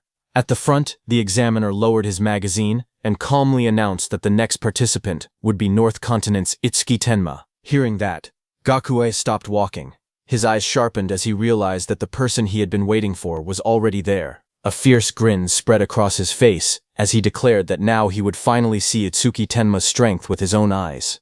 At that moment, Itsuki stepped forward, tall, calm, and unreadable. Gaku Oe was stunned to see who Itsuki Tenma was. Gaku Oe was shocked to see who Itsuki was that had scored 100,000 points in the preliminaries. Then a confident smirk formed on his face. He declared inwardly that no one could surpass him in power while he wielded the 100 hammer. The hammer he was holding was the 100 hammer, a unique rank hammer that increased attack power by 100. Gaku Oe thought that even if Itsuki had taken first place in the preliminaries, their attack power was probably only equal. Ahead, Itsuki stepped forward and stood before the massive Shikigami. He remarked that he would feel bad landing a critical hit on such a cute creature, but there was no helping it. Not far away, the instructor leaned back in his chair, flipping through a swimsuit magazine. Without even looking up, he clicked his tongue and muttered that it was boring to see yet another loser score under 50 points. At that moment, dark red energy began to swirl around Itsuki's hand. The aura twisted violently, gathering into a dense spiral as the air around him trembled. Itsuki's eyes glowed with a fierce crimson light. Thin red veins spread across his face as his gaze sharpened with deadly focus. In the next instant, he punched as dark red energy erupted outward. It streamed from his body like a blazing torrent, wrapping around his arm as he lunged forward. The air split apart with a violent roar as the condensed aura shot straight toward the massive Shikigami. The red energy spiraled violently, forming a crushing vortex that tore through the space between them. The Shikigami's body burst apart as the attack slammed into it. Its stitched skin and jagged teeth were engulfed in the crimson blast, blood spraying outward under the overwhelming force and sending it flying back. Meanwhile, not far away, the instructor continued flipping through his swimsuit magazine. He casually remarked that the lady in the picture had a nice body. At that very moment, a deafening explosion erupted behind him. The shockwave blasted through the hall, scattering debris and sending dust and fragments flying in every direction. The instructor's eyes widened in disbelief as he nearly dropped the magazine from his hands. He stared at the destruction below and stammered in shock, unable to process what he was seeing. Sweat rolled down his face as realization struck him. Itsuki had torn Shikigami Tonma's body apart with his bare hands. He could hardly believe it and wondered if Itsuki was really a mere trainee. Amid the drifting dust and shattered tiles, Itsuki stood calmly. A faint red aura still lingered around him as he clenched his fists.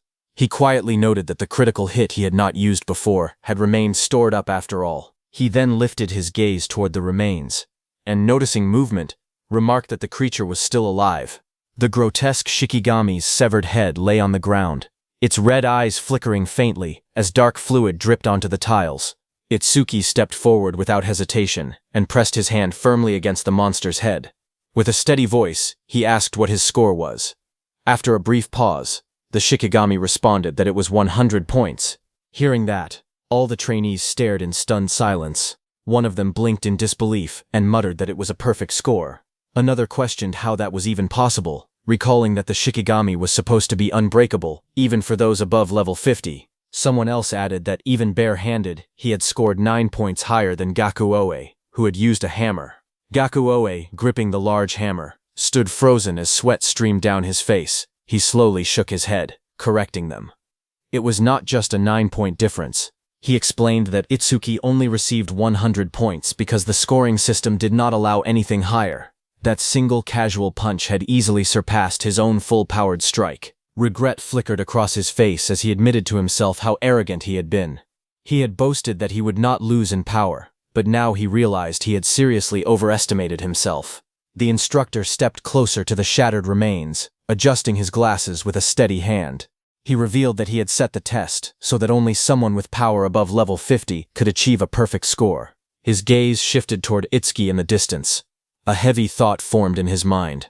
Could it be that Itsuki had already surpassed that level? Itsuki glanced toward the instructor and felt a bead of sweat slide down his cheek. He wondered if the instructor was angry that the Shikigami had been completely destroyed. A nervous thought crossed his mind that it might be better to run while he still had the chance. Before the instructor could say anything, he immediately turned around and ran away. After a brief pause, the instructor announced that the test was temporarily suspended and instructed everyone to wait 10 minutes. Itsuki returned to Saya and Rikuru. Saya stepped forward with bright eyes, praising Itsuki enthusiastically. She exclaimed that not only his defense, but his power had been incredible as well. Itsuki scratched the back of his head awkwardly and insisted that he had only gotten lucky, claiming he could not produce that kind of power every time. Rikuru, beside him, laughed and told him not to be so modest. Rikuru then raised his arms and shouted to the crowd, asking what had happened to the guy who had said Itsuki would not even score 30 earlier.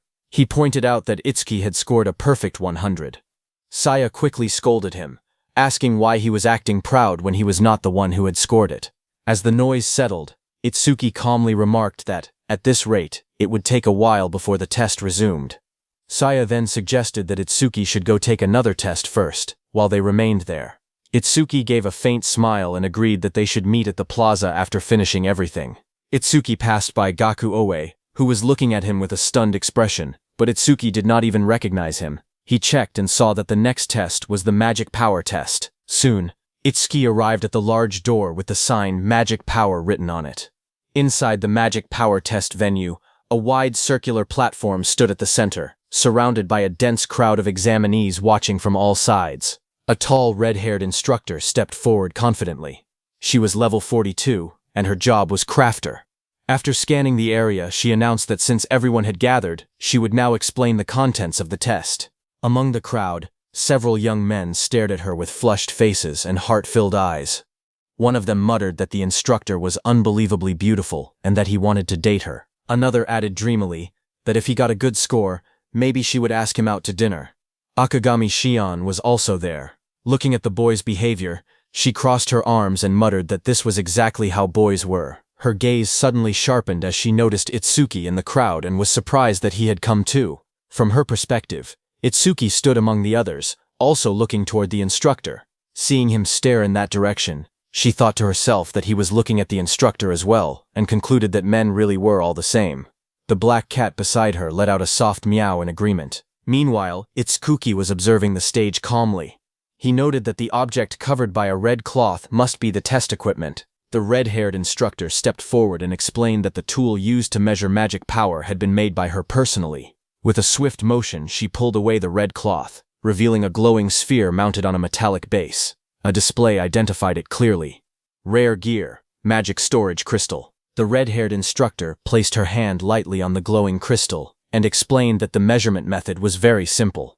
She told them to place their hand on the crystal ball and pour their magic into it. As the crystal absorbed magic, blue energy swirled inside it like a small storm. She added that the more magic power a person had, the higher their score would be. One of the trainees raised his hand and asked what would happen to the other tests if they poured all their magic into the crystal. With a faint smile, the instructor reassured him not to worry. She explained that the crystal ball could completely absorb their magic and return it as well. The student, flustered and blushing under her gaze, nodded awkwardly and said that he understood. Seeing that there were no further questions, the instructor announced that they would begin the test.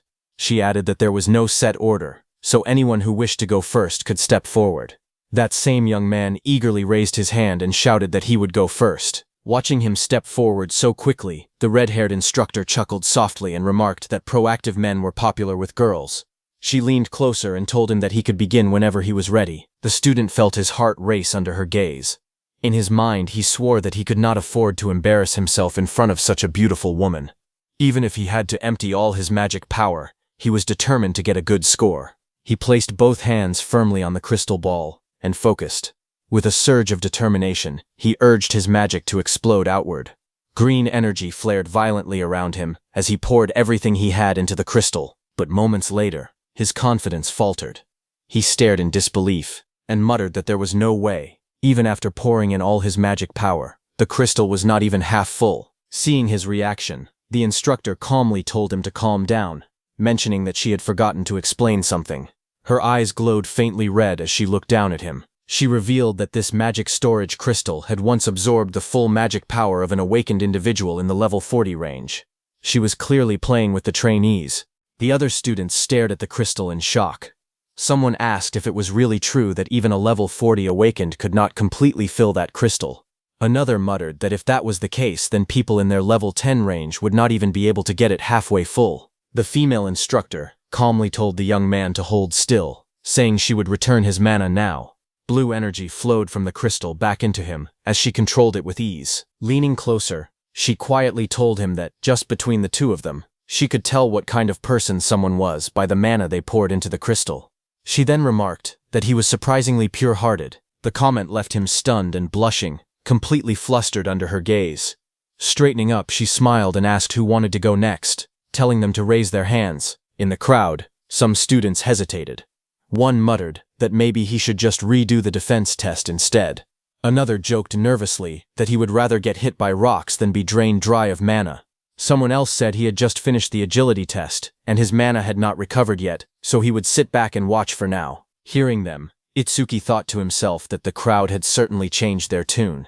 Just a minute ago, they had been overly excited, but now they were backing away one by one. Looking at the hesitant students, he decided that, in that case, he would step forward himself. He moved through the crowd while raising his hand.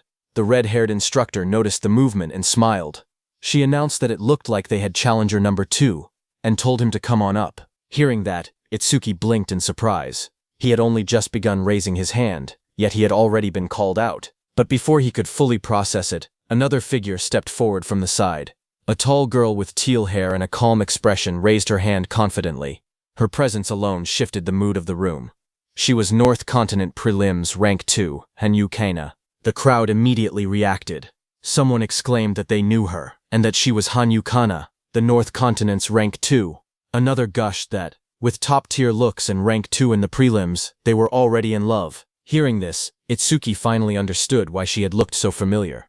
Seeing that, Akagami Shion smiled lazily, and said that having North's Rank 1 and Rank 2 both present should make things interesting. The black cat perched on her shoulder, let out a small meow. The red-haired instructor turned toward Kana and reminded her that she already knew the rules and could start whenever she was ready. Kana stepped forward without hesitation. She placed her gloved hand gently on the crystal sphere. At first, nothing dramatic happened. Then a surge of green mana burst out from her palm, swirling around the crystal in thick streams of energy. The sphere began to glow as her mana flowed steadily into it, green light wrapping around the orb in powerful waves. When the light finally settled, the result became visible inside the crystal. The crowd stared in confusion. Someone blurted out in disbelief, asking if that was all. Another said she had only done a little better than the previous challenger. A third questioned whether that was really all North's Rank 2 had to offer. Students with glowing eyes and twisted smiles mocked from the void. They laughed that if they had entered the competition, they might have taken Rank 1 instead. Another voice sneered that, at this rate, they should have joined the North Continent preliminaries themselves. A final taunt told her that if she was finished, she should step aside and let those from the south show how it was really done. Kana stood silently before the crystal pedestal, her hand still resting on it. Green mana flickered faintly around her. Then she slowly raised her hand to the hilt of the sword on her back. With a sharp metallic sound, the blade slid free from its sheath. Intricate patterns along the sword's surface began to glow as green energy surged through it. Mana burst outward in violent waves, swirling around her body and whipping her cloak into the air. The air trembled as her power intensified, spiraling like a storm around her. Her eyes shone with a blinding blue light, cutting through the darkness with a cold, unwavering glare. A violent surge of green mana exploded outward, spiraling through the hall like a storm. The energy waves swept across the crowd, forcing everyone to shield their eyes. Someone shouted in shock that her mana had suddenly shot up. Another voice trembled, saying the magic waves they were feeling were several times stronger than before. Among the spectators, Itsuki watched calmly. He observed that the sword was her true mana source. Once she drew it, all the mana stored inside flowed directly into her body. At the pedestal, her hand pressed firmly against the crystal sphere. Inside, streams of glowing light swirled rapidly. A voice cried out for everyone to look. The crystal was almost full. Green energy continued to pour into the sphere as she stood there with her sword raised, mana spiraling around her like a living tempest. The red-haired instructor covered her mouth slightly, her eyes gleaming with interest. She remarked that it was just about 80%. With a score like that, she would have ranked number 1 for the past 5 years with ease. Kana finally steadied himself as all his mana was inside the crystal. The result showed that it had reached 80% of its total capacity. The red-haired instructor smiled brightly and said she was happy to meet a girl who was both strong and adorable like him. Kana glanced at her with a blank expression and calmly corrected her, saying that he was a guy. Hearing that, the crowd behind them froze in shock. Several voices cried out in disbelief, demanding their fluttering hearts back. Others insisted that his name and face were completely girl-coded. Even Itsuki admitted he had seriously thought Kana was a girl the entire time, since his voice and appearance did not match at all. The instructor blinked in surprise and muttered that the boys must be crushed. After a brief pause, the instructor told Kana that she would now send his mana back, asking if he was ready. Kana answered yes. Moments later, the instructor let out a tired sigh and said that sending back that much mana at once was far more exhausting than it looked. The red-haired instructor lifted her hand with a bright smile and asked who would go next, telling everyone to raise their hands. From the crowd, Itsuki raised his hand and asked to be chosen, politely asking her to let him go next. The instructor looked at him and smiled with interest, calling him handsome as well. Then she told him to start by introducing himself.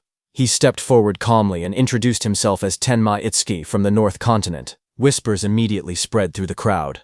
Someone muttered that it was the North again. Others recognized the name and questioned whether he was North's prelims rank 1. A few doubted him, saying he did not look stronger than Kana at all. While passing by, Kana turned his sharp gaze toward Itsuki and told him to show what he had. More voices chimed in from the side, claiming he did not look like someone with a magic-focused job and suggesting that mana might be his weak point. Another person pointed out that he did not even carry a weapon and insisted there was no way he could beat Kana. The atmosphere grew tense as all eyes focused on Itsuki, waiting for him to begin. As Tenma stepped forward, the instructor joked that she would put 50 points on it, betting that Itsuki's mana would top out at 300. Itsuki also knew that his base mana was only 380, so he would not even fill half of the crystal. However, he had Mana Detection's passive ability on his side. As he extended his hand toward the crystal, a status window appeared, saying, "Mana Detection Level 1 is active." Its active effect was that it continuously consumed mana after activation and detected mana flows within a 1,200-meter radius. Its passive effect was that each time one enemy unit was detected, Itsuki's own mana recovered by 10%. Itsuki placed his hand on the crystal, and a surge of dark purple energy burst outward from him, spreading like massive wings across the hall. Itsuki knew that as long as he detected one mana user within a 1,200-meter radius, his mana would increase by 10%. In other words, everyone present, including the instructor, was his mana source. The purple aura deepened and expanded, engulfing the entire space as Itsuki stood at the center of it all. Every awakened person in the hall became part of the flow. With the swirling energy rising around him, he declared that they were all his mana source. Itsuki declared that as long as they were there, his mana was bottomless. System messages began flashing repeatedly. One enemy unit detected. Mana increased by 10%. Again and again the notifications stacked, each detection restoring more of his energy. The crowd stared in disbelief. Someone shouted that he was still not out of mana. Another pointed out that he was doing it bare-handed, without even using a karma tool, something even Kana had needed. The red-haired instructor narrowed her eyes, a bead of sweat sliding down her cheek as she observed the crystal. She murmured that it was almost full. Under Itsuki's palm, the crystal glowed brighter and brighter, filling with dense, swirling purple light. Itsuki observed that it looked full, but there was still room to take more. His eyes glowed violently, with steady focus. Itsuki decided he would keep pouring mana into the crystal until it could not take any more. The red-haired instructor stared at the crystal in shock. She realized that the crystal was already full, yet Itsuki's mana still was not letting up. At this rate, something was bound to happen. She raised her hand and shouted that it was enough, warning that any more would be dangerous. Itsuki glanced up in confusion, but his hand remained pressed against the crystal. Suddenly, a sharp cracking sound echoed. Fine fractures spread across the glowing crystal's surface as violent purple energy surged inside. The entire room trembled as waves of mana burst outward. From afar, it looked as if the crystal might explode. The red-haired instructor shielded herself, her eyes wide as she yelled in disbelief, wondering if it was going to blow and cursing under her breath. Someone in the crowd stammered that they had just heard something crack. At the center of it all, Itsuki stood with his coat whipping around him, still pouring mana into the crystal as it vibrated violently within the testing device. Then, in an instant, the crystal shattered under the overwhelming force. After the surge subsided, Itsuki scratched his cheek awkwardly and admitted that he had only been pouring mana into it, and that it had simply shattered on its own. He then asked the instructor nervously whether he would be made to pay for it. The shattered remains of the crystal ball lay scattered across the testing platform. The crowd stared in disbelief. Some wondered whether the crystal ball had really burst because it could not withstand Itsuki's magical power. Others looked at him as if he were some kind of monster. The red-haired instructor stood silently, deep in thought. She wondered how many years it had been since such a thing had happened. Then she remembered the last person who had accomplished the same feat. 10 years ago, there had been another extraordinary individual. It was Tiwajan, the world's strongest. Back then, he had also overwhelmed a crystal ball with his magical power and shattered it. Realizing this, the instructor's eyes narrowed. 10 years later, another abnormal existence had appeared before her, Seeing Itsuki's nervous expression, the instructor sighed and reassured him. She told him not to worry because she had a spare crystal ball prepared. However, she quickly became concerned about something else. Since he had poured such an unbelievable amount of mana into the crystal, she asked whether he would still be able to complete the remaining tests. Hearing that, Itsuki immediately relaxed. He was relieved that he would not be charged for the destroyed crystal. Then, with complete confidence, he told her not to worry about the tests, because he still had magical power left. The red-haired instructor stared at Itsuki in disbelief. Even after pouring enough magical power into the crystal ball to destroy it, he still claimed to have mana remaining. The thought left her speechless. Curious, she sensed a faint trace of his magical power still lingering around. Wanting to understand what kind of person he truly was, she carefully reached out and touched the remaining mana. The moment her fingers made contact, her consciousness was dragged into a terrifying vision. The instructor's eyes widened in shock. Sweat poured down her face as she stumbled backward, struggling to breathe. What is this? She wondered in horror. An endless storm of negative emotions crashed into her mind. She felt overwhelming regret that seemed to cut all the way to the bone. Boiling anger surged like an unstoppable inferno. Along with it came an icy, murderous intent. It was as though countless negative feelings had been gathered together and compressed into a single existence. The red-haired instructor watched Itsuki leave and could not stop thinking about what she had just sensed. The emotions hidden within his mana were like a raging whirlpool, endlessly twisting together. In her experience, no ordinary person could have endured such overwhelming feelings without breaking. Meanwhile, as Itsuki walked away, he felt that using such a skill in a crowded place filled with people was unfair. But since there were no rules against using skills during the examination, he chose not to make an issue of it. Looking ahead, he saw that only one test remained, the agility test. Without hesitation, he headed toward the next examination area. Just then, a familiar voice called out his name from behind. Itsuki stopped and turned around. Running toward him was Saya, while Rikuru followed behind her, looking completely exhausted from the previous tests. Saya quickly caught up to him and asked if he had already finished the magic power test. Itsuki nodded with a faint smile and replied that he had completed it and was now on his way to take the agility test. Itsuki then noticed that Rikuru looked unusually depressed. Curious, he asked Saya what had happened to him. Saya whispered to Itsuki that perhaps Rikuru's pride had been hurt because he had scored lower than her in the attack test. Rikuru immediately reacted, shouting that he could hear every word she was saying. His exaggerated response made both of them sweat awkwardly. Rikuru then slumped even further, looking completely defeated. He lamented that, at this rate, receiving an excellent student evaluation was impossible. All he could do now was pray that his final score would not fall below 60 points. Seeing his despair, Tuki tried to encourage him. He told Rikuru not to be discouraged because he believed they would both pass in the end. But instead of feeling comforted, Rikuru became even more frustrated. He pointed out that Itsuki had it easy. After all, Itsuki had endured a difficulty 5 challenge and had even destroyed the Shikigami in a single attack. In Rikuru's eyes, that practically guaranteed an excellent evaluation. Their situations were completely different, and he felt there was no comparison. Saya quickly scolded Rikuru for taking his frustration out on Itsuki. She reminded him that his poor results were partly because he constantly slacked off during training. Rikuru immediately threw his hands together in a desperate plea. He declared that he did not care how much extra training they forced him to do in the future. All he wanted was to avoid failing the examination. After Rikuru's dramatic outburst, Saya smiled and told Itsuki not to worry about him. She urged Itsuki to focus on the final test instead, adding that she and Rikuru would also give it everything they had. Then her expression softened. She noticed how exhausted Itsuki looked after everything he had already been through, and gently reminded him to get some rest once the examinations were over. Itsuki nodded quietly and agreed. Although he responded calmly, his tired appearance showed just how much energy he had spent during the earlier tests. A moment later, he turned to leave for the agility test. Before departing, he looked back at the two of them and simply told them to do their best. Saya cheerfully called out that she would see him later, waving with a bright smile. However, as soon as Itsuki left, Saya's calm expression disappeared. Frustration surged through her, and she immediately punched Rikuru, asking why he would say something like that to Itsuki right before the final test. Rikuru rubbed the back of his head awkwardly and tried to reassure her.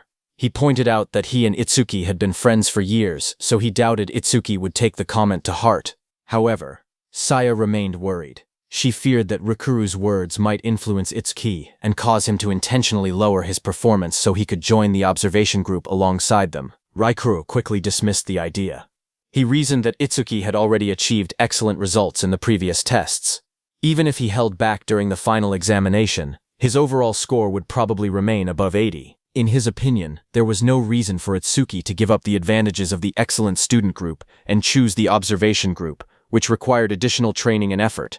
Confidently, he declared that Itsuki was not foolish enough to make such a choice.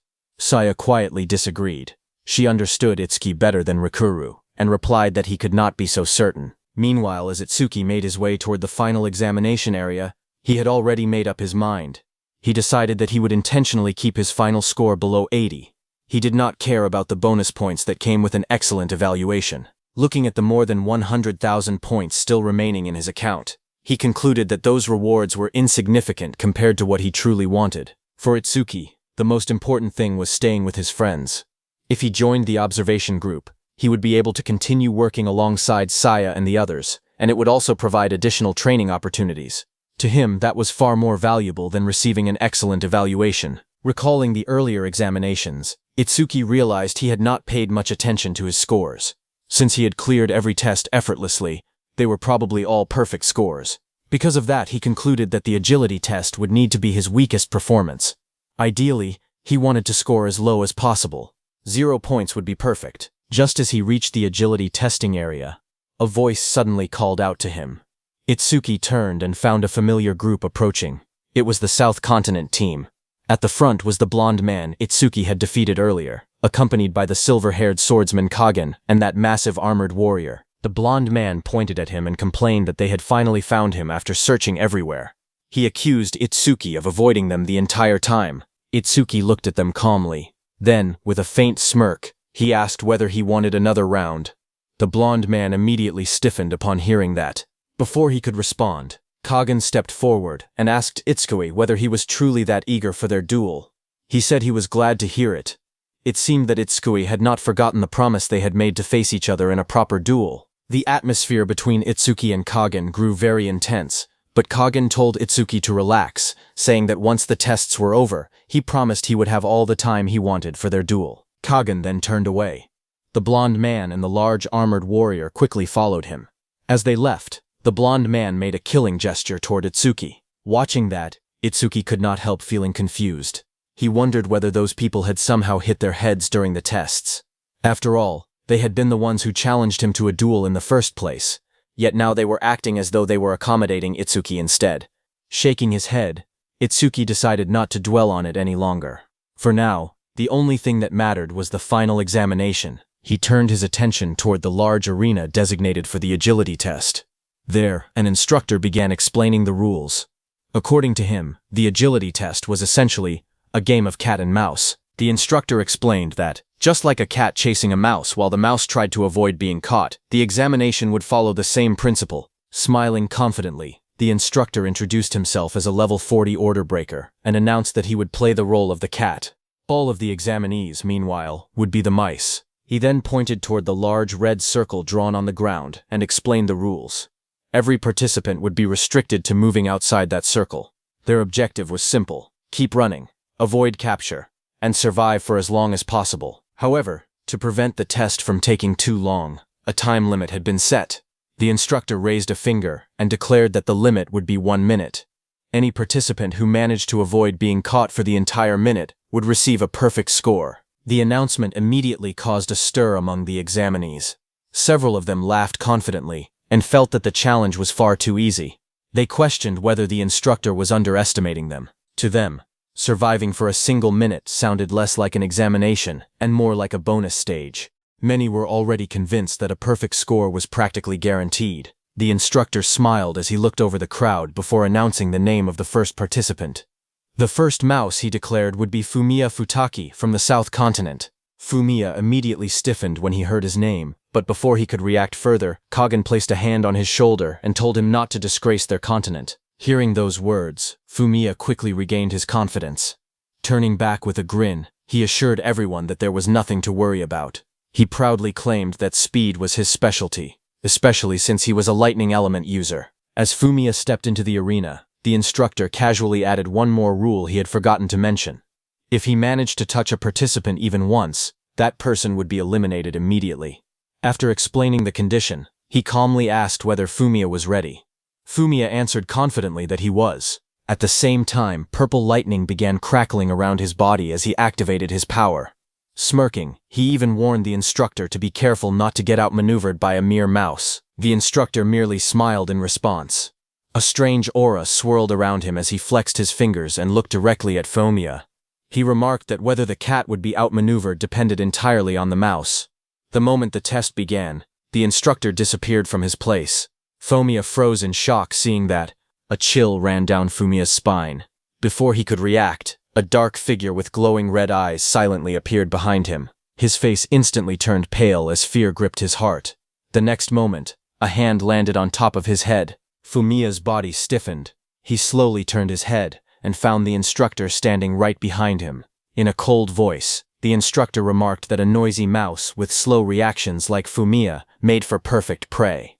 Fumiya hit the ground hard, his face pressed against the floor. His eyes trembled in shock, unable to comprehend what had just happened. Standing over him, the instructor, with a faint smile, stated that it had taken only 0.47 seconds. Hearing that, the surrounding participants were left stunned. None of them had been able to follow the movement. They questioned how the instructor had appeared behind Fumiya so suddenly and were horrified to realize that he had been caught in less than a second.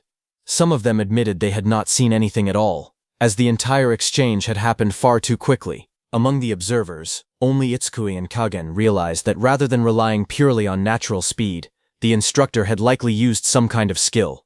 While they acknowledged that his speed was undeniably overwhelming, they believed it was not so absolute that it could not be tracked or countered. Meanwhile, the instructor, turning away from the defeated Fumiya, casually announced that it was time to choose the second mouse. He then selected another participant from the South Continent, Kagen Imamichi. As Kagen stepped forward, his armored teammate loudly cheered for him, urging him to do his best. Kagen, however, remained calm, assuring him not to worry. While passing by Itsuki, he declared that he would achieve a perfect score, and told him to watch closely. Looking at Kagen, the instructor realized that he was the number one from the South Continent, and said that it was as expected from someone belonging to the prestigious Imamichi family. Hearing this, Kagen immediately corrected him, making it clear that his family had nothing to do with him being number one. With a composed expression, he told the instructor that the only reason he was number one was simple: he was strong. The instructor acknowledged his words with a faint smile, stating that he hoped such confidence was not just empty talk. Saying that, the instructor moved and disappeared from his place. Seeing that, Fumiya shouted that it was the same move. He pointed forward and yelled for Kagen to watch his back. At that exact moment, the instructor had already closed in, charging at Kagen with overwhelming speed. However, instead of being caught off guard, Kagen saw the instructor's move and reacted instantly. As the instructor came at him, his body moved on its own, narrowly evading the blow with precise timing. From a distance, that armored guy excitedly praised Kagen, saying he had dodged instantly at a speed none of them could even perceive, calling it an incredible move. Fumiya smugly added that it was all thanks to his warning. However, Itsukui didn't agree with that, because he saw that Kagen had already reacted before any warning was given. Now Itsukui was curious, seeing that Kagen did not seem to be relying on his eyes at all, yet somehow he was still able to sense the instructor's position with uncanny accuracy. Meanwhile, the instructor watched with a faint smile and casually remarked that it was not bad, clearly impressed by Kagen's performance. Kagen himself remained focused, sweat trailing down his face as he analyzed the situation.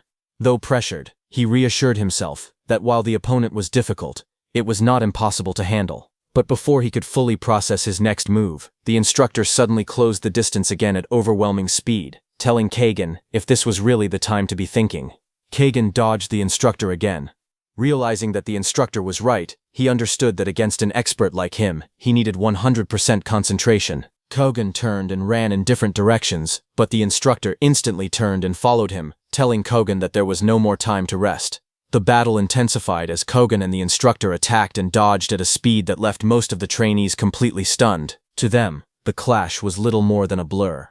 They could only see the afterimages left behind by the two combatants, yet even that was enough to amaze them. Many began questioning whether Kagen was truly a trainee like the rest of them. Others remarked that the South Continent's number one was clearly no ordinary talent. At this rate, They believed that earning a perfect score might actually be possible for him. Meanwhile, Itsuki calmly observed the battle. After activating Thunder Roar Wave, he could clearly track both fighters' movements. From what he could tell, Kajin was likely using some kind of overload state that temporarily boosted his physical abilities to an extraordinary level. However, as the fight continued, Itsuki noticed a flaw. Kagin was still dodging effectively, but his speed was gradually declining. Realizing this, Itsuki concluded that Kagin was approaching his limit.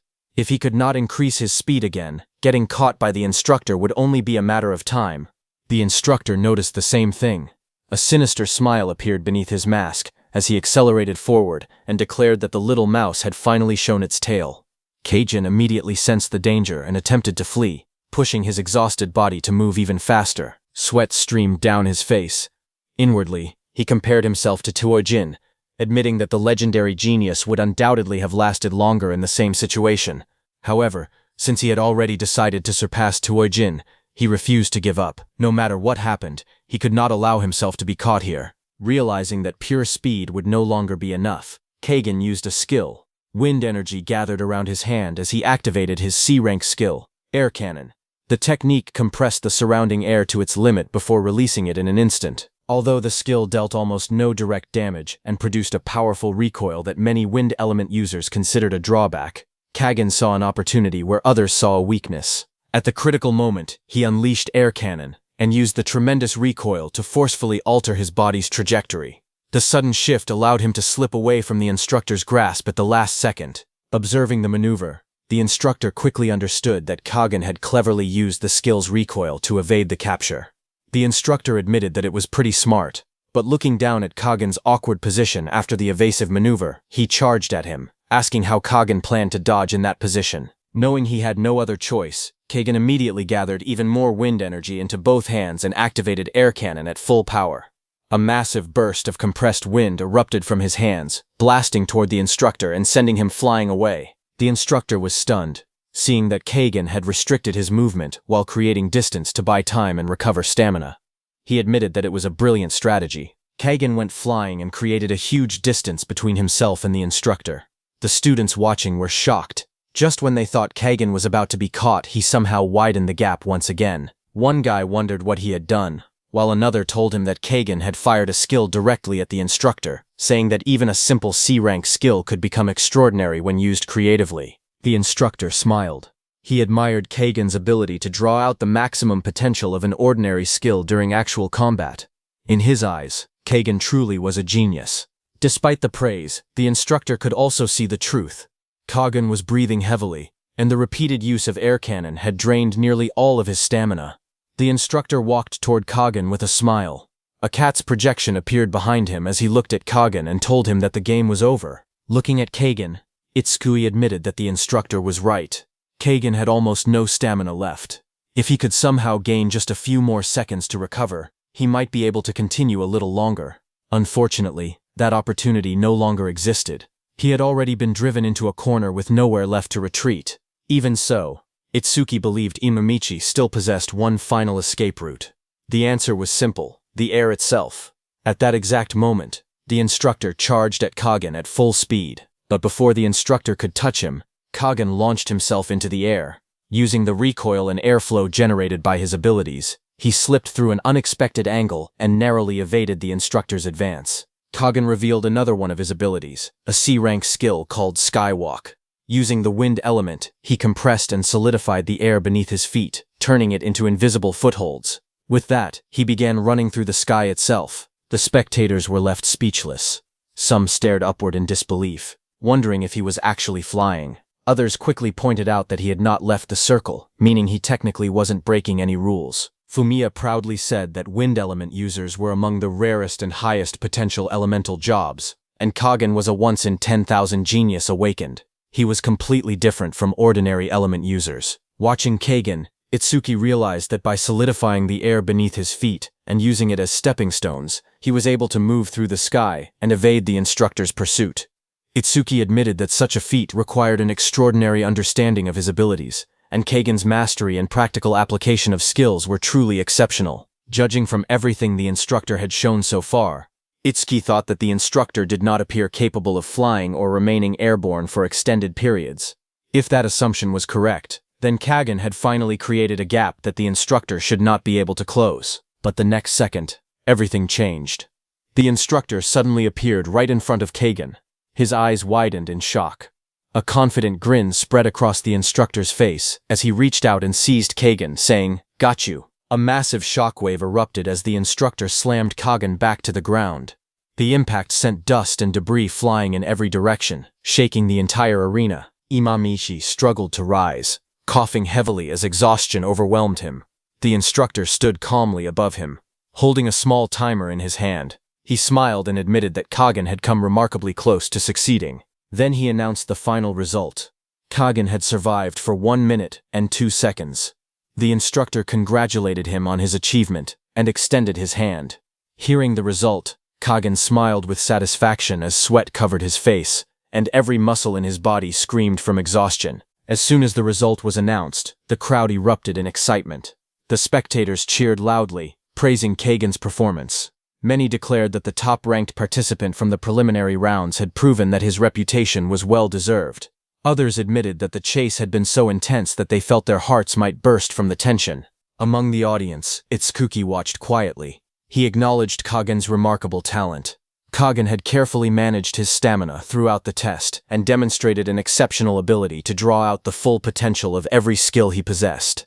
Seeing such mastery made Itsuki genuinely look forward to facing him in a future duel. Meanwhile, Kagan's teammates celebrated enthusiastically. The armored guy proudly proclaimed that Kagan was the pride of the southern continent.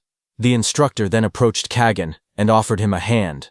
Kagan, still breathing heavily from exhaustion, accepted the gesture and slowly got back to his feet. Smiling warmly, the instructor told him that during the past 9 years, he had seen countless trainees, yet among all of them, Kagan stood out as one of the most exceptional talents he had ever seen. He added that if Kagan continued progressing at this pace, becoming a special-class savior who could carry humanity's future would no longer be just a dream. He encouraged him to keep working hard. Kagan respectfully thanked him for the praise.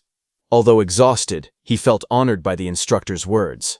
As he turned to leave, a faint blush appeared on his face. After Kagan's test ended, the instructor announced that the next participant would be Ichitora Sano from the southern continent. It was the large armored guy from Kagan's team. Feeling inspired by Kagan's performance, Sano confidently declared that he had already figured out most of the instructor's movement patterns. He believed that watching Kagan had shown everyone the key to surviving longer against the instructor. Hearing this, Kagan simply wished him good luck.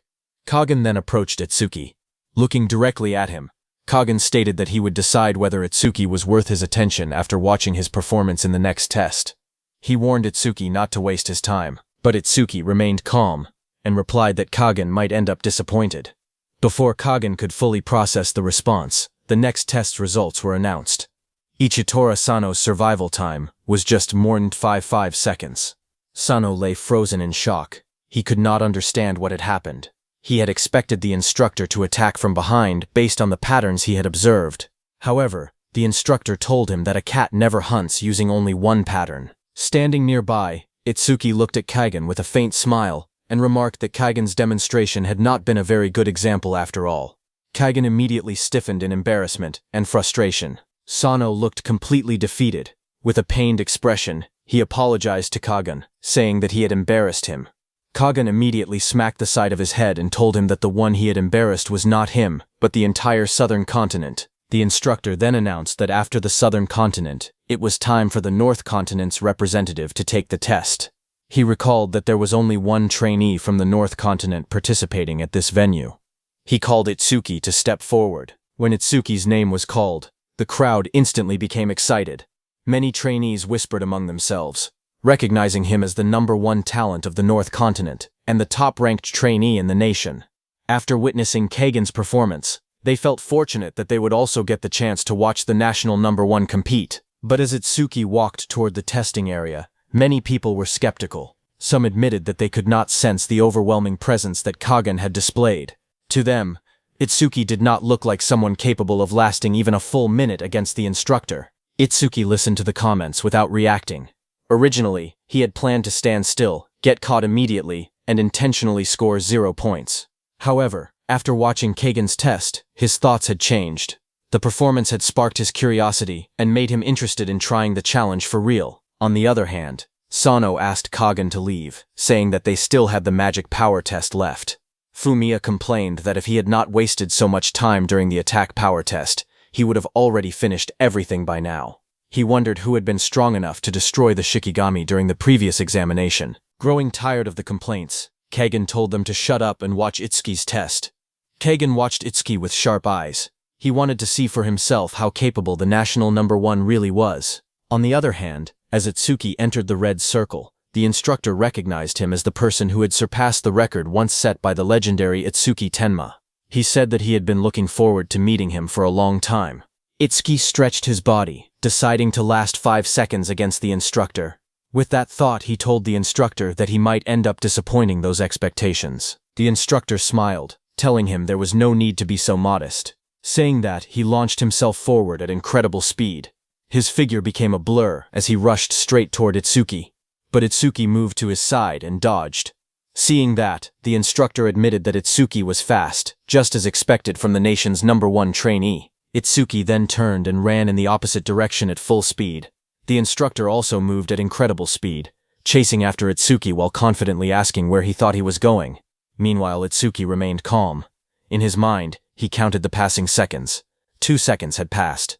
Itsuki moved in a zigzag pattern, but the instructor followed his movements without any trouble. Watching the match, the audience realized that Itsuki's speed was no weaker than Kagan's. However, many of them were confused. Instead of creating distance, Itsuki kept retreating all the way toward the boundary line. To them, it looked as if he was cutting off his own escape route. Some spectators assumed that Itsuki was panicking and simply running on instinct. Even Kagan reached a similar conclusion. He had initially believed Itsuki might become a worthy rival, but now he felt that Itsuki was only digging his own grave. Seeing this, Kagan lost interest and prepared to leave. Noticing that, Sano asked if he was no longer going to watch. Kagan replied that the result had already become obvious. In his opinion, the moment Itsuki had been cornered in less than 3 seconds, the outcome had already been decided. Continuing to watch would only be a waste of time. As the chase continued, the instructor grew increasingly confused. He carefully observed Itsuki and realized that he was not using any skills, was not accelerating, and was not trying to interfere. On top of that, Itsuki had chosen what seemed to be the worst possible route. The instructor could not understand what he was thinking. At that moment, Itsuki suddenly shifted his footing and stopped with perfect control near the boundary line. A system notification appeared before him, saying Thunder Roar Wave activated. Agility increased by 100%. The instant the skill activated, electricity crackled across Itsuki's body, dramatically increasing his speed. Seeing this, the instructor smirked. He believed Itsuki had finally decided to use a skill, but in his opinion, it was already too late. Confident that victory was within reach, he stretched out his hand and lunged forward to catch him. However, the next moment completely shocked him. Wrapped in lightning, Itsuki suddenly slipped past him with unbelievable speed. The instructor's hand grasped nothing but empty air. His eyes widened in disbelief after seeing that Itsuki had dodged. The instructor was left in shock. A drop of sweat rolled down his face as he replayed what had just happened in his mind. Itsuki had accelerated so suddenly that even he could not track his movement for an instant. What shocked him even more was that, while dodging, Itsuki had lightly tapped his shoulder on the way past. To the instructor, it felt as though Itsuki was openly mocking him. Meanwhile, Itsuki remained calm. In his mind, he had only tapped the instructor's shoulder to warn him and avoid an accident. However, judging by the instructor's reaction, it seemed to have had the opposite effect and only made him angrier. The instructor's expression darkened. As a cat, he had caught countless mice. Some were interesting and had required a little effort, but in the end, they had all been nothing more than a game to him. But this time felt different. This was the first time he had gone all out against a mouse that was not just a game. The instructor's eyes gleamed with excitement as a wide grin spread across his face. Looking directly at Itsuki, he said that for a mere mouse, Itsuki sure had mocked him, the cat. The instructor's killing intent exploded, and he jumped toward Itsuki with lightning speed. His aura surged through the arena like a raging storm as he swore to make Itsuki regret provoking him. Moving at terrifying speed, he charged straight toward Itsuki, saying he would finish this before the information from Itsuki's optic nerves even reached his brain. As his hand was about to reach Itsuki, Itsuki suddenly turned and looked at him while counting in his mind that 4 seconds had passed. The instructor's eyes widened in shock. He could hardly believe that Itsuki had caught his movement. A split second later, a tremendous impact erupted across the arena, sending energy and debris flying in every direction and leaving everyone watching stunned. The spectators stared at the battlefield in confusion. Some asked what had just happened, while others wondered if Itsuki had managed to dodge again. However, Kagan calmly shook his head and declared that the match was already over. As the dust settled, Itsuki was pressed against the ground, while the instructor stood over him, with his hand planted firmly on Itsuki's chest. But the instructor felt something was wrong. If Itsuki had truly reacted to his movements, then why had he not dodged the attack? At that moment, Itsuki looked completely calm despite being pinned. In a relaxed voice, he quietly announced the time. 5 seconds. The instructor frowned in confusion. He had no idea what Itsuki meant. Then he glanced down and pulled out the stopwatch used for the test. His eyes widened in shock. The timer displayed exactly 5 seconds. The instructor stared at the stopwatch in disbelief. Sweat rolled down his face. The result shocked him so much that he could barely process it. Around the arena, the spectators noticed the strange look on the instructor's face. They could not understand why he seemed so stunned. Lying on the ground, Itsuki then told the instructor to announce the result. He also asked the instructor if he could let go of him now. The instructor fell silent, then slowly withdrew his hand. Finally, he gathered himself and made the official announcement. North Continent's Itsuki Tenma's survival time was 5 seconds. After hearing the result, Itsuki adjusted his clothes and thought that surviving only 5 seconds would likely keep his score low. Even if he received perfect marks in the previous 3 tests, he believed he would still end up in the observation group, which was exactly what he wanted. As he was thinking, Kagan approached him with a confident smile. He admitted that Itsuki was fast, but mockingly said that his combat sense and adaptability were laughably lacking. He confidently declared that someone at that level could never defeat him. Itsuki looked at him without much emotion and simply asked when and where their duel would take place. Kagan immediately replied that they would fight after all the tests were over, at training ground number 1. He then arrogantly declared that he would completely crush Itsuki there. Saying that, Kagan let out a cold snort before turning around and walking away. Both of his teammates followed him. While leaving, the armored guy said that even if Itsuki was from the North Continent, he was still their number 1 and asked what chance Kagan really had against him. Kagan smirked and said that he had told them before, Itsuki could not defeat him. Hearing that, Fumiya praised Kagan, saying that across the entire South Continent, only a handful of people his age could survive even 3 minutes against him. Even the number 1 trainee of the North Continent would probably last only 6 minutes at most. Sano agreed and proudly declared that Kagan was the strongest trainee of the year. But Kagan told them to stop wasting time talking and focus on passing the tests.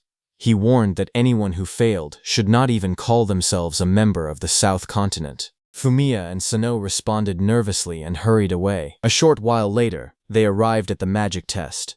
Sano looked around in confusion and asked why there were suddenly so many people gathered in the hall. Another trainee quickly explained what had happened. During the magic power test, a certain participant had poured so much magic into the crystal ball that it could not withstand the energy and exploded. Because of that, the instructor had gone to the storage room to get a replacement crystal ball. Hearing this, Kagan became interested and asked for the person's name. After thinking for a moment, that trainee replied that the person was probably the number 1 trainee from the North Continent. He tried to remember that person's name. Kagan asked if that person's name was Itsuki Tenma. That trainee immediately confirmed that it was indeed him. Curious, the trainee asked whether Kagan knew Itsuki and whether he was from the North Continent as well. Hearing that, Fumiya became furious and told that trainee not to be stupid. He told the trainee that they were from the South Continent. Hearing this, that trainee laughed and said that he had heard the number 1 fighter of the South Continent was incredibly powerful. He wondered who was stronger, the South Continent's number 1 or the North Continent's number 1. Fumiya and Sano immediately answered with confidence that Kagan was obviously stronger. But Kagan signaled them to stop. At that moment, the red-haired instructor returned with a new crystal ball and announced that anyone who wanted to take the test should raise their hand. Kagan stepped forward. He said that strength could not be decided through words alone. True strength was determined by ability and results. With that, he raised his hand and confidently introduced himself.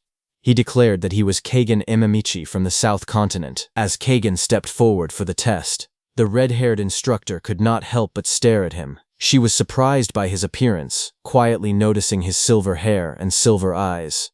The instructor began explaining the rules, but Keigen calmly interrupted. He already knew what to do. All he had to do was pour his magic power into the crystal ball. Meanwhile, the spectators started discussing the comparison everyone was curious about. Some wondered who possessed greater magical power, Keigen Imamichi or Itsuki Tenma. One person immediately answered that it had to be Itsuki. After all, Itsuki had poured so much magic into the previous crystal ball that it exploded. But Fumiya disagreed. He insisted that when it came to pure magical power, Keigen would not lose to anyone. According to Keigen himself, his magical power was supposedly limitless. As Keigen continued channeling energy into the crystal ball, the red-haired instructor suddenly smiled and invited him to have a meal with her after the test. However, Keigen paid little attention to her words. In his mind, he had originally planned to stop as soon as he reached a perfect score. But when he heard that Itsuki Tenma had managed to make the crystal ball explode, he changed his mind. Thinking about that, Keigen decided that if Itsuki Tenma could make a crystal ball explode, then he would do the same. The crystal ball quickly filled with magical energy until it was completely saturated. Seeing this, the red-haired instructor smiled in admiration. She praised him for filling the entire crystal ball and jokingly told him not to worry because she would return all the magic afterward. However, Keigen had no intention of stopping. The purple aura surrounding him grew even stronger. The overwhelming energy caused the instructor's expression to change. At first, she tried to stop him, warning that he had already done enough. But as she felt the frightening amount of magic still pouring into the crystal ball, she wondered if Keigen was about to do the same thing Itsuki had done. The next moment, a blinding burst of purple light exploded from the crystal ball. The tremendous amount of magical energy shattered it completely, sending shockwaves throughout the testing area. The crowd erupted into excitement.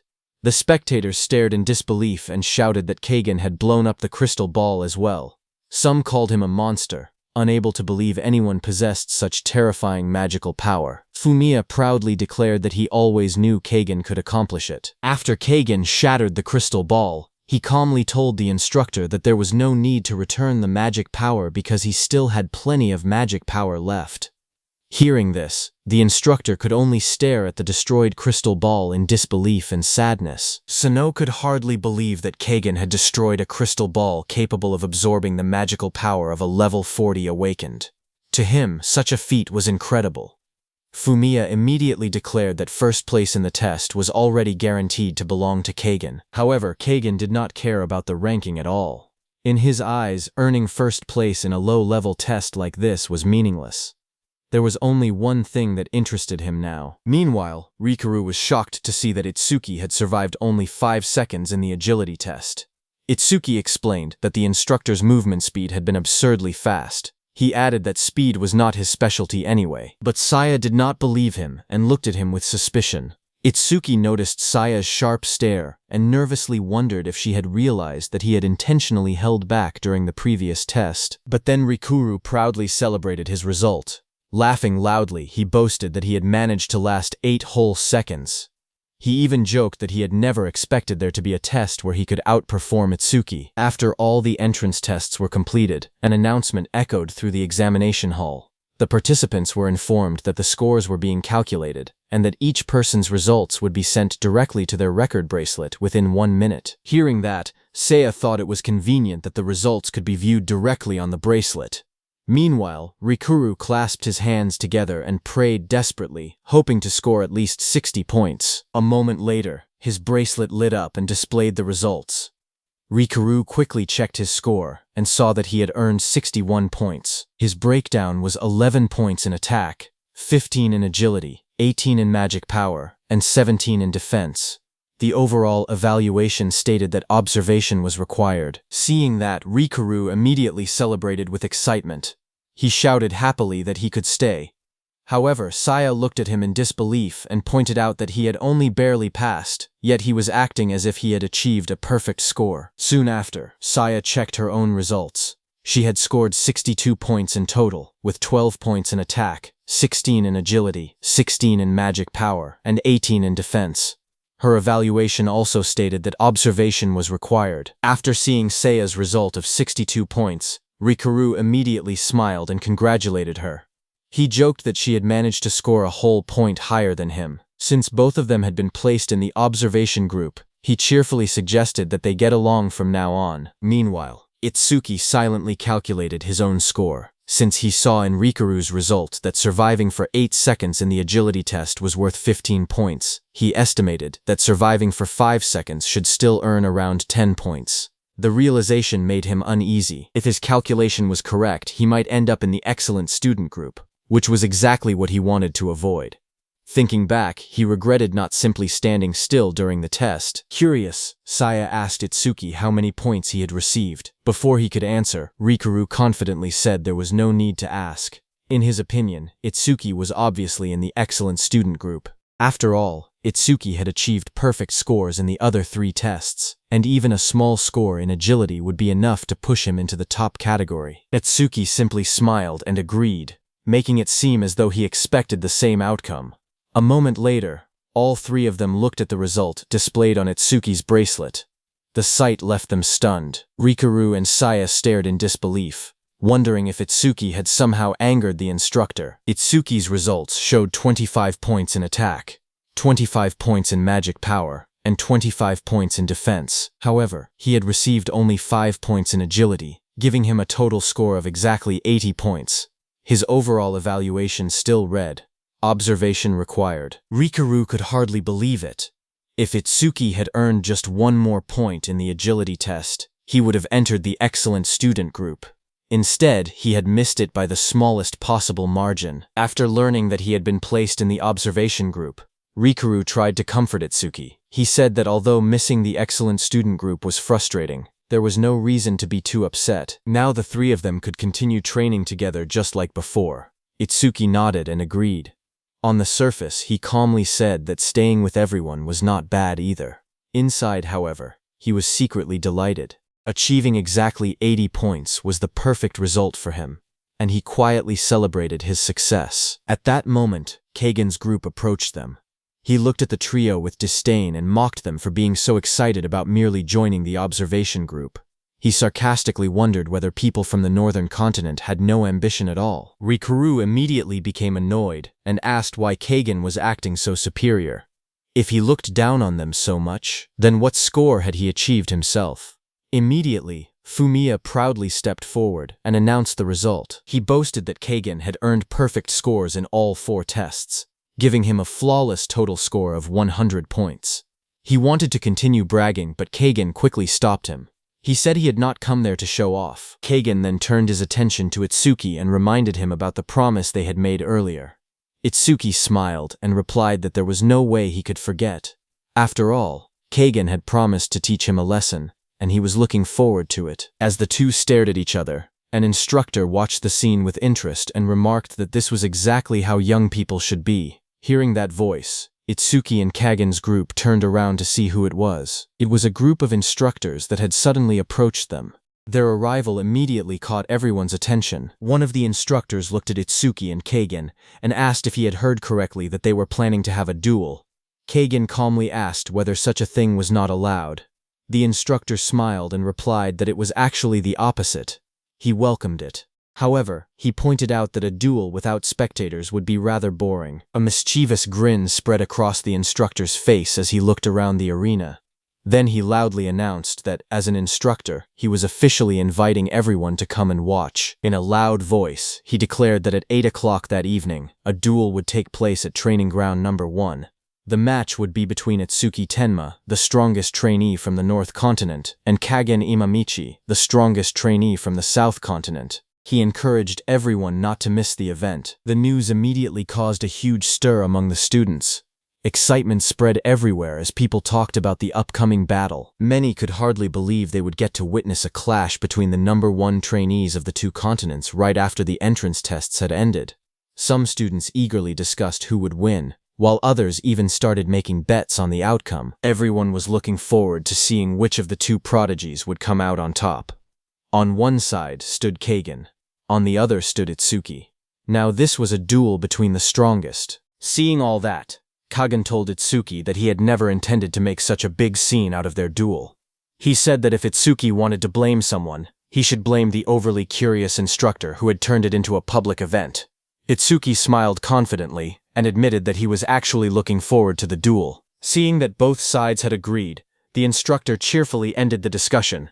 He announced that everyone would get all the spectating they wanted that evening, and told the students to disperse. As the crowd walked away, they excitedly talked about the upcoming match.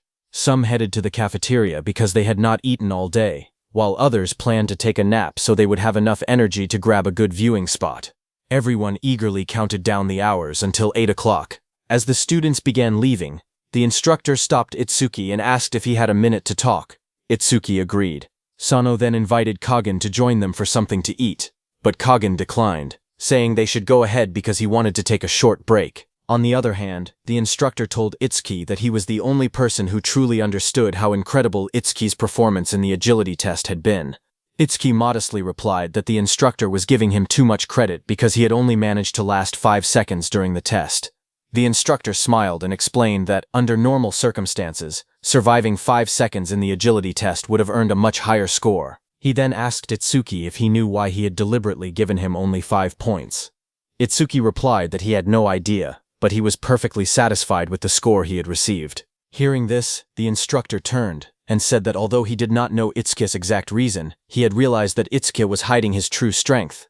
That was why he had intentionally lowered his score, calling it his own way of helping him. Hearing that, Itsuki asked the instructor that if he already knew he was hiding his abilities, why he had made such a huge announcement about the duel with Kagen, and placed him in the spotlight. The instructor smiled and admitted that it was simply a small punishment for the careless attitude Itsuki had shown during the test.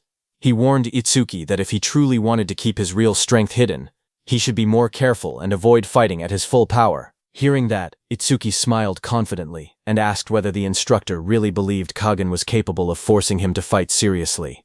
The instructor only shrugged and replied that no one could know for sure.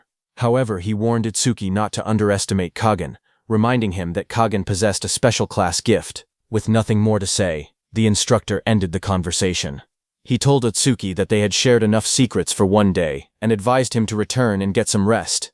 Before leaving, he wished Itsuki good luck, and the two went their separate ways. As Itsuki walked away, he thought about what the instructor had said.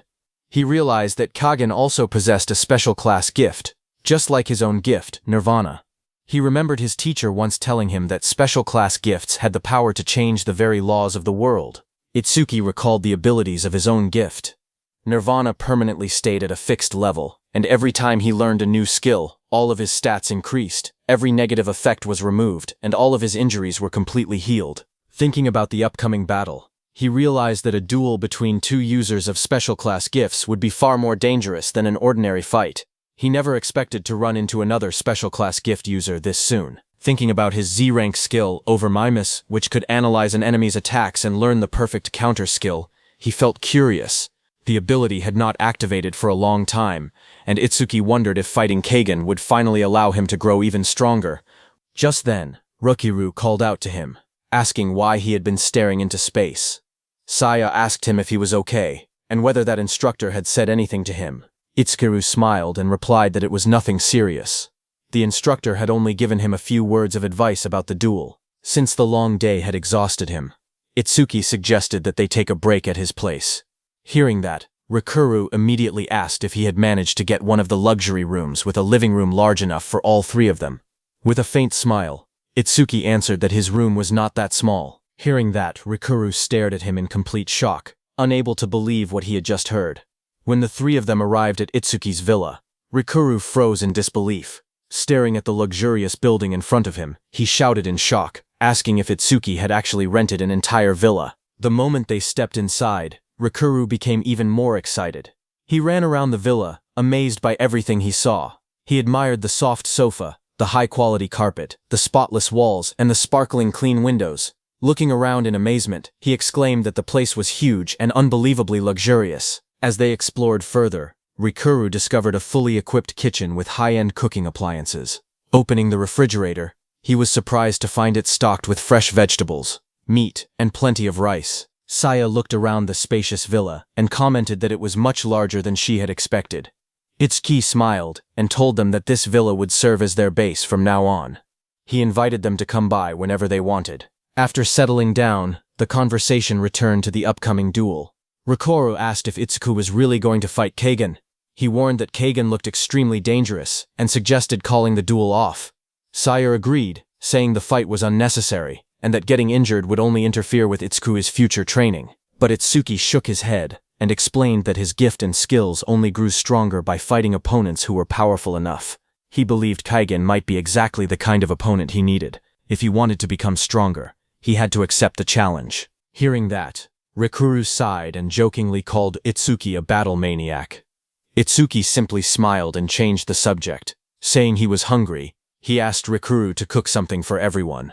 With complete confidence, he added that if he ate Rikuru's cooking before the duel, he would definitely win. Hearing that, Rikuru confidently flexed his muscles and told Itsuki to leave the cooking to him.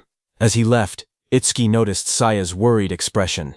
He asked her to trust him, saying he would definitely win.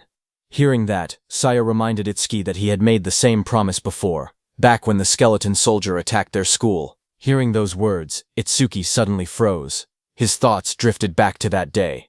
He remembered confidently telling Saya to trust him. Itsuki said that although he had defeated the skeleton soldier, Saya had disappeared afterward. With tears in her eyes, Saya told Itsuki that he had broken his promise. She reminded him that he could have avoided the skeleton soldier's attack, but instead he had blocked it with his own body. Itsuki tried to explain that he had done it because of his skill, but she stopped him before he could reveal anything. Saya reminded him that order breakers were forbidden from telling other people what their skills did. Even she was not allowed to know the details. Itsuki could only remain silent, knowing she was right. Saya said that it was true that after Itsuki was injured, he summoned a giant blue lotus. His wounds healed, and he defeated the skeleton soldier. She believed he had taken the attack because he was sure he could heal himself. Even so, she angrily told him there were safer ways to win. She said it made her furious that he had put himself in danger on purpose. Itsuki apologized and asked her not to be so mad. She then told him that when a girl was truly angry, she would not simply say she was angry. She called him an idiot for not understanding girls. Itsuki innocently asked if that meant she was not angry. Saya scolded him again, saying he had always tried too hard ever since they were children. She reminded him that he was not alone because he had her and Rikuru with him. She told him to take better care of his own life. Just then, Rikuru arrived with the food. He smiled and joked that it looked like Saya was lecturing Itsuki again. Saya quickly denied it and said she was not giving him a lecture. After calming everyone down, Rikuru placed the food on the table and invited them to eat, saying there was plenty for everyone. He reminded them that no one could fight well on an empty stomach. Later that evening, at 7:55 p.m., everyone gathered at Apex Camp, Training Ground Number 1, for the long-awaited duel. The trainees excitedly began placing bets using their points. Some confidently bet 10 points on Itsuki Tenma, while others believed Kagen Imamichi had the clear advantage because he had achieved a perfect score, whereas Itsuki had only scored 80 points. Even though a few admitted that Itsuki might have a hidden trump card, they still wagered all their points on Kagen's victory. Not only the trainees, but Kana, Gaku Oe and Shion with her black cat had also come to watch the match. That agility instructor smiled and remarked that trainee duels had happened many times before, but this was the first time the entire training camp had gathered to watch a single fight. The red-haired instructor admitted that even she was curious about the outcome. The instructor with glasses wondered why a simple fight between two trainees had attracted so much attention. Once everyone had gathered around the arena, the agility instructor announced that it was time to explain the rules of the duel. Another instructor beside him called for everyone's attention and ordered the noisy crowd to be quiet. After the arena fell silent, he instructed both duelists, Itsuki Tenma and Kagen Imamichi, to step into the ring. As the two fighters walked into the arena, their supporters erupted in cheers. Rikuru and Saya shouted for Itsuki to give his all and defeat Kagen. Sano and Fumiya encouraged Kagen, telling him to show the trainee from the northern continent what he was capable of. The instructor then explained the first rule of the duel. A fighter would lose if they were knocked unconscious, became unable to continue fighting, or were forced out of the ring. Meeting any one of these conditions would result in immediate defeat. Next, he announced the second rule regarding equipment. Both duelists were allowed to use any gear or artifact they possessed during the fight. The instructor then announced the third and final rule of the duel. Since both fighters had agreed to the match, they alone would be responsible for the outcome. Any injuries, or even death, that occurred during the duel would be entirely their own responsibility. The whole crowd was stunned after hearing the rule. Many trainees could not believe that a simple duel could end in death. They wondered who would ever agree to such a dangerous condition. The instructor, who had looked at Shuki with killing intent at the training camp entrance, then declared that if both participants confirmed they had no objections, the duel would begin immediately. Kagen smirked and asked if the mention of death had frightened Itsuki. Itsuki told him to stop talking so much. He then mocked Kagen, asking if everyone from the southern continent was as talkative as he was. Without showing any fear, Itsuki confidently stated that he had no objections. The instructor immediately declared the start of the duel. The moment the duel began, Kagen decided to finish the battle as quickly as possible. He activated his C-rank skill, Vacuum, and rushed toward Itsuki at high speed, preparing to overwhelm him with his very first attack. Kagen's skill absorbed all the air within a certain area, creating a powerful airflow that pulled everything nearby toward him. Despite the strong force dragging him forward, Itsuki remained completely calm. His expression did not change at all as he watched Kagen prepare his next move. Not wanting to waste any time, Kagen gathered all the compressed air into his hands and unleashed his air cannon at full power. He fired a massive blast of compressed air straight at Itsuki. The powerful attack exploded on impact, shaking the entire arena. A huge cloud of dust and debris covered the battlefield, making it impossible for anyone to see what had happened to Itsuki. Confident that his opening attack had succeeded, Kagen looked toward the smoke and declared that if Itsuki could not even handle an attack that was only meant as a greeting, he should surrender now before he lost his life. However, as the dust slowly settled, Itsuki was revealed standing completely unharmed. He smiled calmly and warned Kagen not to get overconfident just because his surprise attack had worked once before. Seeing Itsuki standing there without a scratch, Kagen's confident expression instantly disappeared as he realized the duel between the two strongest contenders had only just begun. The force of Kagen's attack swept across the arena, tearing up the ground and sending huge chunks of stone flying in every direction, but Itsuki was completely unharmed. The spectators watched in disbelief. They wondered if Kagen and Itsuki were really students of the same class as them. Some questioned how a mere C-rank skill could produce such terrifying power. Others were even more shocked that Itsuki had taken Kagen's full-power air cannon head-on and remained completely unharmed. The agility instructor explained that wind-based skills naturally lost power the farther they traveled. That was why Kagen had used his vacuum skill to pull Itsuki closer before launching his strongest attack. By closing the distance, Kagen prevented the attack from losing strength, while also disrupting Itsuki's rhythm. The instructor, who was hostile toward Itsuki, added that an ordinary awakened fighter would have been unable to continue fighting after taking such a direct hit from Kagen. However, Itsuki was anything but ordinary. He was every bit as monstrous as Kagen. It became clear to everyone watching that the real battle between the two strongest fighters had only just begun. Kagen immediately followed up with another attack. Using the force of his vacuum skill, he rushed straight toward Itsuki at incredible speed, closing the distance in an instant. In a flash, Kagen appeared in front of Itsuki and attacked with a powerful punch. Itsuki responded with his own powerful punch, and as their punches collided, the impact shattered the ground beneath them and sent cracks spreading across the arena. Both of them pushed against each other with their strength. Then the two of them quickly separated and landed several meters apart, keeping their eyes locked on each other. Without giving each other any time to recover, both of them dashed forward again and launched another fierce strike. Itsuki and Kagen grabbed each other's wrists, refusing to give an inch. Instead of relying on skills, the two fighters clashed head-on in a pure test of physical strength, each trying to overpower the other. The spectators watched in confusion. Shaim wondered what the two were doing. Gaku-oi explained that this was the most primitive form of combat, a contest of pure strength. As the two continued pushing against each other, shockwaves burst from their clash and cracked the surrounding walls. The force of their struggle shook the entire arena. Watching the battle, Shine admitted that both of them looked even to her, but Gaku-oi pointed out that Kagen was actually being forced backward. If things continued like this, he believed Kagen would lose. Meanwhile, Kagen gritted his teeth as sweat rolled down his face. He struggled with all his strength, but no matter how hard he pushed, Itsuki did not move. He felt as if he were trying to push an immovable mountain, and could not understand where such overwhelming strength was coming from. Itsuki looked at Kagen and asked if he had not eaten enough, mocking his lack of power. Hearing those words, Kagen's eyes widened with anger. Refusing to be humiliated, he launched a powerful kick at Itsuki.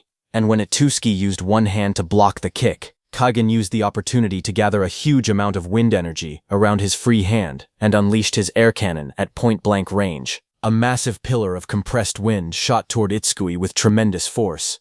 Kagen believed that his point-blank air cannon would finally land a direct hit on Itsuki's head and end the fight. However, when the attack cleared, Kagen was stunned. Itsuki was still standing there without a single injury. Sweat ran down Kagen's face as he wondered if Itsuki was a tank-type fighter with both incredible attack and defense. Itsuki calmly rubbed the back of his neck and asked Kagen what that attack had been. He mockingly asked if Kagen had only been trying to give him a massage. Frustrated and unwilling to accept defeat, Kagen decided to abandon the contest of strength. He declared that if power was not enough, then he would defeat Itsuki with speed. The next moment, Kagen activated his movement skill and charged toward Itsuki at incredible speed, launching another lightning-fast attack. Kagen unleashed a powerful punch, moving so fast that his fist became a blur. But right before his fist could touch Itsuki disappeared from his place. The next second, Itsuki appeared behind Kagen and looked down at him. Kagen's eyes widened after seeing Itsuki's speed. He immediately turned around to use his C-rank skill, air cannon, to attack Itsuki. But before Kagen could fully activate his skill, Itsuki suddenly closed the distance and delivered a powerful punch straight into Kagen's stomach. The devastating blow knocked the air out of Kagen's lungs. He screamed in pain as his body was blasted backward like a cannonball before crashing violently into the ground, creating a massive impact. Fumiya and Sano watched in shock as Kagen was sent flying. They shouted his name in disbelief. Everyone was confused and wondered what had just happened. They could not understand how Kagen had been blasted away the moment he charged at Itsuki. Some even questioned whether Itsuki's punch had actually landed.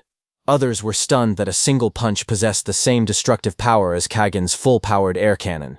To them it felt almost unfair. Kagen slowly climbed out of the rubble. Itsuki walked up to him and asked if he was still holding back. Itsuki asked if Kagen was avoiding using his full strength because he did not want to kill him. Looking at him, Itsuki thought that it was the first time an opponent had unintentionally given him a handicap. At this pace, the battle would end before he could activate Overmimus. He realized he needed to provoke Kagen enough to awaken his true killing intent. Deciding on a plan, Itsuki thought that he would play the role of the villain for a while.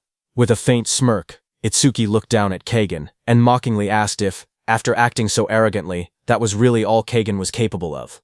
Itsuki grabbed Kagen by the throat and lifted him into the air with one hand. Wearing a mocking smile, he asked Kagen if he was not embarrassed by his pathetic performance. Kagen struggled and tried to break free from Itsuki's hand, but before Kagen could do that, Itsuki slammed him back into the ground with tremendous force, creating another explosion of dust and debris. Looking down at the battered Kagen, Itsuki coldly told him to take a look at his pathetic face in a mirror. He continued provoking him, saying that such a one-sided fight could no longer be called a match. It was nothing more than a beating. Finally, he called Kagen a coward. Hearing that from the sidelines, Fumiya and Sano became furious. They shouted angrily, demanding to know what Itsuki had just said, and warned him not to insult Kagen. All the spectators were unhappy with Itsuki's behavior. They shouted that just because he was winning did not mean he had to humiliate his opponent. Some said they were disappointed in him, while others insisted that Kagen Imamichi was also a warrior who deserved respect. Meanwhile, Rikuru looked at the battle in confusion. He said that Itsuki never acted like this and wondered why he was behaving so differently. Saya calmly replied that Itsuki must have his own reason and told him to trust him and keep watching. As Kagen slowly stood up, dark purple energy began gathering around his body. He glared at Itsuki and declared that he would show him what happened when he made him truly angry. Blood dripped from his mouth as his aura exploded with overwhelming power. The air started vibrating as Kagen grew furious. Seeing Kagen's killing intent finally emerge, Itsuki's eyes turned red as he quietly thought to himself that it was finally coming. Kagen unleashed his C-rank skill, Wind Blade. Purple wind energy gathered around his arm before he swung it forward, sending a powerful blade of compressed wind straight toward Itsuki. Itsuki watched the attack calmly. As the wind blade rushed closer, his eyes glowed blue. He immediately recognized the technique and remembered that it was the same skill Iberia had once used against him. Without moving from his spot, Itsuki faced the sharp wind blade, but as the wind blade hit Itsuki's chest, it sliced across his body, and blood burst from the wound, staining his clothes. Even after taking the hit, Itsuki was stunned by the power of Kagen's attack. Kagen thought back to his childhood and remembered that he had always been the strongest among everyone his age in his clan. After becoming an awakened, he fought many people who were called geniuses. Yet the results were always the same. No matter who his opponents were, he only had to move slightly on instinct, and before he realized it, they had already been defeated. Because of those endless victories, his feelings gradually changed. The excitement he once felt after his first victory slowly disappeared, and winning became something that felt completely natural to him. Kaghan eventually became so used to winning that fighting started to feel boring. However, everything changed when he met Tiwajin, the person known as the strongest awakened. Kaghan believed that fighting Tiwajin might bring back the excitement he had once felt, even if he lost. With that hope, he challenged Tiwajin to a battle. However, the fight ended almost immediately. In only 2 seconds, Kaghan suffered the first defeat of his life. As Kaghan lay injured on the ground, Tiwajin asked why he looked so depressed and wondered if it was because he had lost. Kaghan admitted that it was the first time he had ever lost a fight. He had believed that experiencing defeat would bring back his passion for fighting, but things had not gone as he had expected. In the end, Kaghan realized that he was still bored even after experiencing his first defeat. Tiwajin explained to Kaghan that he felt that way because he had become too strong. He said that being completely overwhelmed by someone far stronger, like himself, would never bring back the thrill of battle. Instead, the true excitement could only be found by fighting someone close to his own level, age, and ability. Kaghan wondered if such a person really existed. Tiwajin told him to go to Apex Camp. He was sure Kaghan would find someone there who was worthy of making him fight with everything he had. Tiwajin assured him that battling such a rival would let him experience the true joy of fighting. Hearing those words, Kaghan's eyes widened as he finally found a new goal. Now, in the present, while attacking with Windblade, Kaghan mocked Itsuki and asked what had happened to all the confidence he had shown earlier. He unleashed another wave of sharp windblades that rushed toward Itsuki, but Itsuki blocked the windblade with his hand and sent it flying away. Kaghan's eyes widened in shock. Seeing that, he laughed with excitement. He realized that Itsuki could actually see the invisible windblades, and guessed that he possessed some kind of detection skill. Without hesitation, Kaghan gathered even more wind energy between his hands. He admitted that Itsuki might be able to dodge a single attack, but with a confident grin, he prepared to release a massive storm of wind blades that would cover the entire arena, leaving no place to escape. Kaghan smiled and remarked that he had never used this technique against another human before. Then he unleashed his B-rank skill, Wind Blade, Tornado. Countless spinning wind blades formed a massive tornado that rushed across the arena, destroying everything in its path as it moved toward Itsuki. Confident in his attack, Kaghan told Itsuki that he had only 2 choices. Itsuki could either leave the arena, admit defeat, and avoid the deadly wind blades, or stay where he was and let his body be torn apart. Itsuki didn't back down and stood his ground as the countless wind blades closed in from every direction. The wind blades struck his body, and blood splashed across the arena. At that critical moment, Itsuki smiled because his overmimesis finally activated. A system notification appeared. It announced that B-rank skill, Wind Blade, Tornado had been detected. Overmimesis had been activated successfully, and the analysis of the skill had begun. The analysis progress reached 1%. Rikuru was horrified as he watched the battle.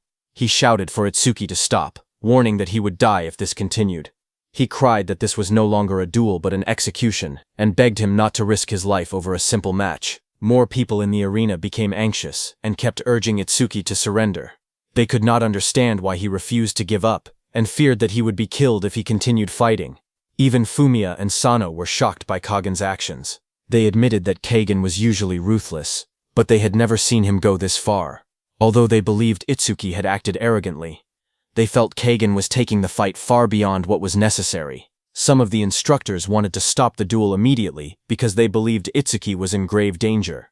However, the agility instructor refused. He smiled and said that both fighters had reached the peak of their fighting spirit, and interrupting such a battle would be disrespectful. Meanwhile, Itsuki continued enduring the endless wind blades. While suffering heavy injuries, he activated Black Ice Wall to protect himself and buy more time. At the same time, the analysis of Kaghan's skill continued, and the system showed the progress increasing from 38% to 39%.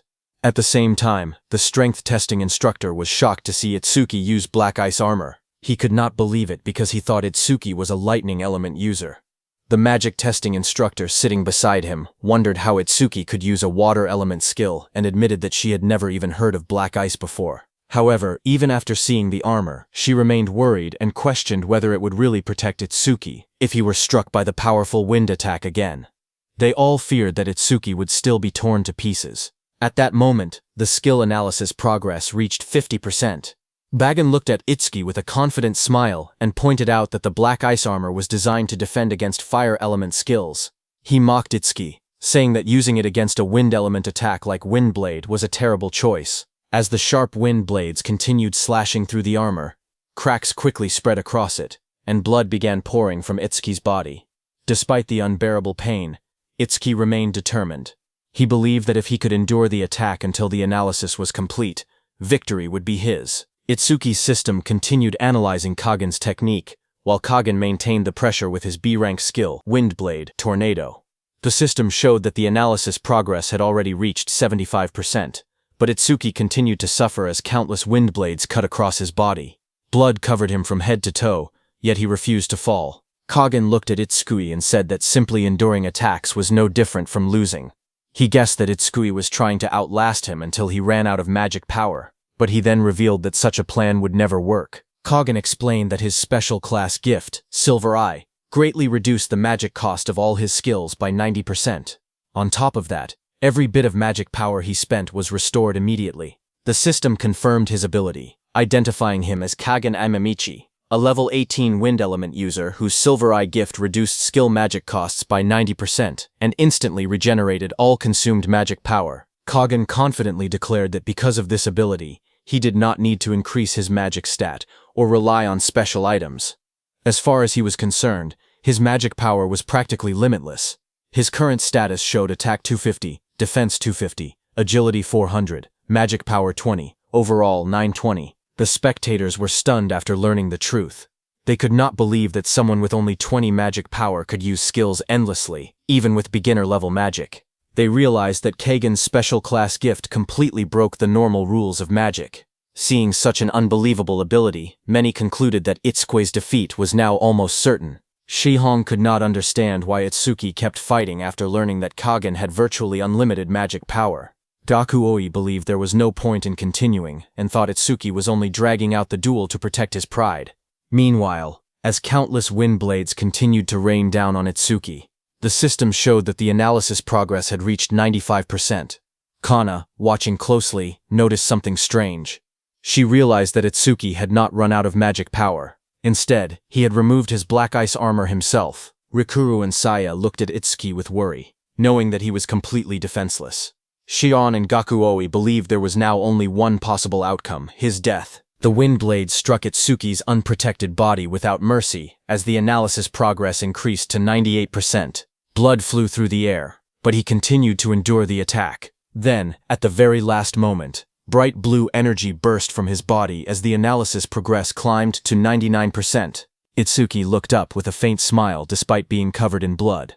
He quietly said, "Finally." At that exact moment, the system announced that the analysis progress had reached 100%. Immediately, a powerful blue aura burst out around Itsuki, forming the shape of a lotus. Itsuki had finally completed the analysis of Kagen's B-rank skill, Wind Blade, Tornado. As the energy lotus wrapped around Itsuki's battered body, another system message appeared, announcing that he had successfully acquired Magic Detection Level 2. Standing inside the energy lotus, Itsuki was surprised to see that his magic detection had advanced to Level 2. Another system notification appeared, telling him that Magic Detection Level 2 had 3 effects. Its active ability continuously consumed magic power to detect the flow and true nature of magic within a 500-meter radius. Its passive ability restored 20% of his magic power whenever it detected an enemy.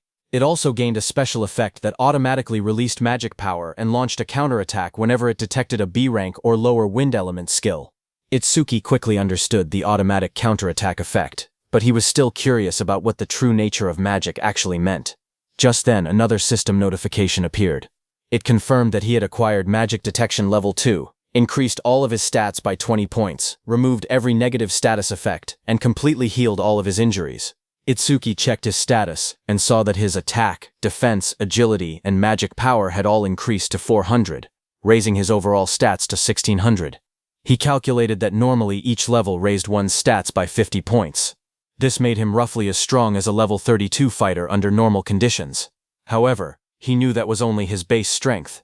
After adding the bonuses from Black Ice Wall and Thunderwave, his overall stats rose to 1,960, making him nearly as powerful as a level 40 fighter. Satisfied, Itsuki smiled and thought that he had already achieved his goal. There was no reason to drag the duel on any longer. It was time to finish the fight. Meanwhile, everyone watching the battle noticed a huge blue lotus-like barrier that had stopped Windblade, Tornado. They were confused because it had blocked the attack perfectly. Yet it did not seem like an offensive skill. They wondered if it was simply a powerful shield. Just then, the brilliant blue lotus suddenly bloomed on the battlefield and began shining with an intense light. The glow was so powerful that the spectators could barely keep their eyes open. Many covered their faces and shouted that they could not see anything. They had no idea what was happening and could only watch as the mysterious lotus continued to shine. As the light slowly faded, all the instructors stared at the battlefield in disbelief. The power testing instructor was shocked to see that Itsuki's injuries had completely disappeared. He rubbed his eyes, wondering if he was dreaming. Standing calmly in the middle of the glowing lotus, Itsuki looked completely unharmed. His body had been fully restored, and not a single injury remained. Kagen was stunned by what he saw. He could not understand how Itsuki had recovered so quickly. Fumiya and Sano were equally stunned, seeing that just moments earlier, Itsuki had looked as though he could barely continue fighting, but now he stood there in perfect condition, as if nothing had happened. Kagen refused to accept the situation. With a furious expression, he declared that no matter how many times Itsuki healed himself, the outcome of the battle would never change. Without holding back, Kagen unleashed Windblade, Tornado at its maximum power. A gigantic storm of razor-sharp wind rushed toward Itsuki, carrying enough force to tear apart everything in its path. Itsuki remained calm. Instead of trying to dodge, he quietly activated magic detection and focused on the incoming attack. As the violent tornado reached him, a wave of magic spread out from Itsuki's body. The power of magic detection reacted automatically, stopping the Windblade before it could strike him. Everyone watching the duel was left stunned. The power testing instructor asked in disbelief if the others had just seen what happened. The magic testing instructor shouted that Itsuki's magic power had actually stopped the Windblade. The agility testing instructor could not understand why Itsuki had not used such an incredible technique from the very beginning of the fight. Itsuki calmly watched as the purple magic completely swallowed Kagen's powerful Windblade. A satisfied smile appeared on his face as he realized that magic detection had stopped the attack exactly as he had hoped. He admitted to himself that the skill's additional effect was even stronger than he had imagined. Kagen stared at Itsuki in shock. Unable to understand what had happened, he demanded to know how Itsuki had managed to stop his Windblade. Itsuki replied calmly that he had simply not wanted to use any unnecessary skills earlier in the fight. He then created a fireball in his hand, looked at Kagen with respect, and admitted that Kagen was a worthy opponent. However, Itsuki also made it clear that to show that respect, he would no longer hold back. He declared that he would end the duel by fighting with everything he had. Kagen refused to accept Itsuki's words. Filled with frustration, he shouted at him to stay quiet and declared that he would be the one to win the duel. Ignoring Kagen's outburst, Itsuki activated his skill, Renso, and clapped onto the fireball in his hand.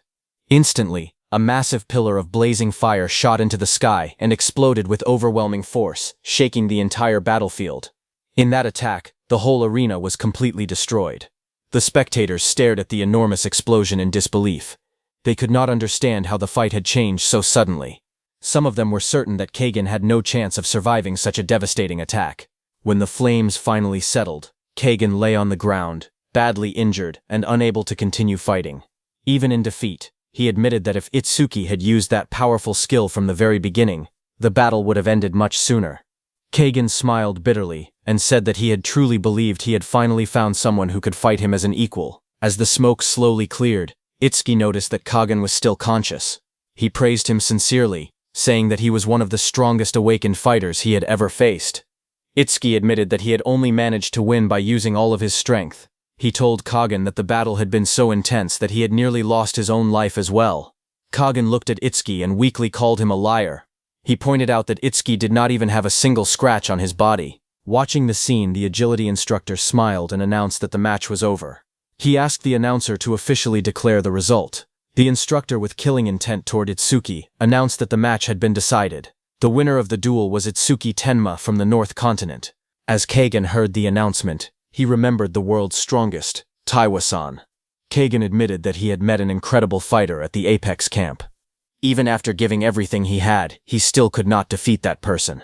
Kagan then smiled at Itsuki and said that thanks to this battle, he finally understood what a real fight felt like. Just thinking about facing such powerful opponents again filled him with excitement. Meanwhile, the audience erupted into cheers after hearing the result. Everyone celebrated Itsuki Tenma's victory. Some proudly said they had always believed he would win, while others regretted betting against him and losing their points. Watching the destroyed arena, the agility instructor smiled and commented that the duel had been unforgettable.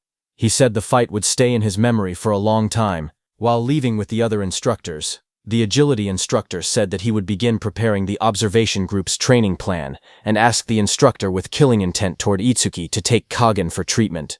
That instructor was none other than Kinoshita Reiji's big brother. The agility instructor also told Instructor Kinoshita to prepare the disaster beasts needed for the upcoming training. Instructor Kinoshita nodded and agreed. After they left, Instructor Kinoshita reflected on the battle.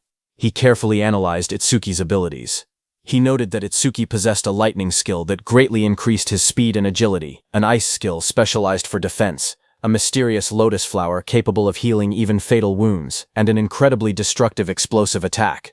After considering all of those abilities together, he sighed and remarked that Itsuki was a truly troublesome young man. However, with glowing eyes filled with killing intent, Instructor Kinoshita looked at Itsuki and thought that he had already gathered enough information about Itsuki's abilities. At the same time, Itsuki suddenly stopped walking and immediately looked back. He sensed a strange wave of magical power coming from the instructor's seats. It was unlike anything he had ever felt before. But before he could investigate further, Rikuru rushed over and hugged Itsuki tightly, excitedly praising his incredible performance. He said he could not believe Itsuki possessed so many unbelievable skills. Laughing happily, he added that the fighters from the South Continent would never be able to hold their heads high again after this defeat. However, Itsuki remained thoughtful. The strange aura had already disappeared. He wondered if he had only imagined it, or if he had briefly sensed the true power hidden within one of the instructors. Seeing Itsuki staring into the distance, Rikuru asked what he was looking at. Itsuki calmly replied that it was nothing.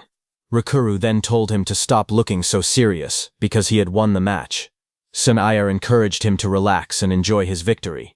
But Itsuki shook his head and quietly reflected on the battle. He admitted that even though he had won, the fight had been extremely close. He realized that he still needed much more training if he wanted to become stronger. Thinking about the difficult battles ahead, he decided that the best thing to do for now was to get some proper rest while he still had the chance. But just then, the agility instructor walked over to the group. He told Itsuki that the extra training would begin the next day and advised everyone to get a good night's rest. Everyone was surprised to see him. Itsuki asked the agility instructor if he had really come over just to tell him that. The agility instructor smiled. He explained that he actually had two things to say. First, he congratulated Itsuki on his victory. Then he revealed that he had prepared a special training session just for Itsuki the following day. The next morning, all the trainees from the observation group gathered together. A large screen lit up, and the agility instructor greeted them with a teasing smile, calling them the trainees who had almost been disqualified. Hearing that, Rikuru muttered that the way the instructor spoke was extremely annoying. The agility instructor then explained the rules for the extra training. He said that their resources were limited, so only 15 trainees could be trained at the same time. Since the honor group had already taken 6 of those spots, only 9 places remained for the observation group. The trainees were immediately shocked. There were more than a dozen of them competing for only 9 openings. The agility instructor confirmed that there were 18 people in the observation group. However, after the extra training ended, only the top 9 performers would be allowed to remain, while the others would be eliminated. Hearing that, Rikuru complained that eliminating half of the observation group was far too harsh. Ignoring the complaints, the agility instructor asked Instructor Kinoshita to explain the rules for the extra training. Hearing that name, Rikuru remembered that Kinoshita was the instructor who had officiated their duel. Hearing his name, Itsuki remembered Kinoshita Reiji and silently looked toward him. Instructor Kinoshita stepped forward and explained that the extra training would use a special format called Survival Race Tag. He told the trainees that they would soon be transported to Area A. Their objective was simple: reach Area B on the other side of the river. Anyone who reached Area B would complete the training. The trainees were free to choose any route they wanted. Kinoshita then revealed that Area A was filled with disaster beasts, ranging from level 5 to level 25. Hearing that, the trainees were stunned. Rikuru nervously pointed out that they were only around level 14 and asked how they were supposed to survive against level 25 monsters. Thinking calmly, Saya said that most of the disaster beasts were slow. If they avoided the monsters' territories and ran at full speed, they might be able to reach the destination safely. However, Kinoshita smiled and warned them that the disaster beasts were not the only danger waiting for them. Since the exercise was called Survival Race Tag, there was another obstacle. He then revealed the real challenge. The instructors themselves would also participate in the training as the IT players, whose job was to hunt down every trainee. The trainees were shocked when they learned that the instructors themselves would act as the chasers. Fumiya asked how they were supposed to reach Area B under those conditions. He pointed out that every instructor was at least level 40, making it impossible for the trainees to escape from them. Seeing their panic, Instructor Kinoshita assured everyone that the instructors would not have their full strength. Each instructor would wear a special suppressor that would limit their level to around level 20. Hearing this, Rikuru felt relieved and thought they finally had a chance.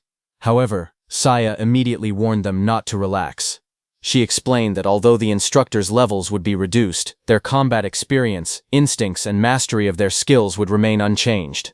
Because of that, they would still be much more dangerous than even a level 25 calamity beast. Hearing that, Rikuru got scared again. But just then, Instructor Kinoshita added another rule. He announced that the trainees were free to form teams for the exercise.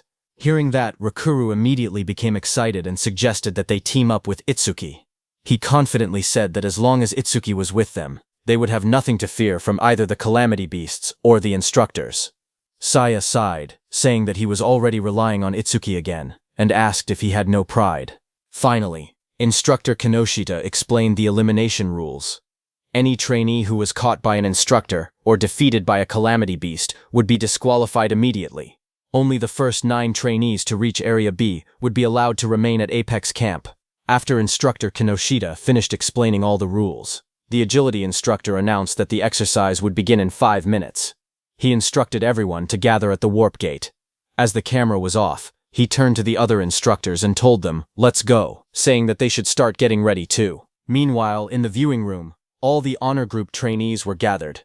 One of the trainees, Zen Takahashi, the rank 1 fighter from the central continent, lay back lazily and complained, asking who the hell had called him on his day off just to watch the observation group's weak trainees. Just then, a door opened with a bright golden light, and a man walked in, saying that it was him.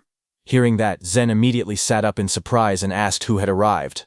As the light faded, the man stepped forward with Choha and a blonde girl. The blonde girl introduced him as Yuminaga Tenkyu, the head of Apex Camp. As soon as Zen Takahashi recognized the man who had arrived, his arrogant attitude disappeared. Shocked, he respectfully addressed him as Mr. Yuminaga, and immediately apologized for his rude behavior. Yuminaga accepted the apology, and explained that although it was everyone's day off, he had still asked all of them to come, because he wanted them to watch the observation group's training. He explained that the reason was simple. The observation group possessed strengths that the honor group did not have, and he believed they could learn a great deal by watching them fight. Zen quickly agreed with a smile and said that Yuminaga was absolutely right. However, deep down, he still believed there was nothing those weak trainees could teach him. Yuminaga then thanked Choa for coming in Izumi's place. Choa humbly replied that the honor was hers because Apex Camp had trained countless outstanding awakeners, and being allowed to observe the camp firsthand was a privilege. With that, Yuminaga ordered everyone to stop wasting time and begin the extra training immediately. An assistant acknowledged the order and prepared to carry it out. Kagen, seated there, asked Yuminaga whether allowing team participation would make the exercise much easier for the trainees. Yuminaga replied that he was already aware of that. He then revealed that the trial would begin the moment the participants were warped into the training area, leaving them no time to prepare or organize themselves. On the other hand, at the warp room, a portal had opened, and all the observation group trainees were teleporting inside. As Itsuki's team arrived, Rikuru said that having Itsuki with them made him feel much more at ease. But Saya quickly reminded him not to rely on Itsuki for everything because the 3 of them needed to work together as a team. Itsuki simply nodded in agreement. All 3 of them also entered the portal. At that moment, an announcement echoed through the area, declaring that the survival race tag had officially begun. In the training grounds, the sky cracked open, and the portal exits opened there. Itsuki, Saya, and Rikuru, along with all the trainees, fell out of the exit portals. They were all shocked, realizing that they had been sent high into the air instead of safely landing on the ground. As soon as the trainees were teleported, each of them was sent to a different random location high in the sky. Yuminaga explained that every participant would be alone in midair from the very beginning. If a calamity beast attacked at that moment, anyone who failed to stay calm and react immediately would become easy prey. One trainee panicked as he realized he was falling through the air by himself. He frantically looked around for his teammates and could not understand why he had been dropped into the sky alone. Before he could recover, he noticed a level 1500 Vine calamity beast waiting directly below him. Terrified, he realized that the Apex camp had deliberately set them up to face danger the instant the trial began. The beast attacked without hesitation, and the trainee was struck before he even had a chance to regain his composure. As the trainee was injured, his profile was displayed. Instructor Yuminaga watched the trial through the monitors. After seeing one trainee get seriously injured in the swamp area, Yuminaga immediately ordered the rescue team to head to Sector C5.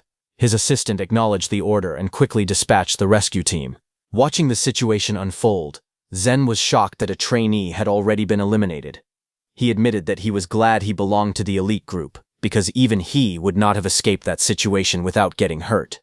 He realized that the extra training was far more brutal than he had expected. Meanwhile, Itsuki remained calm as he continued falling through the sky. Instead of panicking, he quickly guessed that the instructors had deliberately kept the destination secret to test the trainee's ability to adapt to unexpected situations. As he thought about it, a level 16 ironworm suddenly burst toward him and attacked. At the same time, another trainee saw the monster from a distance and felt relieved that it was targeting someone else instead of him. He silently thanked his luck, thinking that if more unlucky people like Itsuki appeared, getting into the elite group would become much easier. Meanwhile, Itsuki remained completely calm as the level 16 ironworm opened its massive mouth and charged straight at him. He knew that Clear Orb was the perfect skill against monsters with extremely high defense. Without hesitation, he activated the skill and fired the Clear Orb directly into the ironworm. The attack pierced through the monster in an instant and exploded with tremendous power. Its body fell to the ground with a huge impact, scaring the other trainee on the ground. The trainee looked back and was horrified. He could not believe what he was witnessing.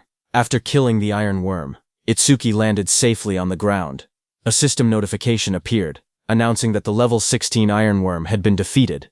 As a reward, the Clear Orb's flight speed increased by 200%, raising its speed to 55 meters per second, for a total flight speed increase of 5,500%. Itsuki calmly looked at the defeated ironworm and noted that with Clear Orb now flying at 55 meters per second, it was even faster than an average car. Watching him, the nearby trainee was stunned. He realized that even among the elite group, very few people could defeat a level 16 calamity beast with a single attack. He could not understand why someone as powerful as Itsuki had been placed in the observation group. Without wasting any time, Itsuki left to search for his teammates. He knew that if Sayo or Rikuru encountered a calamity beast of that level, they would have almost no chance of surviving. Determined to protect them, he immediately decided to find them as quickly as possible. Back in the control room, the observation group rankings were displayed on a large screen. The top 5 positions were occupied by trainees from the central, western, southern, and eastern continents. Seeing that none of the northern continent trainees had reached the top 5, Zen was surprised and asked, "Are the northern continent trainees okay? Not one of them is in the top 5. Looking at the screen, Choa noticed that Itsuki was going in circles around the starting area and wondered if he was searching for something. At the same time, Sayo found herself in an even worse situation. The moment she arrived, she encountered a level 20 Thundercat, a lightning-type calamity beast. It was the worst possible opponent for her, because its lightning abilities directly countered hers, making her situation extremely dangerous. The level 20 Thundercat gathered lightning around its claws and unleashed its B-rank skill, Thunder Snap. Powerful bolts of electricity rushed straight toward Sayo. Already exhausted and badly injured, Sayo closed her eyes and sadly apologized to Itsuki. She believed she could no longer fight by his side. Just as she accepted defeat, a calm voice suddenly told her that she was safe now. Surprised, Sayo immediately opened her eyes. Itsuki had appeared in front of her and blocked the Thundercat's attack. His Thunderbreaker skill absorbed the B-rank lightning element skill, increasing his agility by another 10%. With that, Thunderbreaker had absorbed 3 out of its 5 possible skills, raising Itsuki's agility to 540 with a 35% Thunderbreaker bonus. A moment later, Rikuru also arrived there. Seeing him, Sayo asked if he had met Itsuki first. Rikuru told Sayo that Itsuki had found him shortly after they landed, and the two of them had been searching everywhere for her ever since. Relieved to see them both, Sayo immediately urged Rikuru that they had to help Itsuki. She believed that if the 3 of them fought together, they could defeat the Thundercat, but as Rikuru and Sayo looked ahead, they were stunned. Itsuki instantly killed the level 20 Thundercat with a single strike. They could hardly believe what they had just witnessed. Itsuki calmly turned towards Sayo and asked if she was all right. Still shaken, Sayo hesitated for a moment before quietly answering that she was fine. Satisfied with her reply, Itsuki threw the Thundercat's head onto the ground and told her that was good. He then said he would lead the way and told Sayo and Rikuru to keep up, saying that now they were charging straight through to the finish. However, on their way to the finish line, countless powerful calamity beasts and instructors stood in their path, ready to block their advance. 30 minutes had passed since the trial began. All the trainees were heading toward Point B at full speed. While watching the map, Instructor Yuminaga wondered whether the top 9 trainees had already cleared 30% of the course. Just then, a loud alarm suddenly echoed through the control room.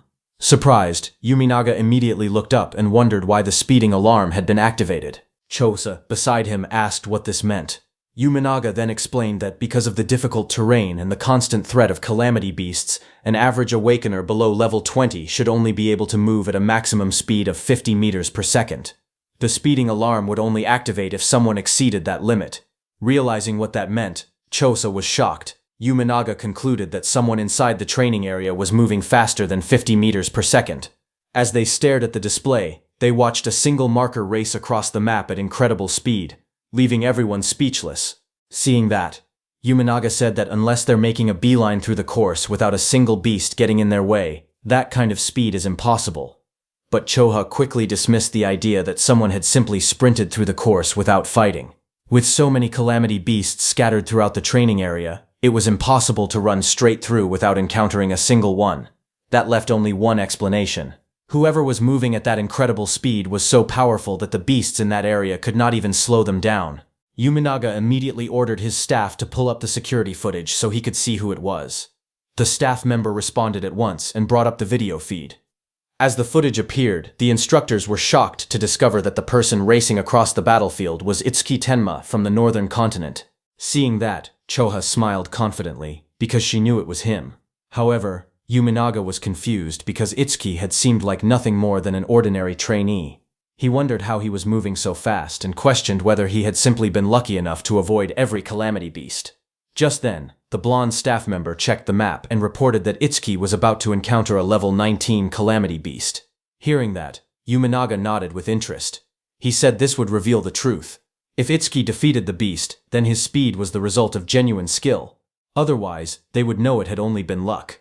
Inside the forest, while Itsuki was running with Saya and Rikuru, a massive level 19 magma bear suddenly appeared and blocked their path. The giant beast opened its mouth and unleashed a powerful B-rank fire elemental skill, Magma Attack, straight at Itsuki. Without slowing down, Itsuki activated Black Wall, blocked the blazing attack, and slammed into the beast, killing it instantly. The skill completely stopped the flames, increasing his defense even further. A system notification appeared, telling Itsuki that he had blocked the B-rank fire elemental skill Magma Attack with Black Wall. His defense increased by 15%. His defense was now 720, of which 80% was increased by Black Wall. As he kept running, Itsuki noticed that Clear Orb, Thunderbreaker, and Black Wall had all leveled up in less than an hour. He smiled to himself, realizing that joining the observation group had been the right decision. Watching through the feed, Yuminaga was stunned. A level 19 magma bear had not even survived for a single second against Itsuki. Even Saya and Rikuru could hardly believe what they had just witnessed. Rikuru pointed out that Itsuki had already defeated 11 powerful beasts with a single strike each. He asked Itsuki how he was still able to run so fast without getting tired. Itsuki calmly replied that he was completely fine, and told them to stop worrying about him and focus on keeping up. As they continued running, the exhausted Saya couldn't help but think that she and Rikuru had done nothing except run the entire time. Even so, if Itsuki did not slow down, neither she nor Rikuru would be able to keep up with his incredible speed. Meanwhile, Yuminaga became even more curious. He ordered his assistant to pull up Itsuki Tenma's file and read it aloud. The assistant immediately agreed and began reading. She reported that Itsuki Tenma had placed first in the Northern Continent's preliminary tournament and that his class was Order Breaker. She then started reading Itsuki's level, but suddenly stopped. Yuminaga told her to keep going and asked what Itsuki's level was. The assistant hesitated before answering that his registered level was 0. Hearing that, the entire room fell silent in shock. Yuminaga could not believe that someone with a registered level of 0 was displaying such overwhelming strength. The assistant then revealed another astonishing fact. During the preliminary tournament, Itsuki had earned 116,000 points, completely shattering Daiwa Jin's long-standing record.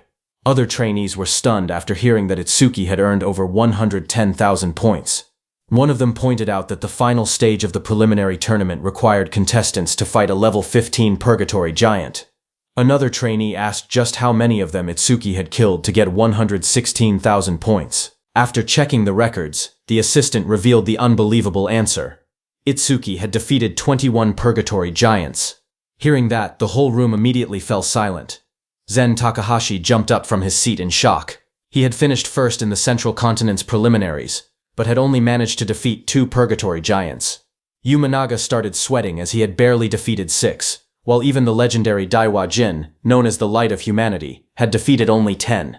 Yuminaga refused to believe the report, and suspected that the system had made a mistake. He ordered his assistant to verify the records immediately. But before the assistant could leave, Choha calmly stopped him. She explained that there was no need to check because she had personally overseen the Northern Continent's preliminary tournament. She confirmed that Itsuki's results were completely accurate. Even after hearing that, Yuminaga remained confused. He could not understand how someone with a registered level of 0 could possess such incredible stats and so many powerful skills. It simply did not make sense to him. While watching Itsuki's progress, Yuminaga asked his assistant whether there were any more powerful calamity beasts waiting along his route. The assistant checked the map and reported that Itsuki would soon encounter a level 25 fabled direwolf. At the same time, Itsuki suddenly sensed a terrifying presence ahead. His expression turned serious, and he warned Rikuru and Saya to stay alert, saying that whatever was waiting for them up ahead was far stronger than any beast they had faced so far.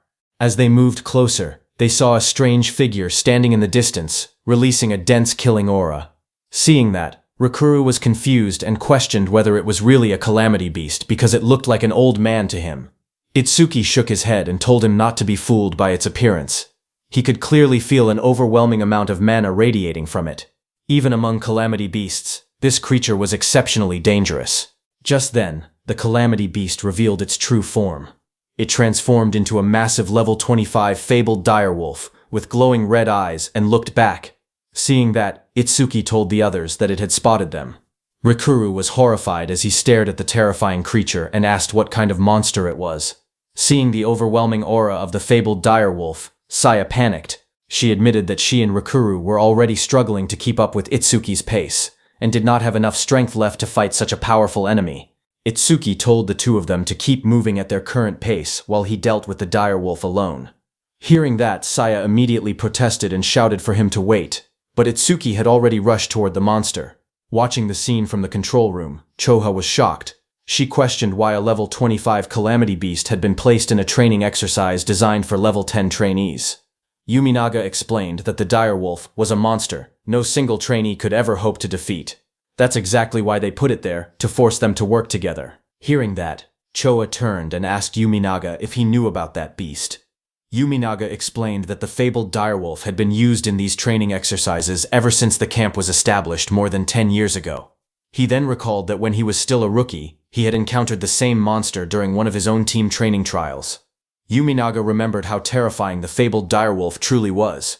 It had razor-sharp fangs, incredible speed, and a cruel, cunning nature. It enjoyed tormenting its prey, making it one of the most dangerous calamity beasts they had ever encountered. Yuminaga recalled that he had been the strongest student in his class at the time. Even with 2 teammates fighting beside him, they had barely managed to defeat the direwolf. In the end, they only succeeded after one of their teammates sacrificed themselves. Because of that experience, he believed the direwolf was the true definition of a calamity beast.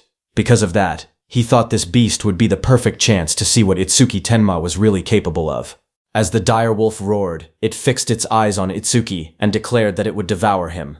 Without hesitation, Itsuki rushed toward the direwolf. Watching the scene, Zen Takahashi was shocked that Itsuki had charged at a level 25 Calamity Beast all by himself. He wondered if Itsuki had a death wish. However, Kagen thought that Itsuki was not completely without a chance of winning, especially if his teammates supported him. Even so, everyone agreed that no matter what happened, the battle ahead was going to be brutal. The fabled direwolf let out a terrifying roar and swung its sharp claws with full power, shouting that it was going to devour him.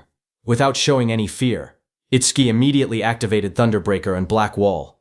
Blue lightning surrounded his body as he rushed forward at incredible speed, shouting for the monster to get out of his way. He swung his arms, covered by black ice-like weapons, with all his strength. A brilliant blue slash flashed through the air and cut across the direwolf before it could react. The enormous beast collapsed instantly, and Itsuki moved ahead without slowing down even for a second. Zen Takahashi stared at the scene in complete disbelief. He couldn't believe that a level 25 fabled direwolf had been killed with a single attack. Kagen was stunned, seeing an instant kill, and wondered just how much was Itsuki holding back while fighting him. Yumanaga's assistant's eyes widened in shock. Yumanaga stared in disbelief and muttered that there was no way Itsuki was showing his true level. He was convinced that Itsuki had to be at least level 30, if not even stronger. After defeating the direwolf with ease, Itsuki felt slightly disappointed. He had expected a much stronger Calamity Beast.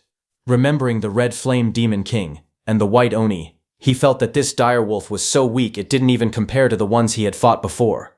A monitor soon updated the group rankings.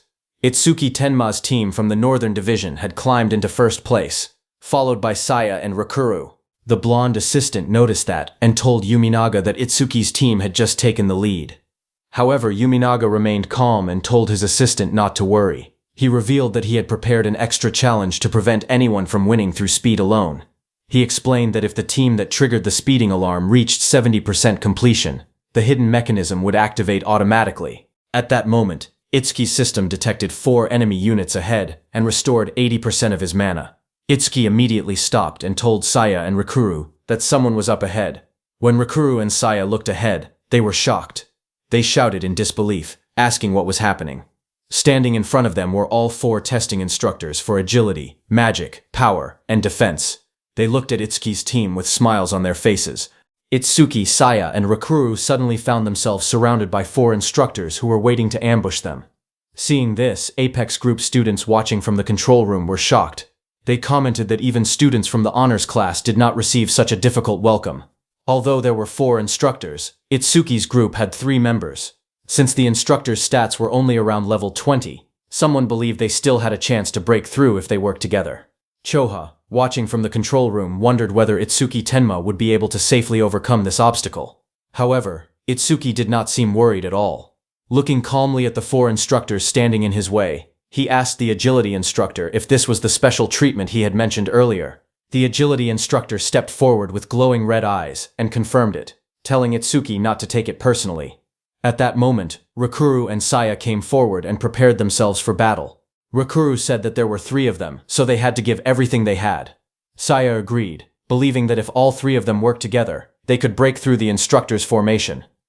But Itsuki stepped forward and told them to run ahead, while he stayed behind to handle the 4 instructors by himself. Both of them were shocked by his decision and hesitated to leave him alone. Seeing their concern, Itsuki simply smiled and told them to trust him. After hearing his confident words, Saya, while blushing, finally agreed. She immediately grabbed Rikuru and started running forward. She told Itsuki to hurry and follow her because she was not going to slow down and wait for him. Rikuru was shocked that they were actually leaving Itsuki behind, and protested. He told Saya that she could run if she wanted, but he was going to stay, but Saya dragged him and ran away between the instructors, who did not even stop them. Zen Takahashi, watching the situation, was surprised that Saya had abandoned Itsuki, but Kagen believed it was the right decision because fighting without weak teammates would be easier. Hearing this, Zen wondered if Itsuki was so confident that he believed he could escape from all 4 instructors alone. He thought Itsuki was just full of himself. Seeing Saya and Rikuru leaving, the agility instructor asked Itsuki if he was really sure about letting his teammates escape, pointing out that having more people would normally give him an advantage. However, Itsuki calmly explained that the instructors had intentionally allowed his teammates to leave. So Itsuki believed that having 2 teammates successfully break through was better than having all 3 of them eliminated together. Hearing this, the agility instructor mocked Itsuki and called him an idiot for believing that his 2 teammates could escape. He confidently declared that they would defeat Itsuki first and then quickly catch the other 2. Hearing that, Itsuki said that if that was the case, then he would just have to buy as much time as possible. Saying that, Itsuki gathered blue lightning around his body and activated Thunderbreaker, Thunderwave. Seeing that, all 4 instructors rushed at Itsuki at the same time, using their speed, power, and magic to defeat him. But the battle between them only lasted 5 minutes. 5 minutes later, Itsuki was about to finish off the already injured red-haired magic instructor, but right before hitting her, he moved his hand and hit the tree behind her.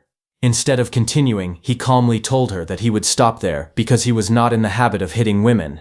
By that point, the battlefield was completely different. The agility, power, and defense instructors had already been knocked down or badly exhausted, while Itsuki remained standing calmly in the middle of them. The injured power instructor looked at Itsuki in disbelief. He admitted that he could not remember the last time he had looked this pathetic and realized that he had seriously underestimated Itsuki. Itsuki calmly pointed out that the instructors were wearing restrictors that limited their strength. Otherwise, the battle would have been much harder for him. Hearing that, the defense instructor was surprised by how humble Itsuki was. He admitted that even if the instructors were allowed to fight at full strength, none of them would be able to defeat Itsuki in a one-on-one battle. The badly injured agility instructor lay on the ground and complained that Itsuki had treated him far too harshly. Itsuki looked at him and said that it was nothing personal. Hearing that, the agility instructor understood what he meant. He then revealed that he had looked into Itsuki's background. He knew that Itsuki wanted to become stronger, but he was unsure whether his goal was to protect his friends or avenge his parents. He advised Itsuki to choose only one goal, warning that being too greedy and chasing both could eventually lead to his ruin. Hearing this, Itsuki asked the agility instructor if he was trying to curse him. The agility instructor looked at the sky and simply replied that most people would call it advice. After that, Itsuki turned around and walked away. He thanked the instructor for his advice as well and told him to stay there and get some rest. Apex class students were completely shocked after seeing what Itsuki had done. Zen could hardly believe that Itsuki had defeated 4 instructors all by himself. Another wondered if someone that powerful was really a student in their class, saying he would have believed it if someone told him Itsuki was actually an instructor. Even instructor Yuminaga was surprised and slammed the table in front of him, admitting that Itsuki had really managed to defeat all 4 instructors. Seeing his reaction, Choho wondered if he was angry because his subordinates had been beaten. She quickly asked Yuminaga to forgive Itsuki, explaining that Tenma was simply too strong. But before she could complete her words, Instructor Yuminaga slammed his hands on the table and laughed excitedly. He said this was incredible because it was the first time he had ever seen someone reach the level of a Grade 2 savior less than a month after awakening. He believed that if Itsuki trained properly, he could become a special grade savior in less than half a year. Hearing this, one student was stunned. He knew that a Grade 2 savior needed to be at least level 40, so he wondered if Itsuki had already reached that level. Meanwhile, Zen could only stare nervously. He thought the others were idiots for not understanding how incredible Itsuki's potential truly was. In his eyes, they should be amazed because Itsuki had the potential to become a special grade savior. Zen thought about just how rare special grade saviors were. Among tens of thousands of awakeners across the 5 continents, there were only 7 special grade saviors, including Daiwa Jin. They stood at the very top of all awakeners. Realizing that Itsuki had the potential to reach such a level left him completely stunned. Meanwhile, Kagen was surprised that Itsuki was being rated so highly. He remembered how proud he had felt when Daiwa Jin told him that he might reach special grade within 3 years. Now, after seeing Itsuki's potential, he felt foolish for being so full of himself. At the same time, Itsuki continued moving through the forest. Thanks to the passive effect of Lotus Explosion, the range of his mana detection had greatly increased, allowing him to sense mana within a 1-kilometer radius. A system notification appeared, explaining that Lotus Explosion Level 2 could deal explosive damage to enemies within a 5-meter area, with its power depending on how much mana he used. Its passive effect also increased the range of all his skills by 1% whenever he defeated a level 1 or higher creature with Lotus Explosion. Itsuki also felt that he was beginning to understand the true essence of mana. His mana detection level 2 allowed him to continuously sense the flow and nature of mana around him, and its passive effect also restored 20% of his mana whenever an enemy was detected. With that, Itsuki realized that every person had a different mana essence, just like everyone had a different soul. He had already memorized Sayo and Rikuru's unique mana signatures. Because of that, the moment either of them entered the range of his mana detection, he would be able to pinpoint their exact location. Elsewhere in the forest, Sayo and Rikuru continued moving together. Rikuru complained about leaving Itsuki behind, believing that the three of them would have had a better chance of winning if they had stayed together. However, Sayo told him that he still did not understand the situation. Itsuki was already leaving them far behind, and although she hated to admit it, staying with him would not necessarily help them. Sayo told Rikuru that when it came to strength, Itsuki was in a completely different league from them.